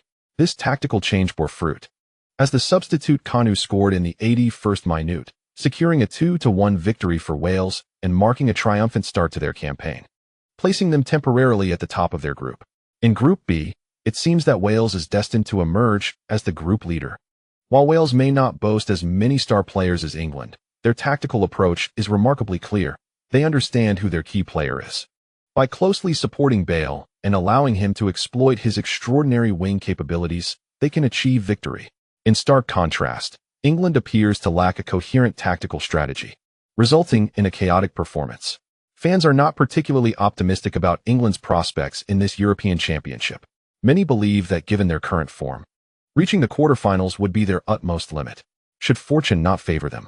Failing to secure the top spot in their group may lead to an early exit against formidable opponents in the round of 16. True powerhouses do not struggle as England does to secure victories. Indeed, the German team in Group C has set an exemplary standard. On June 13th, the matches in Group C commenced, with the German team effortlessly defeating Ukraine 2-0. The victory was achieved with remarkable ease, as they maintained an astounding 69 possession and launched a staggering 22 shots on goal. Moreover, they received no bookings, and in the words of the Germans, they didn't even break a sweat in overcoming their opponents. It is no surprise that they are the World Cup runners-up and ranked among the top 3 teams globally. Watching the German team play is truly a delight. Under Löw's guidance, this German squad plays with a captivating elegance. Observe, this is what constitutes a top-tier team. France and England should take note. What they present is merely a facade of strength. Without comparison, there is no pain. After witnessing Germany's match, fans have praised the German team, while beginning to criticize England and France. They believe that when strong teams face weaker opponents, they should display dominance akin to that of the German team. Otherwise, they do not deserve the title of a strong team. Speaking of elite teams, with the World Cup runners-up having taken the stage, fans are naturally eager to see the performance of the reigning world champions, Spain. Coincidentally, Spain's group, Group D, follows directly after Germany's Group C. After the conclusion of the German team's match, it was immediately Spain's turn to take the field. One might wonder whether Lin Quan will make an appearance. Uncertainly, I feel the likelihood of his participation is rather low. After all, the reporters have not observed him joining the Spanish squad's training sessions, implying that he is yet to report to the Spanish camp. I suspect Lin Quan may not even be in France at this moment. If that is indeed the case, wouldn't it spell danger for the Spanish team in this match? However, that may not necessarily be true, as their opponent is the Czech Republic, whose world ranking is not particularly high. Even in Lin Quan's absence, given Spain's formidable roster, they should have no significant trouble overcoming their rivals. Nevertheless, the absence of Lin Quan, a prolific goalscorer, may result in their offense lacking the sharpness it previously possessed, making it difficult to achieve a resounding victory over their opponent. In the last World Cup, Spain averaged 3 goals per match during both the group and knockout stages, frequently securing decisive victories. However, the majority of those goals were closely linked to Lin Quan's contributions. In his absence, whether Spain's attacking system can maintain such high efficiency remains a substantial question. Nonetheless, as fans have analyzed, the Czech team is not particularly strong and is unlikely to pose a significant threat to Spain, unless they adopt a defensive strategy from the outset, which could expose Spain's offensive shortcomings. Chapter concluded. Chapter 172. Spain's difficult victory in Lin Quan's absence. Before Spain took the field, the battle between Croatia and Turkey in Group D commenced. In the very first minute, Croatia nearly scored. Rakitic's delicate chip shot grazed the post, almost granting Croatia a dream start. Turkey's strength should not be underestimated. During the 2002 World Cup in South Korea and Japan, they reached the semi-finals, achieving an impressive third-place finish. Faced with a direct competitor like Croatia, the Turkish team showed no intimidation, clearly intent on securing points with a 4-1-4-1 formation. Against the aggressive Turkish side, the Croatians played with remarkable composure, leveraging their robust midfield. They gradually took control of the match's rhythm after both teams had engaged in mutual probing. Players like Mandzukic, Perisic, and Brozovic each had excellent scoring opportunities, yet unfortunately failed to capitalize on them. Ultimately, it was Luka Modric who stepped up in the 41st minute of the first half. He seized upon a defensive clearance from the opposition. Without allowing the ball to touch the ground, he executed a stunning volley into the bottom left corner of the net, breaking the deadlock and altering the score to 1-0. The goal was not only aesthetically pleasing but also executed with considerable difficulty. Originally, Croatia's left midfielder Brozovic intended to pass to Mandzukic in the box for a header. However, Mandzukic failed to secure the initial touch, resulting in the ball being cleared by a defender, fortuitously landing right in front of Modric. As the ball soared towards the periphery, Modric, unperturbed, made no adjustments and executed a stunning volley. It was not only unexpected but also exquisitely intricate, leaving the opposing goalkeeper helpless as he could merely watch the ball ripple the net. Following their lead, the Croatian team played with increasing composure, consistently exploiting the vulnerabilities of the solitary defensive midfielder from Turkey, frequently attacking their flanks and leaving the Turkish side in disarray. Although the disparity in possession was minimal, Croatia holding 52 and Turkey 48, merely a 4 percentage point difference, the contrast in attempts on goal was significant. Croatia launched a total of 19 shots, 6 of which were on target, and had their strikers capitalized on their opportunities, their tally could have been even greater. In stark contrast, Turkey managed only 9 shots, with a mere 2 on target, producing very few threatening attempts and failing to achieve the desired outcome they had envisioned prior to the match. With this victory secured, the Croatian players felt a collective sigh of relief. Turkey was a direct competitor for advancement from their group, and defeating them meant they had seized control of their fate.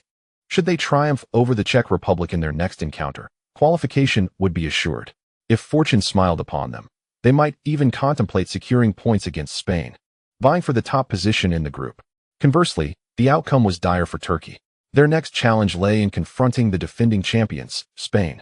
Despite external opinions suggesting that Spain had been significantly weakened by the absence of their key player, Turkey's chances of overcoming them remained exceedingly slim. After the match concluded, both Croatia and Turkey tacitly agreed to closely monitor the developments in the game between Spain and the Czech Republic. They sought to gauge Spain's strength and to validate the speculations regarding the absence of their player. Many teams harbored similar sentiments. The match between Spain and the Czech Republic attracted a multitude of fans, with countless others tuning in via television and the internet.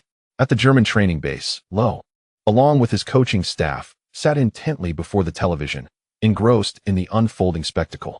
The German contingent wore serious expressions, wholly focused, particularly Lowe himself.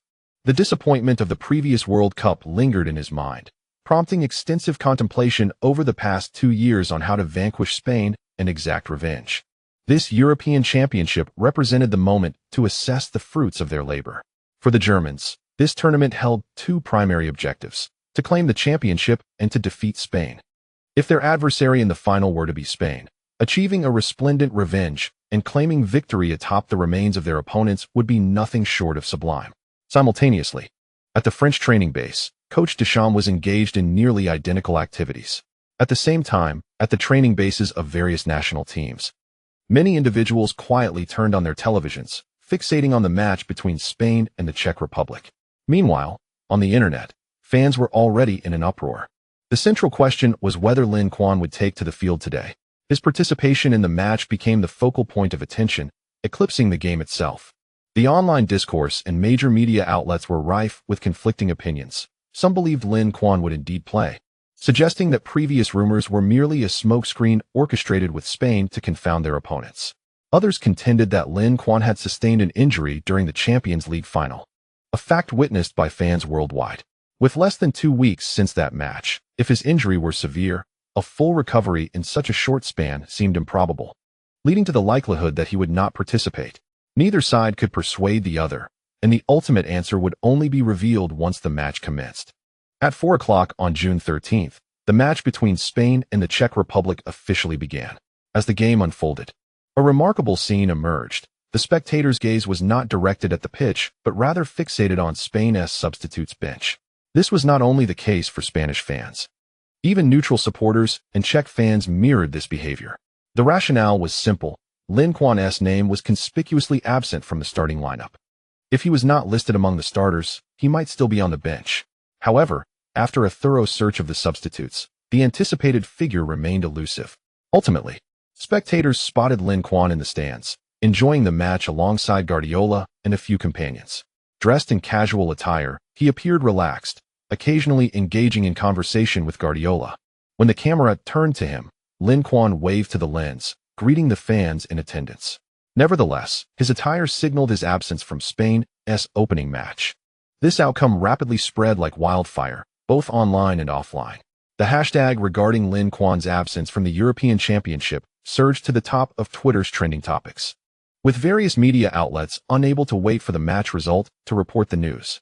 In no time, an array of reports flooded in.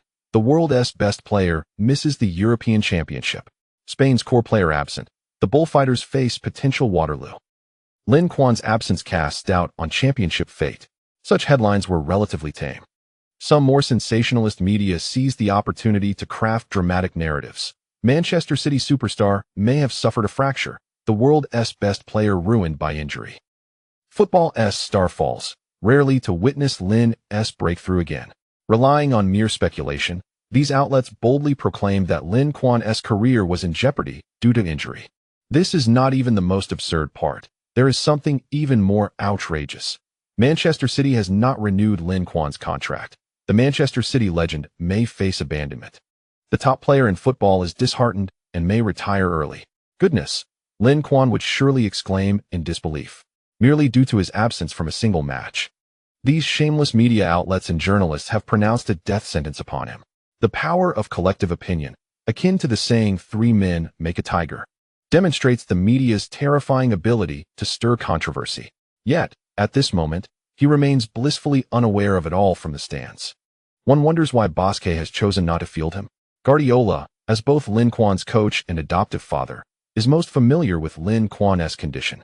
While it may sound incredulous, after thorough examinations by Manchester City's medical team, it was determined that Lin Quan's injury was not serious, and he would likely be ready to train and compete again within 1 to 2 weeks.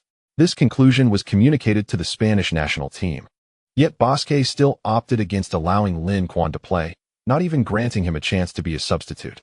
The rationale behind this decision appears twofold. Firstly, to extend Lin Quan's rest period as a precautionary measure, and secondly, to leverage external speculation as a smokescreen to perplex their rivals. Spain's initial opponent is not particularly formidable, and the likelihood of securing a victory is high. Should they triumph, the chances of advancing would significantly increase. In this scenario, Bosque might consider keeping Lin Quan as a secret weapon, unveiling him unexpectedly during the knockout stage to catch their opponents off guard. However, if the first match is lost, or if they falter against Turkey in the second match, Bosque would have no choice but to deploy this trump card sooner than planned. After explaining Bosque's strategy to Guardiola, he nodded in agreement. His approach is quite prudent, yet the national team may struggle significantly without you. Guardiola's words proved prophetic. Spain indeed performed poorly in that match. Despite Bosque fielding the full-strength squad minus Lin Quan, Spain's attack was utterly lackluster. With a formidable midfield, Spain maintained control of the game, boasting a possession rate of 72 and a staggering 729 passes with an 89 success rate. Yet, despite this dominance, they managed only 4 shots on target from a total of 18 attempts, while their opponents, with just 4 shots, achieved 3 on target, rendering both teams evenly matched in terms of threat. The Spanish fans in the stands were left in disbelief. Is this truly the invincible team we remember? How has it come to this? After just one match, Spanish supporters were already reminiscing about Lin Quan. Had he been on the pitch, the performance would surely have been far superior. These players seem utterly lost without him. Spanish fans were tormented by their own team to the point of despair, while neutral spectators found themselves drowsy from Spain's incessant passing. In stark contrast, Czech fans were startled by the frequent attempts on goal from Spain's forwards. Although the accuracy of their shots was dismally low, it was precisely this unpredictability that proved unnerving. After all, if even the shooter was unsure of the direction of their strike, how could the goalkeeper possibly anticipate or save it? The Czech goalkeeper, none other than the legendary Petr Cech of Chelsea, initially approached the game with trepidation, acutely aware of Spain's formidable reputation. He constantly reminded himself that despite the absence of key players, the opposing team was replete with star talent and should not be underestimated. However, after enduring a barrage of erratic attacks, Cech became desensitized. Is this it? Is this the caliber of Spain's forwards? I could perform better myself. On the sidelines, coach Vicente Del Bosque could no longer bear to watch. After witnessing Morata squander yet another clear chance, he decided to make substitutions.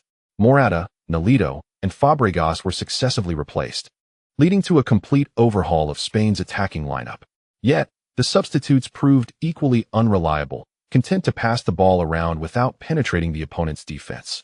Ultimately, it was a set-piece opportunity that allowed center-back Pique to seize a chance to head the ball into the net, breaking the deadlock in the 87th minute and securing a hard-fought 1-0 victory. Fans exiting the stadium, whether Spanish or neutral, were vocal in their discontent. They had come expecting to witness the pinnacle of football, only to be subjected to this lackluster display. One could easily mistake it for a culinary competition instead. While Spain's title as champions resonated loudly, their performance was undeniably difficult to watch. In fact, it was even more disappointing than France's opening match display, as the French team had at least scored through their forwards, whereas Spain relied on a defender for their solitary goal, truly a sight for sore eyes. Unsurprisingly, in the aftermath of the match, the internet and media were rife with pessimistic commentary regarding Spain's prospects. Some eagerly proclaimed, "I declare Spain's withdrawal from the European Championship." Given Spain's current form, I too question their ability to overcome Croatia. Croatia is no slouch. Spain could very well face defeat. Should they lose, their position at the top of the group would be jeopardized, and without that, the knockout stage would spell disaster for Spain. Many shared this sentiment, and even coaches and players from other teams felt an opportunity had arisen, particularly Spain's next opponent, Turkey, who began to envision a pathway to advancement. Chapter complete. Chapter 173. The plan of Del Bosque. Despite the harsh criticisms from the public, Spain's head coach Vicente Del Bosque remained in high spirits. Regardless of the aesthetic quality of their play, the crucial question was whether they had secured a victory. In the post-match press conference, Del Bosque expressed his profound satisfaction with the team's performance and urged the public to extend patience and understanding towards the younger players in the squad. The subpar performances of Morata and Nolito were not indicative of their capabilities. Rather, it was likely a consequence of their lack of experience in high-stakes matches. He implored the audience not to be overly critical and to offer more tolerance to these young talents. However, the reporters were not swayed by Del Bosque's response. Their interest lay solely in Lin Quan, and they pressed him for insights on the matter. Del Bosque was acutely aware of the journalists' curiosity, yet he playfully refrained from divulging any specifics. The more they sought information, the less he revealed, opting instead to elaborate on his philosophies regarding team building, reminisce about the glorious history of the squad, and muse about a promising future. Eventually, the journalists could no longer contain themselves and interrupted the veteran coach's lengthy monologue. They pointedly inquired, "Mr. Del Bosque, while Lin Quan's name was included in Spain's 23-man roster, he did not appear on the pitch, nor was he seen on the substitutes bench. Can you confirm whether he is indeed unable to participate due to injury, as speculated?" Del Bosque glanced at the questioner, recognizing that this was a concern shared by many Spanish fans. To reassure them, he finally offered a straightforward response. "Lin is in excellent condition and ready to play for the team at any time." However, at times, honesty may not garner belief. As was evident in this instance, Del Bosque's earnest declaration was perceived by the journalists as mere fabrication, unworthy of credence. A journalist from France pressed further, "If that is the case, why did you not allow Lin Quan to play in this match? Without him, Spain completely lost its dominance, nearly failing to secure a victory even against the Czech Republic." Del Bosque furrowed his brow, feeling somewhat irked by the reporter's insinuation. The comment was clearly intended to sow discord between Lin Quan and the other Spanish players. "I do not consider the Czech Republic a weak team. In fact, their performance was commendable, and they are a team deserving of great respect." Del Bosque began by praising Spain's opponents, acknowledging their strength, and deftly countering the reporter's disparaging remarks, thus claiming the moral high ground. As anticipated, the Czech coach smiled upon hearing Del Bosque's words. Spain's prowess is reflected in their status as the world's top-ranked team by FIFA, a position they have held for 6 consecutive years, solidifying their reputation as a long-standing powerhouse in football. Del Bosque, having guided his team to 2 World Cup victories, 1 European Championship, and 1 Confederations Cup, was also regarded as a candidate for the title of the world's best coach. The recognition that the Czech team has garnered from such formidable opponents is undoubtedly a matter of great pride. In stark contrast, the Czech coach's demeanor towards the rude, arrogant French was noticeably frosty. Moreover, the decision to rest Lin Quan was primarily based on the consideration that he has participated in more matches at the club level than his teammates, allowing him some additional recuperation time, rather than the rumors suggesting an injury.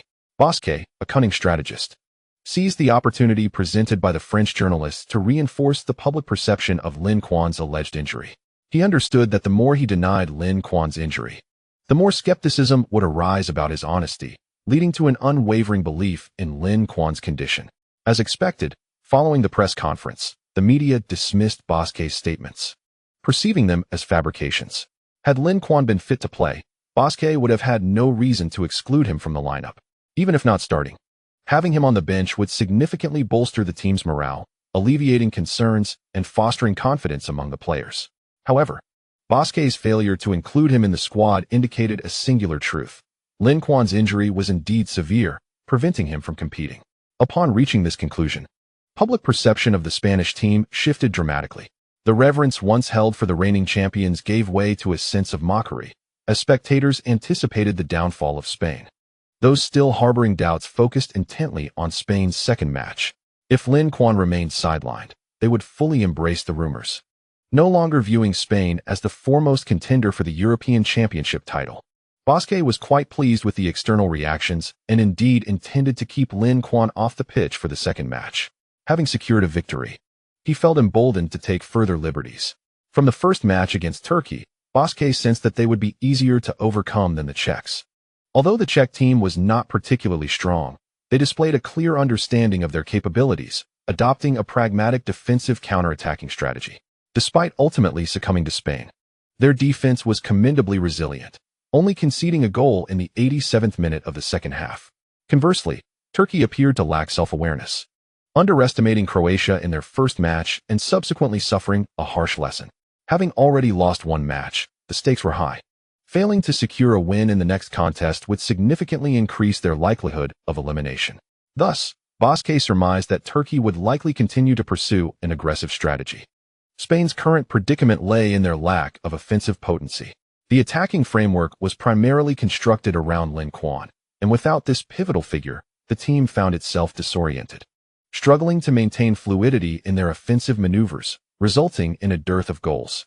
However, this did not imply that their defensive capabilities would falter. Breaching Spain's defensive line would pose a considerable challenge for Turkey. Once Turkey presses forward, their defense becomes vulnerable, allowing ample space for Spain to launch counterattacks.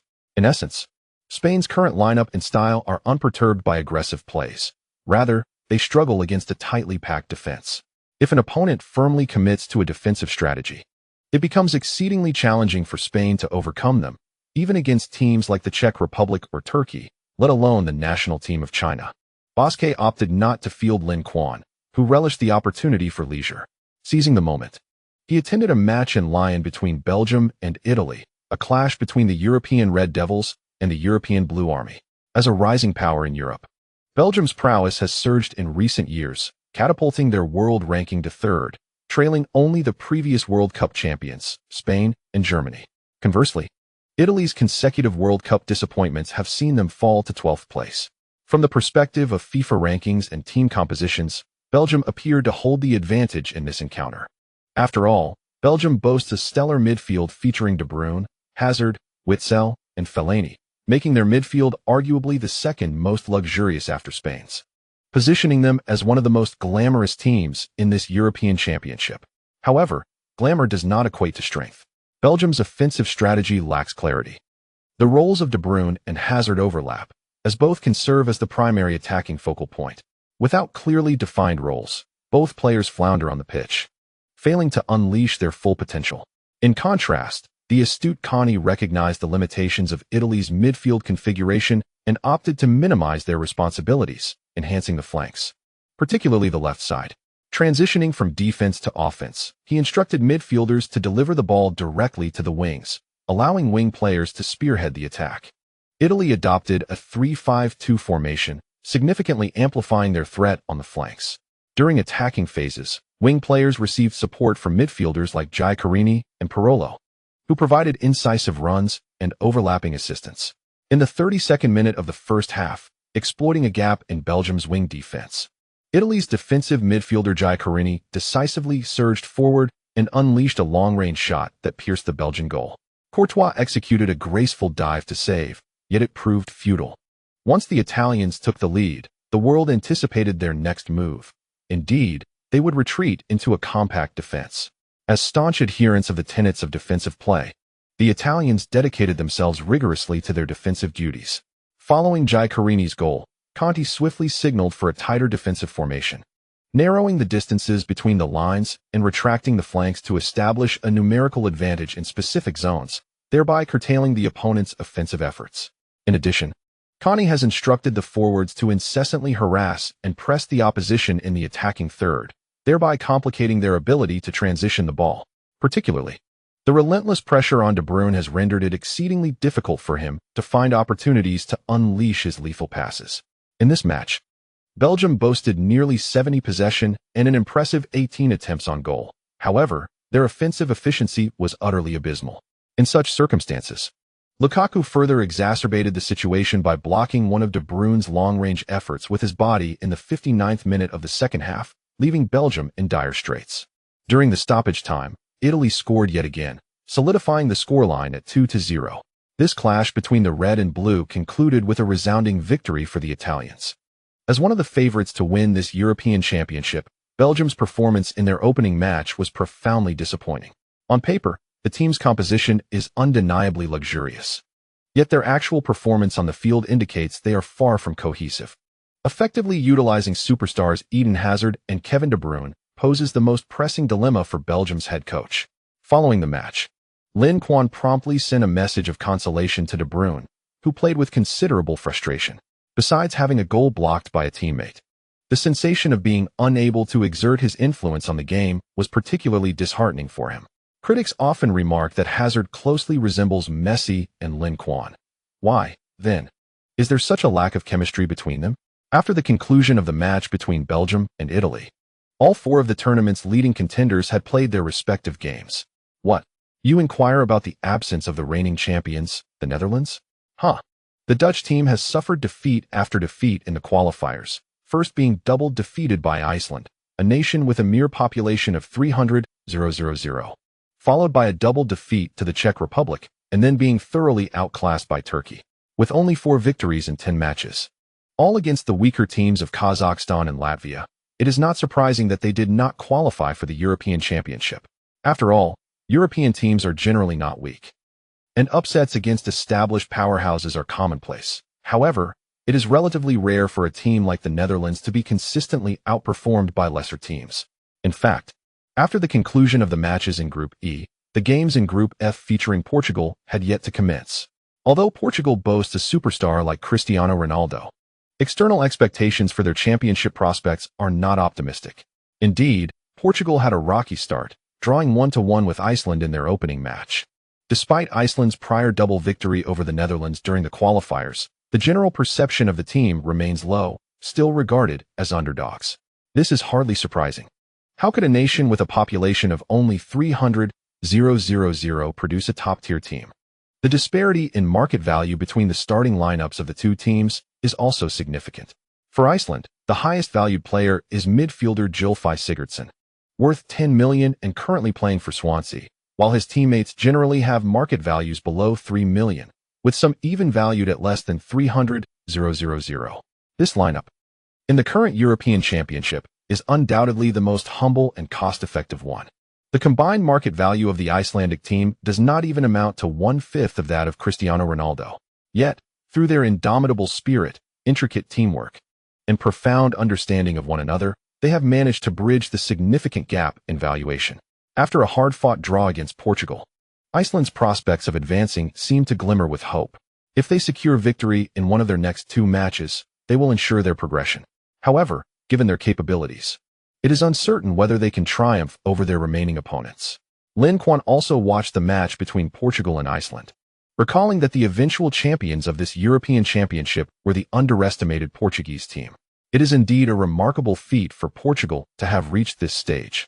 If Lin Quan's memory serves him right, he recalls that Portugal's next match ended in a draw against the weakest team in their group, Austria, followed by another draw with Hungary. Ultimately, they advanced with 3 points and a goal difference of 0, alongside Northern Ireland as the third team from Group C. Although Albania from Group A and Turkey from Group D also garnered 3 points, they were regrettably eliminated due to inferior goal differences.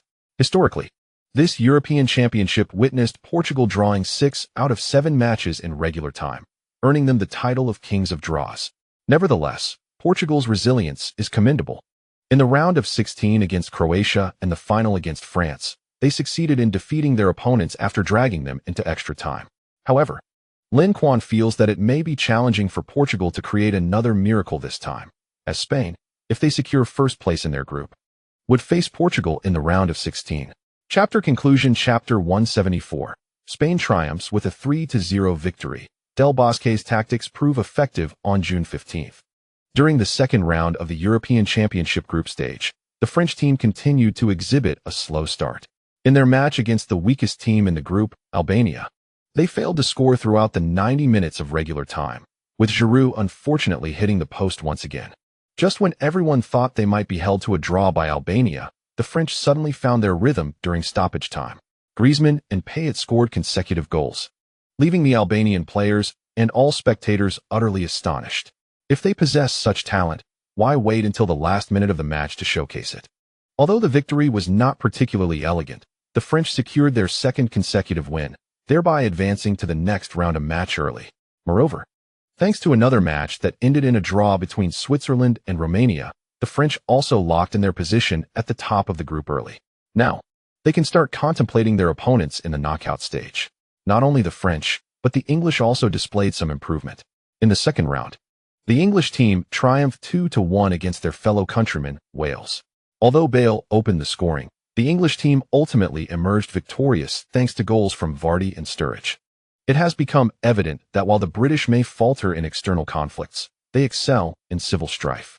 Following their triumph over Wales, their points surged to 4, placing them atop Group B. However, with both Wales and Slovakia amassing 3 points, the British must remain vigilant. In their forthcoming encounter with Slovakia, at least a draw is essential to secure advancement. A defeat could potentially relegate them to third place in the group, leaving their fate dependent on the outcomes of other third-place teams. In Group C, the Germans faced off against the Poles. The German team entered with considerable advantage, anticipating a swift strike against Poland, yet they found themselves hitting a formidable wall. despite being at a disadvantage and failing to register a single shot on target. The Polish defense managed to stymie the German onslaught. The match concluded with both teams locked in a stalemate, each earning a point. This result was acceptable for both sides, with each team currently holding 4 points. Thanks to a superior goal difference, Germany momentarily stood at the top, with promising prospects for advancing. As the focus shifted to Group D, the spotlight once again fell on the Spanish team. Although many believed Lin Quan would not feature for Spain, a hopeful faction of fans clung to the possibility of seeing him on the starting lineup or the substitutes bench. Their hopes were dashed when coach Del Bosque opted not to include Lin Quan in this match. Disappointment washed over the fans as they began to accept the media reports. Lin Quan was indeed absent from this European Championship. The Turkish coach, upon learning of Lin Quan's exclusion from the Spanish squad, felt a surge of optimism and resolutely implemented a predetermined strategy, adopting a 4-3-3 formation to engage Spain in an open contest. Del Bosque welcomed this approach with eagerness, inviting the offensive challenge. The Spanish team appeared to transform into a cohesive unit, particularly the trio on the front line, who seemed to have suddenly found their scoring prowess. In the 34th minute of the first half, after a series of impressive exchanges, Spain shifted their offensive play to the left flank. Nolito, driving down the line, delivered a high-quality cross. An egregious defensive misjudgment from the opposing backline allowed Morata to seize the opportunity, deftly heading the ball into the net, altering the score to 1-0. Energized, Spain intensified their assault on Turkey. Under pressure and with the score against them, Turkish players began to falter, making frequent errors. Merely 2 minutes after conceding the first goal, a catastrophic blunder occurred during a clearance attempt, as Topol failed to clear the ball out of the box, inadvertently gifting it to Spanish winger Nolito. The latter, taken aback but quick to react, unleashed a sweeping shot into the bottom corner, bringing the score to 2-0 for Spain. The successive goals conceded severely undermined Turkey's morale, while their head coach appeared frantic on the sidelines, shouting instructions to the players to no avail. As the second half commenced, Turkey made a substitution, introducing Sahin from Borussia Dortmund to replace Calhanoglu from Bayer Leverkusen. However, this change failed to yield any significant impact. Sahin was no longer the dazzling young prodigy of Europe, having lost the spark of his youth. In the 48th minute, Spain executed another exquisite combination. Iniesta received a pass from Busquets, evading an opponent's interception as he advanced the ball forward. He deftly identified a gap in the opposing defense and, upon reaching the edge of the penalty area, delivered a precise through ball. Alba surged in for a shot, but the opposing goalkeeper anticipated the move, preemptively shifting to block Alba's shooting angle. Faced with an opportunity that could lead to either a goal or an assist, Alba exhibited selflessness, passing the ball across the goal mouth for Morata, who effortlessly slotted it into the open net, extending Spain's lead to 3-0. Morata had achieved his first brace of the tournament, and the goal sparked an exuberant reaction from him. Previously burdened by external criticism, he had felt immense pressure, even beginning to doubt his own abilities.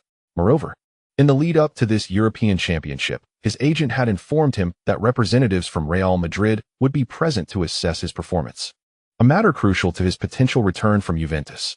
After a poor showing in the first match, which drew harsh criticism, Morata's fortunes shifted dramatically following his brace in this game.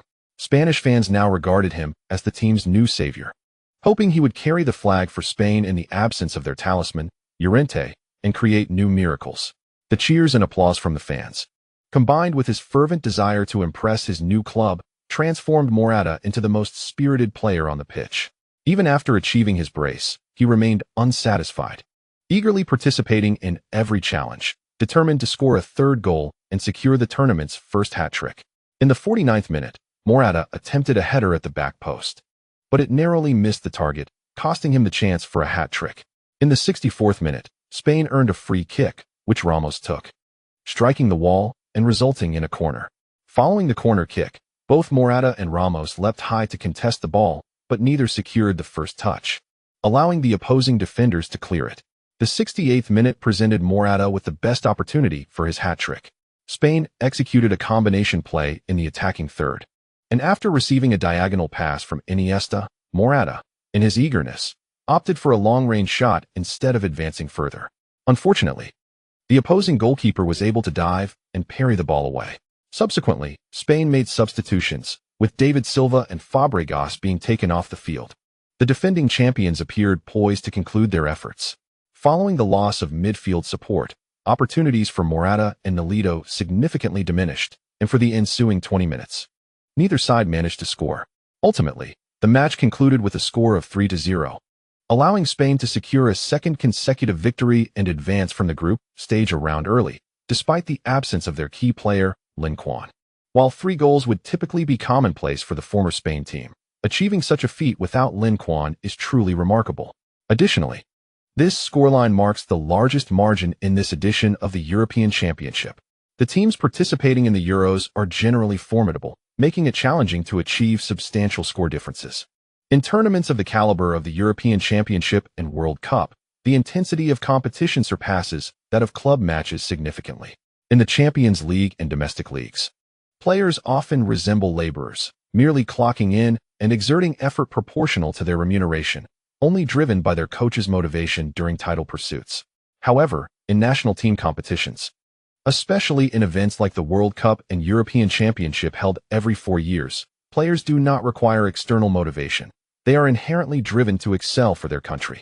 Many fans perceive the matches in the World Cup and European Championship as less visually appealing, primarily due to the fierce physical confrontations, high defensive intensity, and the formidable challenges in executing offensive plays. The scarcity of goals in a match, overshadowed by physical duels, indeed pales in comparison to the goal-laden spectacles often witnessed in club football. Moreover, the narrow talent pool available for national teams, coupled with insufficient teamwork and synergy, significantly contributes to the lack of spectacle in these matches. Consequently, many national teams resort to adopting formations reminiscent of particular club lineups. For instance, Spain's axis featuring players from Barcelona, or Italy's defense anchored by Juventus. Just as they triumphed over Turkey, encouraging news emerged from another venue. Croatia, leading 2-0, was equalized by the Czech Republic during added time. This result implies that in their upcoming match against Croatia, a mere draw would suffice for Spain to claim the top spot in their group. Following this victory, Bosque was exceedingly pleased and lavished praise upon his players. When reporters inquired again about Lin Quan, Bosque maintained his previous stance. Lin is prepared to contribute to the team at any moment. However, such remarks have been conveniently overlooked by many. It appears we underestimated Spain's prowess. Although they lack Lin Huang, their roster remains extraordinarily luxurious, and the strength of these elite players should not be dismissed. Morata, the forward, seems less disappointing than initially perceived. Perhaps his previous performance was merely an aberration. Criticism and skepticism surrounding Spain on the internet have diminished, while the chorus of praise and recognition for them grows louder. Victory invites adulation, while defeat invites scorn. Such reactions are merely the norms among certain fans. In the subsequent matches of Groups E and F, Italy and Belgium triumphed over their respective opponents. Italy achieved a perfect record of 2 victories, securing their advancement to the knockout stage a round early. With 3 points in hand, Belgium's prospects improved significantly. A victory against Sweden in their next match would guarantee their progression as well. As for Sweden and Ireland, both teams currently find themselves with only 1 point, necessitating a fierce contest against their rivals to keep their hopes alive. Contrasting with Group E, the matches in Group F proved to be quite intriguing. Both fixtures in the second round concluded in draws, with Portugal and Austria failing to score. Hungary played to an 11 draw against Iceland. This outcome greatly favored Hungary, who now, with 4 points, holds the upper hand in the race for qualification. In their upcoming match, a draw would suffice to secure their advancement, potentially even clinching the top spot in the group. Meanwhile, the remaining 3 teams, Iceland and Portugal with merely 2 points, and Austria with 1, must exert every effort to secure victory in their next encounters. For Portugal, especially, their match against Hungary poses a critical challenge. A draw could very well lead to their elimination. Such results have intensified scrutiny surrounding Cristiano Ronaldo, as Portugal's squad appears inferior to the likes of Germany, France, and Spain. However, one might argue that they should not be considered weak to such a degree. Ronaldo has failed to score in consecutive matches, raising questions about his form. For a player of his age, this may be his final opportunity at the European Championship. By the time the next tournament commences, Ronaldo will be 35. And even if he participates, how much prowess and form will remain? If he does not seize this prime opportunity to strive for a commendable achievement, the chance may indeed slip away. Alas, in the realm of national team honors, Ronaldo and Messi are truly kindred spirits. Portugal's overall strength pales in comparison, while Argentina, despite its formidable roster, finds itself hampered by misfortune, be it an unreliable coach like Maradona or formidable opponents such as Spain. With a stroke of good fortune, they might have already lifted the World Cup trophy. As for Portugal, the situation is indeed dire. Ronaldo's performance has been lackluster. Yet one could point out that Zlatan Ibrahimovic has similarly failed to elevate his team. Modern football is no longer a game won by the prowess of a single individual. It is a collective endeavor. Despite this assertion, some remain unconvinced, for there exists a rare talent in the football world capable of altering the outcome single-handedly. As the group stage nears its conclusion, several frontrunners for the European Championship title have emerged. Based on current performances, Spain, Germany, and France appear to be the most likely candidates for victory, while the hopes of the other teams seem considerably diminished. Does Italy not value its pride? One might jest. The great British Empire can still contend. We remain undefeated. This declaration elicited laughter from those present, as the atmosphere online brimmed with merriment. Thus concludes this chapter. Chapter 175, The Battle for Supremacy, Spain versus Croatia. Coach, I yearn to play. Before the commencement of the third round of the group stage, during the match between Spain and Croatia, Lin Quan proactively approached Bosque, seeking the opportunity to play. Without a moment's hesitation, Bosque emphatically declined, stating, No, that cannot be. It has only been a little over 20 days since the Champions League final. You surely have not yet recuperated. You must rest well and conserve your energy for future endeavors. Lin Quan, feeling somewhat helpless, replied, Coach, I have recuperated. Bosque shook his head vigorously, as if in disbelief, insisting, No, you have not. Lin Quan then proposed, If I cannot play, at least include me in the squad. I can sit on the bench. After contemplating for a moment, Bosque recognized Lin Quan's eagerness to compete as a positive sign. He realized that suppressing such enthusiasm might dishearten the player. Thus, he nodded in agreement. Very well, I will include you for the next match. While he mentioned Lin Quan's inclusion, he did not guarantee him any playing time. Bosque's strategy was clear. If Spain were to secure a lead without Lin Quan, he would refrain from deploying him. However, should the team find themselves trailing and in dire need, he might consider sending Lin Quan onto the field to attempt to salvage the situation. Although Spain could afford to lose this match, having Lin Quan available served as a safeguard. Initially, the public had assumed that Lin Quan would miss the entire European Championship due to his absence from the previous two matches. Thus, when Spain announced the final squad for the third round, there was astonishment upon discovering Lin Quan's name among the players. Could it be true, as Bosque had claimed, that Lin Quan had fully recovered and was fit to represent the national team? This news sparked a flurry of discussion within the football community, with Spanish fans eager to share the news and gather in front of their televisions to watch this crucial match. Meanwhile, neutral fans and supporters from other nations began to debate whether this revelation from Spain was indeed a mere smokescreen. I am convinced it is a ruse, one remarked. The final match is a battle for the top spot between Spain and Croatia. Announcing such news at this juncture is undoubtedly a psychological tactic employed by Bosque, aimed at unsettling Croatia and compelling them to adopt a more cautious and conservative strategy regarding Lin Quan. This would grant Spain, who only need a draw to secure first place in the group, a significant advantage. Indeed, I share your sentiment. If Lin truly were unscathed, he would have already played. This is most certainly a scheme by the Spaniards. Croatia must not fall for it. Upon learning of the news, the Croatian coach also suspected it to be a deliberate smokescreen crafted by Bosque. Having previously gathered information from Modric, who participated in the Champions League final, he assessed that Lin Quan had sustained serious injuries and was unlikely to compete. Consequently, he resolved to adhere to their established tactical approach, disregarding the potential deception from Spain. On June 20th, the final round of the European Championship group stage commenced, with the spotlight of Group A focused on the match between France and Switzerland. Both teams currently ranked among the top two in the group, and this match would ultimately determine who would secure first place. Due to the contention for advancement and the top position in Group A, the final two matches were held simultaneously. Under immense pressure, the four teams adopted a conservative approach, resulting in a scarcity of scoring opportunities. At halftime, the score remained 0-0, with neither team managing to find the back of the net. Meanwhile, news from another match indicated that Albania was temporarily leading Romania 1-0.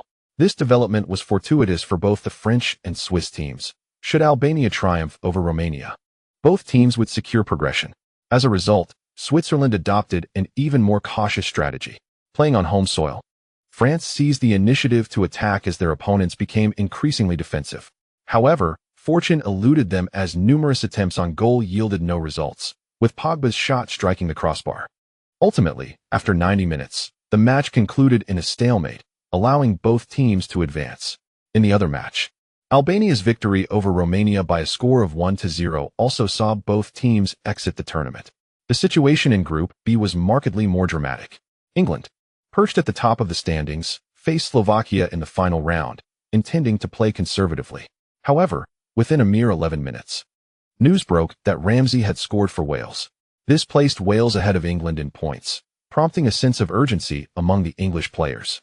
They intensified their offensive efforts. But before they could score, further distressing news arrived. Wales had netted another goal. This situation truly exacerbated the anxiety among the English squad. If Wales triumphed over Russia while England settled for a draw against Slovakia, their hard-earned top position would slip away. Consequently, the English team launched a relentless assault. With Rooney and Kane urged to push forward, all they needed was a single goal to reclaim the top spot. The English onslaught was relentless, resulting in a staggering 26 shots on goal, yet they frustratingly ended the match with a count of 0 goals. Conversely, Wales executed their counterattacks with precision, and in the 67th minute of the second half, they scored yet again, with none other than their star player Gareth Bale finding the net.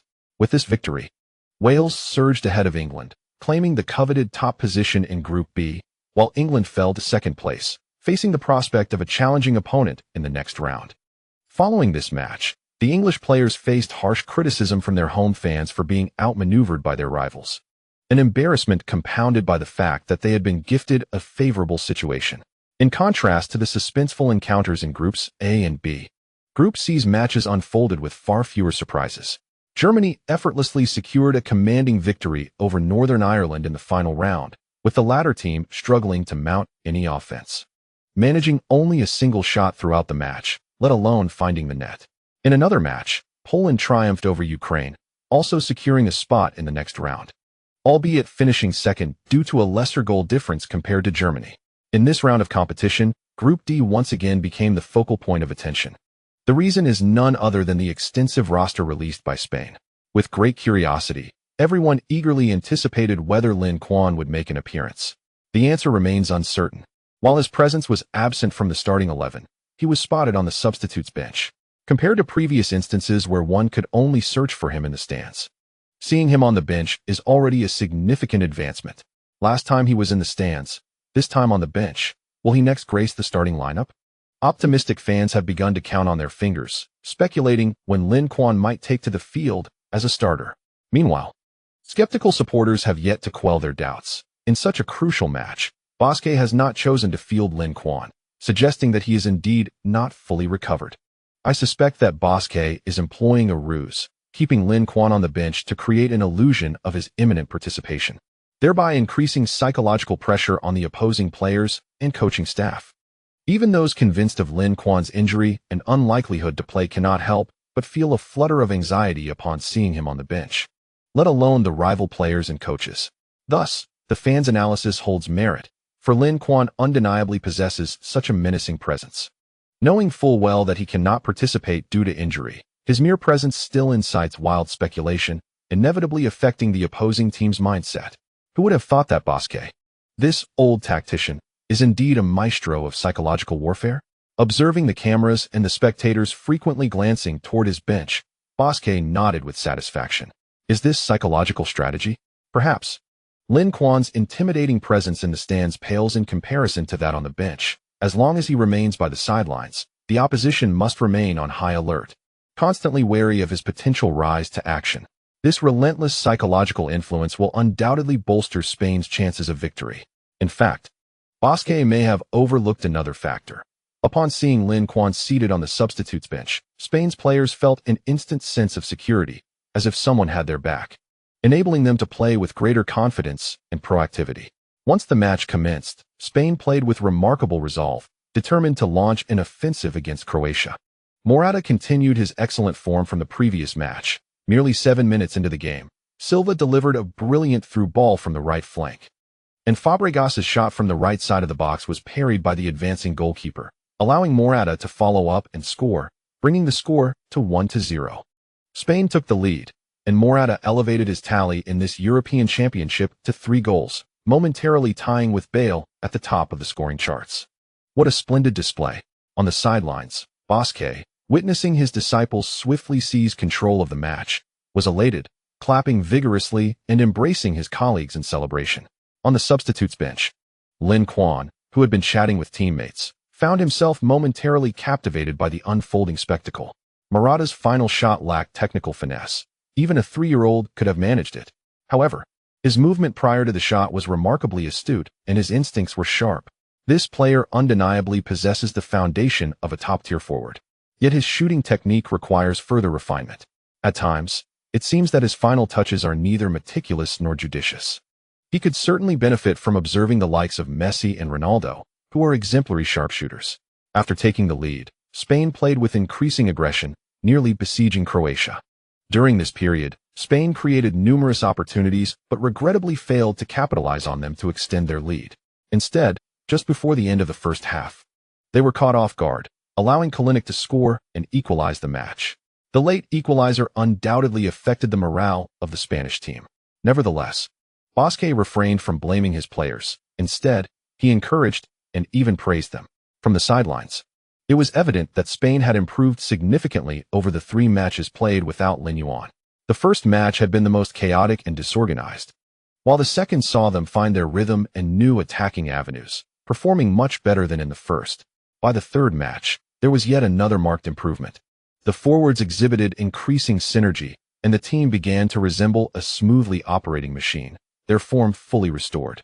He firmly believed that if they maintained this level of play in the second half, their chances of winning the match were substantial. On the other hand, Croatia found little joy in their situation. Their opponents were far stronger than anticipated. Even in Lin Quan's absence, the Spanish players were formidable. Furthermore, the presence of Lin Quan on the bench exerted immense pressure on them, making it difficult to play freely. They needed to shed any psychological burdens, unleash their full strength upon entering the field, and launch attacks towards the enemy goal, consistently striving for high-quality counterattacks akin to their final offense in the first half. Croatia's goal in the first half demonstrated their capability to breach Spain's defense, yet the players consistently failed to seize such opportunities. Despite being under pressure in terms of possession, passing, and shooting statistics, they held the advantage in offensive threat. Thus, Croatia had a viable chance of victory, and perhaps a significant one. The key was that they must not falter. Succumbing would spell their end. After attentively considering the coach's directives, Croatia's performance markedly improved in the second half. In the 57th minute, following a successful defensive stand, Croatia swiftly initiated a counterattack. Cerna carried the ball down the right flank to the baseline and delivered a cross. However, it was too close to the goalkeeper, allowing De Gea to intercept the ball. A few minutes later, Croatia launched another counterattack, with Jedvaj receiving a pass from a teammate and opting for a volley towards the near post. De Gea reacted swiftly, diving to block the shot. Croatia executed a corner kick, but the initial touch was thwarted by Spain. Xhaka attempted an audacious bicycle kick, an impressive display of skill, but regrettably, the ball veered off course, missing the goal. After withstanding the opposition's counterattack, Spain promptly retaliated. In the 67th minute, Silva collaborated with Iniesta through a wall pass, advancing the ball along the left flank. The opposing fullback's sliding tackle sent the ball out of play, leading to a corner kick for Spain. Ramos, overpowering the defender, leapt majestically to head the ball, only for it to strike the crossbar. This powerful header sent a shiver down the spine of the Croatian team, prompting Modric to remind his teammates to closely mark Ramos during set pieces, denying him any comfortable opportunities to score. In the 70th minute, after successfully breaking through the center, Iniesta lofted a pass into the penalty area, where Croatian defender Vrsaljko tripped David Silva. The referee decisively awarded a penalty. However, with the designated penalty taker, Llorente, absent from the field, the players momentarily deliberated on who would take the kick. Ultimately, Captain Ramos stepped forward, declaring, "If none of you will, then I shall." He took the penalty, but it was heroically saved by Croatian goalkeeper Subasic. Awkwardness ensued. Chapter 176. The Italians weep in despair. On the sidelines, Del Bosque watched in frustration as Ramos squandered the penalty, his beard bristling with irritation. Had that goal been converted, Spain would have regained their lead, making the remainder of the match significantly easier. Who could have anticipated that Ramos would miss such a golden opportunity? The score remained tight, prompting Spain to make substitutions.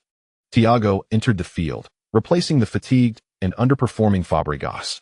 Perhaps due to a tumultuous year at Chelsea, Fabregas' form had noticeably declined from the previous year, deepening the furrows on the veteran coach's brow. Born in 1987, Fabregas was among the younger players of the '85 generation. If he continued to underperform, Spain would find their midfield options increasingly limited. Fans in the stands and at home eagerly anticipated a substitution, hoping to see Llorente enter the fray. However, their hopes were dashed as it was Thiago who took to the pitch. Following Thiago's introduction, Spain's offensive efforts remained unfruitful. Croatia displayed remarkable resilience, utilizing vigorous movement and fierce tackles to repeatedly avert danger. At one point, Croatia launched a threatening counterattack, but unfortunately, their final touch lacked precision. As the match approached the crucial 85-minute mark, with less than 5 minutes remaining in regular time, and even accounting for stoppage time, only a scant 10 minutes remained. At this juncture, the score in another match stood at 0-2, with Turkey holding a 2-goal advantage, seemingly on the brink of victory. Should that match conclude with such a score, both Croatia and Spain would advance together. Upon receiving the news, both coaches signaled a retreat. With their advancement secured, the prospect of winning this match seemed bleak. Thus, it was deemed prudent to conserve energy for the impending knockout stage. With this mindset, Bosque substituted Morata and Nolito. Just as he completed these changes, Croatia swiftly brought on Kovacic to bolster their offensive strategy. This substitution conveyed a clear message. The Croatians were not content with a draw or merely progressing from the group. They sought victory and aimed for the top position in their group. With Kovacic on the field, Croatia's attacking threat significantly intensified. Armed with abundant stamina and exceptional ball control, Kovacic was adept at retaining possession in the final third and executing precise passes in tight spaces. In the 87th minute, Croatia launched a counterattack, with Kovacic delivering a crucial through ball that assisted Perisic, who surged in from the left and scored from a narrow angle. The score shifted to 2-1, marking a stunning turnaround for Croatia against Spain. This outcome astonished onlookers. Few could have anticipated that Spain, having maintained dominance throughout the match, would succumb to a last-minute defeat. Ramos, visibly frustrated, delivered a hefty kick to the ball that had rolled to his feet. De Gea knelt on the grass, lamenting his previous save with a sense of guilt. Alba, with a hint of remorse, extended his right hand, indicating that the responsibility for the goal lay with him. Meanwhile, following the goal, Perisic and his teammates erupted in jubilation, having triumphed over the once mighty Spain. This feat was something that countless elite teams had failed to achieve. Yet here they were, accomplishing the improbable. Regardless of Croatia's future performances, this victory would forever be etched in the memories of their supporters. On the coaching bench, Bosque's countenance was grim. He felt a pang of guilt, chastising himself for his overconfidence. Had he foreseen this outcome, he would not have exhausted all 3 substitutions so early. If only he had one more substitution available, he could have introduced Lin Quan for a last-ditch effort. Lin Quan, however, remained remarkably composed. It was merely a group stage match. Losing was inconsequential. Securing the top spot would have been preferable, yet it was of little matter to claim the championship. One must not fear any adversary. Moreover, Spain had triumphed too often in the past. Perhaps it was time for a defeat to awaken his teammates. Ultimately, Spain fell 1-2 to Croatia, finishing second in their group by a narrow margin. According to the Euro Championship rules, their opponent in the round of 16 would be the group leader from Group E. The only teams likely to contest for the top position in Group E were Italy and Belgium, and given the current standings, Italy appeared the more probable adversary. Following the match, the number of journalists eager to interview or witness Bosque's reactions at the post-match press conference surpassed that of the previous 2 games. The defeat of Spain in the tournament was, in itself, a sensational piece of news. Coupled with the fact that Lin Quan was present yet was not given an opportunity to play, it left the public with numerous questions. Unfortunately, after the loss, Bosque was in a foul mood, hastily answering a few questions before abruptly concluding the press conference, leaving inquiries regarding Lin Quan completely unaddressed. The more he disregarded the journalists' questions, the more their curiosity grew. They sought to interview the player directly, but Lin Quan had already taken the team bus back to the hotel, denying them an opportunity for an interview. As soon as Lin Quan returned to the hotel, a call from De Bruyne came through. "Will you be playing in the next match?" he inquired. "I should be. Why do you ask?" Lin Quan replied. "Well, because our next opponent is likely to be you. So I wanted to confirm in advance." De Bruyne asserted with an air of confidence. As far as I know, your points tally is 3 less than Italy's. It won't be easy to surpass them. Italy had won both of their matches. A draw in their next game would secure them the top spot in the group. And even a loss could allow them to clinch first place based on goal difference. On the other hand, Belgium needed not only to defeat their opponent, but also to score as many goals as possible. Otherwise, even if they advanced, they would only secure second place in the group. If only they had performed better in their first match, had Belgium won that game. They would be in a far more comfortable position now. "Rest assured, we will definitely win the next match," De Bruyne declared confidently, his demeanor a stark contrast to the despondency he had exhibited just a week prior. Lin Quan recalled De Bruyne's forlorn and bewildered expression on the pitch then. It appeared that Belgium had resolved their internal issues. Otherwise, De Bruyne would not have exuded such strong confidence. "All right then, good luck to you. Just don't end up losing to Sweden and fail to advance. That would be quite embarrassing," Lin Quan teased. TSK, you're not wishing us well, are you? Are you perhaps afraid of facing us in the knockout stage, hoping we get eliminated early?" De Bruyne responded, sounding as if he could see through Lin Quan's thoughts. Belgium indeed possessed considerable strength. On paper, their prowess could rank among the top 3 in this European Championship. However, the Red Devils' recent tournament performances had been lackluster, and internal issues were not easily resolved. "Not at all. I wish you victory tomorrow and the top spot." After hanging up, De Bruyne looked towards his teammates and coach, who were all watching him expectantly. "So, will Lin be playing in the next match?" Faced with their inquiries, De Bruyne nodded emphatically. "Based on my understanding of him, he will definitely play." Following his statement, a profound silence enveloped the room.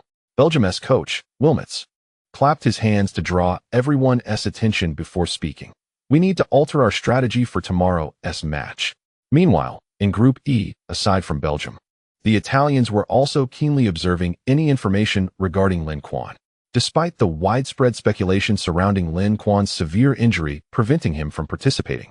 He surprisingly appeared on the Spanish bench during the previous match. "This raises my concerns. Should he take to the field in the next game, Spain would undoubtedly attain their full potential. The might of the Spanish team in such a state is something we have all witnessed. Spain has historically been a nemesis for Italy, having inflicted crushing defeats in the 2012 European Championship final and the 2013 Confederations Cup semifinal. These harrowing experiences have left Italy with a palpable fear of Spain, rendering them somewhat apprehensive and uncertain in their approach against them. Thus, the most prudent course of action would be to avoid Spain altogether. Boss, feel free to express your thoughts. We are all ears." The Italian national players turned their collective gaze towards Conte, displaying a resolute allegiance to their coach. Conte nodded and stated, "According to the rules, the first team from Group E will face the second team from Group D. If we secure victory tomorrow, we are guaranteed to encounter Spain. However, should we falter, we might drop to second place in our group, thereby evading Spain. Consequently, I will field substitutes in the upcoming match with the intention of losing." To everyone's astonishment, no one voiced dissent after Conte's pronouncement. It appeared that the decision was met with unanimous approval. It is a rarity for a head coach to emphasize losing rather than striving for victory, truly an unprecedented occurrence. The following day, the final round of Group E matches commenced. From the outset of these matches, fans sensed an unusual atmosphere. Curiously, Italy displayed remarkable confidence, deploying numerous substitutes. Were they truly unperturbed by the prospect of Belgium usurping their top spot in the group? In stark contrast to their previous match, Italy made adjustments in 8 positions. Key players such as Chiellini, De Rossi, Pell, and Candreva found themselves on the bench. While such rotations might be deemed routine, the decision to rest the unequivocal first-choice goalkeeper Buffon seemed rather excessive. Buffon, Italy's steadfast pillar, was neither injured nor experiencing any form slump. Thus, relegating him to the bench was decidedly peculiar. Even more astonishing was Italy's apparent lack of ambition during the match. Despite commanding a significant advantage in possession, passing statistics, and success rates, they struggled to generate shots on goal. By halftime, Italy had managed a mere single attempt, while their opponents had already unleashed 7 shots. If one were to obscure the team names, one might mistakenly believe that the left side represented Ireland and the right side Italy, in stark contrast to Italy's dispassionate display. The Irish, facing a do-or-die scenario, exhibited a far more proactive approach. They seized every opportunity, launching fervent attacks on Italy's seemingly impregnable defense, intent on breaching their fortifications. Currently, Ireland finds itself with a mere single point, and to advance, they must triumph over the formidable Italians. Should they succeed in vanquishing Italy and secure 4 points, there exists a possibility of progressing as the third-place team in their group. Conversely, a defeat or a draw would undoubtedly see them returning home. In contrast to the match involving Italy, the clash between Belgium and Sweden is fierce. Sweden, also holding 1 point, can secure advancement with a victory over Belgium, achieving 4 points in the process.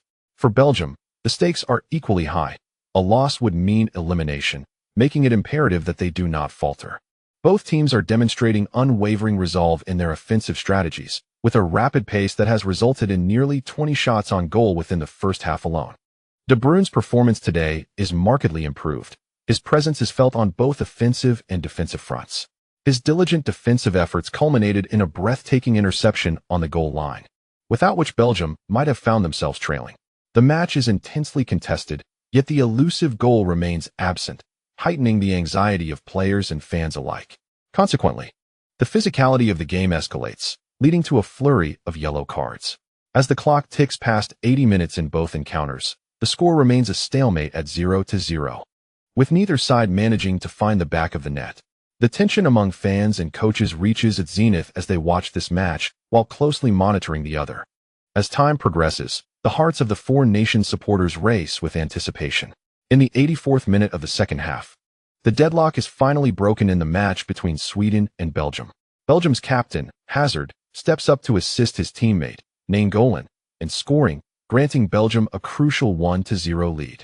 This goal is pivotal, essentially securing Belgium's berth for advancement, unless Sweden can miraculously score twice in the final minutes to turn the tide. Belgium's goal ignites a surge of hope in Italy and Ireland. The Italians rejoice, as Belgium is the only team capable of usurping their position at the top of the group. However, 1 goal alone is insufficient. Belgium's goal difference still lags behind Italy's by 1. They must continue to find the net. The Irish, sensing urgency, realize that with Belgium's advancement, their own fate hangs precariously in the balance, and without a swift goal, they too may face an exit alongside Sweden. Thus, spurred by this critical impetus, the Irish launch a desperate counterattack. Initially, it seems as though this assault may meet the same fate as those prior, yet unexpectedly, Italy's once impenetrable defense crumbles like a house of cards. Ireland's midfielder, Brady, unleashes a shot that pierces through Italy's defenses, altering the score to 1-0. The Irish are engulfed in euphoria. This goal is as precious as gold. After scoring this goal, they essentially secured a spot in the next round. However, the performance of the Italians left them bewildered. Instead of being disheartened after conceding, the Italians swiftly dashed to their own net, retrieved the ball, and returned it to the center circle, urging the referee to hasten the Irish celebrations and resume the match. Witnessing this scene, the Irish players felt a profound respect. Italy truly embodied the spirit of a traditional powerhouse, their players exhibiting remarkable honor. In such a dire situation, they still aspired to equalize, which was genuinely admirable. Yet, the true intentions of the Italians were far from what the Irish perceived. The urgency of the Italians stemmed from the fact that after conceding a goal, their goal difference matched that of Belgium, and their points were identical. However, due to the results of their direct encounters, Italy still held a superior position over Belgium. To secure second place, Italy needed either Belgium to score again or for them to concede another goal. Otherwise, their previous efforts would amount to naught. With these troubling thoughts in mind, how could the Italians not be anxious? They were eager to resume play, hoping to concede another goal. However, the Irish completely misinterpreted their intentions, seeing the Italians so proactive. They grew fearful and sought to waste time, denying Italy any opportunity for a counterattack. Upon restarting the game, They refrained from attacking, focusing solely on defensive strategies. For the Irish, one goal sufficed. They were not greedy. This entire situation left the Italians in despair. I do not wish to be first in the group. Who will grant me a swift exit? Chapter conclusion. Chapter 177. The European Championship knockout stage begins. In the end, the Italians were unable to fulfill their desires, suffering a disappointing 0-1 defeat to Ireland. After the loss, the Italian players were visibly disheartened. Their heads hung low, filled with anxiety. They pondered, "It's over. We have to face Spain next." However, the spectators misinterpreted the reason behind the players' sorrow. Thus, despite the defeat, Italy's reputation online remained remarkably positive. The spirit of this Italian team bore a striking resemblance to that of the squad under Lippi that triumphed in the World Cup. Indeed, after a decade, it was time for the Italian team to revive. For Spain, whether facing Belgium or Italy from Group E, both posed formidable challenges. Therefore, it mattered little who their opponent would be. Upon learning that their opponent in the knockout stage would be Italy, Del Bosque and the players maintained no special thoughts. They simply continued to train diligently, seizing every moment to prepare for the imminent knockout match. On June 22nd, the final two matches of the European Championship group stage commenced. The narratives of these matches were nothing short of dramatic. In the clash between Iceland and Austria, Iceland initially took the lead in the first half, only to subsequently gift Austria a penalty opportunity. However, the Austrians failed to capitalize on this chance, as Dragovic missed the penalty kick. However, shortly after the commencement of the second half, the Austrians equalized the score. Should the match conclude with this result, it is likely that both teams would face elimination together. In the dying moments of the game, Iceland launched a desperate offensive, with the coach making a triple substitution in a bid to alter the course of the match. Ultimately, during stoppage time, the substitute Traustason delivered a stunning strike, securing a 2-1 victory over Austria and earning a precious spot in the next round. The proceedings of another match were even more tumultuous. In the 19th minute of the first half, Hungary opened the scoring, only for Portugal to swiftly level the playing field. Merely 2 minutes into the second half, Hungary regained the lead, thrusting Portugal into a dire predicament. At this critical juncture, Cristiano Ronaldo rose to the occasion, netting his first goal of the tournament and equalizing for his team. Yet, this was insufficient for Portugal, as just 5 minutes later, Hungary once again took the lead. Portugal found themselves precariously perched on the edge of oblivion, with fans in the stands nearly breathless from anxiety. Countless supporters silently prayed for someone on the team to emerge and rescue them from their impending doom. As if responding to their fervent calls, Ronaldo stepped forward once again. In the 62nd minute of the second half, he scored his second goal, once more bringing Portugal level. This strike sent the Portuguese fans in the stadium and those watching at home into a frenzy, chanting Ronaldo's name as if he were a deity deserving of worship. It is no exaggeration to assert that Ronaldo single-handedly salvaged his team.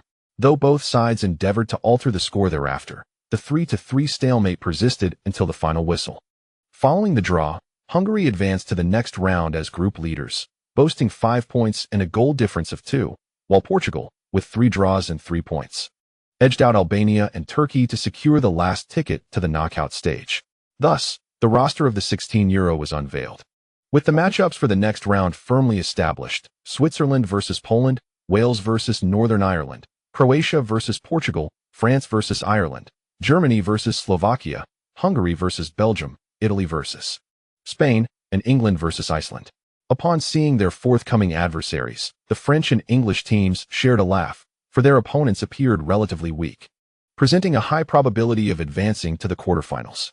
The Germans remained nonchalant, as if indifferent to who their next opponent might be. The Belgians were eager, viewing Hungary as a fitting benchmark, neither too strong nor too weak. Meanwhile, the Italians wore grave expressions, apprehensive of their upcoming clash with Spain.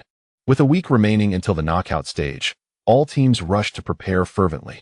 In an unusual move, Spain expelled onlookers and unrelated personnel, opting for closed training sessions, stirring curiosity and speculation about whether they were concocting a formidable strategy. Upon receiving the news, the Italians were immediately engulfed by suspicion. Could it be that Lin Quan had indeed recovered and was able to participate in team training? It must be said, the Italians' intuition proved quite accurate. The purpose of Bosquet's closed training sessions was to prevent the outside world from discovering that Lin Quan was capable of joining the team's collective practice. As a strategic asset in his repertoire, Bosquet naturally wished to keep this card concealed for as long as possible. Regarding Lin Quan's condition, after a training match within the team, the veteran coach and all the players harbored no further doubts. Clearly, Lin Quan stood before them in peak form. Otherwise, he could not have led the substitutes to a resounding 30-point victory over the first team.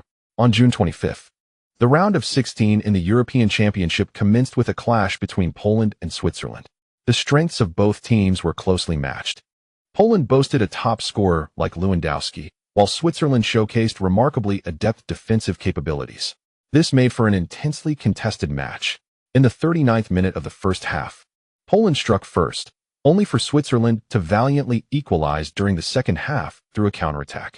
Neither team managed to score again, and the match proceeded into extra time. The stalemate continued throughout extra time, leading the match to the harsh reality of a penalty shootout. In the second round of penalties, Switzerland's Xhaka, despite deceiving the goalkeeper, struck the post, sending the ball out of play. This miss ultimately led to Switzerland's unfortunate defeat in the shootout, ending their journey at the round of 16. While Poland advanced to the quarterfinals, awaiting their next opponent. 3 hours later, in another significant British clash, Wales secured their spot in the quarterfinals by defeating Northern Ireland 1-0, thanks to an own goal from their opponent. Compared to the group stage, the knockout rounds were tightly scheduled. Shortly after the conclusion of the Wales versus Northern Ireland match, Croatia and Portugal commenced their battle. Portugal's path to advancement had been fraught with challenges. Had it not been for Ronaldo's explosive performance, they would have long been eliminated. In contrast, Croatia marched forward, having triumphed over the world champions, Spain. Thus, prior to the match, public sentiment favored Croatia. However, the contest proved to be far more grueling than anticipated. The first half ended in a stalemate, and the second half also failed to yield any goals. The match was forced into extra time. During the first half of extra time, both teams remained unable to find the back of the net, and the second half mirrored the previous events. Just as it seemed the match would inevitably lead to penalties, a former Barcelona and Inter Milan player, often the subject of mockery, emerged. His name was Quaresma. In the 116th minute, Croatia seized an opportunity from Pepe's blunder. Perisic's header struck the post. Portugal narrowly escaped disaster, and subsequently launched a counterattack. Sanchez advanced swiftly, distributing the ball to Nani, who delivered a cross. Ronaldo's shot at the back post was saved by the goalkeeper, but Quaresma was on hand to effortlessly head the ball into the empty net, sealing the match with a dramatic last-minute goal. Both teams performed poorly in this match. Perhaps the strikers were out of form, or the defensive intensity was excessively high. In the first 90 minutes, despite over 20 shots from both sides, not a single one found the target. One could argue that Portugal was simply more fortunate than their opponents. Had Perisic's header not struck the post, the narrative might have been entirely different. Yet, such is football. Beyond mere skill, there exists an element of luck. Croatia lamentably fell in the round of 16, failing to achieve their ambitions for advancement. Meanwhile, Portugal, under the leadership of Cristiano Ronaldo, resolutely pressed on. On June 26th, the knockout stage continued, with France taking the field first. Perhaps due to complacency, within just 2 minutes of the match's onset, France gifted their opponents a penalty.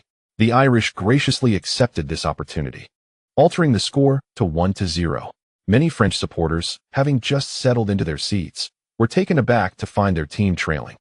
This bewilderment was shared not only by the fans, but also by the French players and their coach, Didier Deschamps.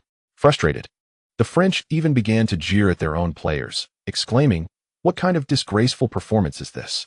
Are you intent on embarrassing yourselves in front of millions at home? Have some pride."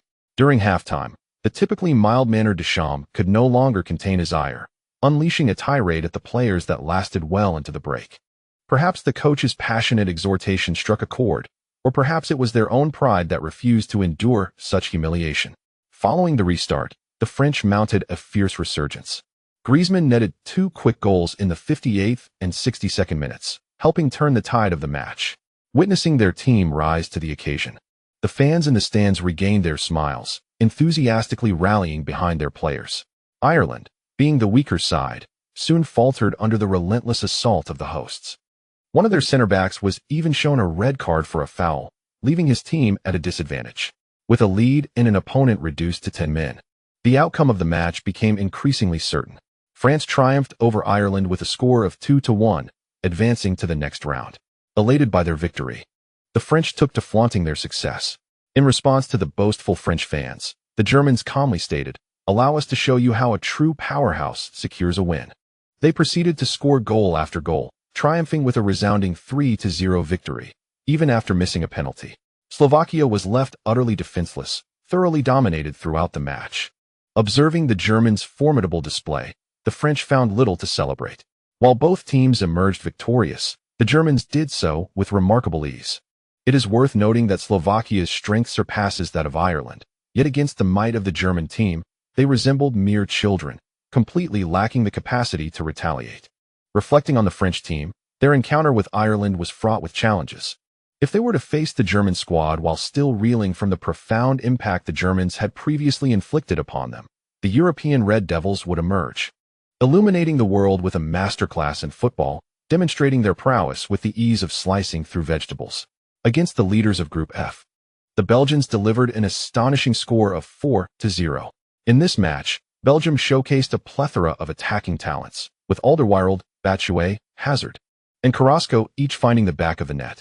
They unleashed a barrage of 26 shots throughout the game, leaving the Hungarians scrambling for answers. Hungary is by no means a weak team. Their securing of the Group S top position is testament to their capability.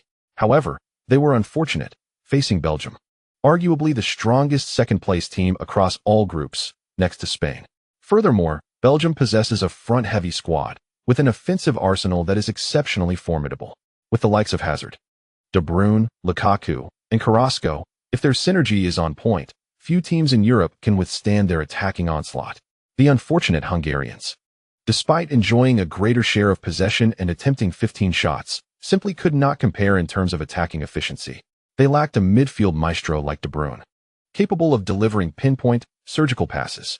Following their triumph, external perceptions of the Belgian team soared, elevating their odds of winning the championship to third place, surpassing even the host nation, France, trailing only behind Germany and Spain. Curiously, despite Spain's defeat to Croatia in their final group match, their championship odds increased rather than diminished. This anomaly can largely be attributed to the presence of Lin Quan. Even while seated on the bench, his mere presence significantly boosted Spain's title chances. Whether these odds will continue to rise hinges on Spain's forthcoming performance. Immediately following the conclusion of the Belgium versus Hungary match, it was time for Spain to take the stage. On the evening of June 26th at 7 o'clock, in Saint-Denis, France, the match between Spain and Italy commenced punctually. This encounter undoubtedly served as the highlight of this round of knockout matches. For Spain and Italy were the reigning champions and runners-up of the previous European Championship and were both strong contenders for the current title. For the fans, it was a veritable feast for the senses. Consequently, tickets for this match were in high demand, selling out well in advance. By the time the match began, the stadium was filled to capacity, with tens of thousands of supporters crowding the venue. In the players' tunnel, the Italian squad bore solemn expressions, their gaze fixed intently on one player across the way, clad in the number 10 jersey. This jersey, once worn by Fabregas, was relinquished during last year's European Championship qualifiers in favor of the true linchpin of the team, Lin Quan. End of chapter 178. Lin Quan's debut sends shockwaves across nations. Although Lin Quan was indifferent to whether he wore the number 7 or 11 jersey, the number 10 jersey undeniably held profound significance. Thus, he graciously accepted the transfer from Cesc Fabregas without hesitation. Prior to the match, the Italians harbored doubts about Lin Quan's potential participation, believing, based on the intelligence they had gathered and their deductions, that his injury had not yet fully healed. Consequently, they anticipated that even if he did play, it would only be in the second half. They were utterly unprepared for the revelation that Lin Quan would be starting. This unexpected turn of events greatly perplexed the Italians, rendering their pre-match strategies futile. Italy had initially aimed to adopt a more proactive approach in the game. However, upon witnessing Lin Quan's name on the starting roster, their confidence waned significantly. As the players took to the field, the thousands of fans present erupted in astonishment upon spotting Lin Quan in the Spanish starting lineup. Could it be? Had the Emperor of Spain truly made his appearance? Prior to the match, Numerous experts had confidently asserted that Lin Quan would be entirely absent from this European Championship. The swiftness of their misjudgment was striking. He had emerged unexpectedly as a key starter, leaving many to ponder whether this was a deliberate trap orchestrated by the Spaniards. An ominous premonition loomed. It seemed the Italians were in for a misfortune. Once it became apparent that Lin Quan was indeed on the pitch, the expressions of certain fans shifted to one of schadenfreude, eagerly anticipating the unfolding drama. In recent years, Spain had proven to be a formidable nemesis for Italy, raising questions about whether the Italians could reclaim their honor in this encounter. The reality soon unfolded. Italy was completely thrown off balance by Spain's tactical maneuvering. As the match commenced, they were compelled to adopt a conservative stance, opting to fortify their defense. This choice swiftly robbed them of their initiative, plunging them into a state of passive vulnerability. This development left many fans, particularly those who had placed their hopes in Italy, profoundly disappointed. Engaging Spain in such a passive manner was untenable, given Spain's attacking prowess. Enduring relentless pressure without retaliation was a recipe for disaster. Just moments before, they had derided the Spanish players for their purported inability to mount an offense, only to find themselves fretting that Italy's formidable defense might crumble under Spain's relentless assault. This was not a matter of mental disarray, but rather a direct consequence of Lin Quan's presence, which invigorated Spain's attacking framework and significantly enhanced their offensive capabilities. While Alvaro Morata had performed commendably in the previous matches, it was only in this encounter, with Lin Quan on the field, that he truly found the freedom to soar and thrive. The presence of such a top-tier playmaker was exhilarating. With Lin Quan in the mix, the intensity of the opponent's defensive efforts diminished considerably, and Lin Quan's adeptness in organization, breakthrough, and passing provided Morata with a steady stream of opportunities. As long as he could find open space, he would invariably receive his teammates' passes in a timely manner. Not only Morata shares this sentiment, Iniesta, David Silva, Fabregas, and Busquets all resonate with it. When Lin Quan is present on the field, these players feel as though the burdens upon their shoulders have significantly lightened. Whenever Iniesta receives the ball, Lin Quan is invariably positioned to support him, allowing for a secure distribution of play. As David Silva makes his incursions down the flank, Lin Quan adeptly positions himself to engage in tight-knit combinations, enabling Silva to fully exploit his prowess in intricate passing exchanges. Each time Fabregas contemplates a long pass, he consistently finds Lin Quan within his anticipated passing lane, and often, the opportunities he perceives are actively created by Lin Quan himself. Lin Quan's influence extends beyond the offensive realm. His contributions on defense are equally substantial. During opposing counterattacks, he is invariably the first to retreat, often doing so with remarkable depth. With Lin Quan on the pitch, Busquets can assertively press and intercept, frequently stifling Italy's advances in midfield, denying them the chance to penetrate the dangerous 30-meter zone. With Lin Quan in play, it feels as though Spain has several additional players on the field. His diligent and vigorous movements, vast range of activity, and proactive attitude allow him to accomplish the work of multiple individuals. Not only does he orchestrate Spain's attacking front with meticulous precision, but he also forms a formidable barrier in midfield, rendering Italian counterattacks futile. Bosque, observing from the sidelines, is filled with elation. Do you see what defines a superstar? This is what a superstar embodies. Our Spanish team is immensely fortunate to have a player like Lin. On the Italian bench, Coach Conte grows increasingly apprehensive. Although Spain has yet to score, Italy's defense is already teetering under the pressure of Spain's onslaught. How can one player, Lin Quan, instigate such a monumental transformation for Spain? If he were not familiar with the players on the field, he would find it impossible to relate this current Spanish squad to the one from the group stages. They are leagues apart. In the stands, Guardiola watches Lin Quan's vigorous performance with admiration as he relentlessly sprints, showcasing his presence on both ends of the pitch. He cannot help but shake his head and chuckle. This lad must have been starved for competition after such a long hiatus. As this thought crosses his mind, he casts a sympathetic glance at Italy's coach, Conte, who is having a tough time. Had Bosque not exhausted his substitutions so early in the last match, Lin Quan would have featured against Croatia. Had he played then, his thirst for the game would not be so intense, and perhaps Italy would face a slightly more dignified defeat in this encounter. However, this fleeting notion quickly dissipates, as Guardiola refrains from dwelling on it. He desires nothing more than to quietly watch the match. To him, witnessing Lin Quan play up close is pure enjoyment. it is fundamentally an art form. Many eyes were closely monitoring Lin Quan's every move. Not only those of Guardiola, but also of the French national team coach Deschamps and the German team coach Lowe, both of whom were intently observing this match. Given that this European Championship was hosted on French soil, the French team was undoubtedly determined to clinch the title. However, before they could lift the trophy, they had to overcome the formidable challenge posed by Spain. Initially, they appeared to have a promising opportunity. But witnessing Lin Quan's triumphant return and the monumental transformation within the Spanish team, Deschamps could not suppress a growing sense of unease. Could his French squad truly triumph over a fully equipped Spanish side? In contrast to Deschamps, Lowe's demeanor reflected a palpable anxiety. Following Germany's victory over Slovakia, their next adversary would be the winner of the match between Italy and Spain. Although the game had only just commenced with the score still at 0-0, Lowe had already condemned the Italian team to defeat in his thoughts. Unless a miracle occurred, it seemed inevitable that Conte's squad would be eliminated by Spain. This meant that in the quarterfinals, Germany would face Spain. 2 years had elapsed since the last World Cup, during which Germany's prowess had notably intensified. Despite the retirement of the legendary striker Klose from the national team, the younger generation had fully matured, with Müller having blossomed and Kroos remaining uninjured, ready to compete alongside his teammates. Conversely, Spain had undergone extensive changes following their World Cup victory, with a significant number of veteran players departing the national squad, thereby diminishing Spain's strength.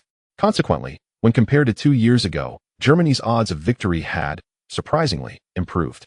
Yet, a lingering sense of disquiet plagued Lowe, reaching its zenith upon seeing Lin Quan. Could it be that once again, Germany would fall before this individual? Despite Italy's passive stance, their famed defensive prowess was not without merit. Under challenging circumstances, they managed to prevent Spain from scoring early on, thanks to their commendable defense.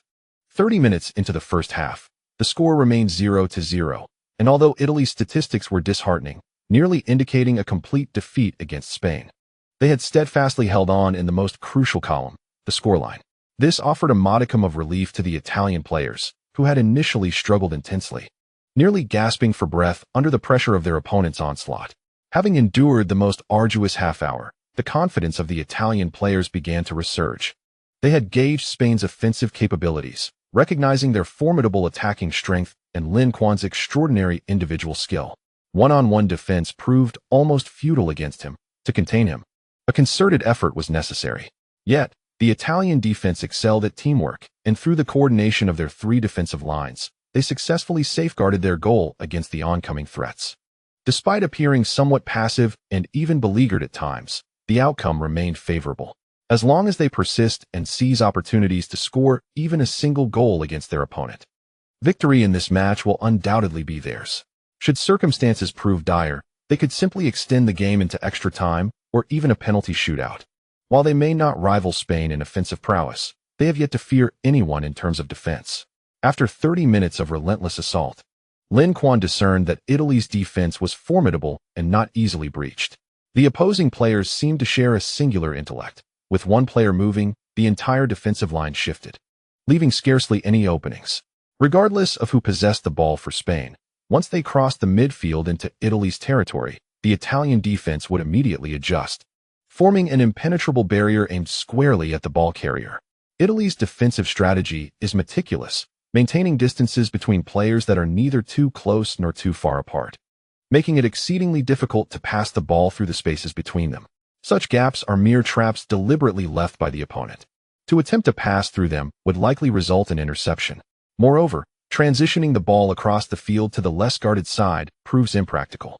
As the Italians swiftly repositioned their defensive line, exhibiting remarkable agility in the movement and rotation of their midfield and defensive players, capable of adjusting their formation within mere seconds. Faced with such a prickly opponent, most teams find themselves at a loss, unsure of how to proceed. However, Lin Quan astutely identified a vulnerability in the opposing defense, their left midfielder, Desilio. Desilio's speed is average, his positional awareness lacking, and his experience somewhat limited, resulting in a slight disconnect with his teammates during defensive maneuvers. In the 20th minute of the first half, Lin Quan capitalized on this opportunity, executing a swift breakthrough along the flank that led to a foul and a yellow card for Desilio. Following this caution, Desilio became increasingly cautious, refraining from committing any significant actions. Italy employs a three-center-back system, lacking traditional fullbacks, which places considerable pressure on their flanks. Spain, fully aware of this, frequently launched attacks from both sides. As a winger, Disastrous bore substantial defensive responsibilities, and having assessed his strengths and weaknesses, Lin Quan prepared to strike. In the 32nd minute of the first half, Lin Quan advanced the ball deliberately. Upon seeing Lin Quan approach, Disastrous was compelled to step forward to block him. Simultaneously, his teammates swiftly converged, forming a fan-shaped defensive formation that effectively obstructed Lin Quan's path to breakthrough and forward passes. The defense was indeed tightly knit, leaving no room for error. Noticing that Morata had been thoroughly marked, Lin Quan refrained from risking a pass to him. Instead, he cast a glance toward the left side of the field and executed a sweeping transfer of the ball to David Silva. The Italians appeared wholly unsurprised by Lin Quan's pass, as if they had anticipated his intentions. Right winger Florenzi immediately advanced to disrupt and intercept Silva.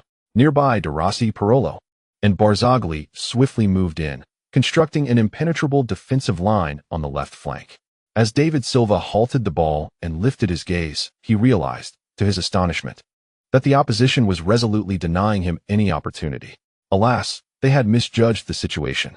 After a few lateral strides to evade Florenzi, he executed another sweeping pass. This time, the ball was directed to the right flank. The right side was precisely where Lin Quan had just emerged, indicating that the pass was intended for him. In a flash, the Italian players comprehended this, yet they remained unfazed. The Spaniards appeared to be at their wits' end, merely passing the ball back and forth, wasting precious time. However, upon observing the trajectory of the ball soaring through the air, a sense of foreboding enveloped them. This was heading towards the baseline. Could it be that someone was breaking through on the wing? The Italian players swiftly turned their heads to the left, only to behold the Spanish player in the red jersey bearing the number 10, sprinting at full speed, while behind him, Disastrous was straining to keep up, but to no avail, as he found himself falling further behind. Chapter 179. A duel against the entire Italian defense. Such blunders should not occur within Italy's defensive line. The German coach Lowe shook his head in dismay as he watched from the television. Manchester City's tactics were hardly sophisticated. They merely exploited the width of the field, executing extensive ball transfers to lure defenders out of position in search of vulnerabilities. Italy's response was not without merit. Upon noticing Lin Quan still on the right flank, they assigned Disastrous to mark him. Yet, Disastrous' individual prowess was evidently insufficient to contain Lin Quan. When Lin Quan feigned movement towards the left, Disastrous followed suit, failing to anticipate Lin Quan's sudden change of pace for a counterattack. Disastrous was not particularly swift, and with the opponent initiating the play, he was unable to recover in time, thus granting Spain the opportunity to penetrate Italy's defensive line. Consequently, what seemed to be an impregnable Italian defense was effortlessly breached by the Spanish team, or rather, by the duo of Lin Quan and David Silva. Lin Quan received the pass from David Silva, maintaining his speed as he dashed forward, keenly observing the positioning of the opposing defenders. Having breached the Italian defense, he surged into the space between the opposing midfielders and defenders. Given Italy's three-center-back system, there were no wingbacks present to disrupt or intercept him. Sensing the threat, Chiellini, Bonucci, and Barzagli began to retreat, collapsing inward towards the penalty area. They could allow Lin Quan to cross from the baseline, but could not permit him to cut inside and take a shot on goal. Morata had already surged near the edge of the penalty area, yet Italian players Giacarini and De Rossi were diligently tracking back, collaborating with several defenders who had retreated into the box, forming a three-dimensional encirclement around Morata. With just a glance, Lin Quan understood that this ball could not be delivered to Morata. Having ruled out Morata, he promptly sought a second suitable target.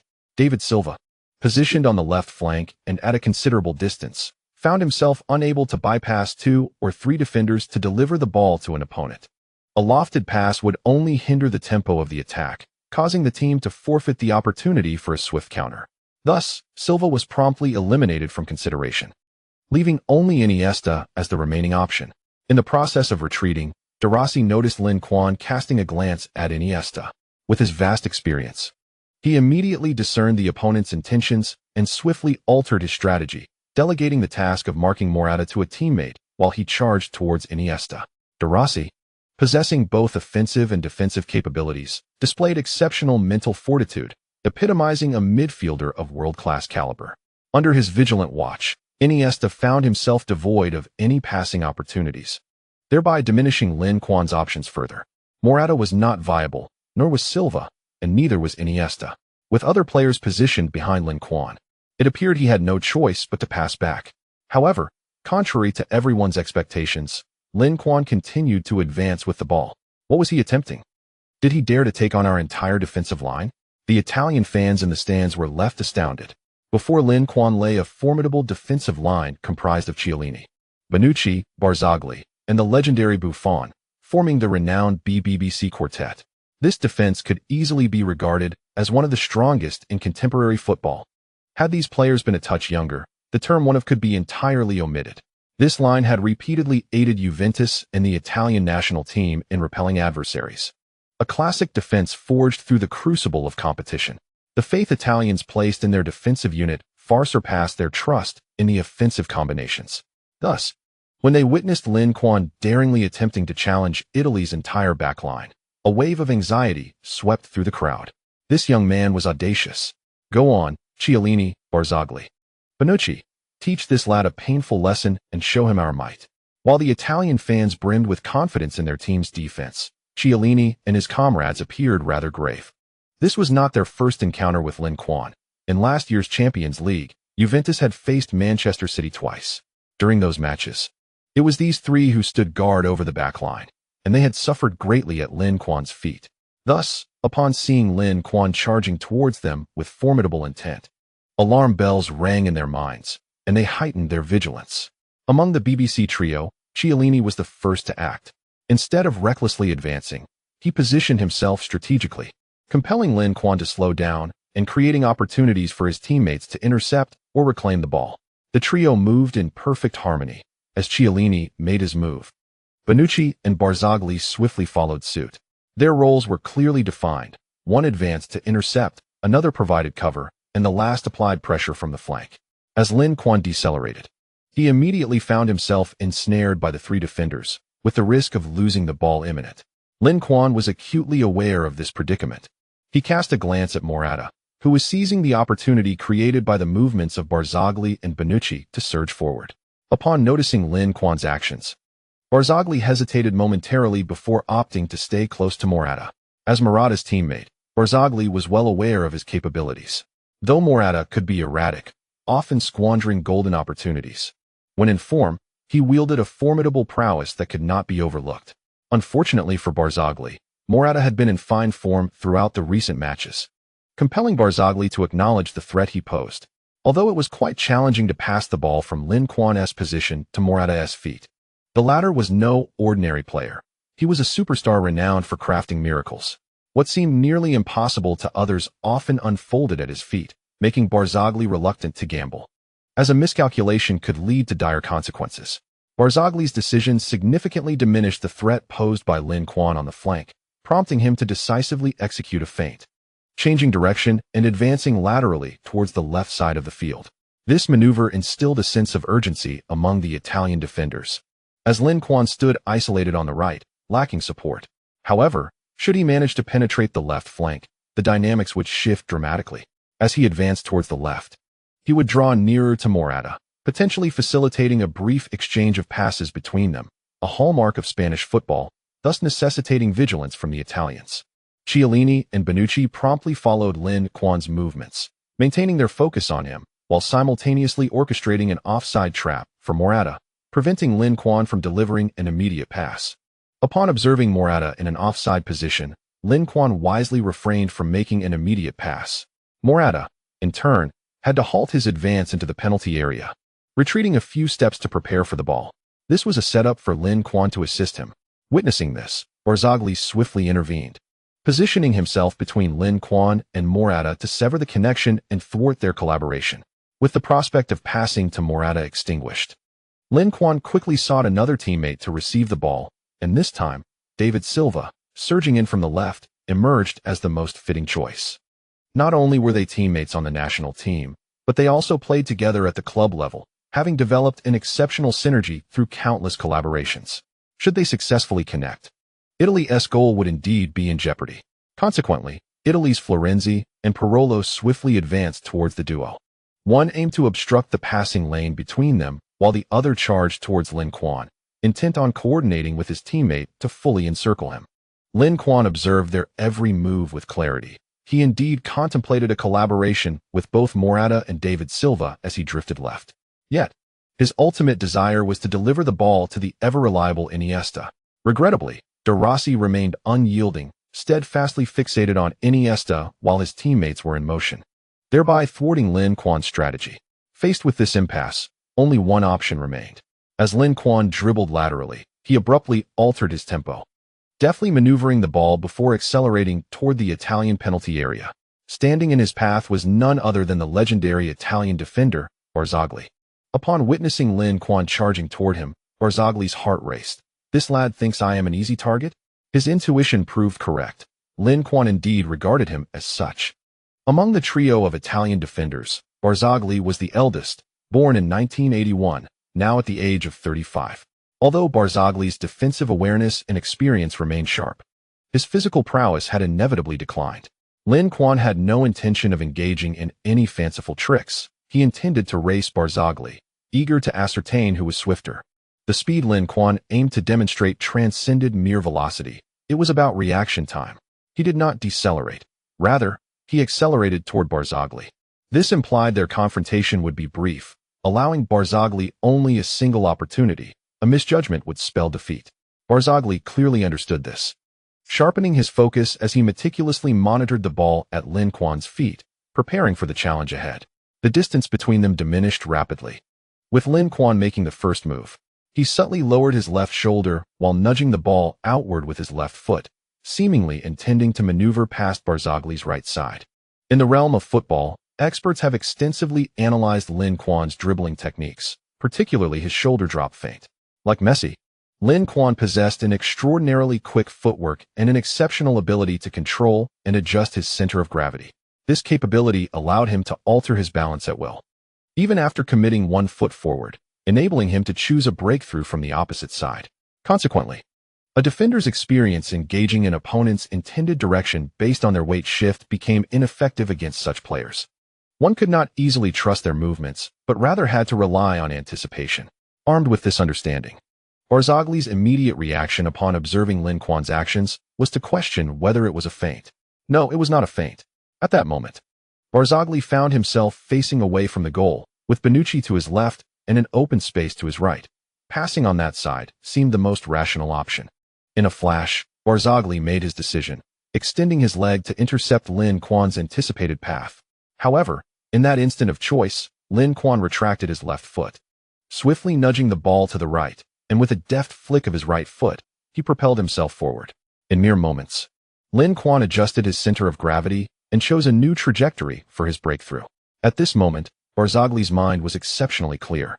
He watched in astonishment as Lin Quan executed everything before him with astonishing speed, yet found himself unable to mount any effective response. His right foot had yet to touch the ground, rendering his center of gravity utterly unmanageable. In the presence of the agile and swift Lin Quan, Barzagli resembled an antiquated vehicle that had served for decades, utterly incapable of keeping pace with his opponent's rhythm. How aged he felt. At this moment, Barzagli could only lament this singular thought. Had he been a few years younger, even if deceived by his opponent's feints, he would not have found himself in such a predicament. However, he was not entirely despondent. Lin Quan did not break through on his right side but opted for the left, which meant he was heading straight for Bonucci and Chiellini. These two were far more agile than his own weary limbs, especially Bonucci, who at the age of 29 was in the prime of his life. Bonucci was engaged in defending Morata when he suddenly saw Lin Quan swiftly bypass Barzagli with lightning speed, and he was taken aback. What incredible speed! His reflexes were equally quick. Upon realizing the gravity of the situation, he immediately moved to intercept Lin Quan, determined not to allow him another opportunity to shoot unchallenged from the open left flank. Bonucci's timing was impeccable. Lin Quan had just completed his maneuver past Barzagli and had yet to fully adjust his pace and ball control. This was a prime opportunity for Bonucci to reclaim possession. Yet, Lin Quan seemed to anticipate Bonucci's actions, choosing to pass the ball immediately after evading Barzagli. A pass? Bonucci was taken aback and quickly recognized the impending danger. As he moved away, it appeared Morata's flank was suddenly vacant. Sure enough, Morata, with his back to the goal, received Lin Quan's pass.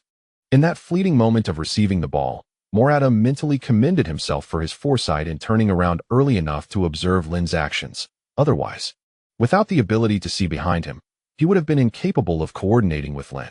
Understanding the rarity of this opportunity, Morata wasted no time, leaning against Chiellini. He sent the ball back to Lin Quan. By the time Morata returned the pass, Lin Quan had already adjusted his rhythm and was poised to shoot. With a resounding crack, the football soared towards the goal. Chapter conclusion.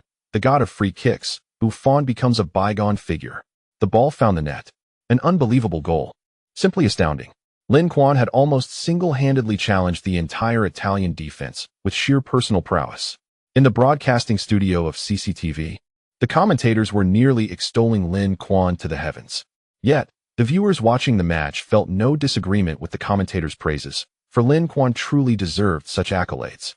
Over 80,000 fans in the stands of the Stade de France, having witnessed Lin Quan's remarkable goal, were left in awe. Such a goal should only exist in the heavens. How often does one hear of it on earth? Moments later, thunderous applause and exuberant cheers erupted. The thousands of fans present showered Lin Quan with the most enthusiastic applause and cheers. Even the Italian supporters, upon witnessing this goal, could not help but be captivated. Bravo! Upon seeing Lin Quan score, Bosquet was overwhelmed with excitement, running frantically along the sidelines, embracing anyone he could find, regardless of whether they were from the Spanish side. In the stands, Guardiola was astonished, his eyes widening in disbelief at Lin Quan's accomplishment. The moment reminded him of Messi's iconic goal against Real Madrid. A memory still vivid due to Busquets' extraordinary assist and Messi's masterful navigation through the opposition's defense. Yet, Lin Quan's goal bore greater difficulty, as he had less space to maneuver and the opposing defense was better prepared. Nevertheless, this young man still found the net. Guardiola, had he not witnessed it himself, would have found it hard to believe. This young talent is peaking too early. While a sense of pride swelled within Guardiola, a shadow of concern loomed as well. With Lin Quan in such remarkable form, he would inevitably become the focal point of the opposition's strategy in future matches. Many, including Guardiola, recognized the immense impact Lin Quan had on the Spanish team. Should his performance decline, Spain's aspirations for a deeper run in the European Championship would face significant challenges. Guardiola pondered the long-term implications, but for Italy's coach, Conte, the immediate concern was how to neutralize Lin Quan. If they failed to contain his influence, Italy was destined for defeat. As Spain took the lead, their players' confidence surged. Not only did they play with greater patience, but they also exuded newfound self-assurance. In contrast, Italy appeared shaken by the recent goal, with many players struggling to regain their focus as the match resumed. Some Italian players sought to attack in hopes of equalizing, while others believed a defensive stance was paramount to withstand Spain's offensive surge. This discord within the team led to a disorganized performance. Seizing such opportunities, Spain was not about to falter. In the 42nd minute of the first half, Spain launched another fierce attack, targeting De Cilio once more. Capitalizing on the opponent's fragile psyche, Lin Quan teamed up with the overlapping right-back Juan Fran to effortlessly break through, subsequently passing the ball to Juan Fran, who was making a swift run along the flank, while Lin Quan decisively surged into the space along the ribs. Giacarini was drawn away by Juan Fran, leaving De Rossi to defend Lin Quan.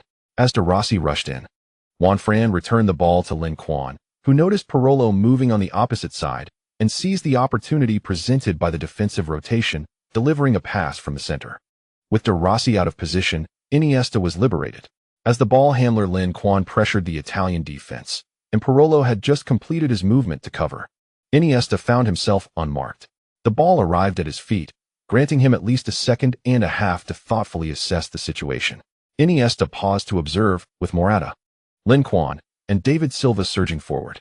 Although the opposing formation remained intact, the Spanish attacking trident exploited the gaps, creating ample space. Iniesta swiftly made his decision among the trio, but just as he prepared to pass, he was brought down by a sliding tackle from Pell, who had aimed for the ball, intending to seize it from Iniesta's feet unnoticed. However, he miscalculated and instead struck Iniesta. Following the foul, Pell did not contest the decision. Promptly signaling his infraction, and assisting the fallen Iniesta to his feet. Despite Pel's commendable acknowledgement of his error, the referee deemed his tackle dangerous and issued him a yellow card.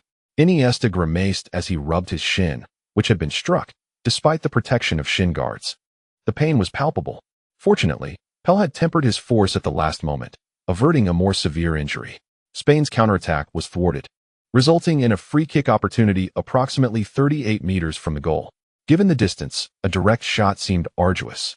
Thus, Iniesta conferred with Lin Quan, Cesc, and others on how to approach the situation. Should they execute a tactical play, perhaps allowing Ramos and Pique to contest for a header in the box? Spain's overall height was not particularly imposing. Apart from the goalkeeper, only 4 players exceeded 1.8 meters, including the 1.81-meter Juanfran. Consequently, the options for aerial duels within the box were limited, with Pique and Ramos being the most suitable candidates. While Morata possessed decent heading ability, his inconsistency rendered him less reliable in the eyes of his teammates. Lin Quan surveyed the opposing players, Chiellini at 1.87 meters, Bonucci at 1.90 meters, and even the shortest, Barzagli, at 1.86 meters, adding 1.85-meter De Rossi, 1.84-meter Parolo, and 1.94-meter Pel into the mix. It became clear that Spain would struggle to compete in aerial duels. Perhaps a direct shot would be more prudent. Their height was insufficient, and the opponent's advantage was evident. If the ball were lofted into the box, it would essentially concede possession to the opposition. Observing the opposing lineup, Cesc and Xavi nodded in agreement. "You take this free kick. It's slightly beyond my range." Xavi willingly relinquished the ball, acknowledging the nearly 40-meter distance was indeed outside his capability. Cesc chimed in. "Aren't you known for your exquisite S-shaped free kick technique? I believe you should give it a shot." With both agreeing to entrust the free kick to Lin Quan, he accepted the responsibility. He lifted the ball, firmly pressing it into the turf before finally placing it down. Upon observing Lin Quan's movements, the onlookers immediately comprehended that he was poised to take the free kick. This revelation instantly captivated the fans. While Lin Quan may not boast the same renown for free kicks as the likes of Juninho or Roberto Carlos, no goalkeeper would dare underestimate his prowess. Gianluigi Buffon, the Italian goalkeeper, stands as a testament to this fact. Thus, when Buffon noticed Lin Quan positioning himself before the ball, an alarm bell rang in his mind. Given the considerable distance, the options for the shot were limited. A knuckleball? An S-shaped free kick? Perhaps those were the only 2 alternatives? As one of the most experienced goalkeepers in the world, having faced countless free kick specialists, Buffon had a reasonable anticipation of Lin Quan's potential choices and was prepared for the impending strike. After placing the ball, Lin Quan retreated step by step, taking 7 or 8 paces back before glancing towards the goal, inhaling deeply, and commencing his run-up. "Here he comes." Buffon's eyes widened, his focus sharpened, fixated on Lin Quan's every movement. The Italian wall was equally attentive, ready to leap at a moment's notice. 1 step, 2 steps, 3 steps. Lin Quan swiftly approached the ball. Based on his strides, Buffon surmised that Lin Quan intended to kick with his left foot. Although Lin Quan was not left-footed, Buffon had analyzed his free kicks and noted that he predominantly favored his right foot. Why was he opting for his left this time? Was he about to unveil a novel technique? Though myriad thoughts raced through his mind, Buffon's gaze remained locked on Lin Quan, observing the tautness of his thigh and the subtle motion of his calf. Upon closer inspection, Buffon was taken aback. Lin Quan's left thigh exhibited minimal movement. It appeared he was generating power solely through his calf. This technique would significantly disrupt the goalkeeper's ability to predict the ball's trajectory, further constricting their reaction time. Yet, something about this motion felt eerily familiar. With a resounding thud, Lin Quan's left foot struck the ball with force, connecting just below the surface near the goal.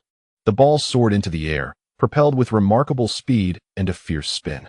A mere glance revealed it to be a shot of tremendous power. Many spectators were astounded, marveling at the strength contained within Lin Quan's petite frame, capable of delivering such a formidable strike. Fans from both Spain and Italy held their breath in anxious anticipation, the former praying to the divine for a successful hit to seal the match, while the latter offered fervent prayers of a different nature. Standing at the goal, Buffon, upon witnessing the ball's trajectory, felt an increasingly strong sense of déjà vu. He was certain that this was not Lin Quan's typical free kick style. Despite the swirling doubts in his mind, Buffon, as a world-class goalkeeper, reacted with remarkable speed and agility, as the ball soared high above the wall of defenders. Hurtling towards the upper right corner of the goal, Buffon sprang into action, extending his right hand to intercept the trajectory of the ball. Witnessing this moment, the hearts of the Italian fans collectively sighed in relief. Despite the passage of time, Buffon remained the most dependable figure in Italy's defensive line. As Buffon's fingertips made contact with the ball, the Spanish supporters in the stands turned pale, their faces drained of color. Lin Quan's free kick was executed with remarkable precision, exhibiting exceptional power, angle, trajectory, and curve, all of the highest caliber. However, it was unfortunate that he encountered Italy's guardian, Buffon, renowned as one of the greatest goalkeepers in football history. Just when the Italian fans felt assured and the Spanish fans despaired, Buffon, whose fingers had grazed the ball, suddenly sensed an overwhelming force that forcefully pushed his hand away. What? This is impossible. Buffon gazed in disbelief at the ball, which had altered its course yet continued its relentless journey towards his net, a tumultuous wave of emotions surging within him. The extraordinary range, deceptive angle, intense spin, and powerful execution of the shot all resonated with the memory of a figure who had long since retired, Mihajlovic, who was celebrated as the greatest free-kick legend, treating free kicks as if they were penalties. In that moment, Buffon finally realized from whom Lin Quan had drawn inspiration for this free kick. Yet, it was too late to ascertain this. The ball had already nestled in the back of his net. As the ball crossed the goal line, the referee swiftly blew the whistle, signaling the goal as valid. The score now stood at 2-0, with Spain further extending their lead just before the end of the first half. Italy found themselves cornered in a dire situation. Lin Quan's goal ignited the stadium, with fans erupting into a frenzy, chanting his name in unison. The Spanish players, having witnessed this astonishing goal, zealously rushed towards Lin Quan. Morata even knelt before him, paying homage to express his admiration. The beauty of the goal was undeniable. It was Buffon, after all. Few could make Buffon fumble a save. Observing Morata's gesture, other players emulated him, bowing in reverence to Lin Quan, including some seasoned veterans older and more experienced than him. This scene left the spectators in awe. Was Lin Quan truly held in such high regard within the Spanish team? The players' reactions reflected their genuine admiration for him. If I had such a divine teammate, I would kneel too. This sentiment held merit. A leader capable of guiding a team to continuous victories naturally earns the respect and affection of his teammates. On the sidelines, Bosquet was beside himself with joy. He realized that ever since Lin Quan rejoined the squad, winning matches had become remarkably effortless, allowing him to sit back without a worry in the world. This stands in stark contrast to his performance during the previous 3 group matches. At that time, even when the team held a lead, Bosquet remained plagued by uncertainty. However, the current situation is markedly different. The mere presence of Lin Quan on the field instills a profound sense of reassurance in him. While the seasoned coach finds solace, Conte is visibly unsettled. His brow furrows in deep concern. Italy's defensive prowess is formidable, yet their offensive strategies are rather limited. Trailing by 1 goal, there might still be a glimmer of hope. But now, with a 2-goal deficit, the challenge of a comeback seems insurmountable. Conte finds himself at a loss regarding how to approach the second half. As the first chapter concludes, the score stands at 2-0, with Spain temporarily ahead of Italy, thanks to Lin Quan's 2 brilliant goals. It seems imperative for Coach Conte to contemplate a revised strategy for the second half. During the halftime break, commentators at the Italian television station instinctively adopt the role of strategists for Italy, brainstorming potential tactics. We must adopt an offensive stance in the second half, they assert. The outcome of the first half has shown that mere passive defense will yield no fruitful results. If they wish to avoid elimination in the round of 16, they must demonstrate their true capabilities and engage fiercely with the opposition. Indeed, the attacking prowess from both flanks has proven formidable in previous matches, and the striking advantage of Pel's height is quite pronounced. If the wing attacks can be executed successfully, generating scoring opportunities should not be overly complicated. The current Spanish team clearly exhibits a height disadvantage. If their technical skills cannot match ours, then a more straightforward approach, utilizing physicality and aerial duels, may be the key to overcoming them. Conte, too, recognizes this strategy. Hence, during the halftime break, he emphasizes to his players the necessity of centering their offensive efforts around Pel. However, merely devising an attacking strategy is insufficient. The defensive issues must also be rectified. De Rossi, he instructs, your role in the second half will be critical. I need you to closely mark Iniesta while also assisting your teammates in containing Lin Quan as much as possible. De Rossi nods in agreement, aware that Lin Quan frequently encroaches upon his defensive territory. With the coach's directive in mind, he is determined to execute this task to the best of his ability.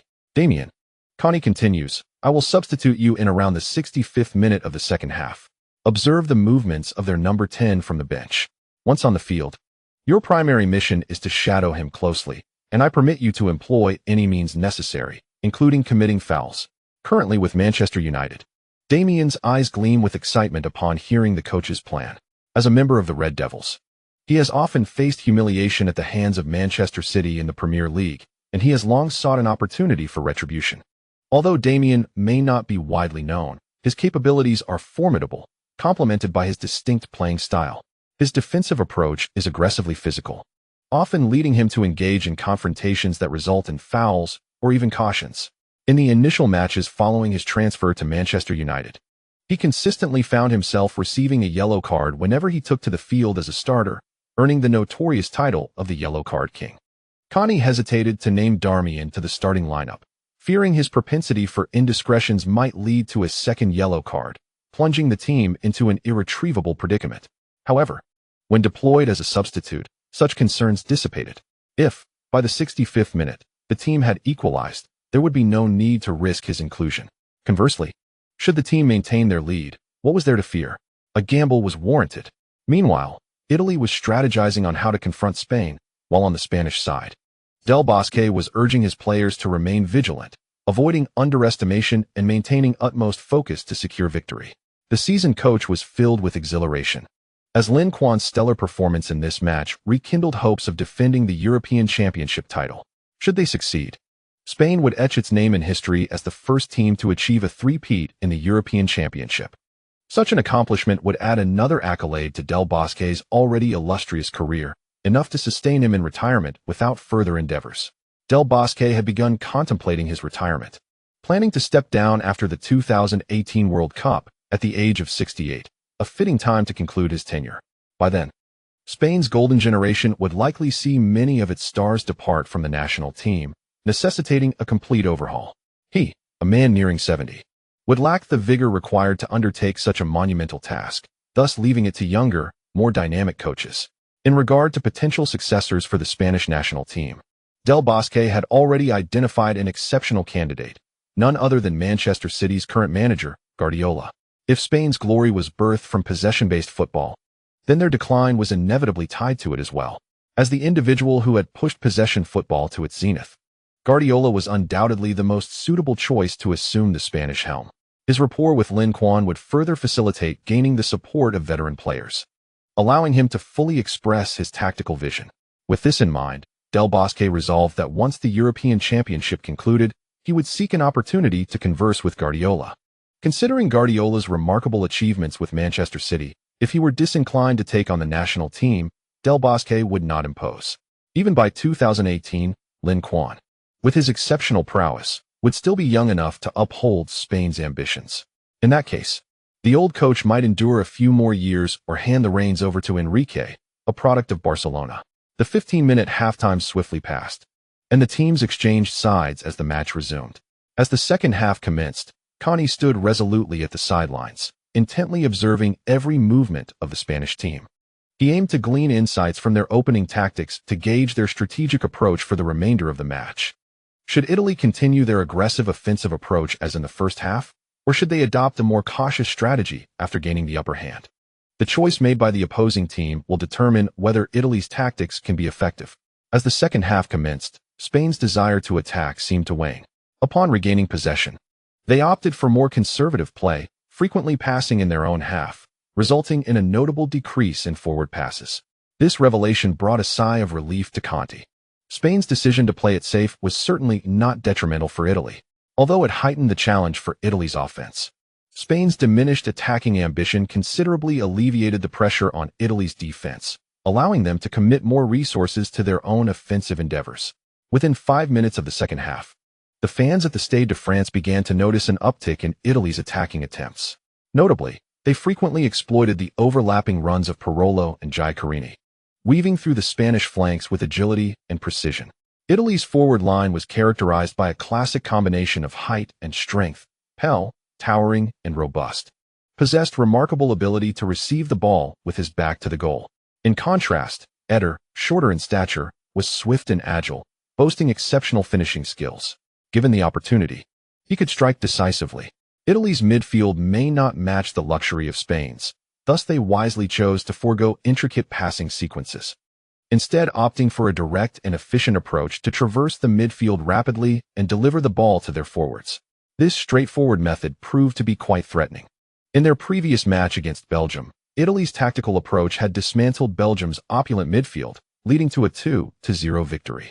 Clearly, Italy was eager to replicate that success against Spain. In the 58th minute of the second half, Italy launched a counterattack down the left flank. De Cilio advanced towards the byline and executed a precise cutback to the edge of the penalty area, where Giacorini unleashed a powerful shot, only to be met by a magnificent save from De Gea. In the 63rd minute, Italy countered again from the flanks, this time delivering a ball into the penalty area. Pell out-jumped Spain's central defender Peak, attempting a header at goal, but unfortunately, he misdirected it over the crossbar. 2 minutes later, Italy's offensive surge resumed. After successfully intercepting the ball, De Rossi initiated a swift counter, delivering a through ball to Eder, whose shot was deflected by Alba's outstretched leg. The ball fell to the periphery where Florenzi struck from distance, only for his attempt to be blocked and deflected out for a corner. Italy took the corner, and Pell, amidst the defensive efforts of Peak and Morata, nearly seized another opportunity for a header. Fortunately, De Gea anticipated the ball's trajectory, claiming it confidently before Pell could capitalize. The Spanish fans in the stands watched with bated breath as Italy's relentless wave of attacks surged forward, one after another, leaving no opportunity for respite. This team appeared to be a far cry from the one that played in the first half. A considerable number of Spanish fans have begun to acknowledge the prowess of the Italian team. Although the score on the field reads 2-0, the disparity in strength between the two teams may be more pronounced than the score suggests, given the formidable display of skill exhibited by Italy in this match. Had they not encountered Spain prematurely, they might very well have advanced to the quarterfinals, or even the semifinals. While Spanish supporters are reassessing their opponents due to Italy's impressive performance, Italian fans, along with a significant number of local French supporters, are left disheartened as they witness Italy's relentless offensive attempts failing to breach Spain's steadfast defense. Spain's defensive tenacity has proven to be far more formidable than anticipated. In their previous encounter, Italy had bewildered Belgium with a similar approach, yet against Spain, they have found little success. This predicament cannot persist, despite their aggressive offensive momentum. The lack of goals poses a significant dilemma, especially since Italy is trailing. In an effort to effect change, Italy was the first to make a substitution. They replaced winger Florenzi with player number 4, Darmian. This decision left the spectators, particularly the Italian fans, somewhat perplexed. Given that Italy was behind, why substitute an attacking player for a defensive one? Florenzi, with his exceptional crossing ability, could have contributed significantly to the offense. In contrast, Darmian lacks such offensive capabilities, excelling instead in defense, which is not what the team desperately needs at this moment. Has Conte lost his clarity? This substitution is utterly incomprehensible. It is only the 65th minute. Florenzi is neither injured nor fatigued, and he had just delivered a quality cross to Pell during a counterattack. Many fans, both in the stadium and in front of their screens, began to question Conte's decision, struggling to grasp his intentions. However, Spain's head coach, Del Bosque, appeared visibly concerned upon witnessing Conte's substitution. Was Darmian brought in specifically to counter Llorente? Was Conte's strategy aimed at neutralizing Spain's counterattacking threat, allowing Italy to launch their own offensive without fear? The truth soon validated his suspicions. Following Darmian's entrance, Italy's defensive intensity against Llorente escalated significantly. He pursued Llorente with the fervor of a rabid dog, closely tailing him while employing a barrage of verbal jabs and sly maneuvers. As Llorente is the focal point of Spain's offense, his teammates hesitated to pass him the ball, recognizing the tight marking he was enduring. This, however, played into the trap meticulously set by the Italians. Llorente, astutely aware of the situation, instinctively withdrew and signaled for the ball. "Ramos, give me the ball." Observing Llorente's proactive request, Ramos promptly complied, passing the ball to him without hesitation. Although Lin Quan was accompanied by a shadow, Ramos believed that with Lin Quan's prowess, he could easily shake off his pursuer. Just as Lin Quan prepared to receive the ball, Damien swiftly approached, seemingly intent on launching a surprise attack. However, Lin Quan was already prepared, waiting for this very moment. As Damien extended his foot, Lin Quan deftly pulled the ball and turned, executing the maneuver flawlessly. After failing to intercept, Damien decisively committed a foul, bringing Lin Quan down. Rather than wallow on the ground, Lin Quan quickly sprang to his feet, eager to take a quick free kick and catch the opponent off guard. Yet, Damien had anticipated this, positioning himself in front of the ball and inadvertently kicking it away. "Oh, my apologies. I truly did not mean to." The referee opted for a verbal warning rather than issuing a card for Damien's earlier foul. In front of the referee, Damien feigned contrition, presenting himself as a model student acknowledging his mistakes. Lin Quan, observing from the sidelines, could not help but concede that this fellow had quite the flair for theatrics. Yet, one could only wonder how he would fare against the illustrious graduates of La Masia like Busquets. "Leave this fellow to me."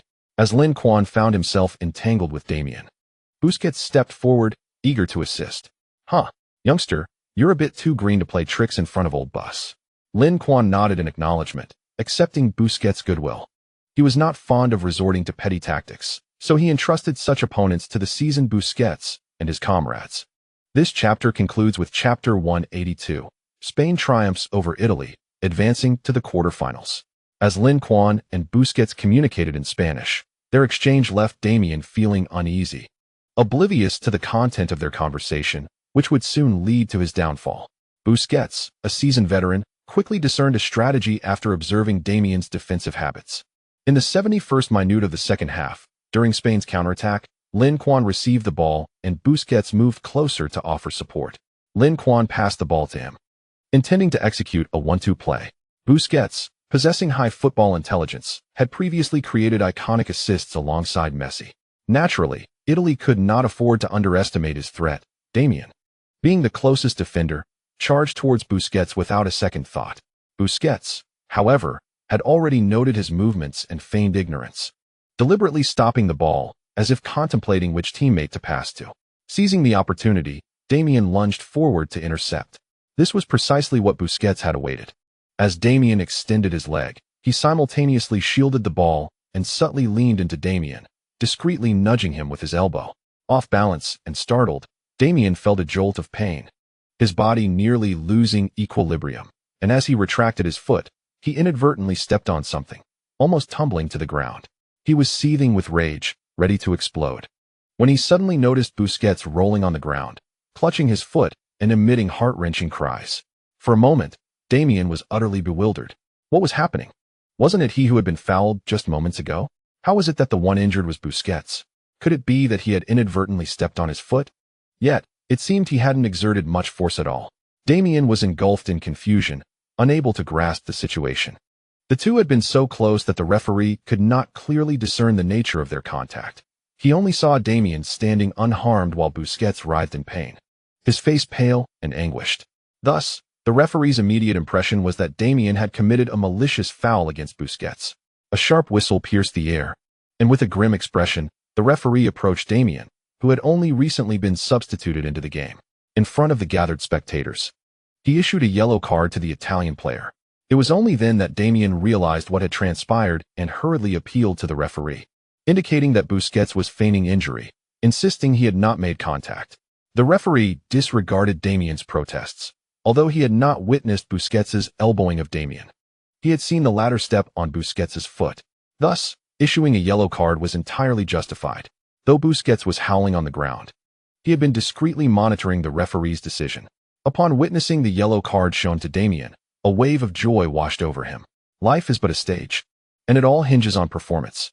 His acting skills were, without a doubt, Oscar-worthy. Once he achieved the desired outcome, Busquets promptly rose to his feet, initially pretending to limp exaggeratedly. However, when a pass from a teammate found its way to him, his injury seemed to vanish in an instant, and he became lively once more.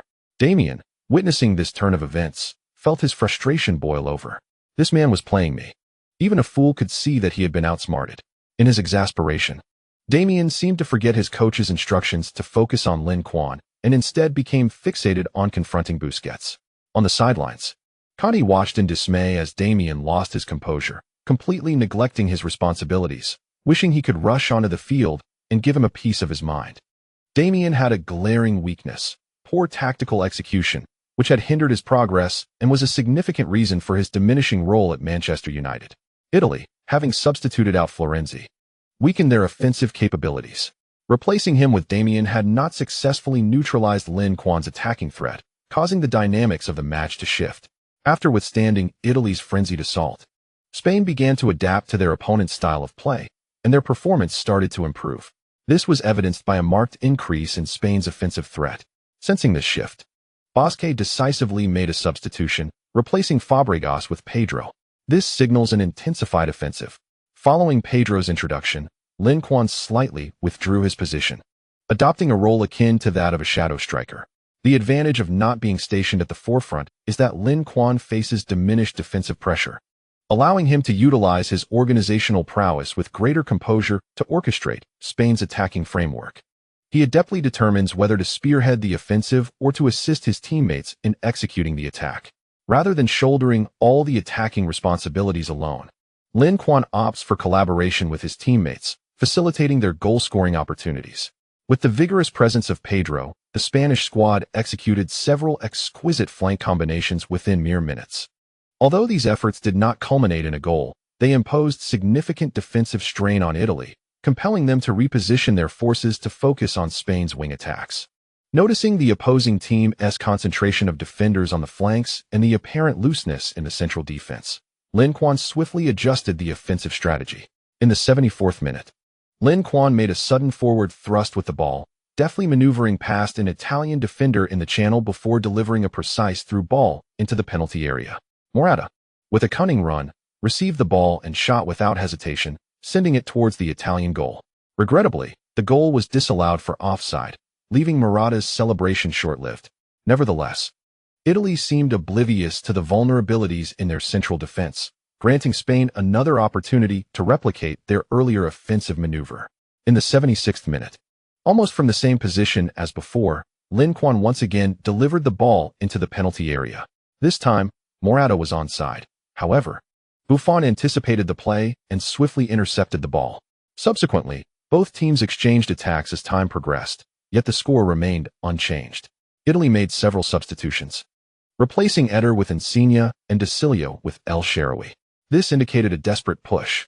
Observing the adversary's determined stance, Spain promptly adapted their strategy. Under Lin Quan's leadership, they began to decelerate the pace of the match, taking their time to build attacks, primarily passing among themselves in their half. In the 82nd minute, Lin Quan leisurely exchanged passes with Iniesta in midfield, seemingly intent on consuming the remaining time in this manner. As they passed back and forth, they gradually retreated, almost aligning with their defensive line. The stands erupted with boos as Italian fans expressed their discontent with Spain's perceived unsportsmanlike conduct. The Italian players, unable to tolerate the situation, found the ball difficult to contest, yet they felt compelled to press forward. They had no doubt that if left unchecked, the Spaniards would continue their slow passing until the final whistle. Consequently, Italy pushed their formation further upfield, intensifying their pressing on Spain's players. Observing this, Lin Quan, while passing the ball to Iniesta, gestured towards the side. Understanding each other's intentions, Iniesta once again passed the ball to Lin Quan, this time with a bit more force.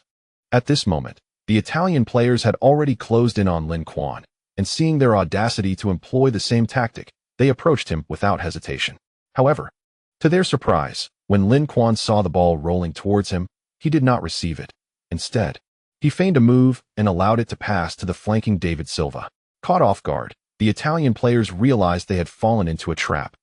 Upon seeing Silva receive the ball, they felt a sense of urgency, sprinting back to defend while sending someone to intercept Silva's passing lane. Before the opponents could close in, Silva swiftly delivered the ball, not to the forward Morata who was stationed at the front, but to Lin Quan, who had made a run from the flank. With the opposing formation pushed up, the defenders in the midfield had significantly diminished. Utilizing Silva's cover, Lin Quan found himself in a space devoid of defenders, momentarily unmarked. If he was formidable with a defender on him, The thought of him being unmarked was enough to send shivers down the spines of the nearby Italian players, prompting them to instinctively rush towards him. Although Lin Quan was still quite a distance from the goal, and with the goalkeeper fully prepared, a direct shot at this juncture would be futile. Thus, he opted to pass, but instead of sending it to the offside Morata, he made a sweeping transfer to the wing, finding Spain's left winger, Pedro. Known as La Perla, Pedro is the fastest player on the Spanish roster. Upon receiving Lin Quan's pass, he discovered that the area he occupied was nearly devoid of defenders, granting him ample room to maneuver. His task was simple: to accelerate further. Buffon, upon noticing Lin Quan's shift of the ball to the other side, immediately sensed the impending danger. He began to adjust his positioning, preparing himself for a potential save.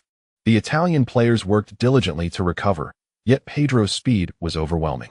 Before the majority of the Italian team could position themselves defensively, Pedro had already cut inside into the penalty area, poised to shoot. Buffon remained intensely focused, propelling himself forward while extending his arms to cover a broader angle, thereby diminishing the likelihood of a successful strike. Pedro, equally composed, understood Buffon's prowess in goalkeeping. Hence, without hesitation, he took his shot before the defender could close in. Contrary to Buffon's expectations, the ball did not veer towards the far corner, but aimed for the near post. This posed a significant challenge for Buffon, whose weight was already leaning to the left. Nevertheless, he astutely gauged the trajectory of the shot, realizing it was a ground-level strike. Seizing the moment as his weight shifted downward, he swiftly extended his right leg, intercepting the ball's path. Almost instantaneously, as Buffon's leg shot out, the ball collided with it, slightly altering its course before sliding past the goal. Buffon executed a crucial save, preventing his team from spiraling into despair. Spain once again squandered a golden opportunity, failing to alter the scoreline and secure a definitive victory. Yet, fortune does not favor an individual indefinitely. A minute later, Spain executed a corner kick, and Lin Quan gestured for a delivery to the back post, only to send the ball to the front. Upon noticing Lin Quan's signal, Morata immediately dashed towards the back post, drawing the attention of the Italian defenders, thereby allowing Ramos, who lay in ambush within the penalty area, to surge forward and head the ball into the net at the front post. Buffon had anticipated a potential delivery to the front and had adjusted his positioning accordingly. However, the quality of Ramos's header was exceptionally high. His head struck the ball with the force of a sledgehammer. The football hurtled towards the Italian goal at breakneck speed, leaving Buffon no time to react before the sound of the ball hitting the net echoed through the stadium. In the 84th minute, Spain scored again, sealing their triumph. After netting this header, Ramos exuberantly removed his jersey, waving it as he sprinted towards the corner area to embrace Lin Quan. Lin Quan then pointed at Morata, indicating that the goal was partly his doing. Had it not been for Morata's interference, which diverted the attention of the Italian players to the back post, Ramos would have found it nearly impossible to secure such a heading opportunity given Italy's height advantage. Thus, Morata rightly deserves the credit for this goal. Morata wore a somewhat glum expression. He had played diligently and exerted considerable effort throughout the match, but regrettably failed to score, with his only goal being disallowed for offside. This shattered his streak of consecutive goals, and he risked falling down the scoring charts. Fear not, there will be future opportunities for you to score. Seemingly reading Morata's mind, Lin Quan offered him a reassuring smile. Really? Brother Lin, you're not just pulling my leg, are you? Pull your leg? Why would I do that? Just tell me. Did I pass to you during this match? Morata chuckled. Indeed, Lin Quan had provided him with several passes, but alas, he had been unable to seize the opportunities. Throughout the match, Morata attempted 5 shots, yet none found the back of the net. Aside from his own less-than-stellar performance, the primary reason was the exceptional skill of the opposing goalkeeper. Morata felt that had the keeper been someone else, he might have managed to score at least once. Ramos's goal thoroughly shattered the confidence of the Italian players, making them acutely aware of their team's dwindling prospects. Ultimately, in this clash between the previous champions, Spain triumphed 3-0 over Italy, advancing smoothly to the quarterfinals. Italy, once again, fell at the hands of Spain, as their phobia of facing them persisted. The chapter concludes here.